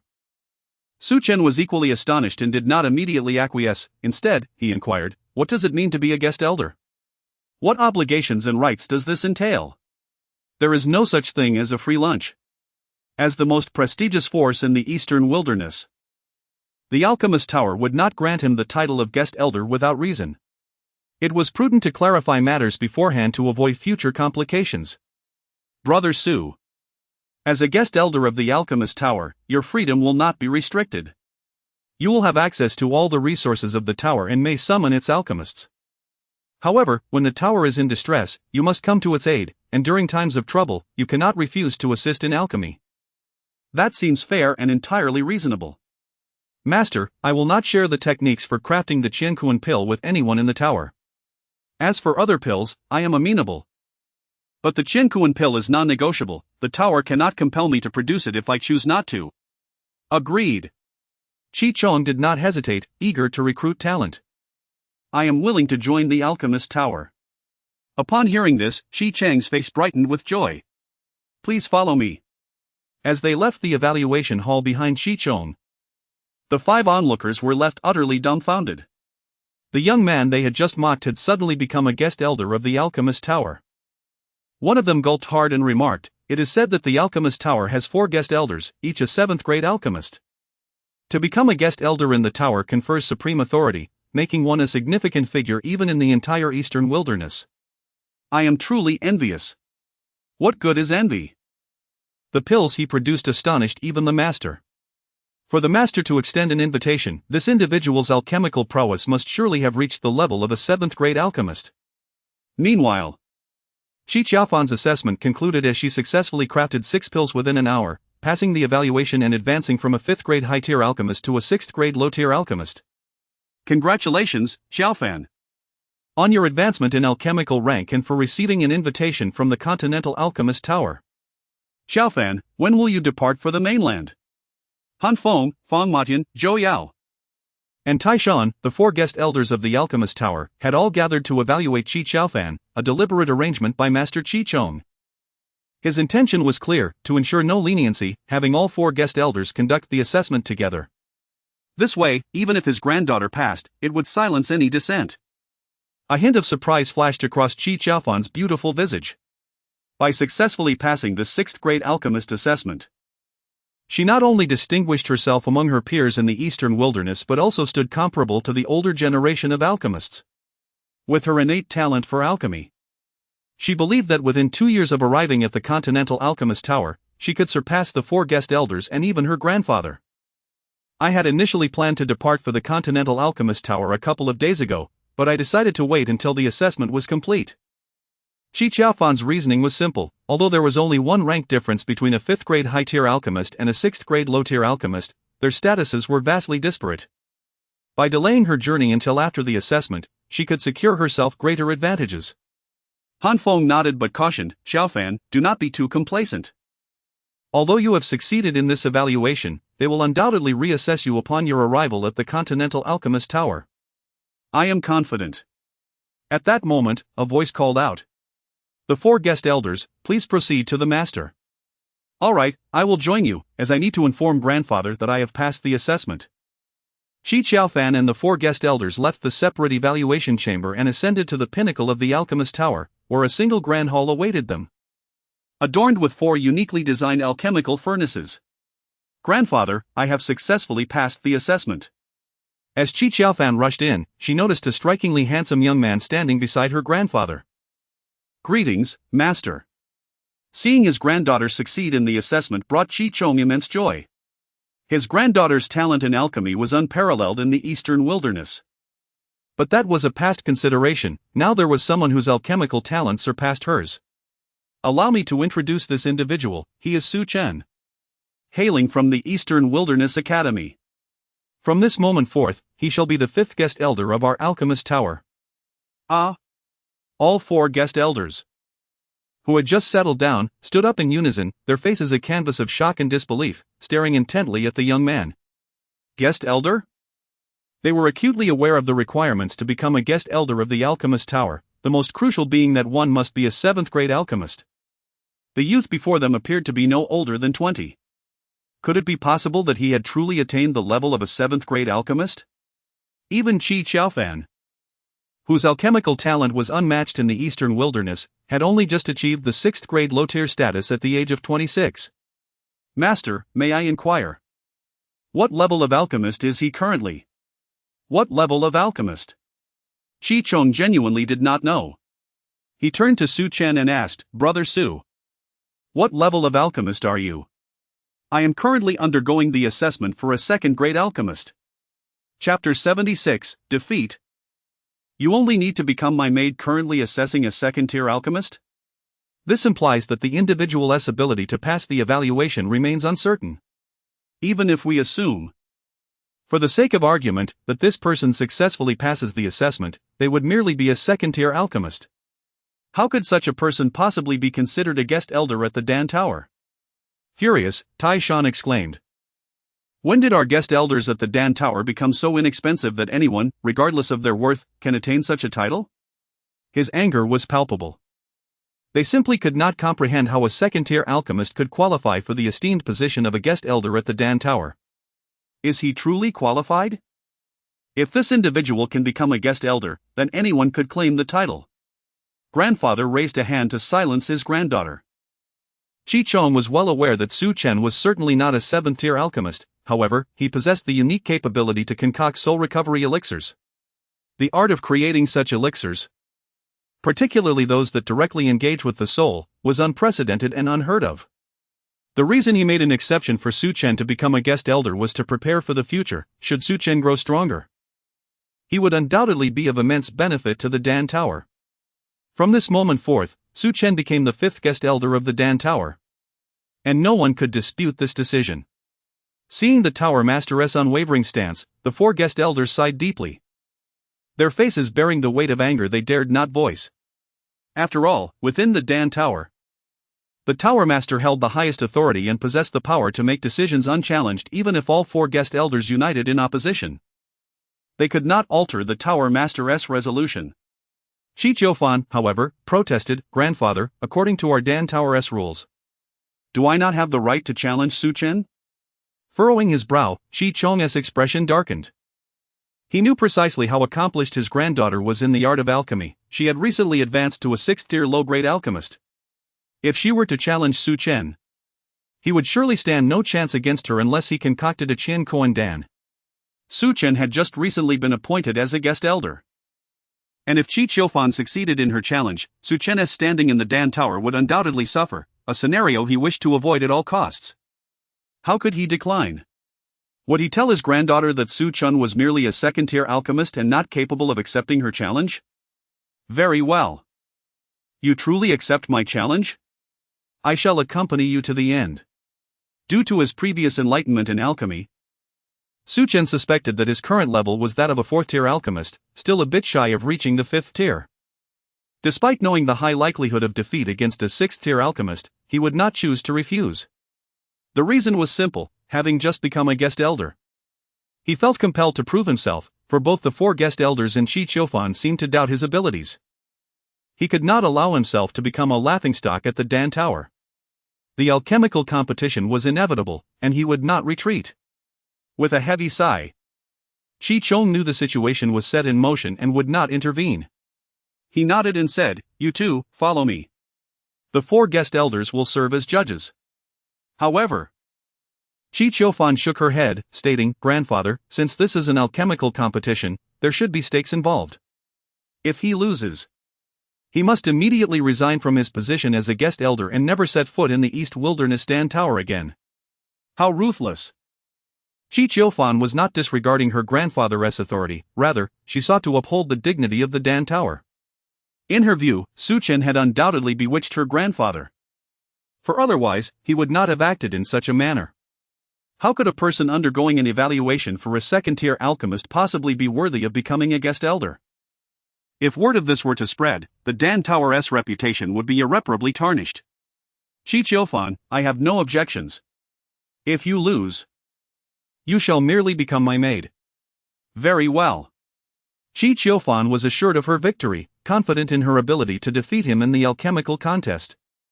Casting a glance at Su Chen and then at his granddaughter, Chi Chong trudged toward the alchemical chamber. In a secluded alchemical room, no outsiders were permitted, only the Tower Master and the 4 guest elders remained, alongside the 2 participants of the alchemical duel. Let it not be said that I am taking advantage of you. We shall both concoct a 6th grade elixir, the Pan Gudan. All materials have been meticulously prepared. The ingredients, including panlong grass, blood, beast dan, and 10-year cold ice, among dozens of others, were neatly arranged before them. I require the formula. As soon as Su Chen spoke, a formula for the Pan Gudan materialized before him. The 6th grade Pan Gudan was known to assist warriors in solidifying their bones, providing significant aid in their cultivation. Previously, Chi Chiufan had utilized this very elixir during her assessment for a 6th-tier low-grade alchemist, and she was confident in her ability to succeed once more. Begin. As soon as Chi Chong's words fell, Chi Chiufan wasted no time. Placing the panlong grass into her alchemical furnace for refinement, followed by the addition of the blood and 10-year cold ice. The order of the materials was crucial. Each must be refined in a precise sequence to avoid failure. However, Su Chen's alchemical methods were far more audacious. Instead of refining each ingredient separately, he tossed all the materials directly into the Qian Koan furnace. With his Qian Koan furnace at his disposal, he had no need for any other alchemical furnace. Such ignorance! In all my decades of alchemical practice, I have never encountered such a method.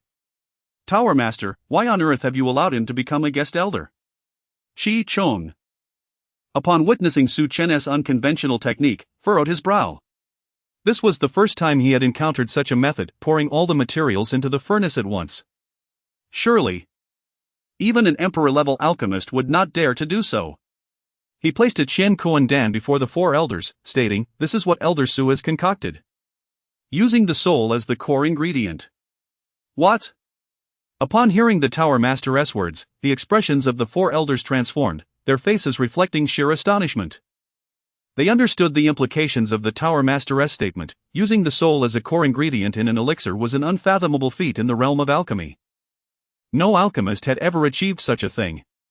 Rumors from ancient times suggested that even the most esteemed emperor-level alchemists were incapable of achieving this. At best, they could develop elixirs for soul restoration or healing, but even that was a daunting task. As they gazed at the elixir contained within the jade box on the table, the 4 guest elders exchanged glances, their astonishment deepening. In that moment, they finally understood why the Tower Master had made the extraordinary decision to appoint Su Chen as a guest elder. What does it matter if he is a 2nd-tier alchemist? If he can concoct such a soul elixir, then not only should Su Chen be regarded as a guest elder of the Dan Tower, but he would also receive significant recognition anywhere on the continent. Tower Master, we consent to Su Chen's status as the 5th guest elder of the Dan Tower. Tower Master, should we halt the alchemical duel? Chi Chong shook his head. He, too, was eager to see whether Su Chen could indeed triumph over his granddaughter. He remained skeptical that someone capable of creating a soul elixir could merely be a 2nd-tier alchemist, continuously forming intricate seals with his hands. Su Chen understood his own level of alchemical expertise. Normally, he would be regarded as a 4th-tier alchemist, and under standard evaluation conditions, he might not even pass the 5th-tier assessment. Yet now, he was tasked with concocting a 6th-grade elixir and defeating Chi Chiufan, a feat that seemed increasingly unrealistic. Su Chen's willingness to engage in the alchemical competition undoubtedly stems from his unwavering confidence, primarily derived from his unique soul-refining techniques. By employing the Chaos Devouring method to forcibly extract the souls of demonic beasts and infuse them into the elixir, he firmly believes that the probability of success will increase by 50%. This marks his inaugural attempt at such a refined process. Yet an instinctual certainty assures him of eventual triumph. As he meticulously places all the materials into the Qian Koan furnace, he observes the imprisoned fire cloud turtle before him, a creature of a higher rank than its predecessor. With a decisive strike to its crown, he activates the Chaos Devouring method within. commencing the intense extraction of the fire cloud turtle's soul. Master of the tower, what is he doing? One elder inquires. Infusing souls into elixirs? The Chin Koan pills in your hands are the purest soul elixirs, devoid of any impurities. What he aims to create now is the soul-infused bone pill. Although I am uncertain of his success, this young man is destined to become a formidable figure in the realm of alchemy. Upon hearing this, the four guest elders trembled slightly, their gazes fixated on Su Chen. The concept of soul infusion into elixirs was foreign to them. Should Su Chen succeed, it would undoubtedly reverberate throughout the continent. Not only the five from the Qi family, but even Qi Qiaofan, who was fervently crafting the bone pill, cast a sidelong glance at Su Chen. Initially, she held him in utter disdain, her expression rife with derision. Even someone inexperienced in alchemy would not employ such a method, carelessly dumping all materials into the furnace, thus wasting such a fine vessel. However, at this moment, she witnessed Su Chen slaying the fire cloud turtle, seemingly absorbing its soul into the elixir rather than extracting its beast core, as the alchemy tower had already provided him with a beast core. Soul infusion into elixirs? She had heard of it, yet no alchemist had ever succeeded. A smirk crept upon her lips, revealing her scorn. She regarded Su Chen with utter contempt. How pretentious! Attempting what even imperial-level alchemists cannot achieve, does he truly think he stands a chance? Strictly speaking, Su Chen's approach did possess a hint of impropriety. Yet this deviation fell well within the permissible boundaries of the rules, as his mastery of the Chaos Devouring method and the soul alchemy technique rendered him singularly unique across the continent. Su Chen brimmed with confidence, convinced that his soul-infused elixir would surpass the quality of the concoction crafted by Qi Qiaofan. Chapter 77, Unrivaled in the Ancient Universe. Dominating the contemporary continent with a resolute focus, Su Chen executed the final alchemical seal with his hands. The lid of the alchemical furnace opened, releasing 6 pearly white pills into the air. Had he truly succeeded in refining the elixir, utilizing the souls of beasts as ingredients? Qi Qiaofan gazed in astonishment at Su Chen's accomplishment, his mind momentarily adrift. However, a foul stench soon emanated from the furnace, indicating a failure in alchemy. As he observed the black pills that floated forth, Qi Qiaofan realized he had genuinely encountered defeat. The blow struck him profoundly, rendering him akin to a monk in deep meditation, staring blankly at the young man before him. The arrogance and disdain he had previously displayed vanished without a trace. All 4 elder guests rose in unison, their faces etched with expressions of shock and disbelief. They understood all too well what Su Chen's use of beast souls in his elixirs signified. Should this news spread, it would undoubtedly reverberate throughout the eastern wilderness and the entire continent. Master Su, may we observe the elixirs you have crafted? Su Chen cast 5 bone-refining pills toward the 4 elders. With this successful refinement, he had forged an entirely new path in alchemy. Even though his alchemical rank had yet to reach the 6th tier, he had nonetheless produced 6th-grade pills, exemplifying his innovation. Han Feng, Fang Matian, Zhou Yao, and Taishan each examined the bone-refining pills in their hands, their eyes shimmering with awe as if beholding rare treasures. The infusion of soul energy had evidently enhanced the pill's grade by half a tier, and its effects were imbued with the essence of the soul, indeed, formidable. Any elixir that could incorporate beast souls would likely see an elevation in its grade by half to 2 tiers, or even more. The 4 men shared knowing glances, their faces brimming with anticipation. Shi Zhong, understanding the implication behind the elder's expressions, remarked, Master Su, may I inquire who imparted this soul-refining alchemy to you? To create such a revolutionary technique is truly a marvel in the realm of alchemy. Su Chen smiled, replying, to be frank, this alchemical method was an unintentional discovery of mine. It remains imperfect, but I believe it will reach full maturity within 3 years. What? Not only the 5 elders, but even Qi Qiaofan was taken aback. No one had anticipated that such a groundbreaking technique would stem from Su Chen himself. He appeared to be no more than 20 years old. Even if he had begun alchemical studies from birth, such an achievement would be inconceivable. The 4 elders sighed deeply. And Han Feng lamented, in the realm of alchemy, talent reigns supreme. I once believed that talent and effort were inseparable. But it appears that talent can indeed eclipse hard work. Master Su's innate abilities in alchemy are destined to shine brightly in the ancient universe and dominate the contemporary continent. In 10 years, he will surely become an imperial-level alchemist. Hearing the elder's commendations, Qi Qiaofan offered no objections. Setting aside all else, the mere fact that Su Chen had achieved the rank of a 6th-tier alchemist at such a young age spoke volumes of his extraordinary talent. Most notably, he had managed to incorporate souls into his elixirs. Across the entire continent, who else could accomplish such a feat? Even the great alchemists of antiquity fell short. Qi Zhong laughed heartily. Master Su, your status as an elder guest has been solidified. As for the elixirs you have produced, if you are willing, the Alchemy Tower would like to purchase them. Absolutely, Su Chen replied. Retaining the extra elixirs would serve little purpose.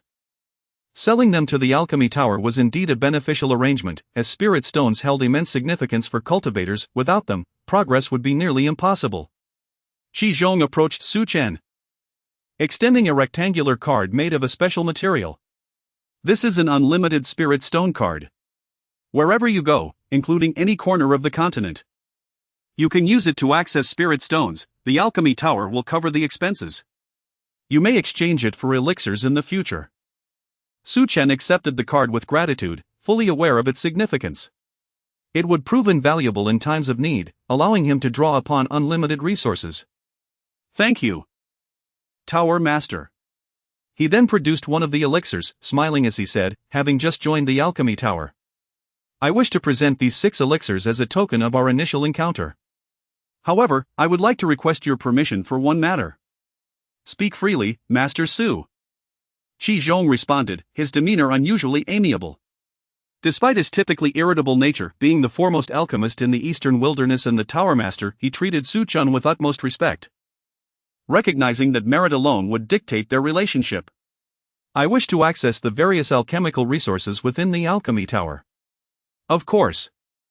You may enter any area of the Alchemy Tower freely, and you are welcome to peruse any literature related to alchemy. Thank you, Su Chen replied appreciatively. As Qi Zhong led the 4 elder guests away, he seemed to grasp the wager between his granddaughter and Su Chen. Were it anyone else, he would have likely declined outright, prioritizing familial pride over all else. Yet, with Su Chen, he not only refrained from refusal but also felt hopeful that his granddaughter might benefit from Su Chen's teachings. If she could learn the soul refining method, it would be a monumental boon. Tower Master, why not allow Master Su to share his soul refining alchemy with us? If so, our Eastern Wilderness Alchemy Tower branch may one day surpass the Continental Tower. Brother Han speaks wisely. Although Master Su's self-created soul refining method remains unrefined, I believe it will reach full fruition within 3 years. If we could gain access to this technique before the 4 could finish their thoughts, Qi Zhong shook his head firmly. Do not speak of this again, especially in front of Master Su. Our goal is to cultivate a close relationship with him, not to covet his soul refining technique. Otherwise, we risk losing him entirely, and there will be no room for regret. The 4 sighed deeply, fully comprehending the Tower Master's intentions. He simply wished to retain Master Su's presence, for his self-created soul-refining technique, along with his alchemical talent, promised to illuminate the alchemical realm in the future. In the alchemy chamber, Su Chen retracted the Qiankuan furnace, turning his gaze to Qi Qiaofan. He too had not anticipated the remarkable ease with which he had refined the bone-refining pills. This success was entirely attributable to the soul-refining method, the Chaos Devouring art, and the Qiankuan furnace. He couldn't help but chuckle at his fortune, having inadvertently gained a maidservant, and not just any maidservant, but one who was an 8th-tier soul cultivator and a 6th-tier low-grade alchemist. Chapter 78. In the future, should you need anything, just call me. An oppressive silence prevailed. Staring intently at the youth before her, Qi Qiaofan found herself in a state of bewilderment, struggling to comprehend the events that had just transpired. Not only had Su Chen successfully concocted the 6th-grade Dan medicine, the Pangu Dan, but he had also infused it with his very soul. In this alchemical contest, she had undeniably lost in the most thorough manner imaginable. With a deep sigh, she reflected on her earlier confidence, which had led her to accept the wager. Now, she was faced with the reality of becoming the other party's servant, a predicament that filled her with regret. Can I exchange conditions for the wager? Shaking her head, Su Chen replied with a smile, a bet is a bet, you must accept the outcome. If you cannot bear the loss, simply tell me, and I will not compel you. Su Chen understood that even if Qi Qiaofan were to retract her agreement, she would have no means to escape the consequences. Could he truly force her to comply? Or was the alternative to eliminate Qi Qiaofan? The expression on Qi Qiaofan's face darkened considerably, her discontent was palpable.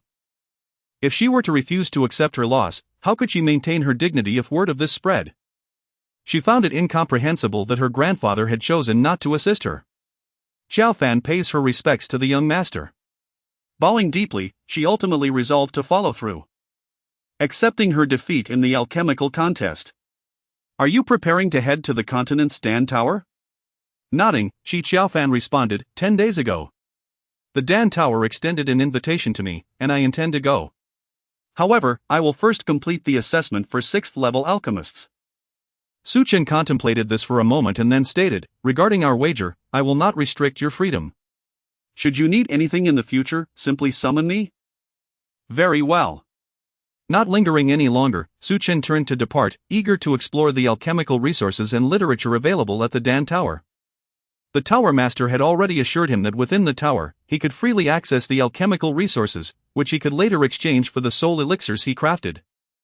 Within the alchemical chamber, the ancient decor exuded a fragrant aroma. Qi Qiaofan, with tear-filled eyes, could not suppress her feelings of grievance. She still struggled to accept the reasons for her failure.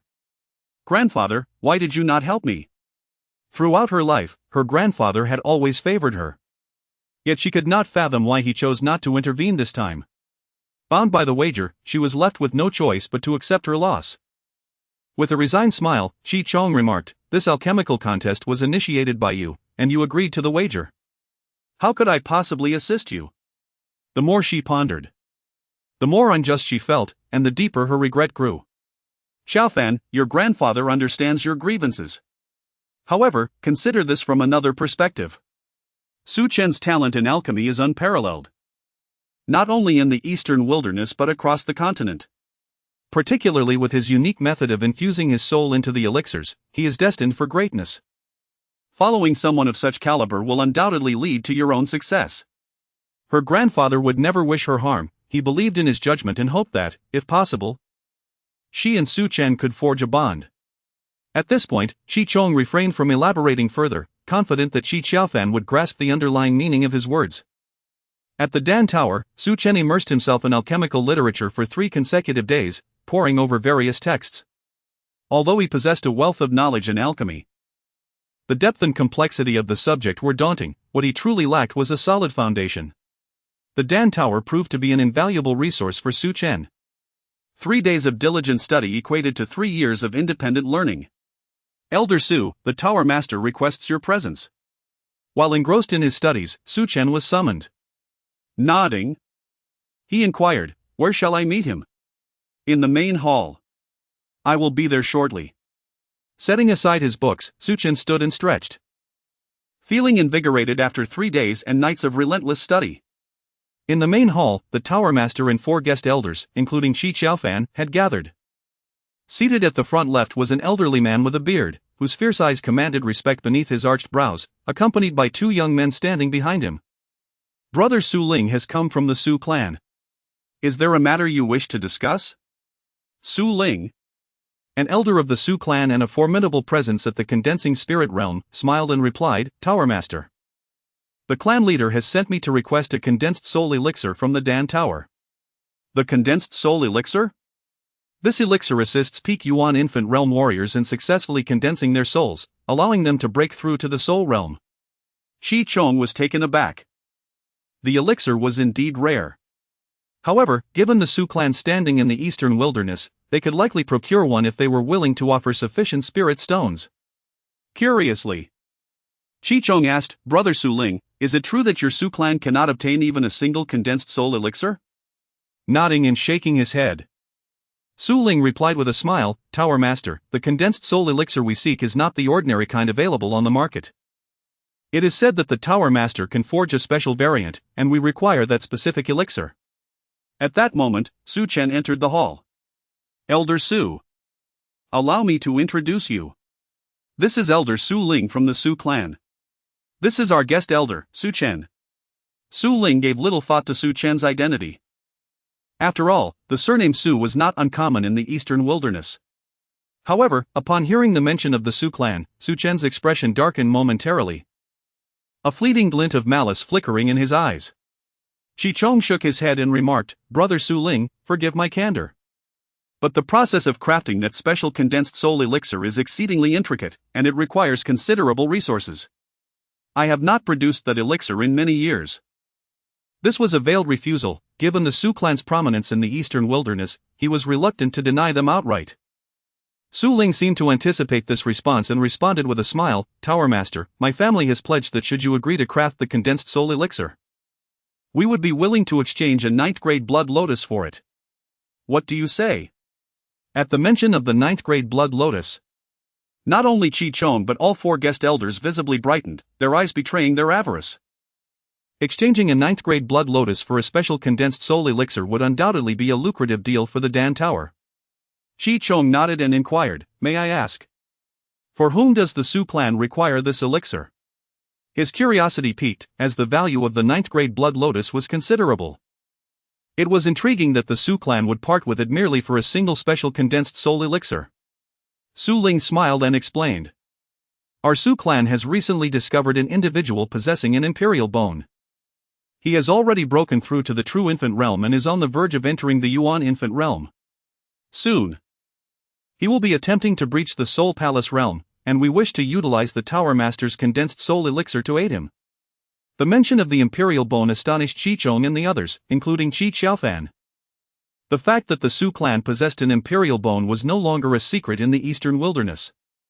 No wonder the Su clan was willing to part with such a valuable asset as the 9th grade blood lotus. It was all for the one who bore the imperial bone. Chapter 79, You May Leave the Imperial Bone, the Su clan's pride according to legend. Those who awaken the imperial bone are destined to tread upon the imperial path and achieve the rank of emperor. Faced with the imperial bone, it would be disingenuous to claim one feels no envy or resentment. If the Dan Tower were to possess an individual who has awakened the imperial bone, it is evident what that would signify. To contemplate such a notion is one thing, to realize it is another matter entirely. Throughout the eastern wilderness, only the Su clan has produced an individual with the imperial bone. No other faction possesses such a treasure. Despite the envy, Chi Chong was unwilling to decline the offer. For the Su clan had invested heavily to obtain this soul condensing pill, and the value of a 9th rank blood lotus far surpassed that of the soul condensing pill. Just as Chi Chong was prepared to acquiesce, Su Chen, who had remained silent until now, suddenly spoke, "I wish to inquire, esteemed sir, whether Su Hao of the Su clan awakened his imperial bone independently?" Before Su Ling could respond, Su Chen coldly remarked, "According to the rumors I have heard, it appears that the imperial bone Su Hao possesses was not originally his own, but rather taken from another. Is this rumor accurate?" The Su clan was well aware of the incident when Su Hao had stripped Su Chen of his imperial bone, yet they were oblivious to Su Chen's identity. Having never regarded the branch of the Su clan from Panyu City as significant, let alone a person named Su Chen. Thus, when Chi Chong introduced Su Chen, Su Ling had no inkling that he was the very individual from whom Su Hao had forcibly taken the imperial bone. The matter of Su Hao's transgression had been meticulously concealed by the Su clan, known only to the Su family themselves, and it had not spread beyond that. How, then, did this individual come to possess such knowledge? A member of the Su family? Could he be from the Su family of Panyu City? Su Ling's expression darkened ominously. For he understood all too well the trouble that would ensue if the truth of the imperial bone's removal were to emerge. Prestigious families place great importance on their reputation. Who exactly are you? Chi Chong and the others were equally astonished, for the Su clan's formidable reputation discouraged most from provoking them. Su Chen's statements were a blatant challenge.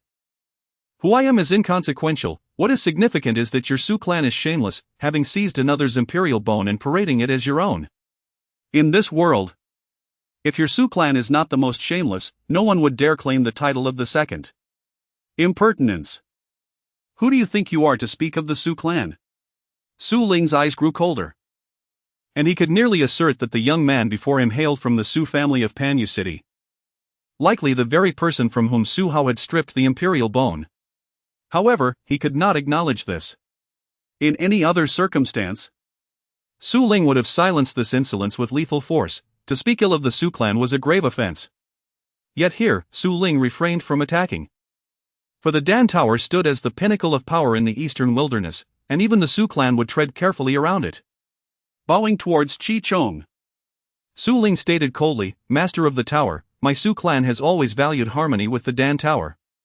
For years, we have been staunch supporters of the Dan Tower. Do you intend to allow him to slander the Su clan with impunity? Slander? Whether it is slander or not, you know best. If you seek the soul-condensing pill, I must inform you that we do not possess it. Do not speak of offering a 9th-rank blood lotus. Even surrendering the entire Su clan would yield nothing. You may leave." Seeking death. Suppressing his rage, Su Ling charged at Su Chen with a swift movement, unleashing a fierce strike. The chilling sound of the sword echoed, and the fierce sword energy coiled like venomous serpents, fixated on its prey. Su Chen remained seated, fully aware that as a guest elder of the Dan Tower, neither the Tower Master nor the 4 guest elders would allow him to be harmed, especially within the confines of the Dan Tower. Boom! A fiery explosion erupted before Su Chen, clashing violently with the sword energy. Su Ling's body moved swiftly, retreating even faster. 9th flower gathering cauldron. Feeling the intense surge of energy within him, Su Ling's complexion turned ashen. He had long heard of the Tower Master's prowess, having reached the 9th flower gathering cauldron. And now it was evident that the rumors were true. Standing at the pinnacle of martial arts in the eastern wilderness, even the Su clan lacked a master of such caliber, otherwise, they would not feel such trepidation towards the Dan Tower.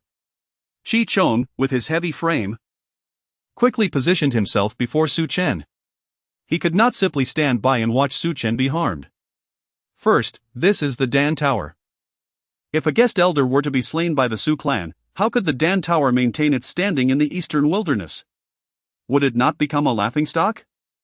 Second, Su Chen's alchemical talent was undeniable. Chi Chong valued Su Chen highly and could not permit the Su clan to take his life. Han Feng, Fang Matian, Zhou Yao, and Tai Shan, the 4 guest elders, stepped forward in unison. Their cold and formidable aura converged, pressing down upon Su Ling with immense force. To dare cause trouble in the Dan Tower, Su Ling, do you truly believe your Su clan can dominate the eastern wilderness? Su Ling trembled inwardly, having acted in anger without considering the ramifications. Here, within the Dan Tower, his actions were a profound disrespect. As he gazed at Su Chen, shielded by the Tower Master, a troubling thought crossed Su Ling's mind. Was this a deliberate ploy by Su Chen to incite conflict? Such a vile tactic. Realizing this, Su Ling quickly bowed to Chi Chong, saying, "Master of the Tower, I was rash just now." Su Chen's words were pointedly disparaging towards my Su clan. "I trust the Tower Master is a person of reason. Regarding today's events, I believe you can discern who is right and who is wrong." With the Su clan on one side and Su Chen on the other, Chi Chong understood that he must choose a side. His gaze hardened with disdain. Chi Chong replied, "How could I have any understanding? Your Su clan shamelessly seizes another's imperial bone for your own gain, trumpeting it to the heavens. To dare act against me in the Dan Tower, your Su clan clearly sees us as insignificant. From this moment forth, the Dan Tower will sever all dealings in medicinal concoctions with the Su clan. Regarding the soul-condensing pill you mentioned, I am unable to produce it. Please leave." The eviction notice was clear. Chi Chang's intent was unmistakable. He had chosen Su Chen over the Su clan. Su Ling was taken aback. He had never anticipated such an outcome. The trade relations between the Su clan and the Dan Tower were of immense importance. Should the Dan Tower sever ties? No apothecary in the eastern wilderness would dare supply any medicinal concoctions to the Su clan. In light of the Su clan's interests, even Su Ling dared not underestimate the situation. He quickly bowed, saying, "Master of the Tower, I apologize for my earlier actions. I could not contain myself upon hearing insults directed at my clan. Please do not take offense." Shaking his head, Chi Chang's eyes remained cold as he stated, "What I have said will not be retracted. If you do not leave now, you will regret it." Despite his desire to protest, Su Ling ultimately bit his tongue, letting out a deep sigh. Regardless of his anger, he led his companions away. "Everyone, disperse." The 4 guest elders performed their farewells and departed. Elder Su, Do you hail from the Su clan? Chi Chong had surmised part of the truth. Su Chen chose not to conceal his origins any longer, for with his rise, he knew his identity would soon be revealed. Master of the Tower, I indeed come from the Su family of Panyu City. Years ago, when I awakened the imperial bone, it was forcibly stripped from me by Su Hao of the Su clan. Only the Su clan's information blockade has kept this from becoming public. Nodding, Chi Chong sighed deeply, finally comprehending why Elder Su harbored such animosity towards the Su clan. The loss of the imperial bone was a vendetta not easily forgotten. In all of the eastern wilderness, there might not be another imperial bone to be found. Elder Su. Rest assured, you are now a distinguished guest elder of the Dan Tower. Even if the Su family becomes aware of your identity and contemplates taking action against you, they must weigh their options carefully. Thank you, Tower Master. It is of no concern, please rest well and do not let this matter trouble you. Indeed. Watching the departing Tower Master, Su Chen felt a surge of emotion. He understood that Qi Chang's regard for him was primarily due to his soul alchemy skills. Yet it was a remarkable gesture nonetheless. Had it been anyone else, they might have resorted to confining him and coercing him to relinquish his soul alchemy techniques. The Su family, having left the Dan Tower, found their anger escalating with each passing moment. Immediately investigate the origins of this Su Chen, with particular focus on the Su family of Panyu City. Understood. Su Ling's gaze was icy. He had arrived in the barren city with the utmost confidence, bearing the 9th grade blood lotus, certain that he could exchange it for the Ningxindan. After all, Su Hao was on the verge of breaking through to the Soul Palace realm, and acquiring a special Ningxindan would greatly benefit his cultivation. The Su family held Su Hao in high esteem. Regardless of how Su Hao had obtained the imperial bone, he had now fully integrated it. And as long as he did not fall, he was destined to attain the imperial realm in the future. Who could have anticipated encountering a madman who, relying on his status as a guest elder of the Dan Tower, dared to disregard the Su family? What infuriated him the most was that the Dan Tower, in favor of this individual, not only refused to engage in trade but also severed all business ties with the Su family. This situation posed significant complications. How would he report this to the clan leader upon his return? Immediately inform the clan leader of the events that transpired here. I shall remain in command. Yes. Su Ling refrained from secretly striking down Su Chen, as the Dan Tower's influence in the barren city was formidable. Should the Dan Tower discover his actions, it would lead to dire consequences, not only for him but also for the entire Su family. To err on the side of caution, it was prudent to report this matter to the clan leader and await his guidance on how to proceed. Chapter 80, A Thorn in the Heart. The sudden arrival of the Su clan stirred an unquenchable rage within Su Chen. The hatred for the imperial bone theft and the grudge against the blood wheel were memories he could never choose to forget. Although the Su clan did not directly intervene, they were the greatest accomplices. He harbored an irreconcilable enmity with the Su clan, including Su Hao. Without a hint of concern, he was no longer the same person he once was. With the dual backing of the Eastern Wilderness Academy and the Dan Tower, even the Su clan dared not confront him head-on. Having no desire to linger in the Dan Tower, Su Chen decided to step outside for some fresh air. The imperial bone had always been a thorn in his heart. Upon finding Qi Chaofan, Su Chen straightforwardly said, "Accompany me outside." Watching Su Chen turn to leave, Qi Chaofan felt a surge of frustration, yet she had no recourse. She had lost the bet and accepted her defeat. As they walked through the streets, Qi Chaofan cast a glance at Su Chen, who remained silent, her brow slightly furrowed. She sensed something was amiss with him today. Could it be related to the Su clan? She had witnessed the tension firsthand and knew of the grievances between Su Chen and the Su clan. Particularly the claim that the imperial bone had been taken from others rather than originating from the Su clan itself. What her grandfather ultimately said to Su Chen remained a mystery, as she had left with the 4 guest elders at that time. Su Chen, was the imperial bone that the Su clan took from others yours? She pondered, vaguely suspecting but lacking certainty. Su Chen offered no reply. Are you from the Su clan? Again, he remained silent. Though anger simmered within her, Qi Chaofan refrained from expressing it, unsure of Su Chen's intentions as they wandered aimlessly through the streets. Renowned in the wild city for her identity, looks, and talent, Qi Chaofan was celebrated as one of the twin beauties of the city. Qi's sister. Upon encountering a woman in purple, Qi Qiaofan's face lit up with delight. Li Mei, why aren't you practicing today? The purple-clad woman possessed a beauty that rivaled Qi Qiaofan's. With delicate features and a fresh, ethereal aura. Her long, dark hair was elegantly styled, and her expressive eyes seemed to convey words. Her voice as melodious as a lark's song. Qi's sister, I have a secret to share. Just yesterday, I advanced to a level 6 talisman master. And my cultivation has successfully reached the level 7 soul realm. Qi Qiaofan's eyes sparkled with excitement. She understood the significance of being a level 6 talisman master. Recognizing the vast chasm between levels 5 and 6. Congratulations, Li Mei. However, I too successfully passed the level 6 alchemist assessment 3 days ago. Really? That's wonderful. Having remained silent until now, Su Chen suddenly interjected, Are you a talisman master? Furrowing her brow, Li Ji turned to the young man and inquired, Who are you? A deep sigh escaped her. She dreaded such encounters yet felt powerless, for they were in the wild city, and leaving the Dan Tower would inevitably lead to familiar faces. Li Mei, allow me to introduce you, this is Su Chen, an elder guest of the Dan Tower. Su Chen, this is Li Ji from the Talisman Hall. Her grandfather. Li Wan is the Hall Master and an 8th level Talisman Master, while Li Mei has successfully advanced to a level 6 Talisman Master. In the continent, martial artists held a transcendent status, far above ordinary folk. Among martial artists, 4 types of individuals held particularly special identities: formation masters, alchemists, talisman masters, and artifact masters. The Hall Master of the Talisman Hall and an 8th level Talisman Master, Li Wan was undoubtedly a top-tier powerhouse.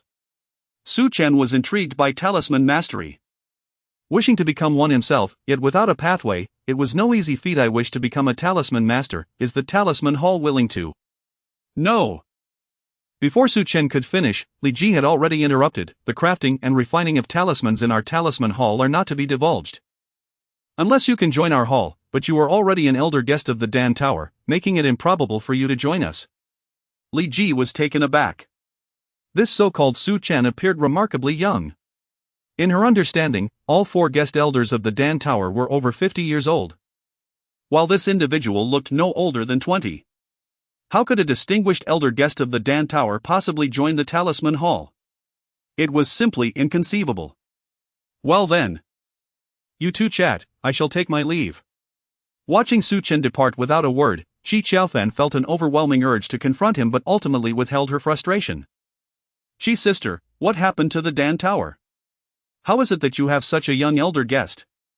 Regarding Su Chen's ability to refine pills with his soul, the Tower Master had repeatedly instructed that it must remain confidential.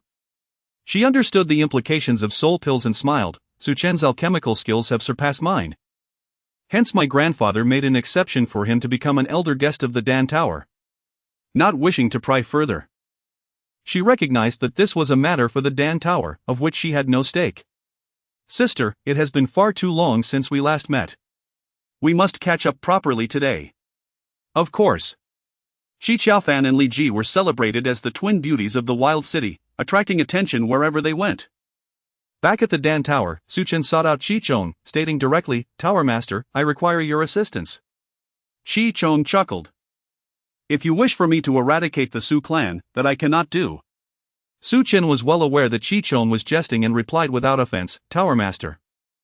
I wish to enter the Talisman Hall and become a Talisman Master. Surprised, Qi Chong found it difficult to comprehend why Su Chen would want to join the Talisman Hall. Su Elder, you must understand that to refine talismans, one must enter the Talisman Hall. Your current status complicates matters. I need no instruction. I merely require access to the Talisman Hall's resources for refining talismans. In return, I am willing to create 100 of the purest Qiankuan pills for the hall. 100 Qiankuan pills? Qi Chong's eyes lit up, nodding in understanding. I grasp your intent now, but I cannot guarantee success. That old codger, Li Wan, is rather conservative. I will need to inquire. I shall provide you with news by tonight at the latest. Thank you, Tower Master. It must be said that Qi Chong held Su Chen in high regard. He would assist with any reasonable request Su Chen made, unlike how he would treat others. Stretching with a yawn, Qi Chong then departed the Dan Tower, heading toward the Talisman Hall. The Talisman Hall, one of the premier factions in the Wild City, held a status comparable to that of alchemists. Talisman masters crafted talismans imbued with various extraordinary effects. Fire talismans could incinerate foes in an instant. However, becoming a talisman master was no simple endeavor, as innate talent was of utmost importance. Chapter 81. I will keep an eye on him. As Chi Chong stepped into the rune hall, a frail old man greeted him with a smile. Weighing no more than 70 pounds, he resembled a fallen leaf in autumn, as if a mere gust of wind could topple him. Chief Fatty, what brings you here today? Oldly, I wouldn't come unless I had something important to discuss. I truly need your assistance. Oh? Even the esteemed leader of the Alchemy Tower seeks my help? I am indeed curious to know what matter is significant enough for an 8th level alchemist like you to personally attend to. The two were old friends, and thus there was no need for formality. In the pavilion, a gentle breeze wafted by as they raised their glasses, savoring the delicate aroma of the wine that danced in the air. They drained their cups in unison. Truly splendid wine. Needless to say, this wine was procured with great effort. Had it not been for your visit, Chief Fatty, I would have kept it to myself. Chi Chong nodded in satisfaction and poured another cup, downing it greedily, growing increasingly enamored with the exquisite drink. Chief Fatty, you still haven't mentioned the reason for your visit. With a resigned smile, Chi Chong replied, Oldly, our alchemy tower has acquired a 5th honorary elder. Oh? Congratulations! This new honorary elder must have a keen interest in rune crafting and wishes to explore the Rune Hall's archives. He requires no guidance, what do you think? Shaking his head, Li Wan decisively refused. That's impossible, Chief Fatty. You know the rules of the Rune Hall. The crafting materials are a closely guarded secret and cannot be disclosed unless one joins the hall. Since he is an honorary elder of the Alchemy Tower, he cannot possibly join the Rune Hall. What do you think? As expected, the refusal came swiftly. Chi Chong seemed to have anticipated this outcome. He retrieved a pill from his spatial ring and stated, to be frank, Su Chen's elevation to honorary elder was primarily due to his establishment of a new school of alchemy, which involves infusing the essence of the soul into the pills. This pill I present is crafted purely from soul essence, feel free to try it, it's on the house. Li Wan was utterly taken aback. Fully aware of what infusing the soul into a pill entailed, he accepted the pill, curiosity flickering in his eyes, and placed it in his mouth, feeling it dissolve instantly, spreading warmth throughout his body. Elder Su promised that if you grant him access to the Rune Hall's crafting materials, he would create 100 such pills for you. Though you would need to provide the necessary resources.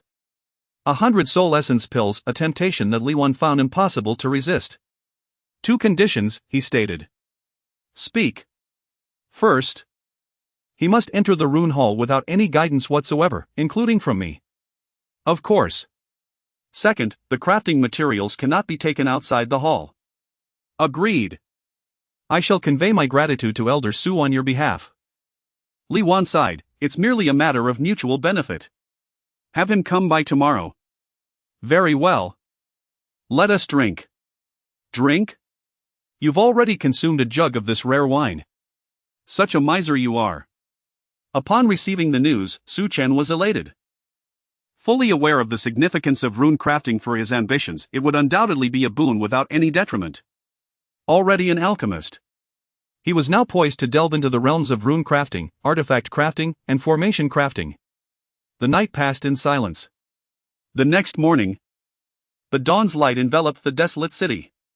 Su Chen wasted no time and promptly departed from the Alchemy Tower toward the Rune Hall. To become a rune master, he first needed to ascertain whether he possessed the talent for rune crafting, otherwise, all else would be in vain. The Rune Hall and the Alchemy Tower were located on different streets, the former a striking square structure adorned with black and white hues. May I inquire whom you seek? I come from the Alchemy Tower, sent by your hall master. Are you Elder Su from the Alchemy Tower? Indeed. Please, follow me. Entering the Rune Hall, Su Chen felt a surge of anticipation. If he could not grasp the art of rune crafting, it would indicate his unsuitability for the path. Upon entering, he encountered Li Ji, who emerged with astonishment. What brings you to my Rune Hall? To become a rune master. Her astonishment deepened. As yesterday Su Chen had expressed his desire to enter the rune hall to pursue rune crafting. She had even interrupted him, believing that since he was already an honorary elder of the Alchemy Tower, joining the rune hall was out of the question. The rune hall had its rules. Without joining, one could not engage in rune crafting. Have you left the Alchemy Tower? Not at all. However, the hallmaster has granted me permission to freely peruse the rune hall's materials. Preposterous. Ignoring Li Ji, Su Chen asked, "Didn't your hallmaster give any instructions?" "Yes, the hallmaster instructed me to take you to the top floor. Let us go." As she watched him walk away, Li Ji stamped her foot in frustration. Unable to comprehend why her grandfather would jeopardize the rune hall's regulations, she promptly turned to seek her grandfather, determined to uncover the truth. Within the hall, "Grandfather, why is that Su Chen from the Alchemy Tower allowed to access the rune hall and examine the crafting materials at will?" If the others in the hall were to find out, there would surely be dissent. He felt a headache coming on. He cherished this granddaughter immensely, and her talent had not disappointed him. As a 6th-level rune master, awakened with the blood-wheel pen, he believed she would surpass him one day and become a king-level or even an emperor-level rune master, an extraordinary occurrence for the rune hall. Agreeing to Qi Chong's request to allow Su Chen to explore the crafting materials was a calculated decision. Firstly, Su Chen promised to produce 100 soul essence pills for the hall. He had experienced the potency of these pills. They were indeed remarkable. If the rune hall could procure 100 of them, it would be advantageous for everyone, particularly for his granddaughter. Secondly, according to Qi Chong, Su Chen had pioneered a new school in the alchemical world and would undeniably become a prominent figure on the continent. Cultivating a relationship with such an individual would only yield benefits for the rune hall, not drawbacks. Li Ji, your grandfather does not act without reason. Let this matter rest. Focus on your training. I have just received news that Qi Qiaofan has been invited by the Continental Alchemy Tower, and regarding your situation, there has been no word for 3 years, indicating you are not yet exceptional enough. Grandfather, enough. I must keep an eye on him, lest he abscond with our rune hall's treasures. Li Ji, stop. Watching his granddaughter leave, Li Wan felt an increasing headache but chose not to intervene further. He had to devise a plan to establish contact with the Continental Rune Hall, enabling Li Ji to pursue her training on the continent.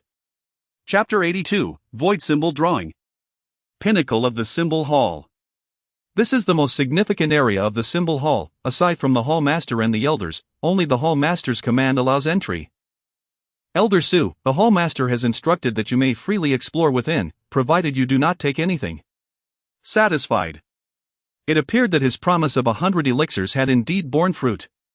Upon entering the symbol room, he found it to be vast, with shelves meticulously arranged, each laden with tomes undoubtedly related to the art of symbol crafting.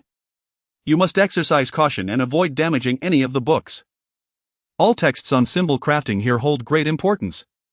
Casting a glance at Li Ji, who stood by the door, Su Chen chose to ignore her. Having no time to engage in idle chatter, without delay, he picked up a book and began to peruse its contents. The room contained thousands of volumes.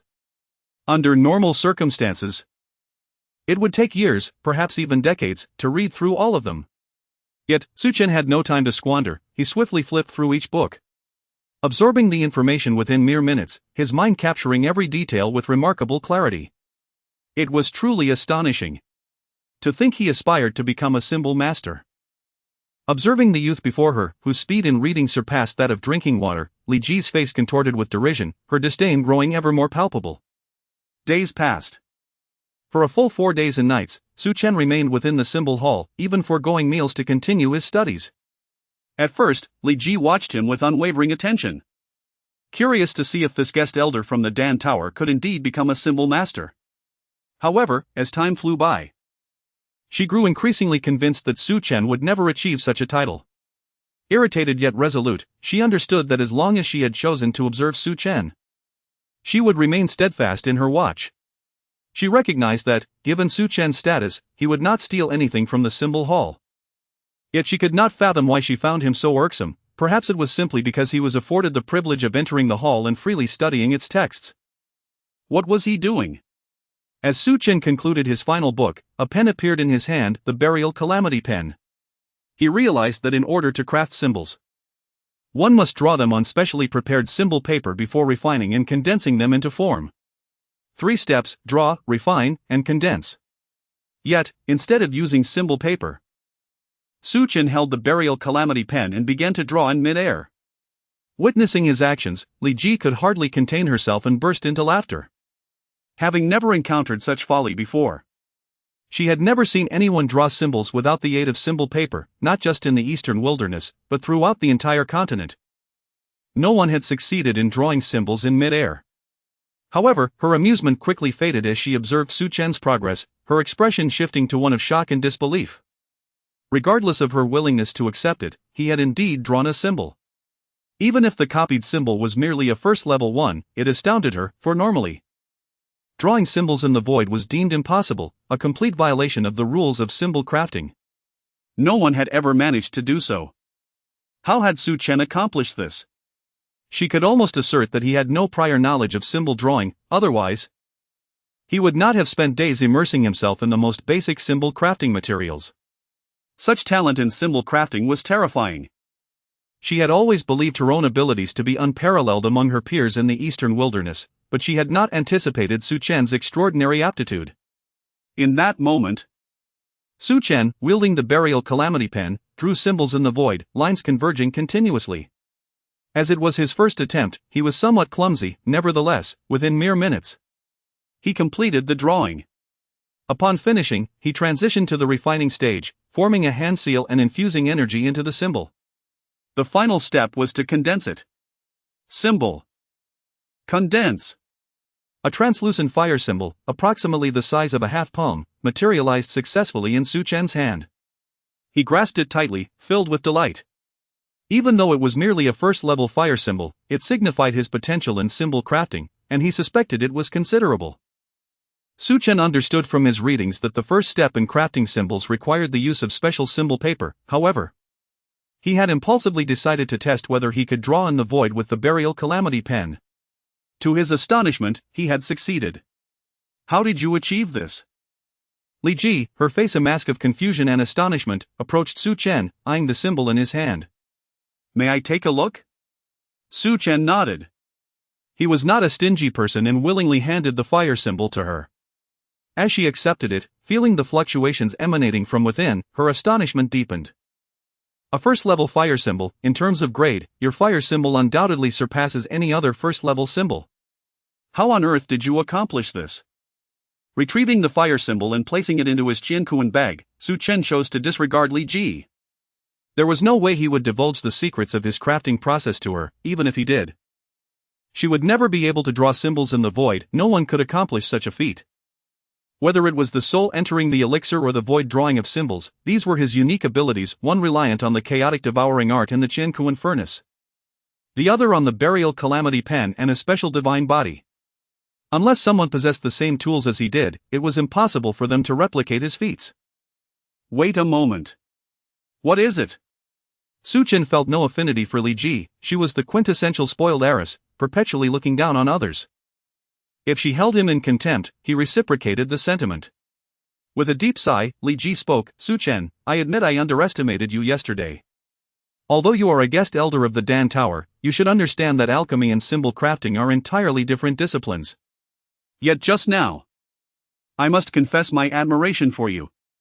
I am not well versed in the symbol world of the continent, but I can assure you that in the eastern wilderness, no one has ever drawn symbols in the void. Every symbol master must first draw on special symbol paper. I would like to seek your guidance on how to achieve void symbol drawing. Lowering her head, unable to resist the allure of void symbol drawing, Li Ji realized that if she could master this skill, it would be an immense boon for her. It was precisely for this reason that she was willing to humble herself and seek Su Chen's counsel on the art of void symbol drawing. Chapter 83, The Severance of the Otherworldly Flame. There was silence. Initially lofty and condescending, the moment he realized he could draw symbols in the void, his demeanor shifted drastically. Even expressing a desire for his own void-drawn symbols, Su Chen held a deep disdain for such individuals. Feeling an intense aversion that compelled him to leave without a moment's delay, However, before departing, he instructed someone to inform the hall master of his exit. Su Chen was well aware that had it not been for his contribution of refining 100 Qinkuan pills for the symbol hall, he would never have been granted entry. What could the elder guest of the pill tower do? To the symbol hall, he was nothing of consequence. Upon returning to the pill tower, Su Chen felt an eager anticipation to test the potency of the first-level fire symbol he had just crafted. After all, his method of symbol creation differed significantly.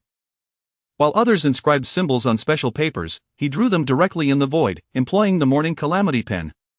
He summoned a foundational-level beast, a three-tailed cat. It seemed to sense impending danger, suddenly accelerating to flee. Yet, Su Chen was swifter, locking onto the three-tailed cat while deftly casting the first-level fire symbol. The symbol vanished in an instant, only to reappear with precision, striking the three-tailed cat directly. Accompanied by a wretched scream, flames engulfed the creature. And within less than a second, the once vibrant three-tailed cat was reduced to ashes. What overwhelming power! Observing the fire symbol's might, Su Chen felt a surge of satisfaction. It appeared he possessed a remarkable talent in the art of symbols, charting a unique path distinct from his peers. From Li Ji, he had learned that, not to mention the continent, even within the eastern wilderness, no one could replicate the void drawing technique. The symbol hall of Huang City stood unrivaled, epitomizing the pinnacle of symbol mastery in the eastern wilderness, serving as a beacon for all symbolists. A knock echoed through the room, prompting Su Chen to collect his thoughts. Opening the door, he was greeted by Qi Qiaofan, who inquired, "Is there something you need?" Nodding slightly, Qi Qiaofan replied, "The mainland pill tower has begun to urge my departure. I wish to leave the eastern wilderness to join them." In the past, she would leave at a whim, with even her grandfather unable to restrain her, for the status of the mainland pill tower far surpassed that of the eastern wilderness. To train at the mainland pill tower was a once-in-a-lifetime opportunity for her. It was a dream cherished by any alchemist from the eastern wilderness. Yet the prospect of receiving an invitation from the mainland pill tower hinged on one's talent and alchemical skills. Su Chen nodded, making no attempt to dissuade her. Even though Qi Qiaofan was now his servant, he understood the immense benefits her journey to the mainland pill tower would bring to her cultivation and alchemy. Besides, he intended to return to the academy and had little time to concern himself with her. Having gained profound insights into the 3,000 paths of alchemy, particularly following his recent epiphany, Su Chen felt rejuvenated. He retrieved a jade slip from his Qinkuan bag and said, "This contains a secret alchemical technique. Do not share it with others." "Thank you," Qi Qiaofan replied, visibly taken aback, as she had not anticipated Su Chen would impart such knowledge. "You possess the Qinglong Buddha flame, ranked 235th on the otherworldly flame list?" Indeed. He did not conceal the truth. For it was common knowledge in Huang City that the granddaughter of the Pill Tower's master harbored a flame from the otherworldly flame list. "I wish to extract a portion of your Qinglong Buddha flame." "What do you say?" "Ah." Qi Qiaofan's expression shifted dramatically. She had never imagined Su Chen would make such a demand. She had completely fused with the Qinglong Buddha flame, and even the slightest severance would be an irretrievable loss. Surely, Su Chen understood this. Anger flickered in her eyes as she glared at the young man before her. "Though I lost to you in the alchemical contest, it does not grant you the liberty to do as you please."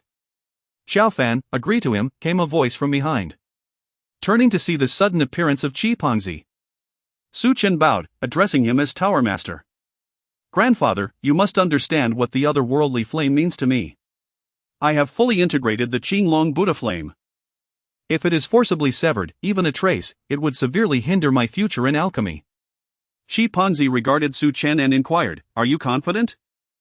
Su Chen sensed the underlying concern in the Tower Master's words and felt a swell of gratitude for the trust placed in him. Nodding, he replied, "I am 100% certain. I will merely extract a trace of the Qinglong Buddha flame, and it will not affect you. Additionally, I can assist you in integrating it into your blood wheel Qingyan." "What did you say?" Qi Qiaofan gasped in astonishment, while Qi Pengzi wore a look of disbelief. The notion of merging an otherworldly flame into the blood wheel was unfathomable to anyone, yet they both understood that if Su Chen claimed he could achieve it, he must have the means to do so. The fusion of the otherworldly flame with the blood wheel was undoubtedly advantageous for Qi Qiaofan. "Can you truly accomplish this?" You questioned my abilities before. Shi Qiaofan's expression shifted multiple times before she finally nodded firmly, declaring, I believe in you. Then let us commence at once. Tower Master. I require a secluded chamber, free from any disturbances. Of course.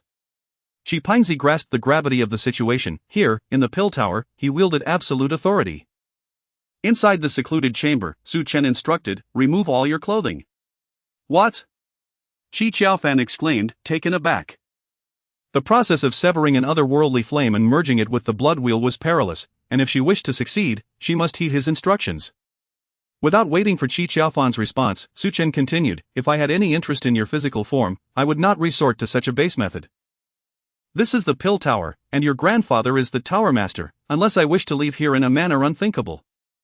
Su Chen could intuit Shi Qiaofan's reservations and spoke with unvarnished candor. Taking a deep breath, Shi Qiaofan sensed sincerity in his eyes. She understood that he spoke the truth. Yet the notion of undressing before a man was difficult for her to accept. Nonetheless, the thought of the otherworldly flame merging with her blood will spurred her determination.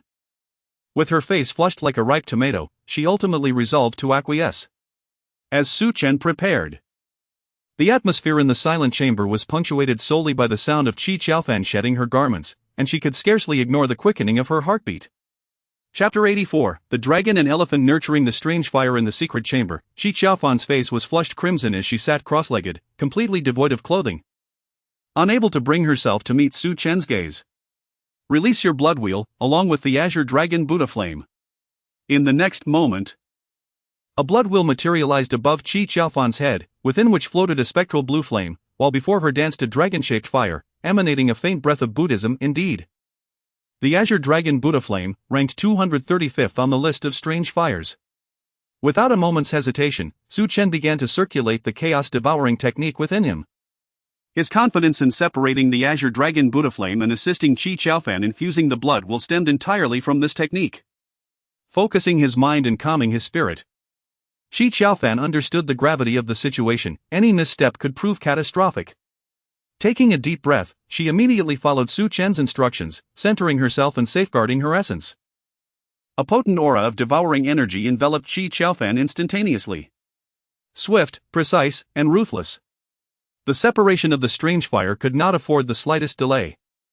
Utilizing the Chaos Devouring technique, Su Chen commenced the extraction of the Azure Dragon Buddha Flame the instant he shrouded Shi Qiaofan. He required only a trace of the flame, knowing he possessed a remedy for its integration. Under normal circumstances, anyone attempting to detach an already fused strange fire would face severe repercussions ranging from hindrances in martial cultivation to the catastrophic shattering of the strange fire itself, potentially destroying one's martial foundation. It was a testament to the faith Shi Qiaofan and Qi Zhong had in themselves that they dared to undertake this endeavor. Others would surely have refrained from attempting it. With great urgency, Su Chen forcefully extracted a fragment of the Azure Dragon Buddha Flame, immediately nurturing it within the Dragon Elephant blood wheel. He had contemplated this carefully. Merely extracting a fragment would be of no benefit to him. Only through nurturing could it evolve into a true strange fire. This was his ultimate goal. The three blood wheels, the Slaughter Sword blood wheel, the Devouring blood wheel, and the Dragon Elephant blood wheel, could not nurture the Azure Dragon Buddha Flame except for the latter. Yet, Su Chen was acutely aware that should he nurture the strange fire with the blood wheel, any miscalculation could lead to a fierce backlash from the flame, with dire consequences. Fortunately, with the Chaos Devouring technique and the Devouring blood wheel at his disposal, he could suppress any potential backlash. And once the Dragon Elephant blood wheel successfully nurtured the flame, he would possess a second strange fire. At that juncture, the Azure Dragon Buddha Flame would metamorphose into the Dragon Elephant Buddha Flame, its rank surpassing that of the Azure Dragon Buddha Flame significantly. Its exact rank on the list remained uncertain. Having forcibly infused a fragment of the Azure Dragon Buddha Flame into the Dragon Elephant blood wheel, the task now was to nurture it gradually. Pain etched across her face, as the extraction of the strange fire caused Shi Qiaofan's body to tremble lightly. Having fully integrated the strange fire, she would have undoubtedly suffered grievous harm had it not been for the enveloping aura of devouring energy. Without any hesitation, Su Chen fervently activated the Chaos Devouring technique. Torrents of domineering devouring energy surged into the blood wheel. At that moment, the azure dragon Buddha flame, floating before Qi Qiaofan, began to merge into the blood wheel, consuming the blue flame, amplifying her agony, yet Qi Qiaofan gritted her teeth and persevered. Time flowed by, second by second. After half an hour, Qi Qiaofan let out a long howl, her internal energy surging violently. The spectral blue flame within the blood wheel had entirely dissipated, replaced by the azure dragon Buddha flame. As she slowly opened her eyes, drenched in sweat, a faint fragrance mingled with perspiration. To her astonishment, she felt her internal power had risen a remarkable 4 tiers, advancing from the 8th level of the human soul realm to the 2nd level of the earth soul realm. Qi Qiaofan stood in disbelief, her face flushing anew. For the first time in her life, a man had seen her body. Her gaze became dazed. Akin to a timid little rabbit, her heart racing uncontrollably. What is happening to me? Hastily donning her clothes, she exited the secret chamber. Awaiting her outside, Qi Zhong sighed in relief upon seeing his granddaughter emerge unscathed. Though he had chosen to trust Su Chen, he knew that unforeseen circumstances could arise should something go awry. There would be no opportunity for regret. Qiaofan, are you all right? Shaking her head, Qi Qiaofan replied, Grandfather, I'm fine. Su Chen has helped me integrate the azure dragon Buddha flame into the blood wheel. My new blood wheel is now the strange fire azure dragon Buddha flame. And my cultivation has advanced 4 tiers consecutively. Ah!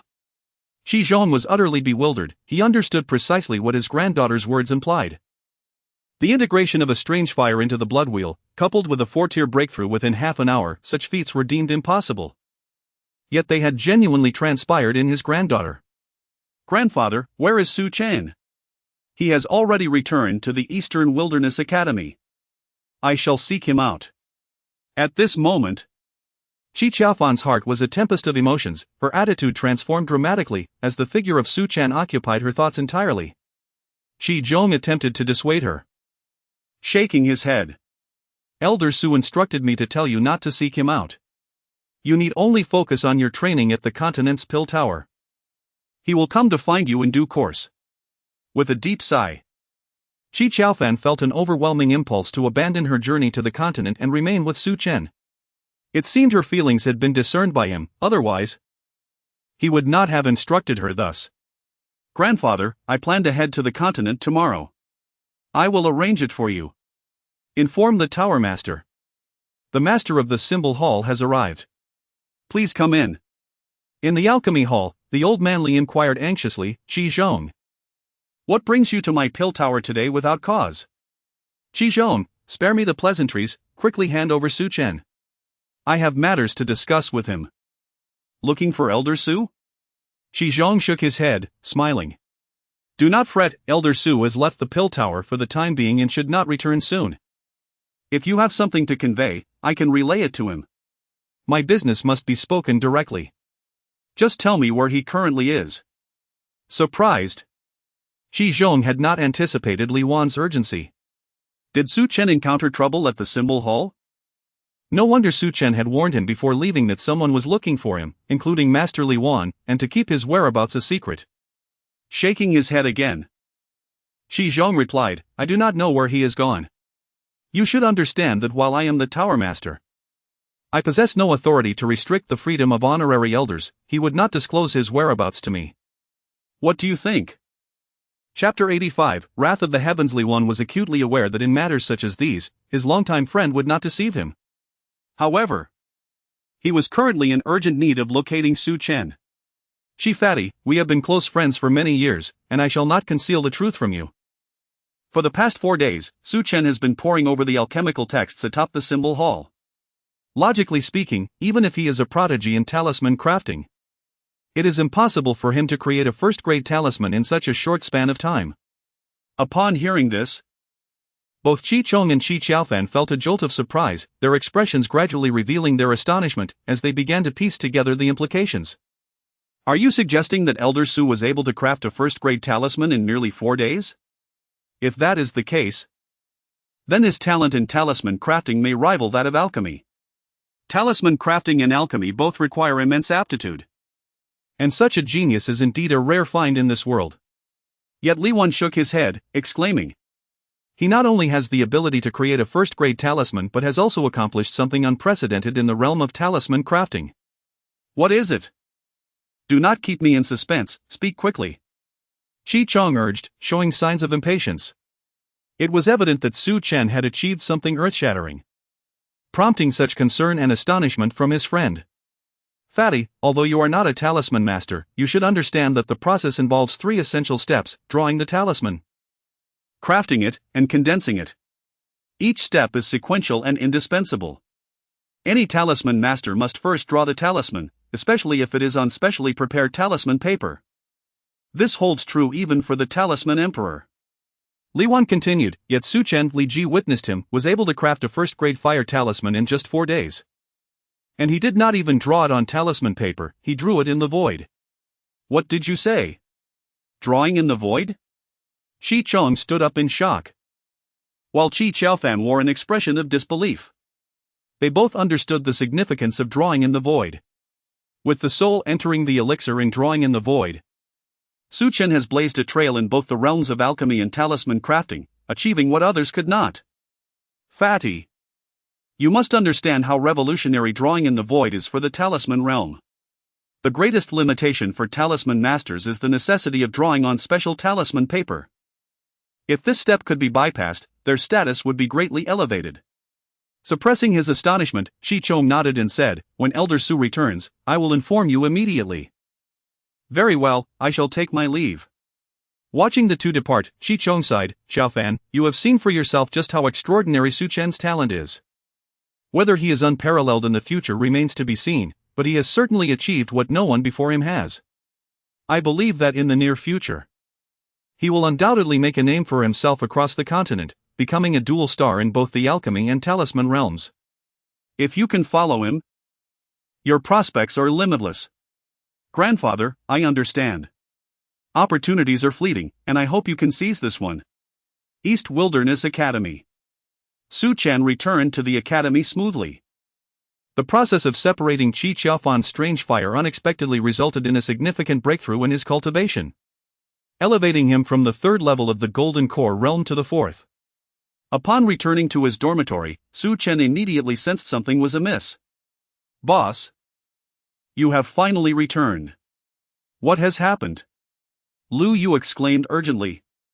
"Just yesterday, while we were training in the Beast Tower, Huang Yulong from the elite class deliberately provoked Huang Qi, leading to Huang Qi striking out, only to be severely injured by Huang Yulong." What did the academy say about this? The academy determined that Huang Qi struck first, so Huang Yulong faced no consequences. Furrowing his brow, Su Chen grasped the academy's intentions. Huang Yulong's deliberate provocation of Huang Qi allowed for a narrative that would satisfy the academy, and it was clear that the institution would favor Huang Yulong. One was from the elite class, while the other was a junior class student from the lowest tier. This distinction was unmistakable to the academy. Su Chen found it perplexing that Huang Yulong, being from the elite class, would instigate Huang Qi without reason, as students in the elite class typically held a certain pride. Why would he seek to provoke Huang Qi? It was hard to believe there was no ulterior motive behind it. Boss, you might not know this, but Huang Qi hails from the Dian dynasty, while Huang Yulong is the prince of that very dynasty. Huang Qi is his half-brother. Huang Qi was originally the crown prince, but due to awakening a defective bloodline, coupled with interference from Huang Yulong's mother and her relatives, the Dian emperor stripped Huang Qi of his title and named Huang Yulong as the crown prince. To protect Huang Qi, his mother leveraged connections to send him to East Wilderness Academy. Now I understand. In the dormitory room, Huang Qi lay in bed, his complexion extremely pale, devoid of any color. Though his bloodline had mutated, he had barely reached the 9th level of the Foundation realm, leaving him at a significant disadvantage compared to the elite class students.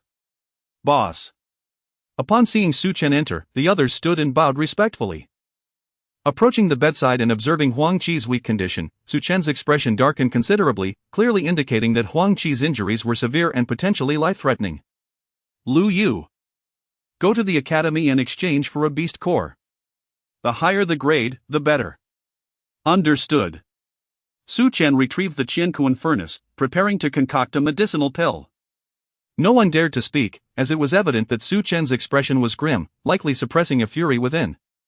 Half an hour later, Su Chen administered the completed medicinal pill to Huang Qi. "Take good care of him, I will find a way to heal him." "Understood." As Su Chen turned to leave, the others exchanged glances, filled with silent contemplation. "Do you think the boss will seek revenge for Huang Qi?" "Of course." "Did you not see how dark his expression was? Huang Yulong is in for a rough time." "Rough time?" "Huang Yulong is ranked 28th on the 100 battles list, at the 9th level of the virtual infant realm. No matter how powerful our boss is, he cannot defeat a 9th level virtual infant realm student." Sighing, they reflected on the structure of the academy, with each class junior, intermediate, advanced, elite, and royal holding its own territory. Although there was only one royal class, its area was not smaller than that of the other classes. After all, students admitted to the royal class possessed talents that surpassed those of any lower tier class, and the academy would invest considerable resources into nurturing them. Huang Yulong, hailing from the Dian dynasty and being its prince, stood at the 9th level of the virtual infant realm and was a well-known figure within the academy. Chapter 86, Do not doubt my words, if you do not believe, you may test it. In the training arena, Wang Kuan gazed coldly at the dozens of students before him, particularly at Huang Yulong.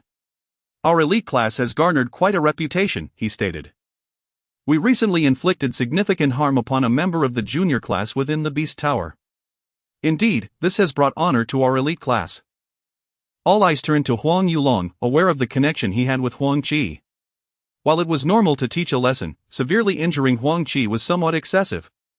Given that he hailed not just from the junior class, but from the weakest segment of it. A student of the esteemed elite class bullying a junior class member would inevitably become a source of ridicule for the entire academy. "Huang Yulong, I do not care what grievances exist between you and Huang Qi. Remember, this is Donghuang Academy, not the Dian Empire. If there is a next time, return to your empire immediately." "Understood." Huang Yulong dared not provoke Wang Kuan, the most stringent yet responsible teacher in the academy. At that moment, Su Chen entered. His expression dark and foreboding. Wang Kuan's gaze reflected a flicker of admiration. He had previously acted impulsively.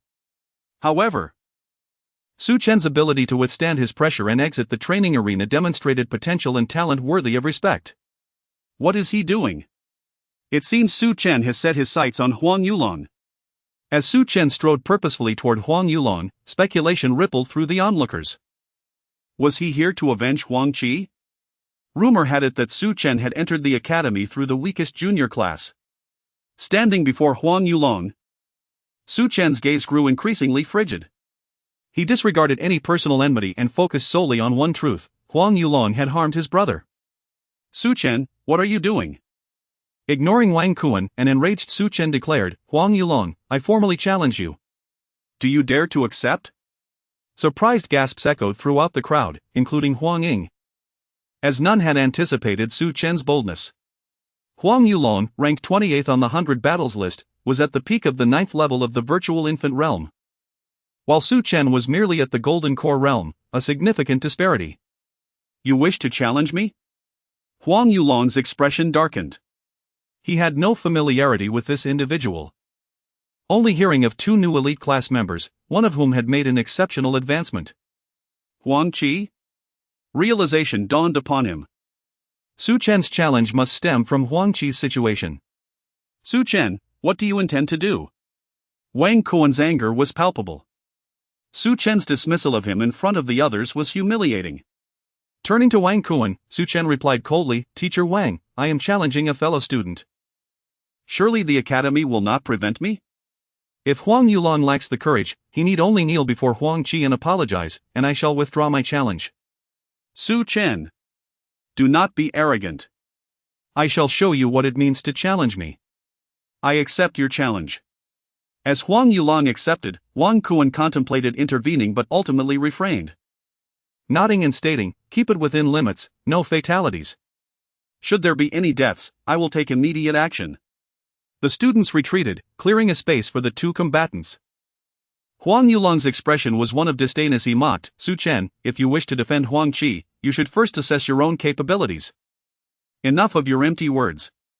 Without granting Huang Yulong further opportunity to speak, Su Chen's formidable aura erupted, his battle intent surging like a primordial beast, roaring defiantly at the sky as if to devour the clouds above. In a flash, Su Chen activated his blood wheel, conjuring a spectral sword imbued with murderous intent, which he struck fiercely toward Huang Yulong. The sword howled, its energy slicing through the air. Trash! Huang Yulong, dismissing Su Chen entirely, had yet to activate his blood wheel. He was determined to see what audacity this golden core warrior possessed to challenge him. With a powerful punch, he retaliated. Boom! Their attacks collided violently, the sword energy shattering. The force of the punches causing an explosive shockwave to ripple across the arena. The protective energy barrier held firm, preventing any breach.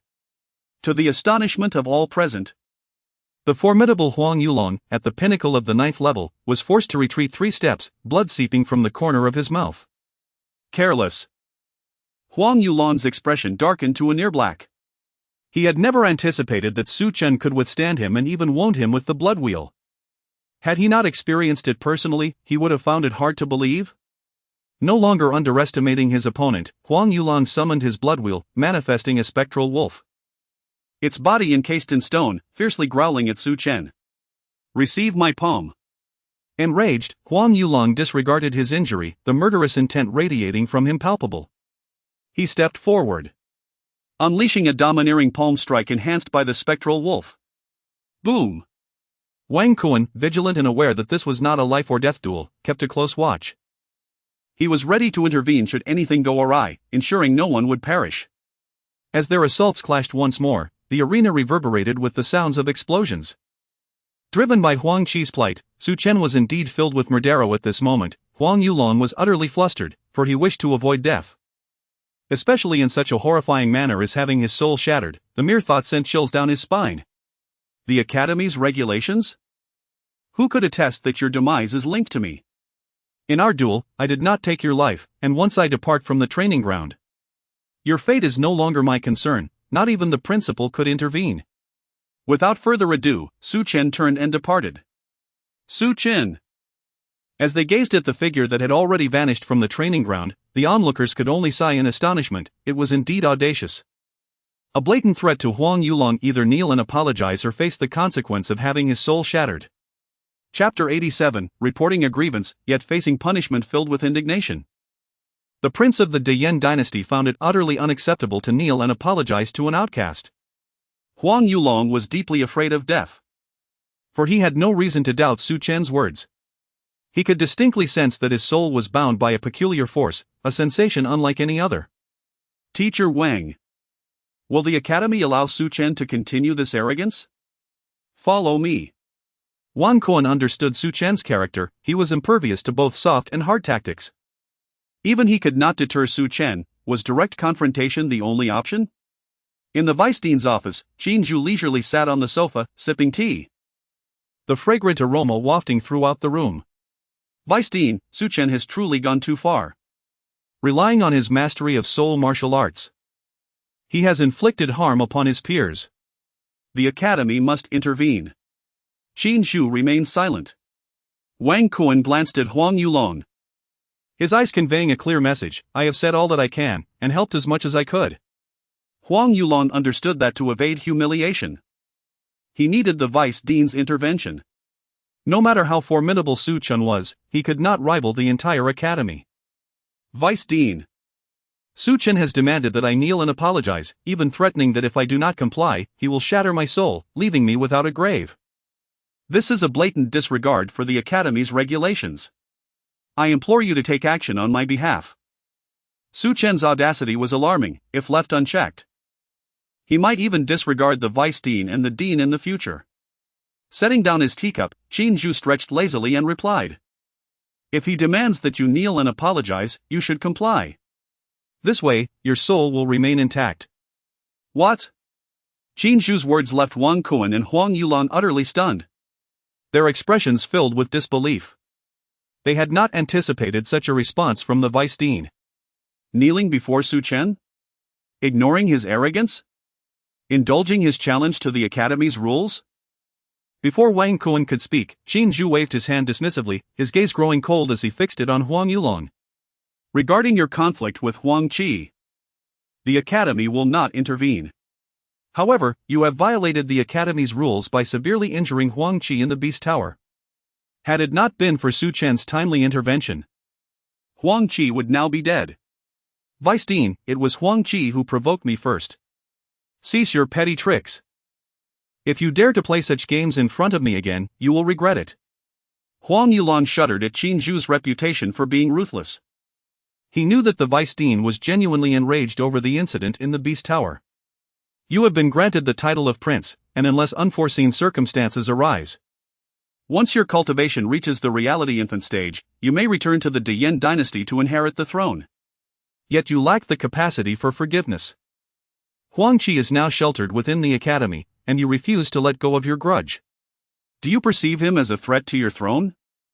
Huang Yulong dared not speak, aware that any further words could lead to greater missteps.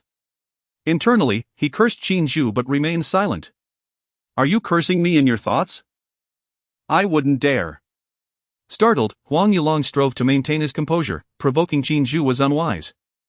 Even the dynasty behind him would not dare to challenge the Academy. Angering the Academy could lead to repercussions from the dynasty itself, risking his position. He must endure. Your thoughts are inconsequential. The Academy is well aware of your actions.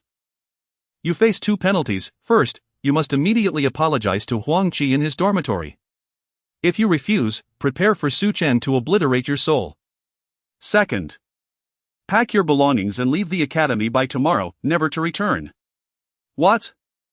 Huang Yulong was once again taken aback, unable to fathom the severity of the Vice Dean's punishments. They were indeed ruthless and absolute. Vice Dean, Teacher Wang, are you showing favoritism towards your student? Do you think the Academy is unaware? Wang Kuan's heart sank. His bias towards Huang Yulong was evident. In the past, the Academy might have turned a blind eye, considering the disparity between a junior class student and a premier class student. However, this time, the situation felt distinctly unusual. His instincts told him that the Vice Dean was favoring Su Chen. Aware of this bias, he dared not voice his concerns, for everyone has preferences. And perhaps the Vice Dean simply favored Su Chen over Huang Yulong. Teacher Wang, as an educator, regardless of your position in the junior class, you should uphold fairness and not show favoritism. Publicly injuring a junior class student could lead to fatal outcomes. And your inaction on this matter could result in your dismissal from the Academy. Vice Dean, I. Waving his hand, Qin Zhu, visibly impatient, stated. Considering your years of service to the Academy, I will refrain from punishing you this time. However, I advise you to engage in self-reflection. You may leave now. Understood. As they exited the Vice Dean's office, Wang Kuan patted Huang Yulong's shoulder, letting out a deep sigh without uttering another word before turning away, clenching his fists tightly. Huang Yulong remained in a state of shock. He had come to report a grievance but ended up facing punishment instead. What infuriated him the most was Qin Zhu's demand for him to kneel and apologize. If this were to reach the ears of the dynasty, how could he, the prince, maintain his dignity? But what could he do? With the Academy offering no support, Huang Yulong hesitated to leave, feeling the binding of his soul. If Su Chen truly possessed such power, he would have no opportunity for regret. He could not take that gamble, he dared not risk it. In the dormitory, Huang Qi had awakened, yet his injuries remained severe. Unfortunately, the Academy lacked the necessary elixirs for his recovery, and even if they did exist, the points required for exchange were exorbitantly high. He promptly sent Lu Yu to the Pill Tower, confident that the Tower Master would not refuse assistance. For the sake of healing Huang Qi, he was willing to owe a favor to the Pill Tower. At that moment, boss, Huang Yulong has arrived. Let him in. Wang Niyun and others looked at the approaching Huang Yulong with expressions filled with fury. If glares could kill, he would have perished countless times already. Huang Yulong, what brings you here? Have you come to gloat after your attack? Ignoring everyone else, Huang Yulong fixed his gaze on Su Chen and coldly stated, Su Chen, as long as you refrain from such actions, I am willing to agree to any terms you propose. What do you say? Huang Yulong's meaning was clear. He was unwilling to kneel and apologize. Aside from that, he was ready to make any sacrifice. The others, uncertain of his intentions, watched with curiosity as the confrontation unfolded.